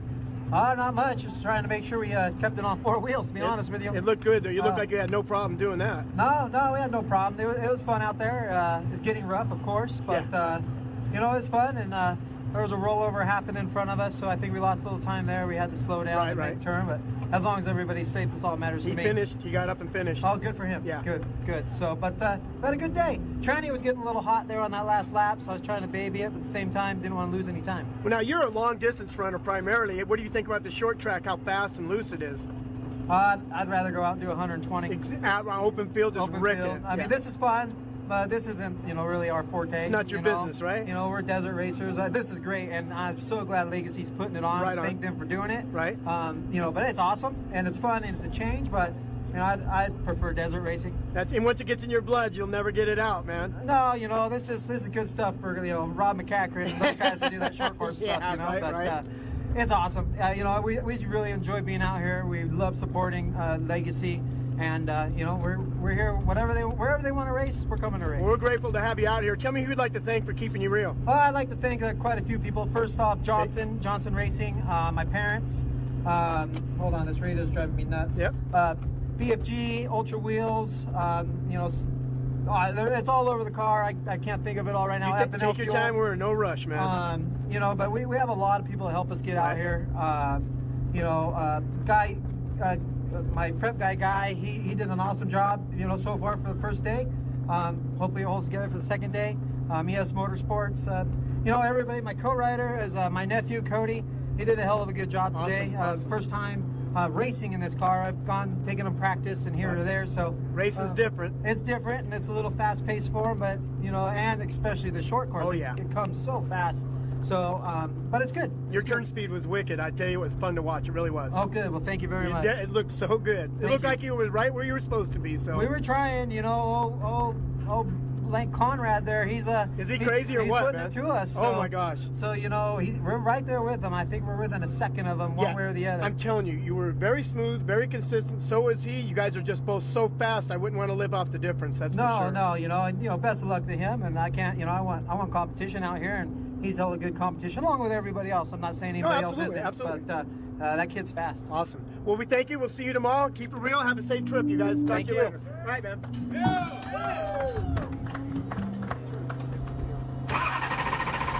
So what's make sure you run on the left edge over here, okay? You know, Johnson pointed out a very important thing here. It's a big machine. Yeah. You got a machine. It's a bunch of moving parts with family and friends. Yeah. Watch your toes. Come on up.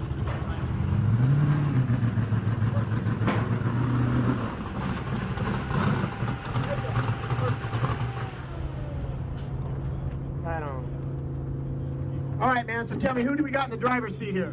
I'm Nick, and this is Corbin. So what do you think about this crazy track? Were you having fun or what? It's tight, man. It's yeah? really tight out there. For this heavy car, it's really tight, but it was a lot of fun. Yeah, now are you familiar with long distance, or what do you do, short or long? Mostly long, usually, and so how was this different from out there? Just a lot of quick maneuvering? Yeah, for this car, it's very heavy on the brakes. Oh, yeah. This car has a lot of power, so it's nice because you can get out of the corner a little faster. Right. Just put your foot down and it'll come out of it, but it was really tight out there, especially even considering Battle of Prim. That's tight, but this is way tighter than Battle of Prim. So. Any issues you had out here today? No issues today. The car got hot right off the bat. We turned the fans on and she was good to go. Right to go, huh? Mm-hmm. So who would you like to thank for keeping you out here? My family and friends for pitting, and my dad for everything he does for me. That's awesome. All right, so you got to go back to the shop and check things out, make sure everything's dialed in, and be back here tomorrow, right? Might need some new brakes, man. I bet they were glowing, man. Yeah. All right. Thank you so much, man. We'll keep it out here, and we'll see you tomorrow. Thank you very much. Hold on, I'll get you down there and guide you out. Thank you. I'll be right back.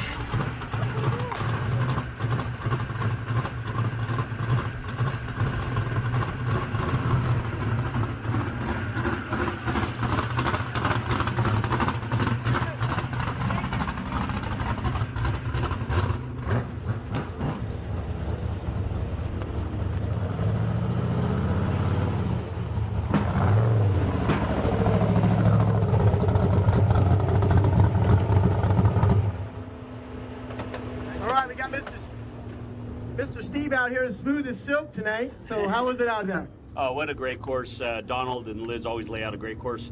I got this great motor in here, and I don't know if the spark plugs are, acting up, or I got the wrong gear ratio, but I know how fast this truck is, and I'm just not getting the speed out of it. So I got to figure out, hopefully we can fix it and really get it running for tomorrow, because I know it's a powerful engine. Well, it sounded really pure to us. It sounded really, really strong. And I know when you're coming through those turns, you got to drop it down so low and then get it up so high. So maybe gears is a thing, but how was it out here? Do you like this Joker lane? How was that working?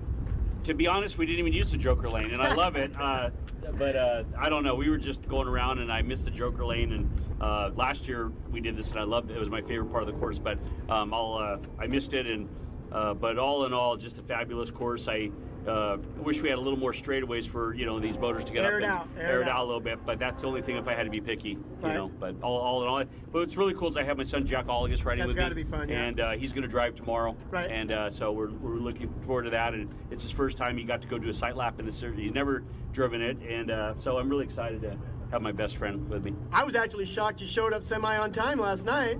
Let's not get crazy. Team Chevrolet, our new company, sponsored the taco party, so I had to be for that. Oh, it was good. Yeah, it was good. I hope you guys liked it. I'm always there. I'm just trying to run all these companies, going back and forth. So it's not a matter of me not wanting to be here. I want to do this all the time. We know where you'd rather be. Trust me. Yeah, trust me. Now I know you got a long list, and I know you got your hands in a lot of things. But who would you like to thank for keeping you out here? Well, this Danzio engine just ran fantastic, in the Rancho transmission.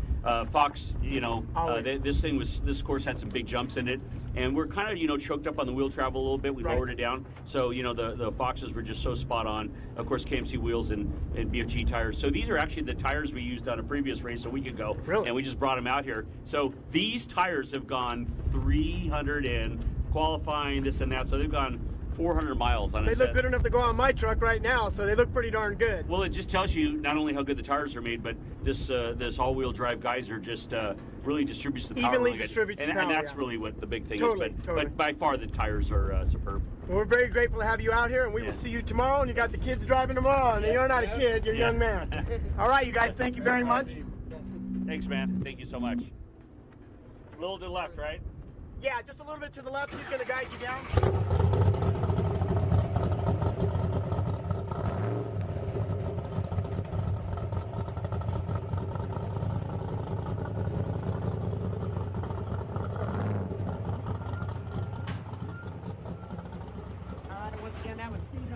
Up that Fox truck, a beautiful truck out there, and like I said, it sounds like a big block. We got another truck coming up here right now. That is 6Y. Yeah, we got another white body, at number 67 coming up at us right now, you guys.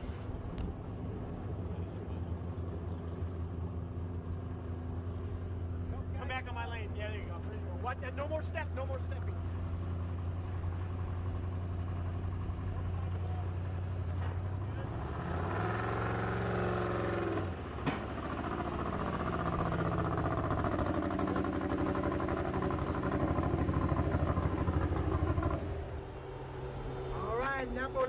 Yes, sir. I tell you what, dude, I love the name, I love the truck, and I tell you what, you look smooth as silk out there coming in those turns, just ripping it. How'd you like it? Thank you. I loved it. We had a great time today.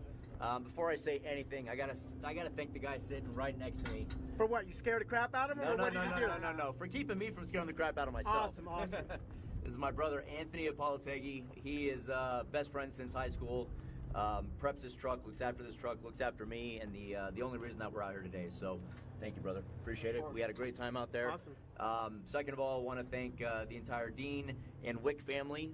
They're a huge supporter of us. And of course, my friends Matt and girlfriend Berlin and family for being out here, and for you guys for putting on a great race. Well, you know what? You were coming around those turns pretty darn fast, and I swear, like I said, a lot of these guys, including you, are very consistent in your turns. Is that something you were trying to do, or is just you're getting in that rut and sticking with it, right? You know what? For the first half of the race, I was trying to drive through the turns until we realized that wasn't working as well as we thought it was. Right? I knew it wasn't going to work. He knew it wasn't going to work, but we wanted to try to keep the truck safe. But by the time we got towards the end, we just decided to let it go. Yep. Back into some corners, had some fun. Got used to what the truck was going to do, and looking forward to getting more seat time tomorrow. Yep. Absolutely. Yep. So what do you got to do out here on this thing tonight? We're going to wash it. we're definitely going to wash it because we like to keep it pretty. We're going to put some tires on it, fuel it up, and get back out here. Well, that's awesome. We look forward to seeing you tomorrow, and we thank you so much for coming out with us, Legacy Racing, man. Thank you so much. Have a good one. Be safe, and we'll see you tomorrow. Thank you. Good job, man. Thanks. Straight back down. Your left tire will run right down that edge. You'll be perfect if you go straight.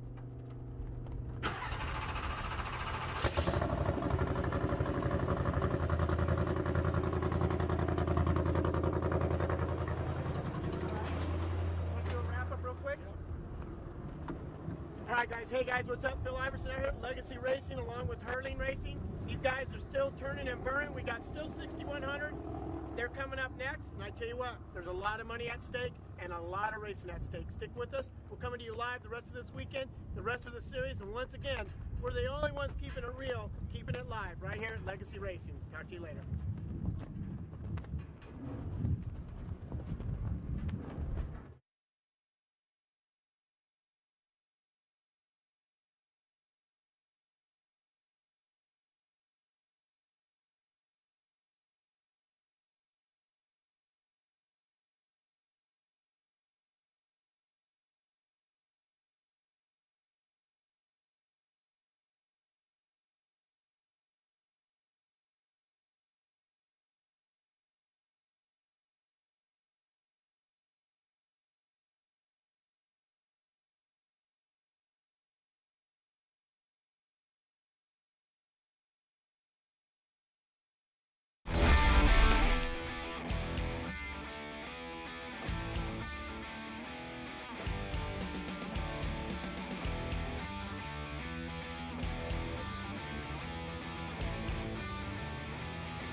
years of working in off-road, we got asked by a sand drag group in 2008 to start following their entire racing series, and that's when we decided to start Motorsports Safety Solutions.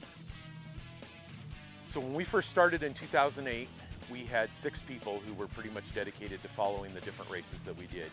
We're well over 60 active members right now that help. Sometimes they're there for 2 to 3 races throughout the year. Some of them are there almost every single weekend. Different expenses we come across, fuel is obviously a big one, hotel accommodations. If you're taking 40 people to a race to help people, there's 40 beds, you've got to find a place for people to sleep. So hotels, medical equipment, extrication gear. Our team has been extremely fortunate over the last several years to have great financial donors who have helped us step up. The off-road community has built this truck, they've built another one matching it. They've helped equip 6 other rescue trucks with everything from suspension to rescue tools, firefighting capabilities. We've got UTVs, we have motorcycles, we've got a trailer to cool people down and act as a first aid station. The off-road community is what has 100% made this possible for us to be as successful and have the great equipment that we have.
There's nothing wrong with looking good, but when riding is your passion, it's performance that matters.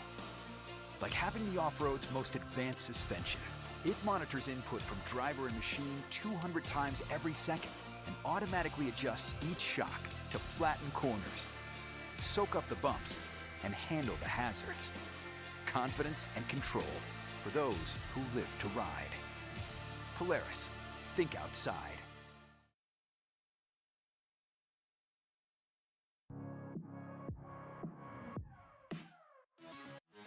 Soar over the dunes with the Sandblast by CST Tires. This lightweight, dune-engineered tire delivers maximum flotation and high performance. The size and tread design of the front tire creates excellent flotation and turning ability, so transitioning from dune to dune is effortless.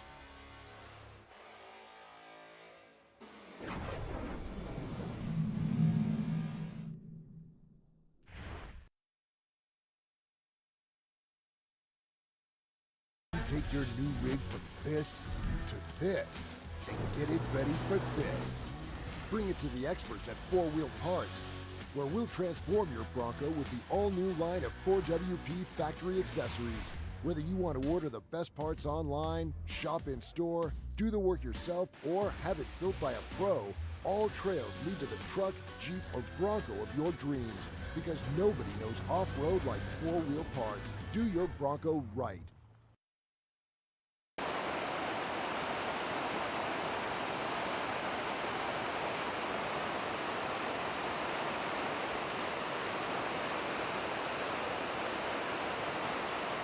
Growing segment for probably the last 10 years. This guy has been one of the leaders in that industry. What these cars could do now is just really, really amazing. People want to go fast and not brake, and that's where we teamed up with Liquid Moly. Horsepower, reliability, and the maximum protection. Extreme pressures and a lot of heat. We not only have an oil to suit those, but also an additive to protect the turbo systems. One of those products is going to be our MOS2 additive, a solid lubricant that goes inside the motor. It puts a load-bearing film inside the engine and protects not only your turbo, but all the moving parts inside the motor. Don't be afraid of losing your warranty. We have all the latest specifications. Dive into your service manual, look up the actual viscosity that it calls for, jump over to the Liqui Moly website, find the same matching product for your application, and you're good to go.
Racing's racing. Sometimes you finish, sometimes you don't, sometimes you win, sometimes you don't.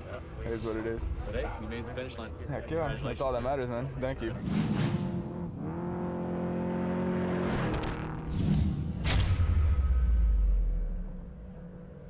Grab a gear into spring at 4WP with deals on tires, tops, accessories, and more. Take advantage of huge savings on BF Goodrich, Mickey Thompson, Falcon, and Goodyear. Transform your truck and save big with up to $750 back on select lift packages and save up to $200 on select soft tops. Grab a gear into spring and do your rig right at 4 Wheel Parts.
Grab a gear into spring at 4WT with deals on tires, tops, accessories, and more. Take advantage of huge savings on BF Goodrich, Mickey Thompson, Falcon, and Goodyear. Transform your truck and save big with up to $750 back on select lift packages and save up to $200 on select soft tops. Grab a gear into spring and do your rig right at 4 Wheel Parts.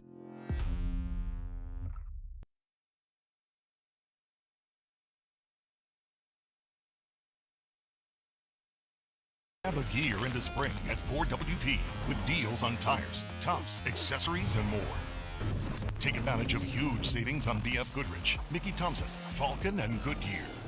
Transform your truck and save big with up to $750 back on select lift packages and save up to $200 on select soft tops. Grab a gear into spring and do your rig right at 4 Wheel Parts. The all-new Apache by CST Tires. CST Tires' first steel-belted offering for the side-by-side market is designed for heavy loads, long trips, and smooth rides. With an aggressive, light truck-inspired tread pattern and ample sidewall protection, the Apache is built to withstand the toughest conditions. From dry desert lake beds to Rocky Mountain trails, the Apache will get you there. The all-new Apache by CST Tires. Take your new rig from this to this and get it ready for this.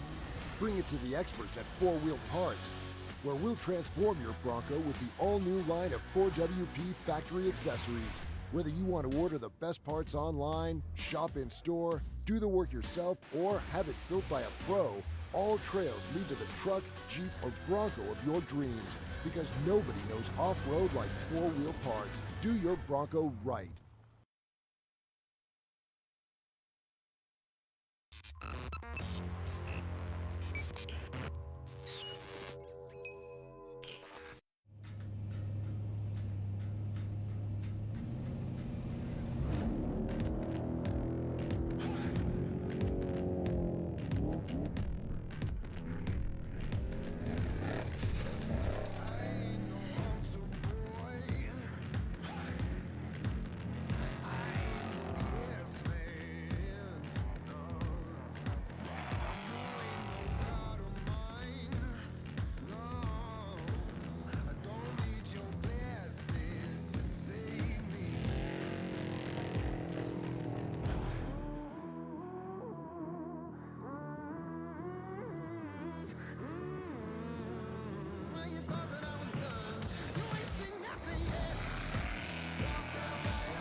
There's nothing wrong with looking good.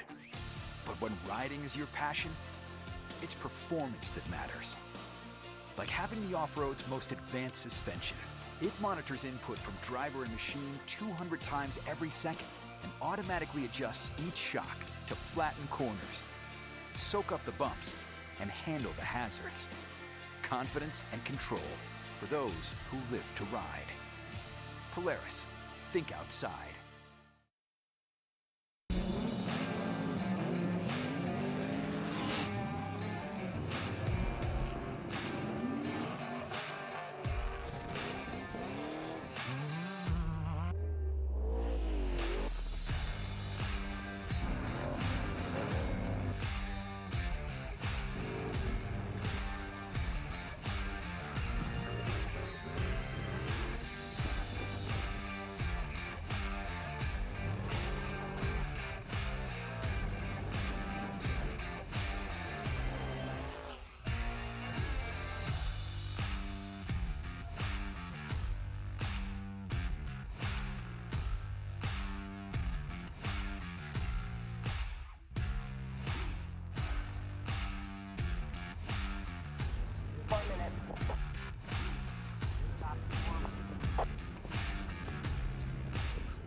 Check with him, make sure he's ready.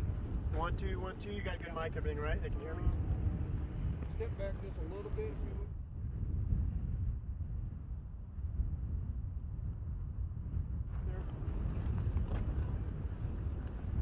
All right, Paul, we're going in 3, 2, 1. What up, guys? Phil Iverson out here, Legacy Racing, along with Hurling Racing. It just keeps getting better and better. We saw a couple flips out here. Now we got the 6100s. Everybody's after the Gaunt brothers. I'd like to say Maverick and Goose, but it's actually Chasin and Maverick, and they're going to get it on for you right here. Sit back and enjoy. I tell you what, this track is beat just the way these fast cats like it. Now you can see where all that money went to that suspension. Sit back and have fun. We'll talk to you soon, guys.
All day long, this is the 6100 class, and if you guys have been paying attention to the rest of the races here, this is the Diamondback Materials $100,000 class that we are calling the 6100. These are very similar to the Unlimited trucks with spec engines, and look at this field, 16 trucks, and we are starting this race in 1 more minute.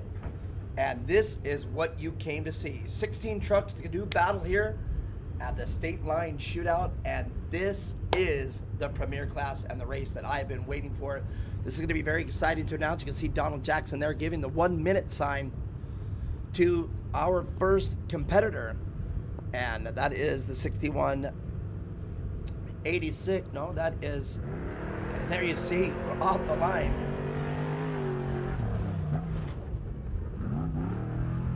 $61.88. Very hard time. 86. No, that is not the 86. And we'll have to see who that number is as it progresses here on my updates. But I know this next one. This one.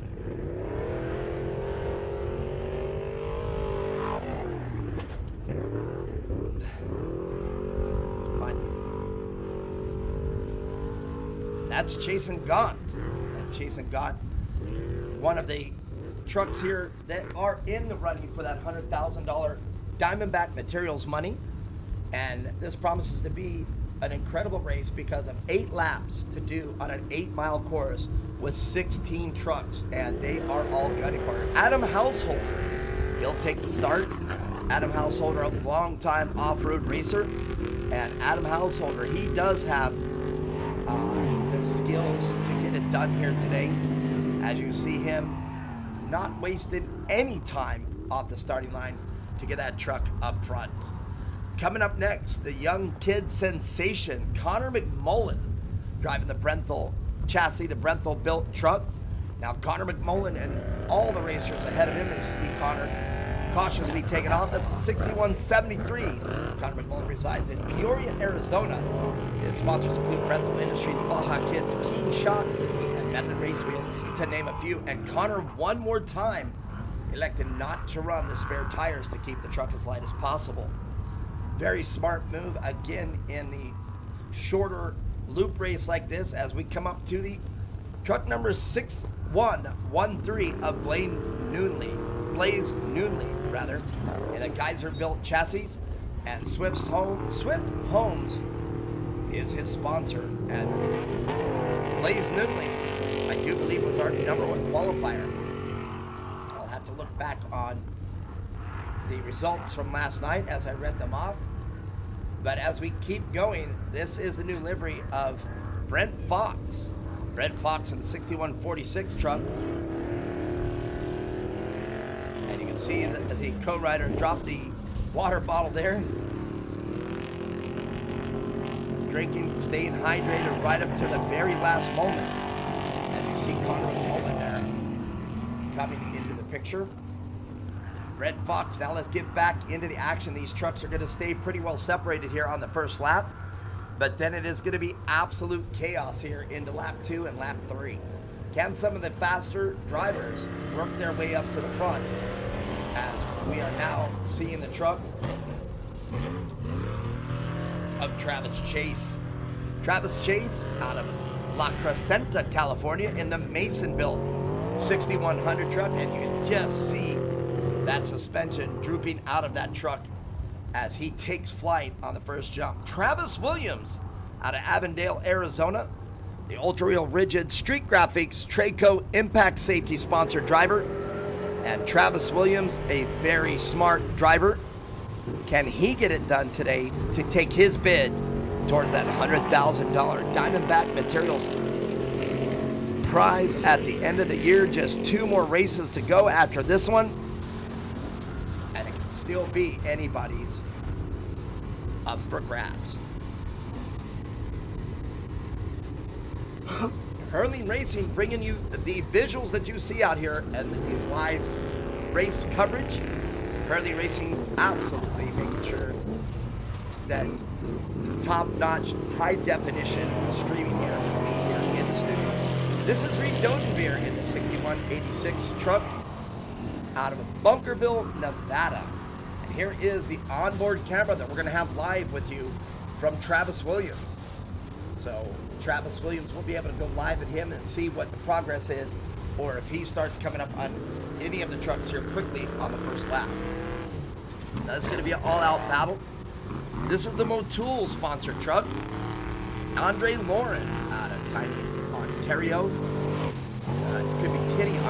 Ontario, OTS World Logistics, Motul, Vision Wheel, and Rigid Industries, some of his included sponsors. And here we are on board with Travis Williams.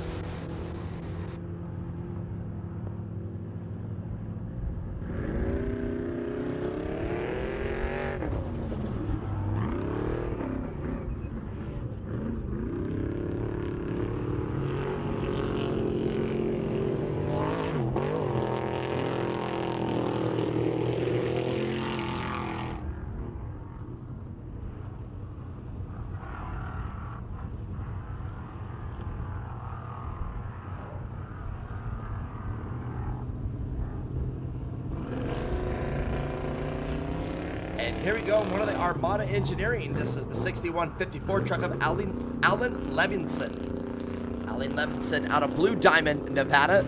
And you can see the difference there in that Armada chassis. It's a lot more aerodynamic, a lot more rounded than the traditional truck you see here. Of Andre Lauren.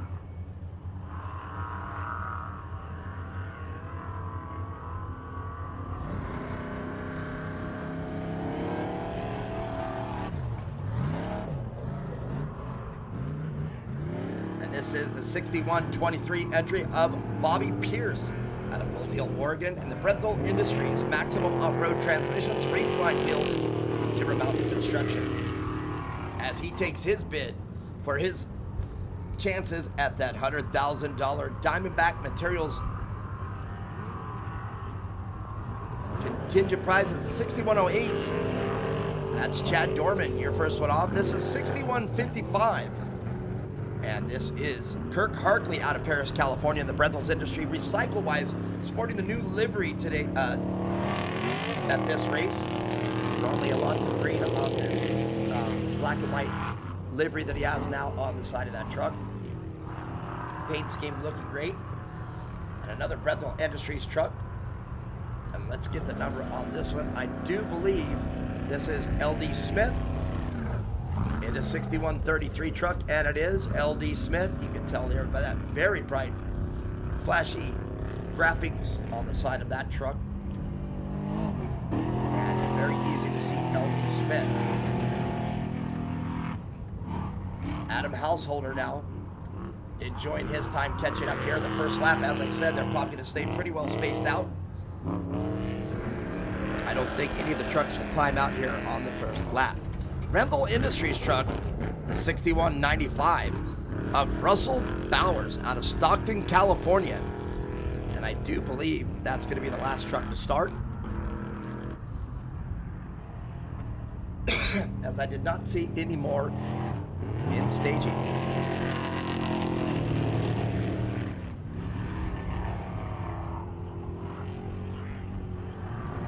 And there you see Connor McMullen, and there it is. I just didn't see this one. But this is the 6120 truck of John Walton, another Armada Engineering, and this body looks a little more modern than even the other one of Alan Levinson. So, John Walton out of Sparks, Nevada, KMC Wheels, VP Racing Fuels, and Mousepad Media to include in some of his sponsors. And as I promised here, this is the last race of the day.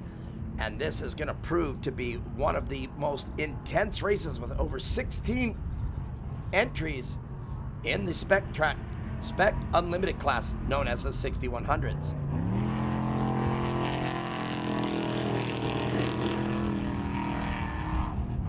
Blaze Noonley right there out of Tulare, California. Swift Home sponsor truck, Brett Fox now coming into that turn where you see Brett Nunley making that error to the inside. Cost him probably a second or two to get that truck off the lip there that you see created.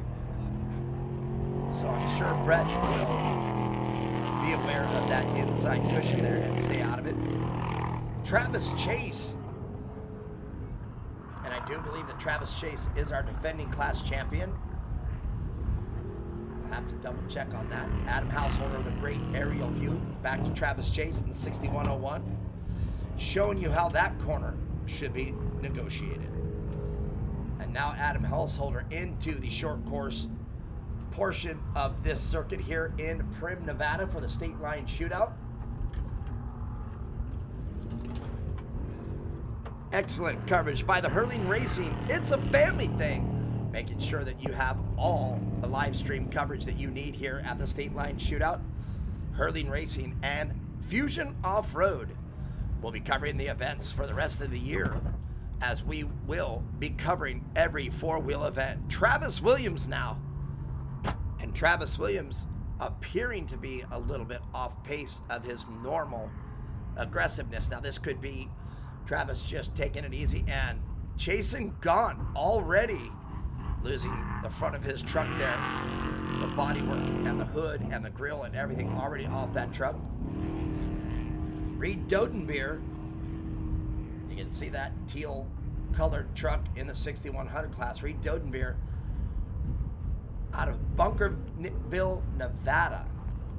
And now back to the man that started this off.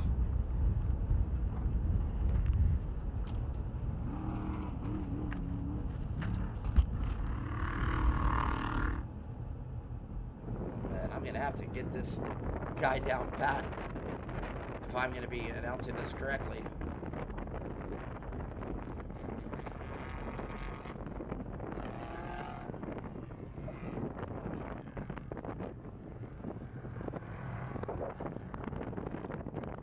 All right. Back to Andre Lauren here with that beautifully colored Motul 6100 truck. Making the trek down all the way from Titty, Ontario. Ontario. Adam Householder now coming back into the infield. And it's going to be really interesting to see how they strategize here on what they're going to take when they take the Joker. That's the 6181 of C.R. Guterre out of Stanley, North Carolina, making the trek all the way out here to Nevada to take his claim at that $100,000 Diamondback Materials prize for the champion here in the 6100 class.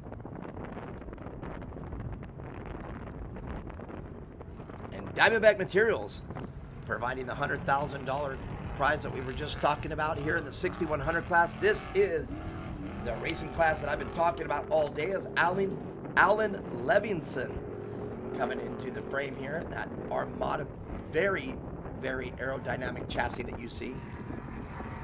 Just a slight bit different from the rest of the trucks. Is it an edge?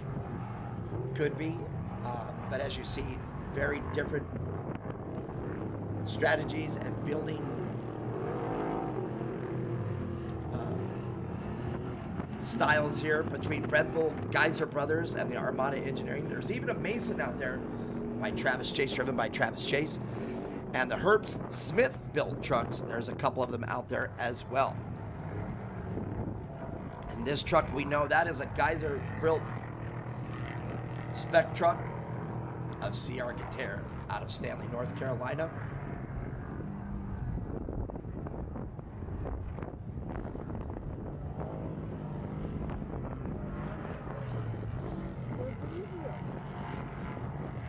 C.R. Guterre showing the boys the short way around the track. And now, as you notice, each one of the trucks are staying individual.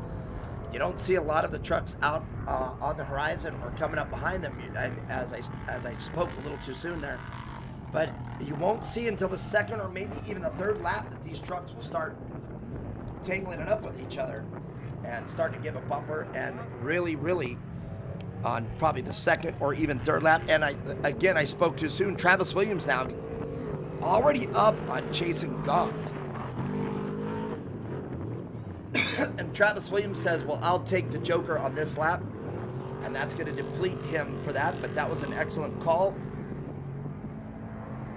as Jason Gaunt was in his way. So I don't think that left any opportunity or chance, or choice rather, for Travis Williams, but other than to take the Joker lap. So now Travis Williams will have to take the long way around for the rest of the race.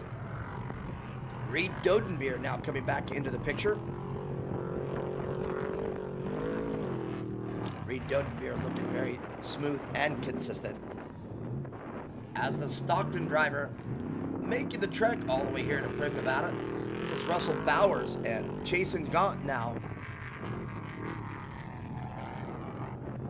Jason Gaunt already having a run with something as the front of his truck has been removed or taken off.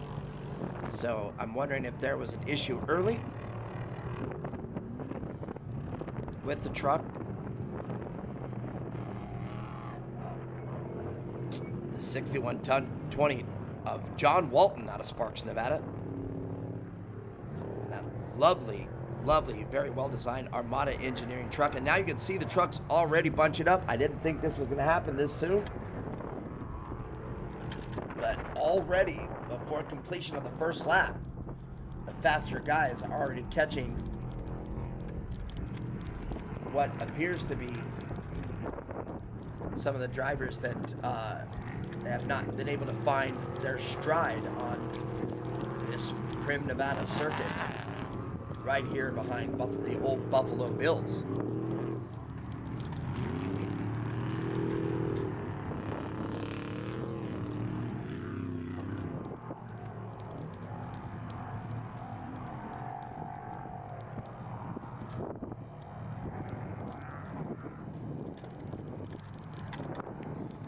Sierra Guitar now, 6181 in that Geyser built chassis here, the 6100. Alan Levinson directly down in front of the BSR Motorsports. And just there you go, you get a good look at the difference in design of that bodywork, difference of design in the where the cab is located on the truck. You can see that the cab pushed back a little farther than normal. Lots of different technology in that truck than your standard, say this one here, of the 6123 of Bobby Pierce. This is the standard Brenthal chassis, and you can see the styling hues of Brenthal on that beautifully. I love that gray on green. That looks super sharp.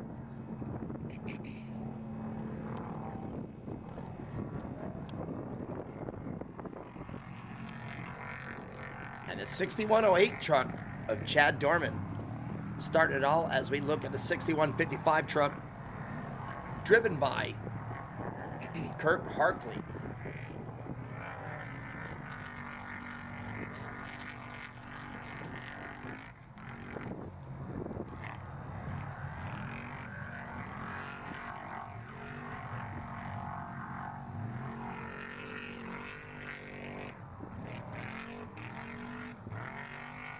Great drone footage here. This is the race that we've all been waiting for. And Kirk Harkley back into the decision. Stays in the long way.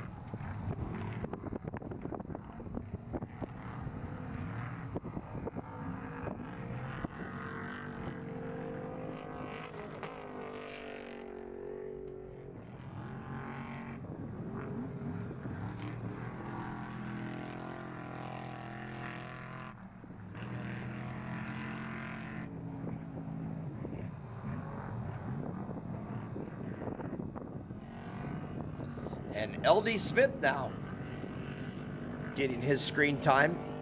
And the gentleman making the trek all the way from Sacramento, or Stockton rather, Russell Bowers in that Brenthal prepared 6100 truck.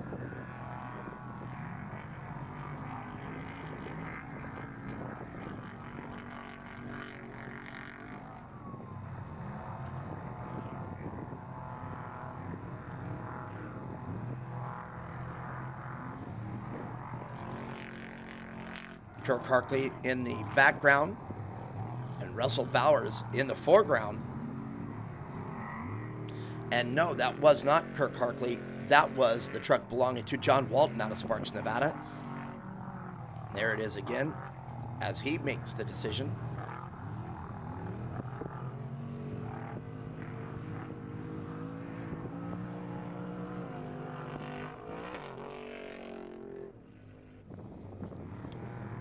Russell Bowers back on frame.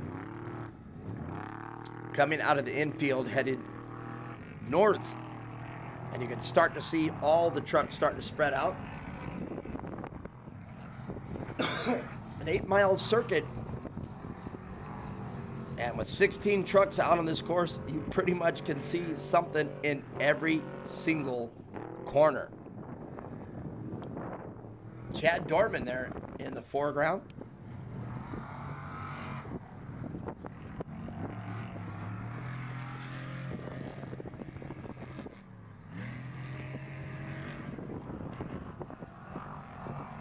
Chad Dorman right there, the man that started it all. Vision Wheel, Dorman Properties, Dorman Construction Incorporated, and Next Gen to include some of his sponsors. He was first off the line. Travis Chase.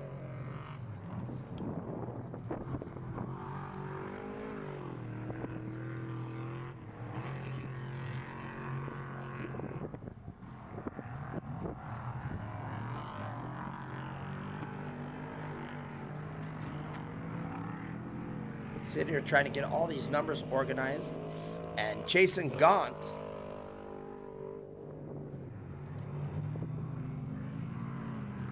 And the Gaunt corral over there already stacking them up. And that's the 6158 truck of Jason Gaunt. Jason Gaunt, the one in the mix already for that $100,000. You see Reed Dodenbeer in the background. And Adam Householder here in the foreground. Adam Householder, smooth as glass coming through this very rough section.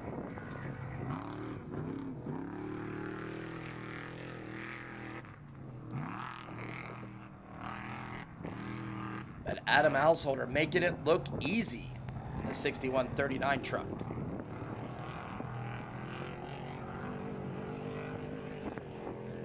Now you may be looking at these trucks and thinking to yourself, what's different between these trucks and the unlimited trucks that we saw earlier?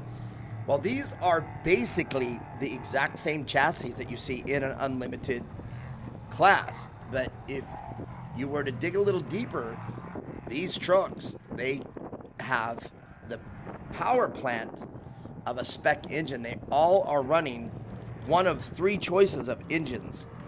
So keeping the playing field as level as possible with the same power plant. These are sealed engines. They have to be purchased from an authorized builder of the 6100 engine. And the idea here is to keep the cost of off-road racing down. As the logistics of an unlimited truck can just skyrocket and become all about who has the most funds. But this one is a driver's class to where if you promote equally prepared engines and power plants, they now have to get the edge, gain the edge through other means such as shock setup, gearing setup, everything else, or even as you see the abundance of manufacturers here in this class. So this is a driver's class for sure. As you see Brent Fox in there out of Highland, Utah. He's 54 years young. He's got the new livery here for the State Line Shootout.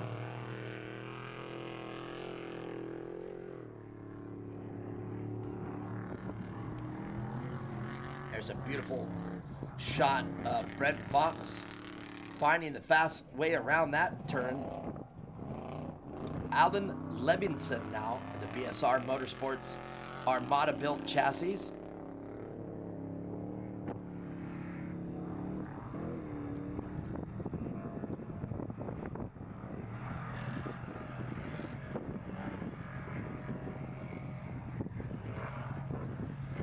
And Travis Chase and the one and only Mason built truck here in the 6100 class, featured here for Legacy Racing Association. And the 2 6100 trucks were missing of Hurling Racing, but they are here in spirit, bringing you the live feed that you are watching right now. Hurling Racing coming on and making sure that the rest of the four-wheel races for Legacy Racing Association will be covered. And Travis Williams in the 6177 truck. out of Avondale, Arizona, sporting the Rigid sponsored truck right there with new the spare tire encompassing there. I'm wondering what that's all about. I have to talk with Travis Williams and see what that's about. Don't really know the advantages to having that spare tire covered there. I'm sure Travis has some sort of explanation for that. Jason Gaunt now, and now the aerial view of Travis Williams in the infield.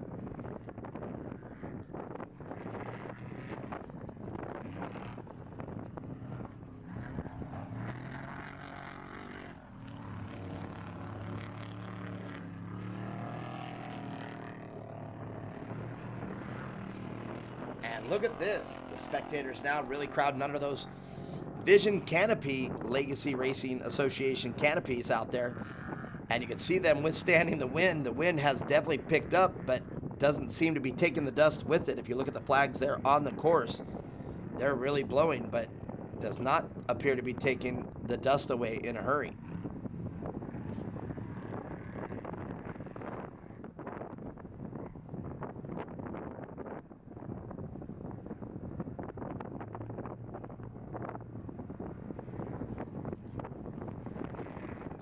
There's the Hurley Racing logo that you've seen that is bringing you the live coverage here in beautiful HD.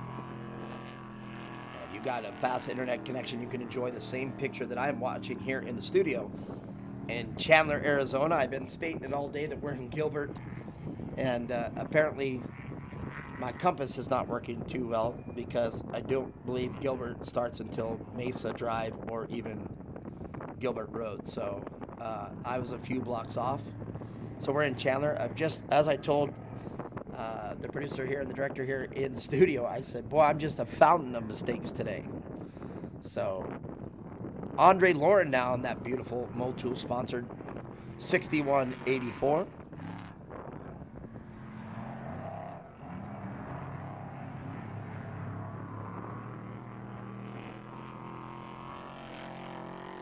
$61.20 of John Walton.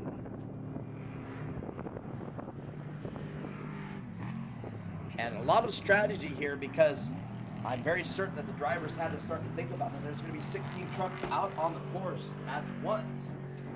So I would love to be a fly on the wall listening to some of the strategy, taking it easy in the beginning and letting some of the anxious drivers take themselves out or go hard right from the start. Now, a unlimited truck driver once told me that you got to come out of the box swinging, you got to come out of the gate and full speed, man, because you can't take it easy, because if you take it easy, the others won't. So you really have to drive on that very fine edge out here to get yourself up on top of that podium. So, you know, at first I was saying, hey man, just take it easy and get this truck to the finish line. You get this truck to the finish line, and I'm pretty certain that we can record a finish, and a very good one, if you just get this truck, if you just drive it to the finish line. And that person responded to me, I'm not going to do that because everybody else is going to be all or nothing. So that stays vivid in my mind. And I think I've recalibrated how I feel about it. Did you come to win, or did you come to just drive to the finish line? So if you came to win, I now see what this young person was saying, that you got to become swinging right out of the boxes. You saw Connor McMullen there. Connor McMullen, growing up in his young and early days as a short course racer, and I was able to be the announcer at a lot of those races, him and his dad out there, Kevin McMullen. Kevin McMullen, arguably one of the best transaxle builders in off-road racing. And Connor McMullen, by far one of the most talented drivers out here on the course right now. Connor McMullen You give him a capable truck, and he will drive it or drive anything for that matter, because he started off in his career in a 10 car, then moved to the Class 1 spec. That it would appear that Connor McMullen has hung the Class 1 spec car up in lieu of this $100,000 contingent prize offered by Diamondback Materials. And now you see a race developing here of J.D. Smith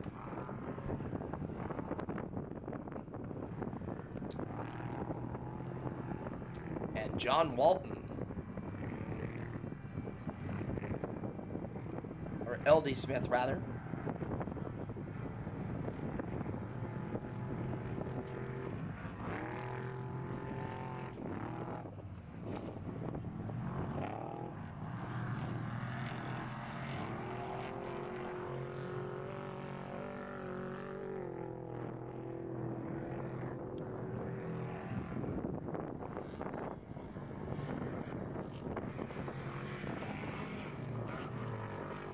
And now you can start to see the dust becoming a problem as Chasen Gaunt now right on the bumper of Travis Chase. And Chasen Gaunt having no issues showing you. And there you go again, another truck on the bicycle into one of these corners. These corners are very treacherous here for this weekend of racing. As Russell Bowers, now from Stockton, California, in the foreground. And there's Russell as you see him make his way to the infamous dike jump.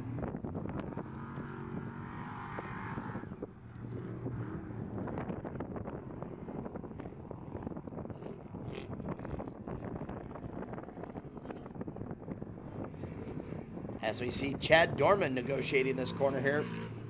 Great aerial photography as we come sliding in to lap 2. I'm going to keep my updates here, and I will keep you posted to let you know who is in the lead on corrected time. And here's the results of Heat 4. Official results: Eric Husted out of St. George, Utah, and it was Eric in the car to start off with. Eric doing an amazing job and winning easily the unlimited truck class, and Blaine Conrad, your winner of Class 1, with Jake Johnson right behind him in second place, and Nick May. And Steve Olagus finishing second there in the unlimited trucks, and right behind Steve Olagus, Frank Napoli. So, all right. Legacy Racing Association State Line Shootout. And we'll be back to 6100 Racing right after this.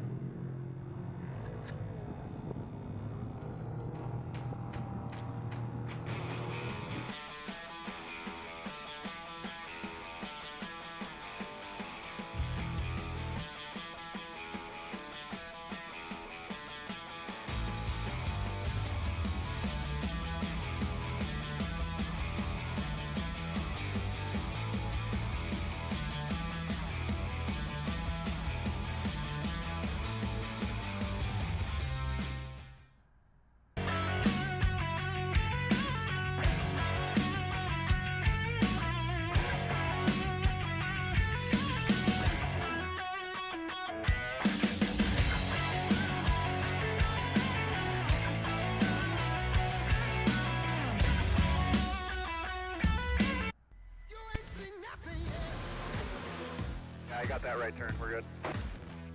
Let's meet up at the compound group up. At 10-4. Yeah, for sure, dog. Good little driver. Straight on through.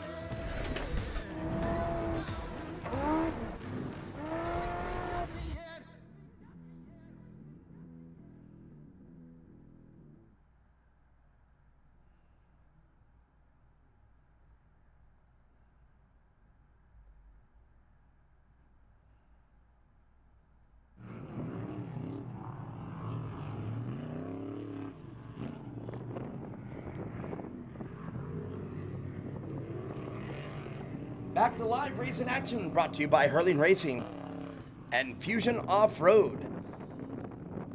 6100 class, Alan Levinson right there of the BSR Motorsports Armada built chassis. And just a second ago, you saw the truck of CR Guitar. There's CR again. Or no, my apologies. That is Blaze Nunley right there in the Geyser built truck. And the reason I'm getting CR Guitar and Blaze confused, both of them with the white bodied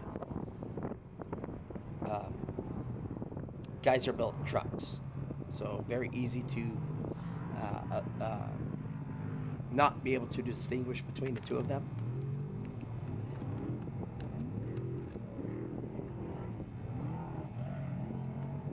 And what a great day for racing now as we wind down here. This is the final race. This is Heat 5 of Day 1 here on Friday in Primm, Nevada. And I've got some predictions to make. As soon as I start getting results in, I will share them with you. I do believe our first results are in. And before I look at them, I want to make some predictions. Connor McMullen in the 6173 definitely has the speed to get the job done, but the 6158 of Chase and Gaunt and Travis Chase and Travis Williams. So those four trucks, Travis Chase, Chase and Gaunt, Travis Williams, and Connor McMullen, some of the faster racers out here. So my prediction, one of those four, as we're watching Travis Williams come through this section here, and I'm just not feeling my normal energy that I'm feeling from Travis Williams today, and I'm wondering what's going on with that. Maybe he is on speed, but Brent Fox also one of the racers that could be up front. So let's now go to the official results, or the official updates rather, not results. Let's see who has got it. So right now, completely, I said he has the skill to do it from the start. In the lead on corrected time, Adam Householder, and one of the four drivers that I mentioned, Connor McMullen. And a surprise here, and only because I don't know his racing background, but Chad Dorman in third on corrected time. And I did mention one of these drivers as well, but I did it after the fact. Brent Fox in fourth, and Travis Chase and Travis Williams, your top six. So two drivers in the top six that I didn't predict correctly, and that is Adam Householder and Chad Dorman. The other four, I pretty much had the prediction of being one of the faster ones, and there you have it right there, Chad Dorman in that 6108 truck that started it all. And Chad Dorman, I do believe, was your number one qualifier. So a very, very interesting turn of events here as we see all the way from Stockton, California, Russell Bowers. And these trucks are fighting and putting the battle down to increase their chances at that $100,000 prize as we see the 6181 of CR Guitar. And you can see why the truck is a little confusing with Blaze Nunley. But there you have it right there. Your leader in corrected time, Adam Householder. And I told you earlier as he was coming into the infield, as smooth as glass on that Herbst built 6100 spec truck.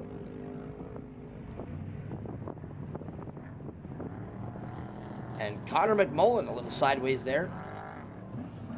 And I wonder if Connor McMullen running off pace for the same reason. But Connor McMullen, second place in corrected time. And the 6120 of John Walton now coming into play. But Connor McMullen, always consistent here at this track. Always loving the format here of Legacy Racing. The BSR Motorsports truck now.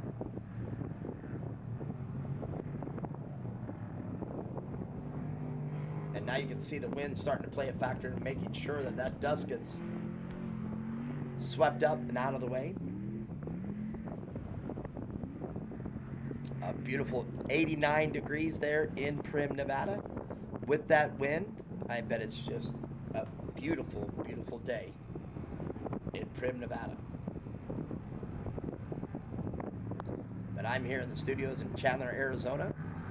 I'm here at J2 Media in Chandler, Arizona, right there on Arizona Avenue. Great to be here in the studio watching the race here, commentating here from good old sunny Arizona.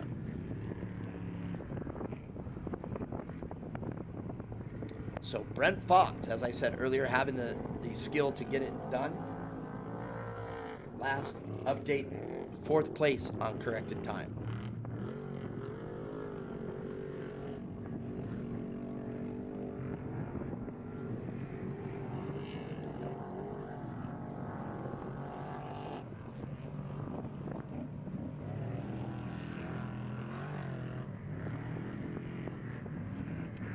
LD Smith now with Toyo Tires sponsored truck. And that is another thing that gives you the advantage here in the 6100 class, your tire choice. As you see, Kirk Harkley, I think, wanted to take the Joker lane, I'm assuming, but just coming up a little short on that turn there, taking the long way around.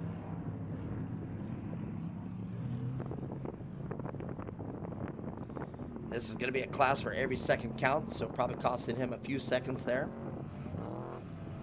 Blaze Nunley now in that Geyser-built chassis being chased down by Travis Chase. Travis Chase with that Mason-built chassis. And Mason, to my knowledge, never really hearing a lot of Mason unlimited trucks or spec trucks. The first time I saw a Mason-built truck, it was a sand truck or a truck that is built for the dunes.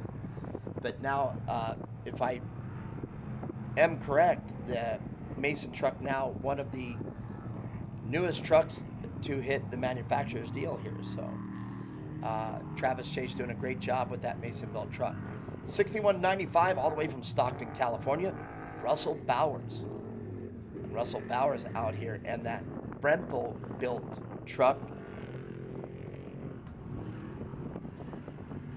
And your early leader, Adam Householder.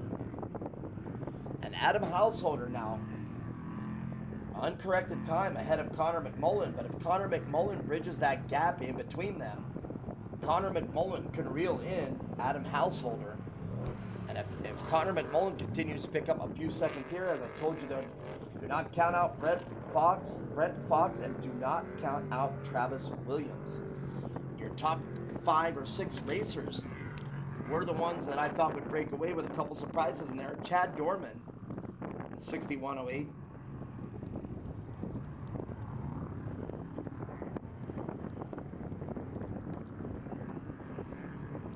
So, actually, the real surprise there to me is only the car of Chad Dorman.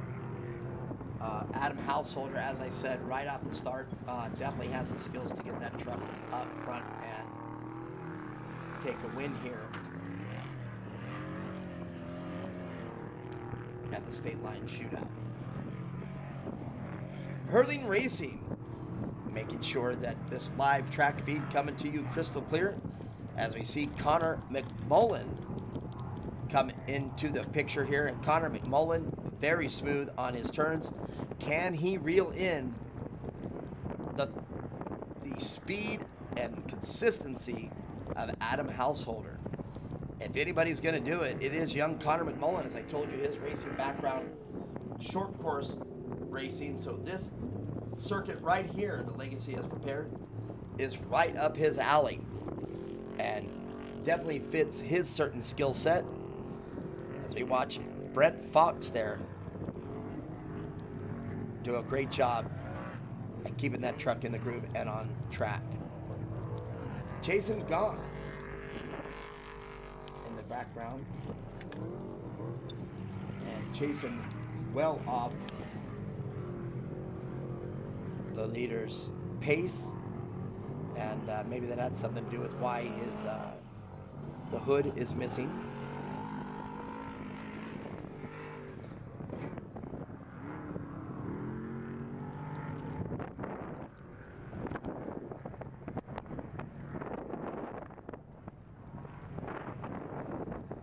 Travis Williams, looking at his truck. Very interesting to see what Travis Williams did to the hood there of that truck, and what I'm going to assume is that they cut those openings in for heat dissipation. And also, if you've ever seen these trucks fly through the air, if you do not vent the air pocket underneath the hood there, the hood acts as a huge scoop and can lift the front end of the truck up out of control. So I'm sure that the vents have one of the two notions behind it. Did Travis Williams put those vents in as the truck was overheating, or did they put it in there because the truck's still getting a little unstable in the air? As you see Blaze Nunley coming to the infield, and Travis Williams trimming down his body on the truck just a little bit different than everybody else. Doesn't even have the tops to the rear fenders, and that's done for a few reasons. In a muddier track, you don't want the tops of those fenders there because the mud will add a few hundred pounds as it builds up underneath them. So you can see the tops of the fenders, the rear fenders cut down. And if you look between what would be the location for the stock dash right there, you can see the holes that I was referring to in the hood. Maybe I could text Travis tonight or give him a call and say, hey man, why did you cut that body up the way you did? As I don't see any of the other competitors doing or following Travis's lead on that. As you see Travis Williams here coming into the infield, one of the top 5 drivers here, Travis Williams, at our last update in 6th place. And Travis Williams right now enjoying a lot of screen time. And Travis Williams has had it in him to get this truck to the top of the podium.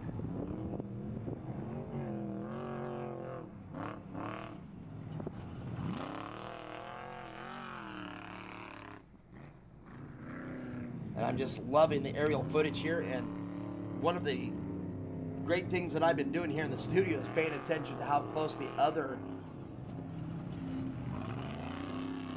drone has been getting to the drone that we are using right here.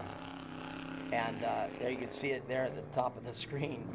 So it's very intriguing on a windy day that these drones can still manage to fly the way that they do. And if you've ever looked at the aerodynamics of a drone, there's absolutely none. The arms just stick out, the propellers stick on the outside of the booms, and off they go. And it's amazing on this windy of a day that they can send images back this stable right here. And as you see the dust just blow by, there you go. You can see how windy it is right there as the dust is quickly moving across the landscape. As we are here at one of the road crossings, you almost saw an incident earlier.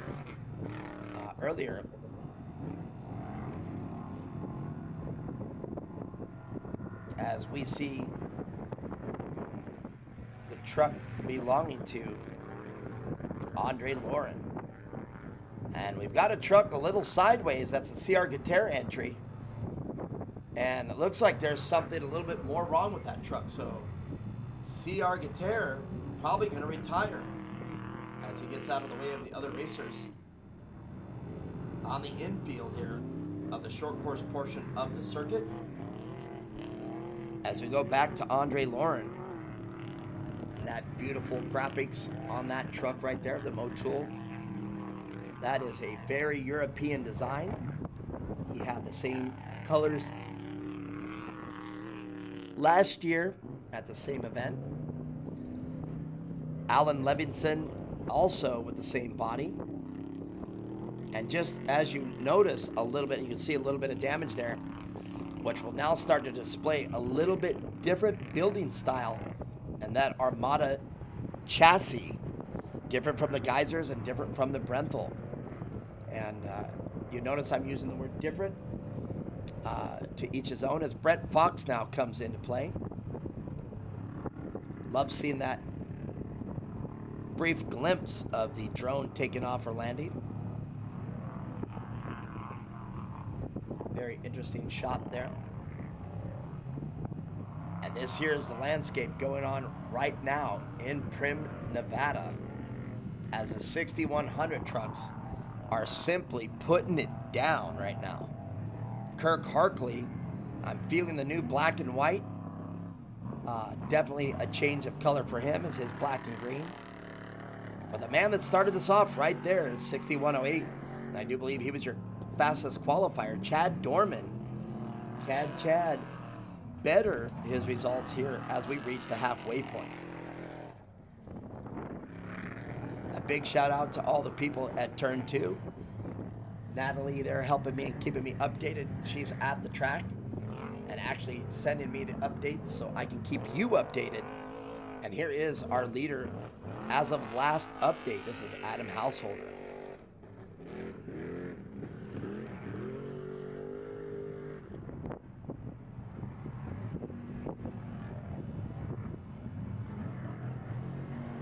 And one of my personal favorites, and yes, I'm a little biased here, the 6173 of Connor McMullen. I'd like to consider myself a friend of the family, a friend of his racing career, but I am also a Connor McMullen fan. So Connor McMullen, at our last update, second place on corrected time. So can he make up that ground, or will Adam Householder continue to lengthen the distance between them two? Or will Connor McMullen find the speed necessary to bridge the gap and get within 15 or 10 seconds right behind Adam Householder? It looks like he was poised to do it, as we see the 6133 of LD Smith now to the infield.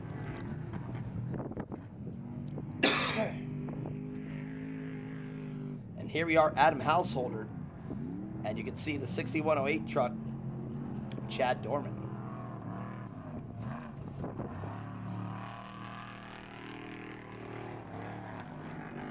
And I told you things would move fast here for the 6100 class.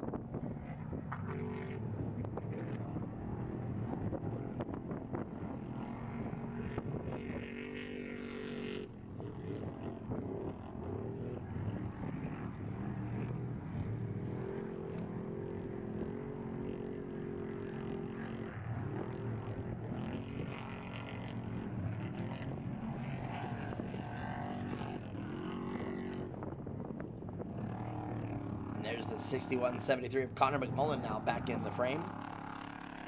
As you saw, John Walton just squeezed by, and he's got his hands full with Brent Fox. Brent Fox loving the new livery,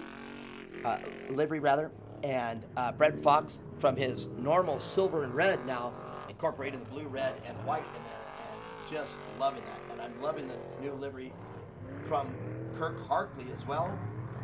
But one paint scheme that will never go away in the Householder, and that's that blue and orange. And that has been, that has represented the Householders, I mean, as long as I've known them. So it's an awesome color combination. And there's just certain paint schemes that will ring through your, you know, for me, your racing career. And this is one of them, as you see LD Smith getting out of the way of Adam Householder, letting the leader by. That was a very, very good sportsmanship right there on LD Smith's part, as the leader came through. We're not making Adam Householder have to deal with any of the passing or anything like that. So will LD Smith do the same thing when Connor McMullen comes through? And let's read our last update one more time. My last update was Adam Householder in the lead, Connor McMullen second place, and Chad Dorman, the one that started this all, in third. So can there be a change? If there's going to be a change, I predict that Connor McMullen and Chad Dorman and Brent Fox right there, I was just going to bring him into the picture. They all have what it takes. As you see, Chasen Gaunt, though, now starting to reel in Brent Fox. So did Chasen Gaunt stay on the lead lap, and does Chase and Gone have the opportunity to get that truck back on the lead lap and within striking distance of a very hard charging Adam Householder.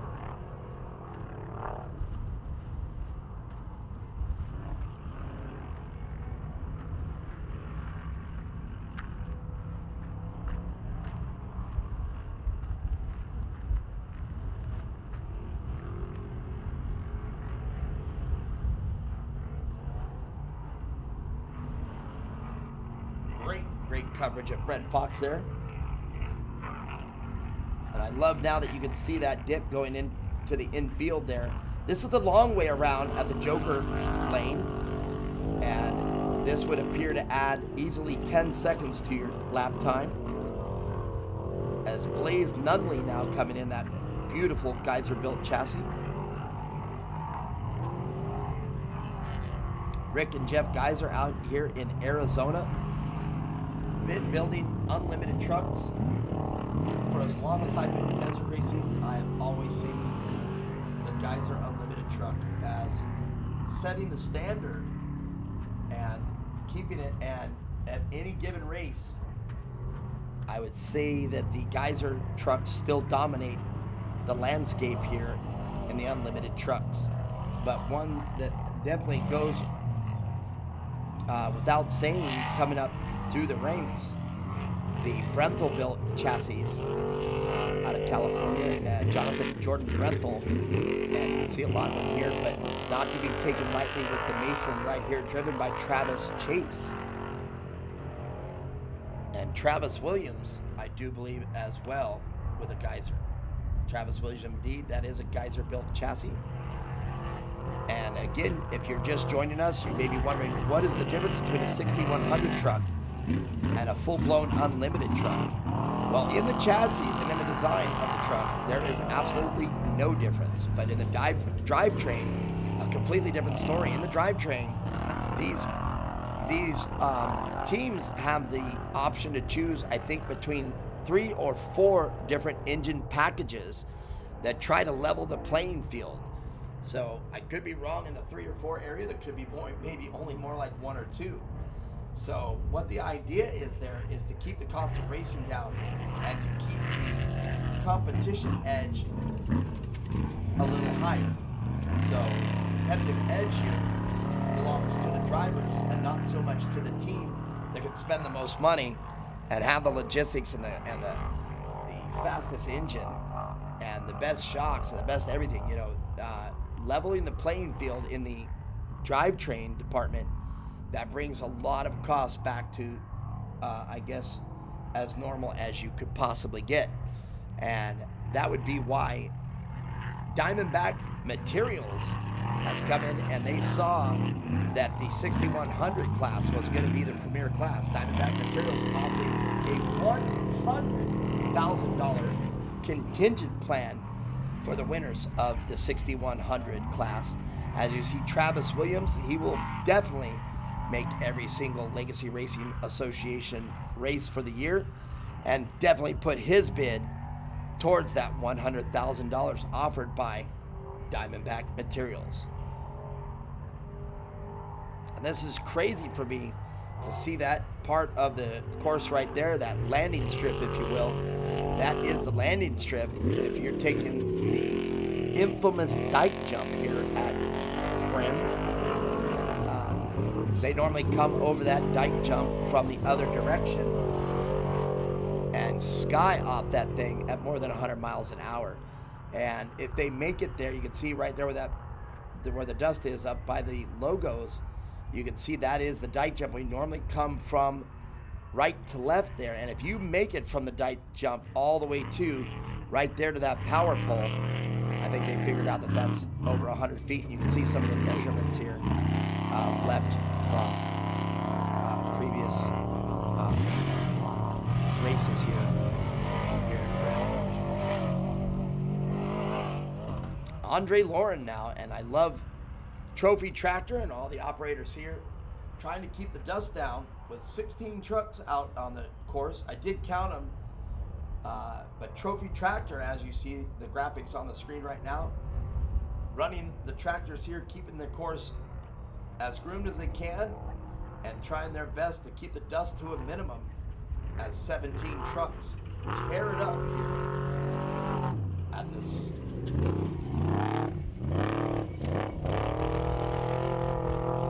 state line shootout.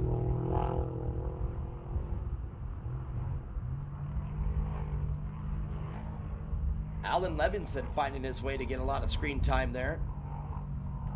And Alan Levinson in the BSR Motorsports, that's an Armada built chassis, and I hope you can start to see the differences in that chassis as opposed to this one here, a more traditional built Geyser Brother chassis. For the longest time, a lot of the trucks emulated a lot of other manufacturers emulated certain features of the Geyser truck, so there was almost a lot of R&D done on other manufacturers on the Geyser Brothers trucks. And when I say R&D, that normally would be race and development or research and development, but the R&D that I'm talking about is rip off and duplicate. So the Geyser Brother trucks often duplicated, but this truck that you see right here, driven by Alan Levinson, and the other one driven by John Walton, these are Armada built trucks, and if you notice, they're just a little bit different in design. I'm not saying better or worse, just a little bit different.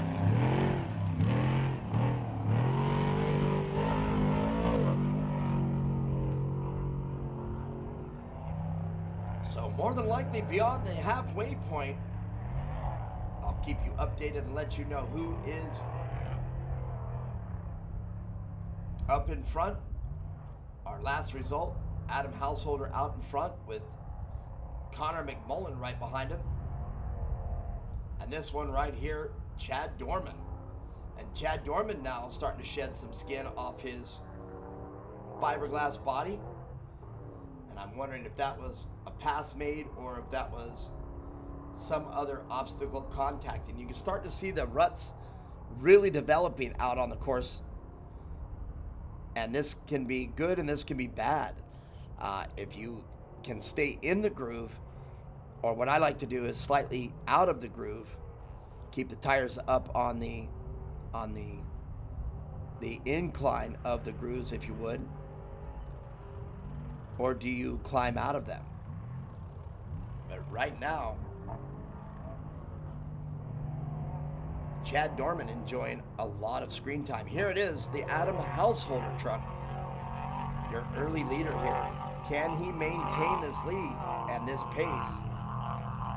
Or will Connor McMullen force him to make a mistake, putting the pressure on him?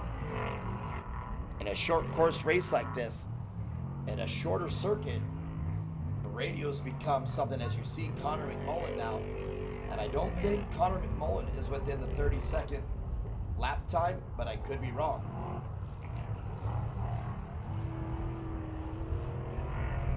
Connor McMullen, earlier on in his career here with Legacy Racing, trying to get the Class 1 spec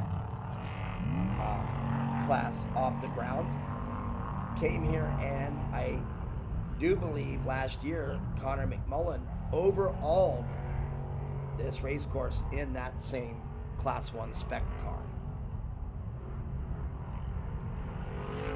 So can Connor McMullen repeat what he did last year, but this time in the Brendel Industries built a limited truck with the spec engine? As L.B. Smith is making his move towards that prize money.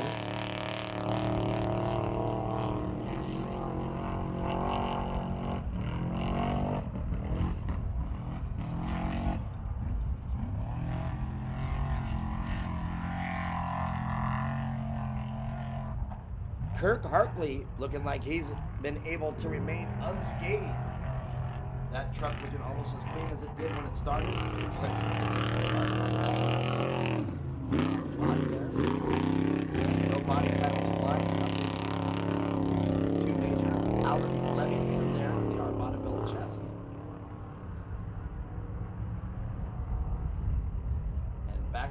Ricky Smith.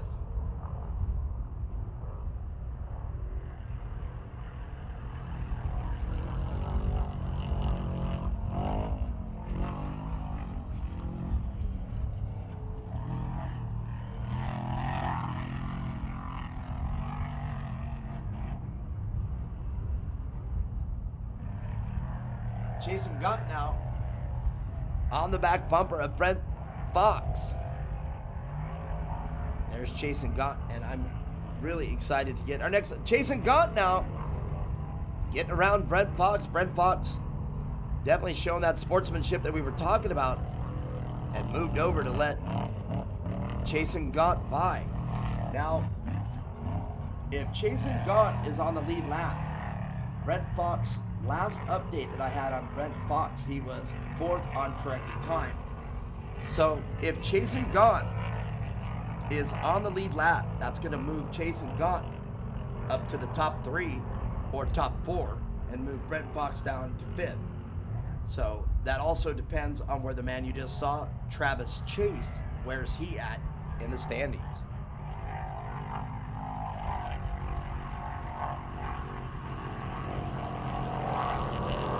Today's live coverage once again brought to you by Hurling Racing. It's a family thing. And when I'm talking about the family of Hurling Racing, I'm also talking about Fusion Off-Road. Definitely part of the family there of the Hurling Racing Empire and Hurling Racing. Last weekend, Jerry Hurley, during qualifying, and a very uncharacteristic move of Jerry Hurley was rolled the truck with the finish line in sight of the qualifying run. Rolling the truck, getting hurt, but still making the race the next day.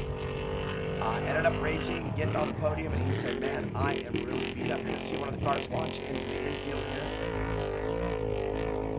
here. As Adam Householder there comes into frame, is Connor McMullen close by.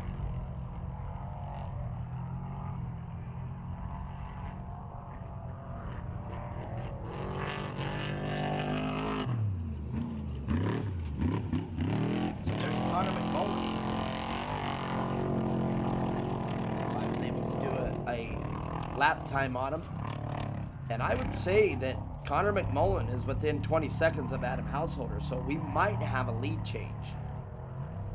And Travis Williams, I'm gonna have to see him or see who's in front of him, but last space that I have for Travis Williams was 6th place in corrected time.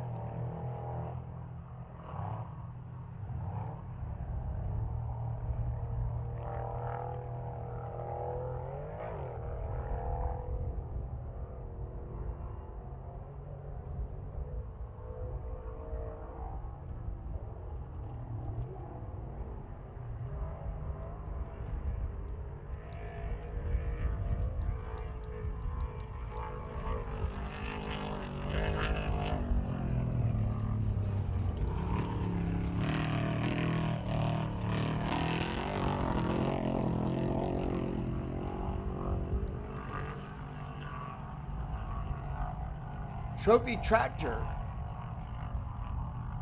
making sure that this track is well groomed and well watered. Trophy Tractor, the official tractor of Legacy Racing Association. And these boys are serious, and I love the fact that it's called Trophy Tractor, as we know the word trophy in the Trophy Light series, used pretty frequently. Motorsports Safety Solutions, keeping all the racers safe out there on the track. A couple incidences here this weekend so far, a couple rollovers, and everybody getting back over on all 4 unscathed. But back to the Hurling Racing live coverage of the 2022 Legacy Racing Association State Line Shootout. And last leader that I have on my updates, Adam Householder right there in the 6139. And we've got to be coming to the end of this 8 laps as we got 17 trucks out on the course tearing it up. I'm looking for another update here as soon as possible. So as soon as I get the update, I will update you guys and let you know.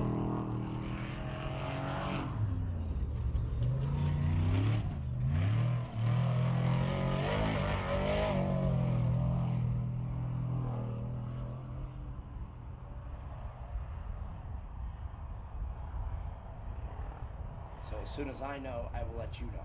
So, but we gotta be down to the last few laps here.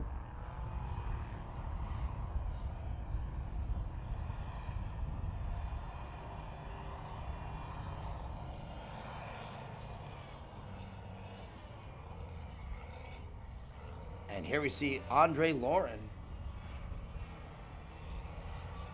making his way out of the short course portion of this track. And you can see that Andre Lauren there in the background just laying down all that dust. There's Andre Lauren here, and you can see the latency between the drone footage and the ground footage, so it's kind of interesting to see between the two. 61.33 of LD Smith.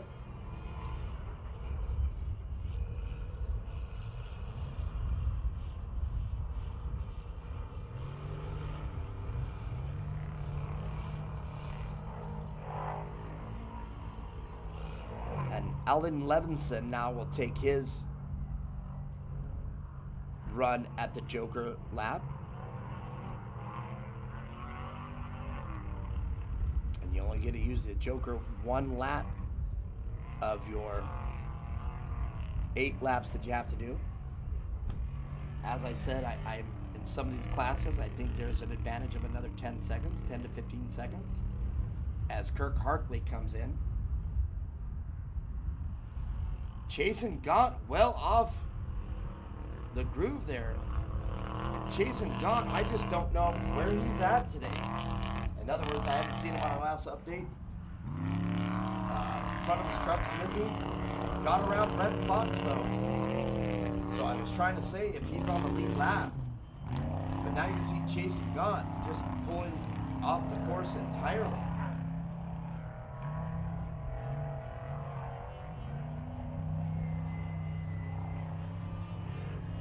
So I'm really confused on what's happening to Jason Gaunt. I do believe he is well off the pace of the leaders. The man who is not off the pace of the leaders right there, Travis Williams.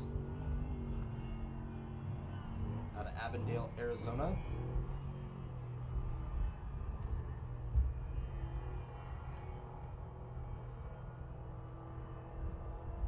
Hurling Racing. Bringing you this live coverage here at the State Line Shootout here, brought to you by Legacy Racing Association. And Chad Dorman, one of the top 4 competitors here in the last update that I received. Let's see if I got another one here. This should be another update indeed. Can I get a drum roll, please? Who do you think's out front and corrected time? So I told you earlier, if you were listening, I told you that it did appear that Connor McMullen had bridged the gap between him and Adam Householder, and indeed he did. There it is, your update, your leader right now, the 61.73 of Connor McMullen. And business as usual for Connor McMullen, just laying down an impeccable race. And now Connor McMullen, can he keep that lead that he's developed here on Adam Householder? And there you go, Adam Householder. And let's see. Oh, so close. So, man, only about 15 seconds between the two. As I said earlier, it would appear, and I didn't count, there was about 20 seconds between them. So Connor McMullen just shaving off seconds to bridge that gap between him and Adam Householder. As you see Connor McMullen there, what a great shot that is from the drone. Man, if I was a video editor, I could get this drone footage from any one of these competitors and make a great video. The drone pilot right here doing a great job, as you see him staying right up there with Connor McMullen. So can Connor McMullen hold it on? I just went in between the first two, but let's arrow back. Chad Dorman, as I said earlier, still in the top 3. Brent Fox in fourth, and again, now there it is. The 6158 is Chasen Gaunt. And I do believe Chasen is now going to go backwards. And the highest I've seen him here in the update is 8th place.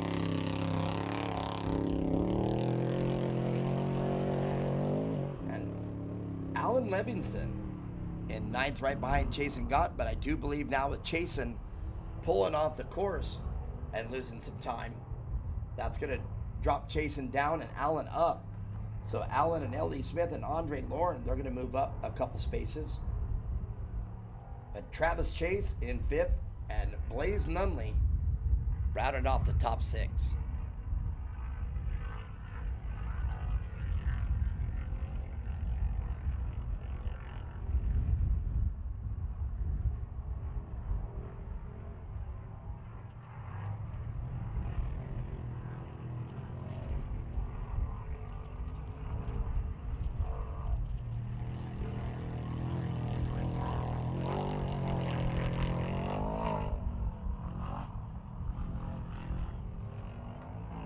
So here it is, the first day of racing out here at the State Line Shootout as Travis Chase comes into frame.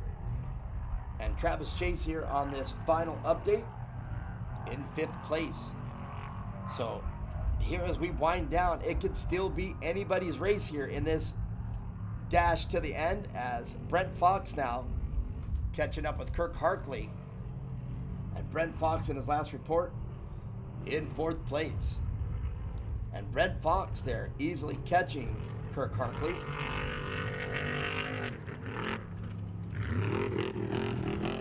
Brent Fox right on his 6th as you see Adam Householder in the foreground.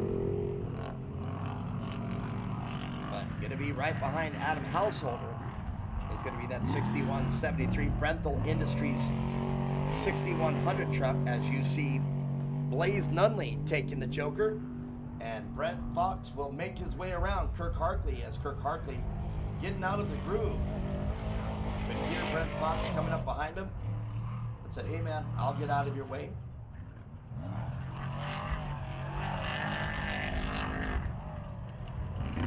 So can Connor McMullen hold on to the lead? We'll find out. Stick around.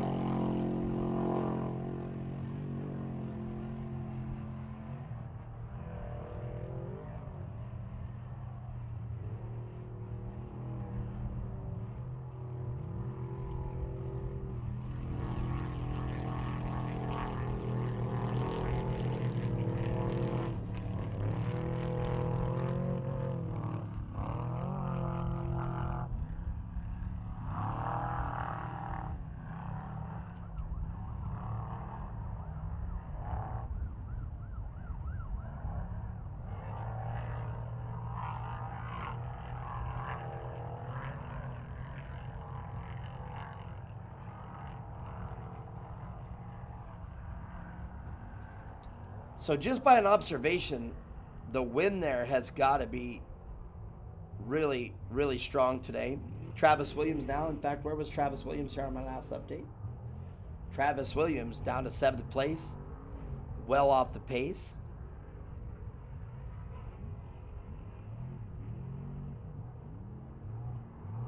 And my eyes could be deceiving me, but it looks like Travis Williams is a little slow there through that section as you see Adam Householder in the background.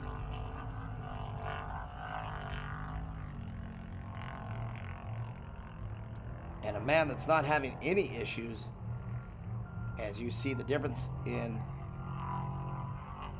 aggressiveness there from Adam Householder. And Chad Dorman just giving this truck all it's got. And with the body panels flapping like that, it just looked like this truck has run ragged. In contrast to Adam Householder, it just looks like he just cleaned it off and put it back in the race. No body panels, no flat tires. And same thing here with Connor McMullen in the 6173 truck. And at last update, Connor McMullen in the lead by just a handful of seconds. So that race can be won this easily with one mistake from Connor McMullen to push him back to second place. Connor McMullen right now having to drive a near flawless race, or Adam Householder will be there to pick that ticket up and take it to the top of the box.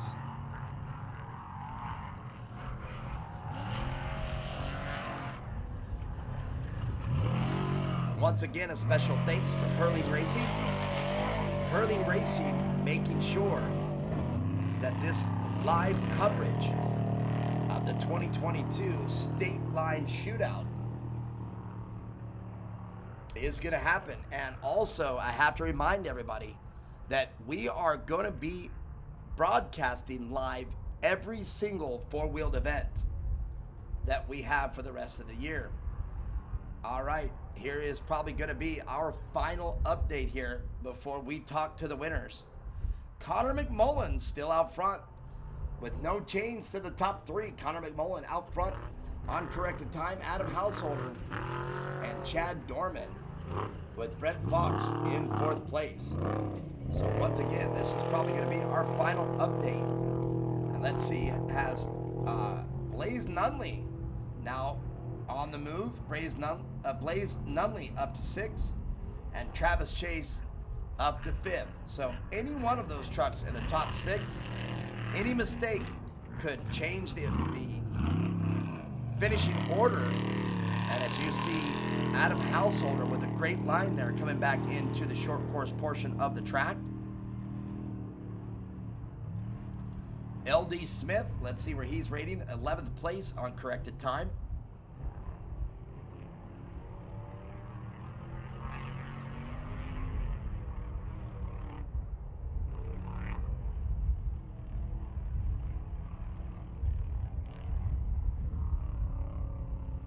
One more time for Connor McMullen.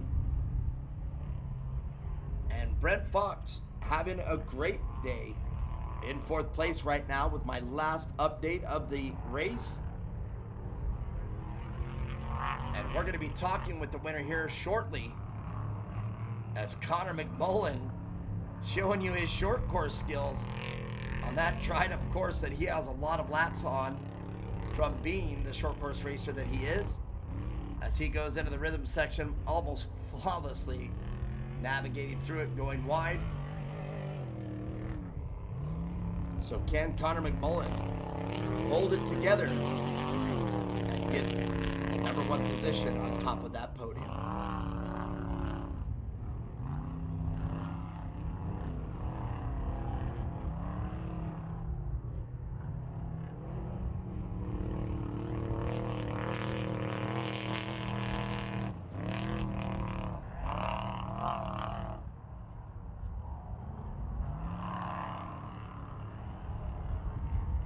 That's been the craziest dust right there of all day as they exit the short course section and just roost out of there over towards the freeway there. Blaze Nunley in that Geyser built chassis.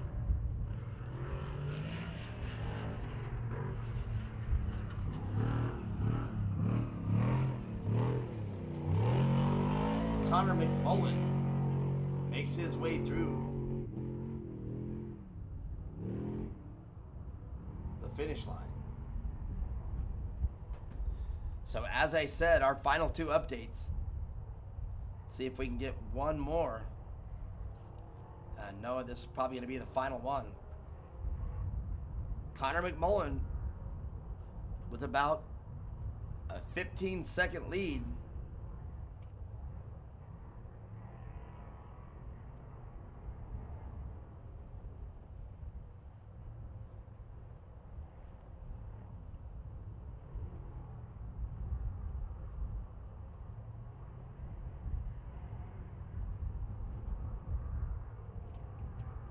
Hurling Racing, bringing you the live coverage that you are witnessing right now with me back here in the studios at J2 Media here in Chandler, Arizona. Special thanks, I've got to say it 100 times. I love the fact that Hurling Racing is making this happen for you. As you see the landing of the drone, I have a feeling that we have a winner. And we're going to be talking with the winner coming up with Phil Iverson on the podium. Stick around. The Diamondback Materials $100,000 6100 class. And it is now up for grabs with only 2 more races left. We're going to go with Phil Iverson on the podium. Stick around. Nothing wrong with looking good. But when riding is your passion, it's performance that matters. Like having the off-road's most advanced suspension. It monitors input from driver and machine 200 times every second and automatically adjusts each shock to flatten corners, soak up the bumps, and handle the hazards. Confidence and control for those who live to ride. Polaris, think outside.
Hey, baby. Let me see.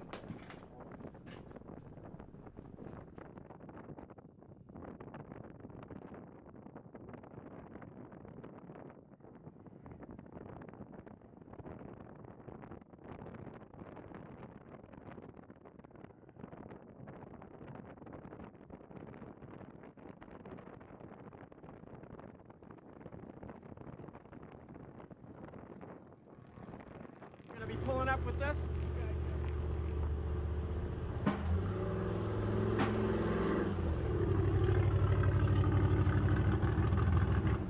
All right, we got Adam Household up here, dude. So you look like you got a big grin. You had fun. What was going on out here? You know what? We had a good qualifying. Qualified third. So we started a minute behind the leader. Right off the bat, Gaunt must have had an issue. We saw him off to the side, so we were able to clear him immediately, effortlessly. Right. And then we just started running down Chad Dorman. Every lap, we could tell that we were getting quicker and quicker. And on the last lap, my guy's like, "Hey, he's 15 seconds ahead of you." Well, turn it up. We took the Joker lane and passed him because we were close enough to be able to do it, and we were able to take the lead in front of him and had a flawless run. So we'll go over this truck, make sure it's 100% ready to go for tomorrow. Now, I tell you what, though, I mean, this is a lot different than what you guys normally do in your 100 miles an hour across the open desert. You guys were doing all these turns, twists, and turns. How was that? Do you like it? Oh, yeah. No, it's fun to have that short course race. You know, it's 110% when the green flag drops. Sure.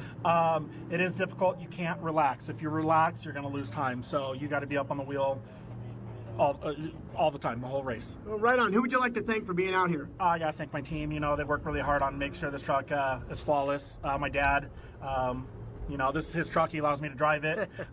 So just my whole team, everyone that comes out here and helps me. Okay, right on. Well, we're going to see you here tomorrow. Thank you for being out here, and definitely, what a ride, man. You were rocking it. Thank you, guys. All right, Mr. Householder out doing it up for Dad on a beautiful work of art.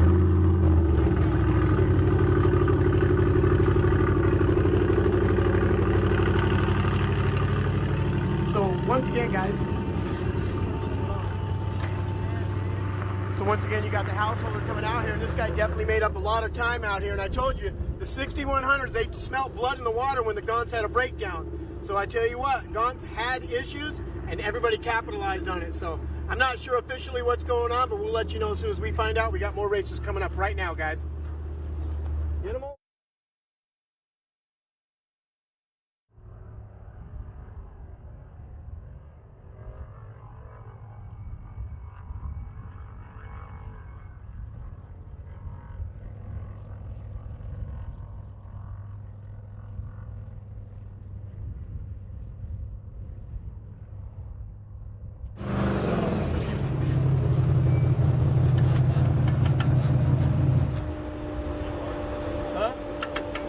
All right, who do we got in the driver's seat over here? I got it's Chad Dorman with Andrew Ortiz, my co-driver. So tell me, you're out here, you're used to the fast desert, doing 120 miles an hour. How do you like this tight stuff? Oh, it's fun. It's door-to-door racing. I mean, we were door-to-door with so many people today and lap traffic and with a couple of the guys battling for the lead.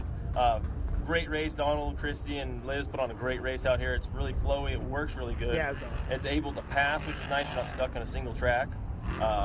And it was fun. What about that Joker lane? You dig it? Oh, man, yeah. Although I got passed on the very last lap on it, so. Somebody used it to their advantage? Yeah. Householder got me on the last lap right there. He was talking about that. Yep.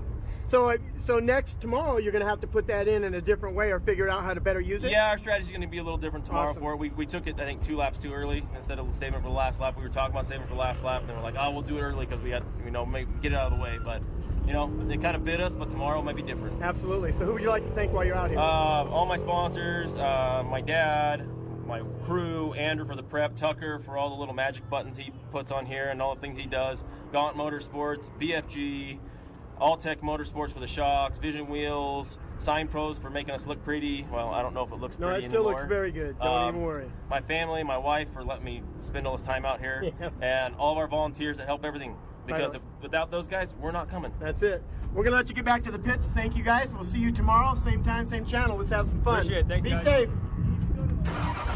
Stay to your left a little bit. There you go. Just watch it.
So we got the McMullen family, no stranger to these crazy vehicles. So how much fun did you have out here, you? That was a ton of fun. Obviously, Legacy does well at all that they do, making courses, and Donald and Christy and all these guys for coming out here and spending countless hours to make a badass track and for us to have some fun. So was this track right up your alley compared to, because you're used to blazing across the desert? Right, yeah, no, and I come from short course, so to come out here and be tight and twisty and basically a short course race, this is where I shine at. So we got to give the guys a run for their money and try and get top of the box. So big trucks, disadvantage or an advantage out here on this tight course? I think you're right in the middle. You definitely got to have some fast guys, and everything counts down to 1 second here. So there's no form of mistake to be made. You got to be perfect every single lap for 8 laps and push as hard as you can the whole entire race. Right. So who would you like to thank out here that kept you out? Obviously my co-rider Jenica, my dad Kevin McMullen Racing, my entire crew that comes out here and spends countless hours to work on the truck. Obviously Brenthal Industries for giving me a top running truck and a super fast truck this weekend. Baja Kits, Method Race Wheels, BF Goodrich Tires, everybody that supports this truck and the entire Brenthal crew. They're right before qualifying, we had a power steering line to the pressure side go bad, and they brought me back, fixed it, got back out there, qualified 4th, and started today, and they're rolling all day long. So thank you to them and the entire crew. We really appreciate it. Well, I tell you what, we appreciate you coming out here and spending your time with us at Legacy, and we look forward to seeing you tomorrow. It was a lot of fun watching you, so stay tight and we'll see you tomorrow, man. Okay, thank you. Thank you.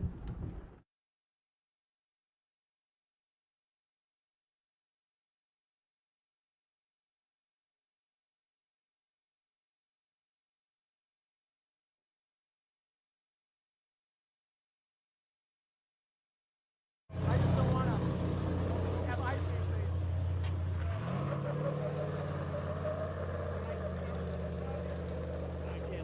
That's what I thought. Here, give him this one. He can't hold it with that. It'll be a waste. I can eat mine, though. 'Cause I can run, I can walk and chew gum. That's for Connor. Okay.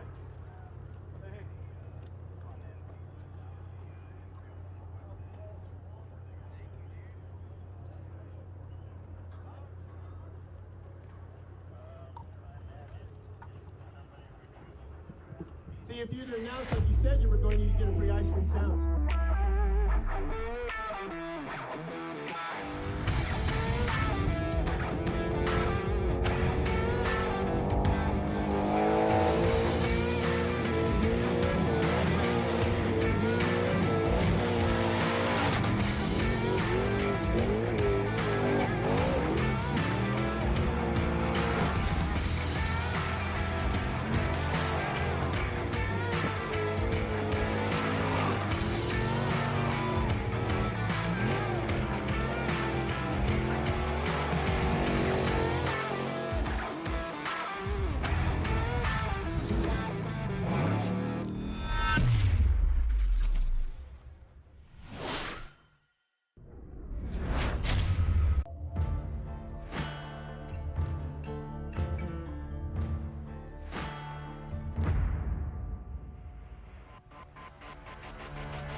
Brent Fox over here doing it up.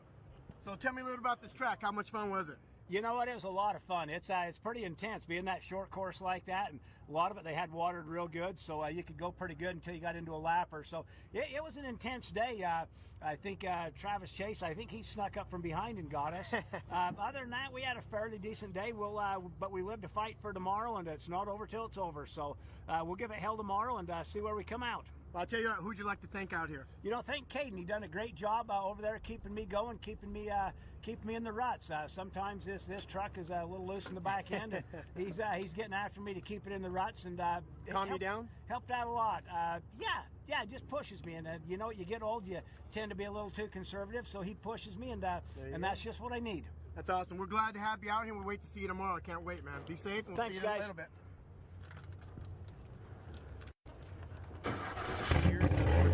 Off-road, we got asked by a sand drag group in 2008 to start following their entire racing series, and that's when we decided to start Motorsports Safety Solutions. So when we first started in 2008, we had 6 people who were pretty much dedicated to following the different races that we did. We're well over 60 active members right now that help. Sometimes they're there for 2 to 3 races throughout the year. Some of them are there almost every single weekend. Different expenses we come across. Fuel is obviously a big one. Hotel accommodations. If you're taking 40 people to a race to help people, there's 40 beds. You've got to find a place for people to sleep.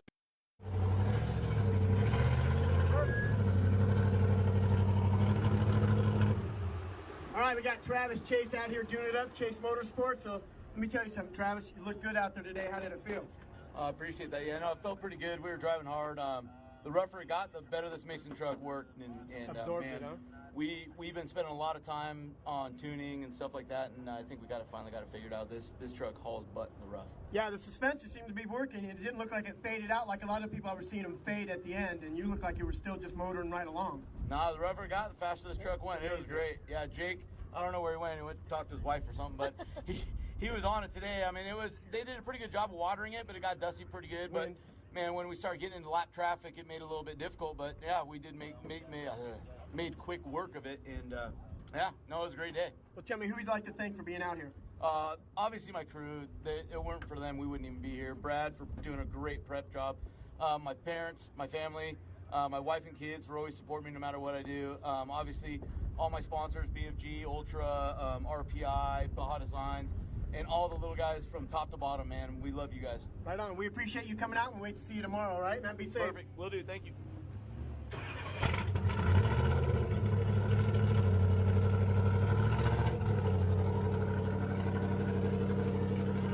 Rugged Radios. Work, race, play.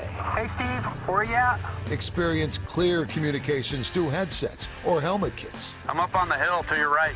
Oh, there you are. Talk vehicle to vehicle. Keep the radio contact going. Copy? Talk to passengers. Copy that, I gotcha. And stream your... People down, you're having a good time, right? Yeah, it was a fun race. It was real fast and a lot of nice turns. We just had a good time. So, I keep asking everybody about liking the fast speed or the short track or long track. Which do you prefer?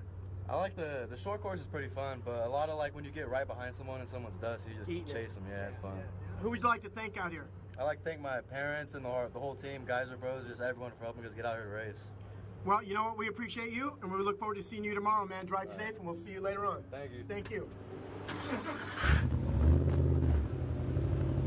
Stay on the left edge.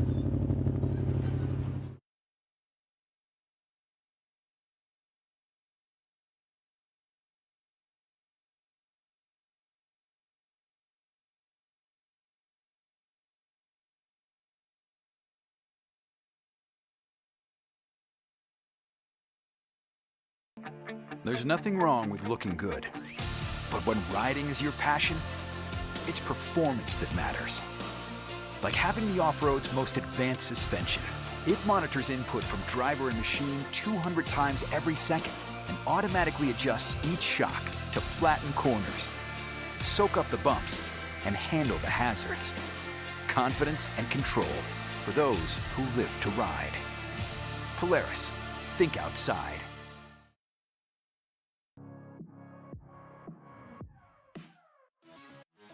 Soar over the dunes with the Sandblast by CST Tires. This lightweight, dune-engineered tire delivers maximum flotation and high performance. The size and tread design of the front tire creates excellent flotation and turning ability, so transitioning from dune to dune is effortless.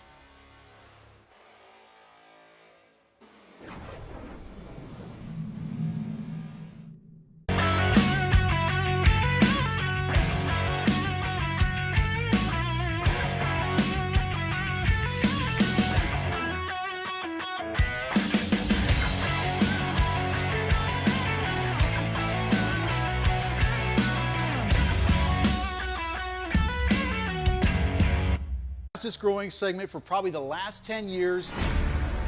This guy has been one of the leaders in that industry. What these cars could do now is just really, really amazing. People want to go fast and not brake, and that's where we teamed up with Liquid Moly. Horsepower, reliability, and the maximum protection. Extreme pressures and a lot of heat. We not only have an oil to suit those, but also an additive to protect the turbo systems. One of those products is going to be our MOS2 additive, a solid lubricant that goes inside the motor. It puts a load-bearing film inside the engine and protects not only your turbo, but all the moving parts inside the motor. Don't be afraid of losing your warranty. We have all the latest specifications. Dive into your service manual, look up the actual viscosity that it calls for, jump over to the Liquid Moly website, find the same matching product for your application, and you're good to go.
Several years of working in off-road, we got asked by a sand drag group in 2008 to start following their entire racing series, and that's when we decided to start Motorsports Safety Solutions. So when we first started in 2008, we had 6 people who were pretty much dedicated to following the different races that we did. We're well over 60 active members right now that help. Sometimes they're there for 2 to 3 races throughout the year. Some of them are there almost every single weekend. Different expenses we come across, fuel is obviously a big one, hotel accommodations. If you're taking 40 people to a race to help people, there's 40 beds, you've got to find a place for people to sleep. So hotels, medical equipment, extrication All right, gear. so we got Alan Levinson out here doing it up, man. So what were you guys' story you were telling down there? It was a long one. Oh, we were just talking about the nice small bumps. Yeah, they weren't small. You ain't got to lie. Tell us about them. We love it. Got good and rough. Rougher it gets, the harder you drive. That's right. The more people tear stuff up. Well, I don't like that part, but tell me what part about the track did you like? Can't hear a pin drop. It was good. It was good. It was rough. Lots of turns. Lots and lots and lots of turns. I don't feel I'm the best at driving a short course, but we drive as hard as we can and see where we come out. How'd that Joker lane come into effect for you? It was okay. I kind of got lost coming off of it over there. I wasn't sure where I was supposed to go. Right, ready to cross over. Yeah, the crossover. I didn't know where I was supposed to be, but it was good. All right, who would you like to thank for being out here? Oh, well, thank Doug. I think he's worn out. He's got no voice today. Yelling at you? Counting corners, or yelling corners, stuff like that. And then, of course, my crew and my prep guys. We got Troy and Jason and Alan and Bingo and Paul, and of course my girlfriend. She came out yesterday. Awesome. She had to work today. We're working today. That's right, also. working today, right? We're working our own selves today. And of course Robbie Woods Off-Road and Artworks takes care of me. Awesome. Butch's in Vegas. I can't think of them all. No worries. We appreciate you coming out here. Drive careful, and we will see you tomorrow. It's going to be just as bumpy, if not more, right? Yep, we're ready. All right. Take it easy. We'll see you tomorrow, bright and early, man. Have a great day. Thanks.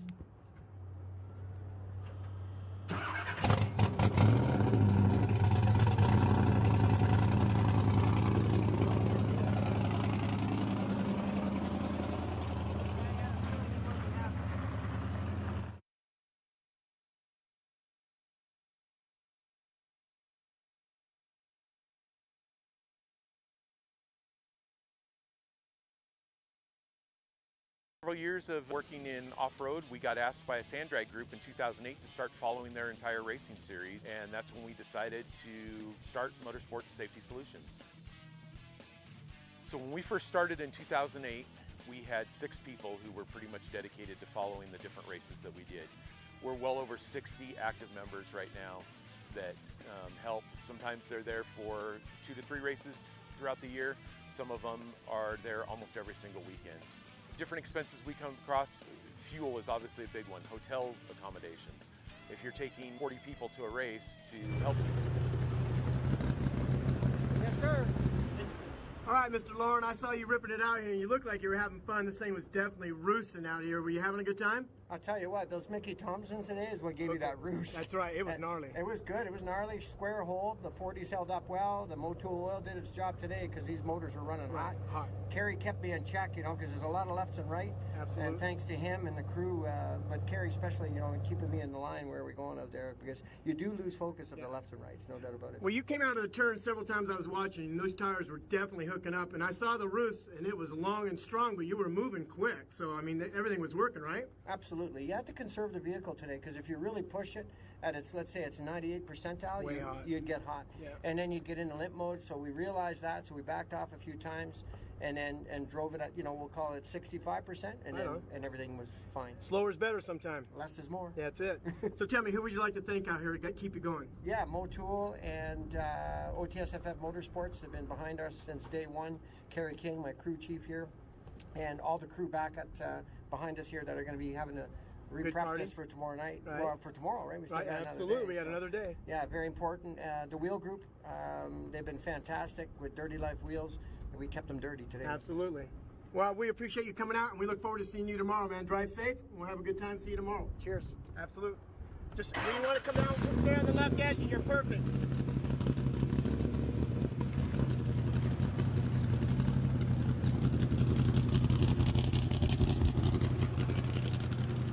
Working in off-road, we got asked by a sand drag group in 2008 to start following their entire racing series, and that's when we decided to start Motorsports Safety Solutions. That's how it's done. All right, who What's we got up, in the guys? driver's seat, man? LD Smith. And I got Kenny Wright co-driving for me. Did phenomenal. That's right. We had a ball. We were down, we think 2 cylinders. We were down cylinders yesterday in qualifying. Found some spark plugs. We thought we got it fixed. But shift in a second and she just pops and sputters, and so we had popcorn popping out there, but had a ball. Ran back here with Kirk that's behind me. We had, what a great guy. We did 3 laps, bumper to bumper, having a ball. I got him, he got me. You know, we just had fun. Makes it fun going back and forth, yeah. And Chad running ahead of everybody. Chad got into me, I got into him. It's all fun, and had a ball. Well, they say if you don't stay busy, then it gets boring, right? Right. Life is fun. It's short and enjoy it. Well, who would you like to thank to keep shouting? I want to thank all my crew.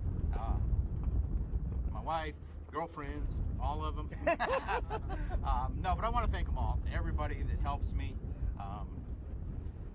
Toyo tires, they were hooking up today. Absolutely. We had a ball with them.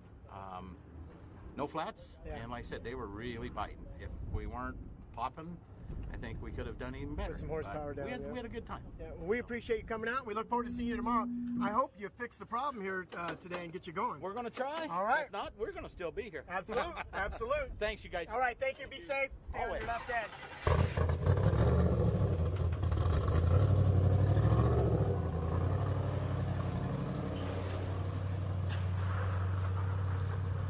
So once again, like he had said, he's not firing on all cylinders, but he kept it real, kept it out here racing, finished the race, and that says a lot. Send the boys, we are waiting.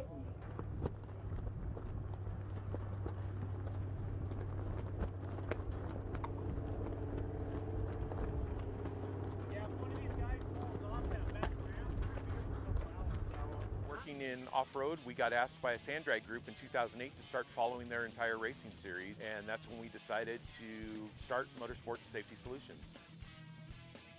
So when we first started in 2008, we had 6 people who were pretty much dedicated to following the different races that we did. It's still pretty, but it doesn't look as good as it did when you started. What happened out there? We spit a belt in 2 corners and got passed by a bunch of guys and got going again, got behind Williams and picked our way back up to Fox. So I think we were 4th on the road again. And yeah, you were making up time. Spit another belt as we were chasing we finally got in the dust again. The guy in front of us spit another belt and then spit another belt. And then now this belt is torn up. We had to limp it in, but we're just trying to, gain as much points as we possibly can, salvage at least a finish for the weekend. Well, that's when survival kicks in, right? When you're out there and you start having these issues, you're just trying to make it through, right? To get on to the next day? Yeah, we had survival definitely the last 2 laps. Pushing hard, my dad was spotting for me in the infield. And you were making up and time. We were able to use the joker lane to our advantage and picked off 2 trucks there. And the sprint car days were definitely coming back, being able to get side by side and door to door and still race clean. Brett Fox, he's one hell of a driver. I watched you get on that the was probably inside. the funnest, most memorable thing of the race was us side by side, no doors have been touched, and clean, hard racing. Exactly, so, I'd like to thank Donald and Liz for putting on such a cool, badass race. Walker Filters, Dugan's Racing Engines, Rancho Drivetrain, Ibach, Geyser builds a badass truck. Absolute. Wayne wrenches on the shocks here and got this thing flying higher than ever. And Everts with Ebco made everything carbon here and got us lighter. And my mom and dad and everyone else who the main all the squeeze crew. Tucker. And obviously Tucker, that's the biggest thing. And he's got the biggest heart out here, and he Absolutely. just wants to kick butt and win and wants the best for the sport. Well, I'm sure he's going to be hard on himself right now, but he's going to get you lined up for tomorrow, right? No. This has nothing to do with him. And Good. We've had our fair share of belt problems for a while now, and trying to figure it out. But we definitely got tomorrow and see what we can do. Well, I tell you what, it was very exciting watching you. When you were getting it, it was getting it. It was fun. Then you could see when it dropped off, and you were just in damage control. But it was a lot of fun to watch. Great riding, and you did some side-by-side action. That was definitely memorable. So we'll let you get back and get your rig fixed up. We hope to see you tomorrow morning, all right? Thank you. Have a good one, you guys.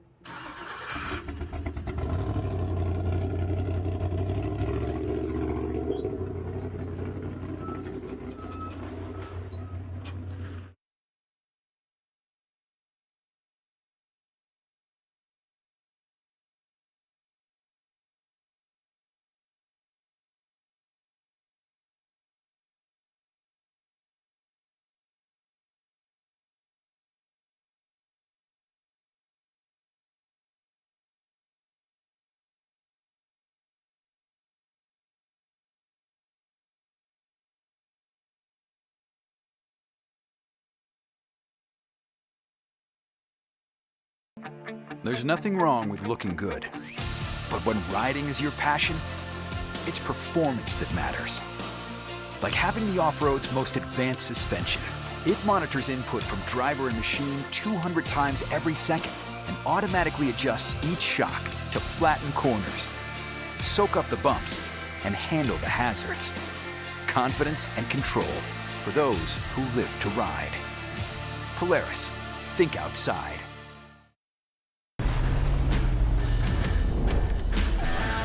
How do you take your new rig from this to this and get it ready for this? The journey kicks off with a trip to Four Wheel Parts, where you're in the driver's seat and we're right there with you. With our 60 years of experience and thousands of vehicles built, we'll transform your Bronco with the all-new line of 4WP factory accessories. For extra protection from off-road hazards, more ground clearance for tougher terrain, accessories for the outdoor lifestyle, or parts that'll make your rig truly unique. Whether you want to order the best parts online, shop in-store, do the work yourself, or have it built by a pro, all trails lead to the truck, Jeep, or Bronco of your dreams. Because nobody knows off-road like Four Wheel Parts. Do your Bronco right.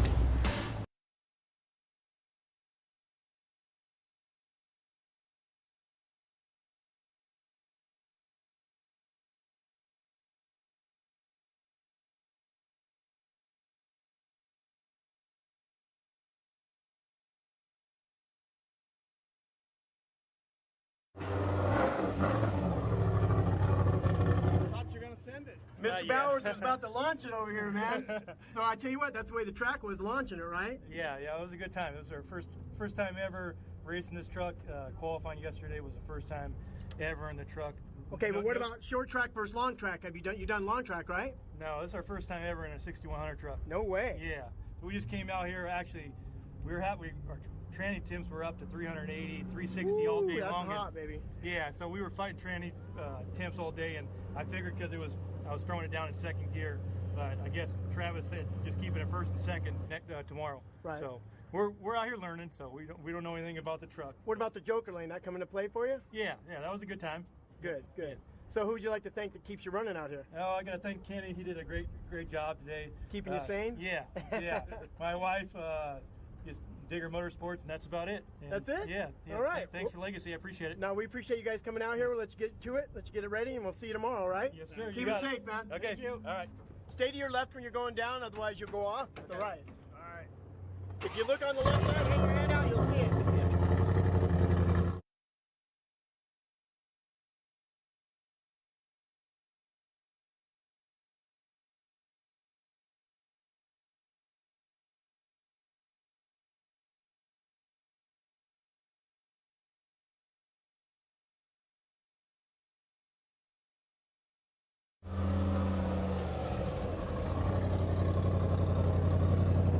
Right on, we got Kirk Harkey out here tearing it up, man. Your truck still looks as good as when you started it, man. Oh man, it doesn't matter where you finish, it matters what you look like. I believe that.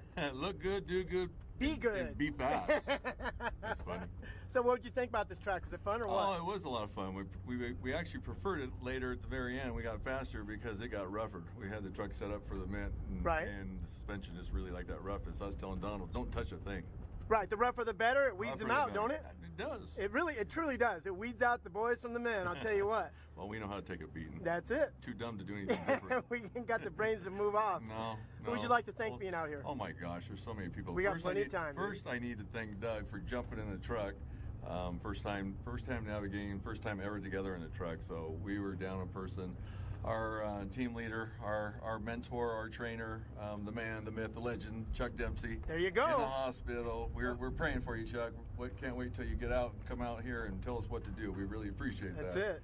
But we need to thank God, number one. Then we need to thank our wife for allowing us to pursue the things that excite us. There you go. And then number three, our sponsors, RecycleWise, great company. They just surpassed their 20th year. They did over 1 billion pounds of recyclable. Awesome. It's insane. We're just proud to represent them. Brenthal, we're always supporting us. They do a really good job. Our team psychologist used to be our navigator, Erica Seidman. She's out for the rest of the season, so our prayers are with her too to get better. But she's still here in helping us out, making sure that our minds are set straight. Absolutely. So we're really grateful for everybody's help. It takes so much to be able to do this stuff, and man, what a blast it is. It really does that you appreciate it so much. It's awesome, and we look forward to seeing you tomorrow, man. Oh, thank you for having us. We just can't wait to get out here and to give it another shot. God is great, and we will see you tomorrow, man. Thank you much. All right, have a good one, you guys. You too. Hang on to the left when you come down. You're a little bit over the left edge. Okay. So you want to kind of straighten it out. I know you can't hang out your head because it is so wide, but kind of turn to the right just a little bit, and you'll be all right. There you go. That's it right there. Go straight down.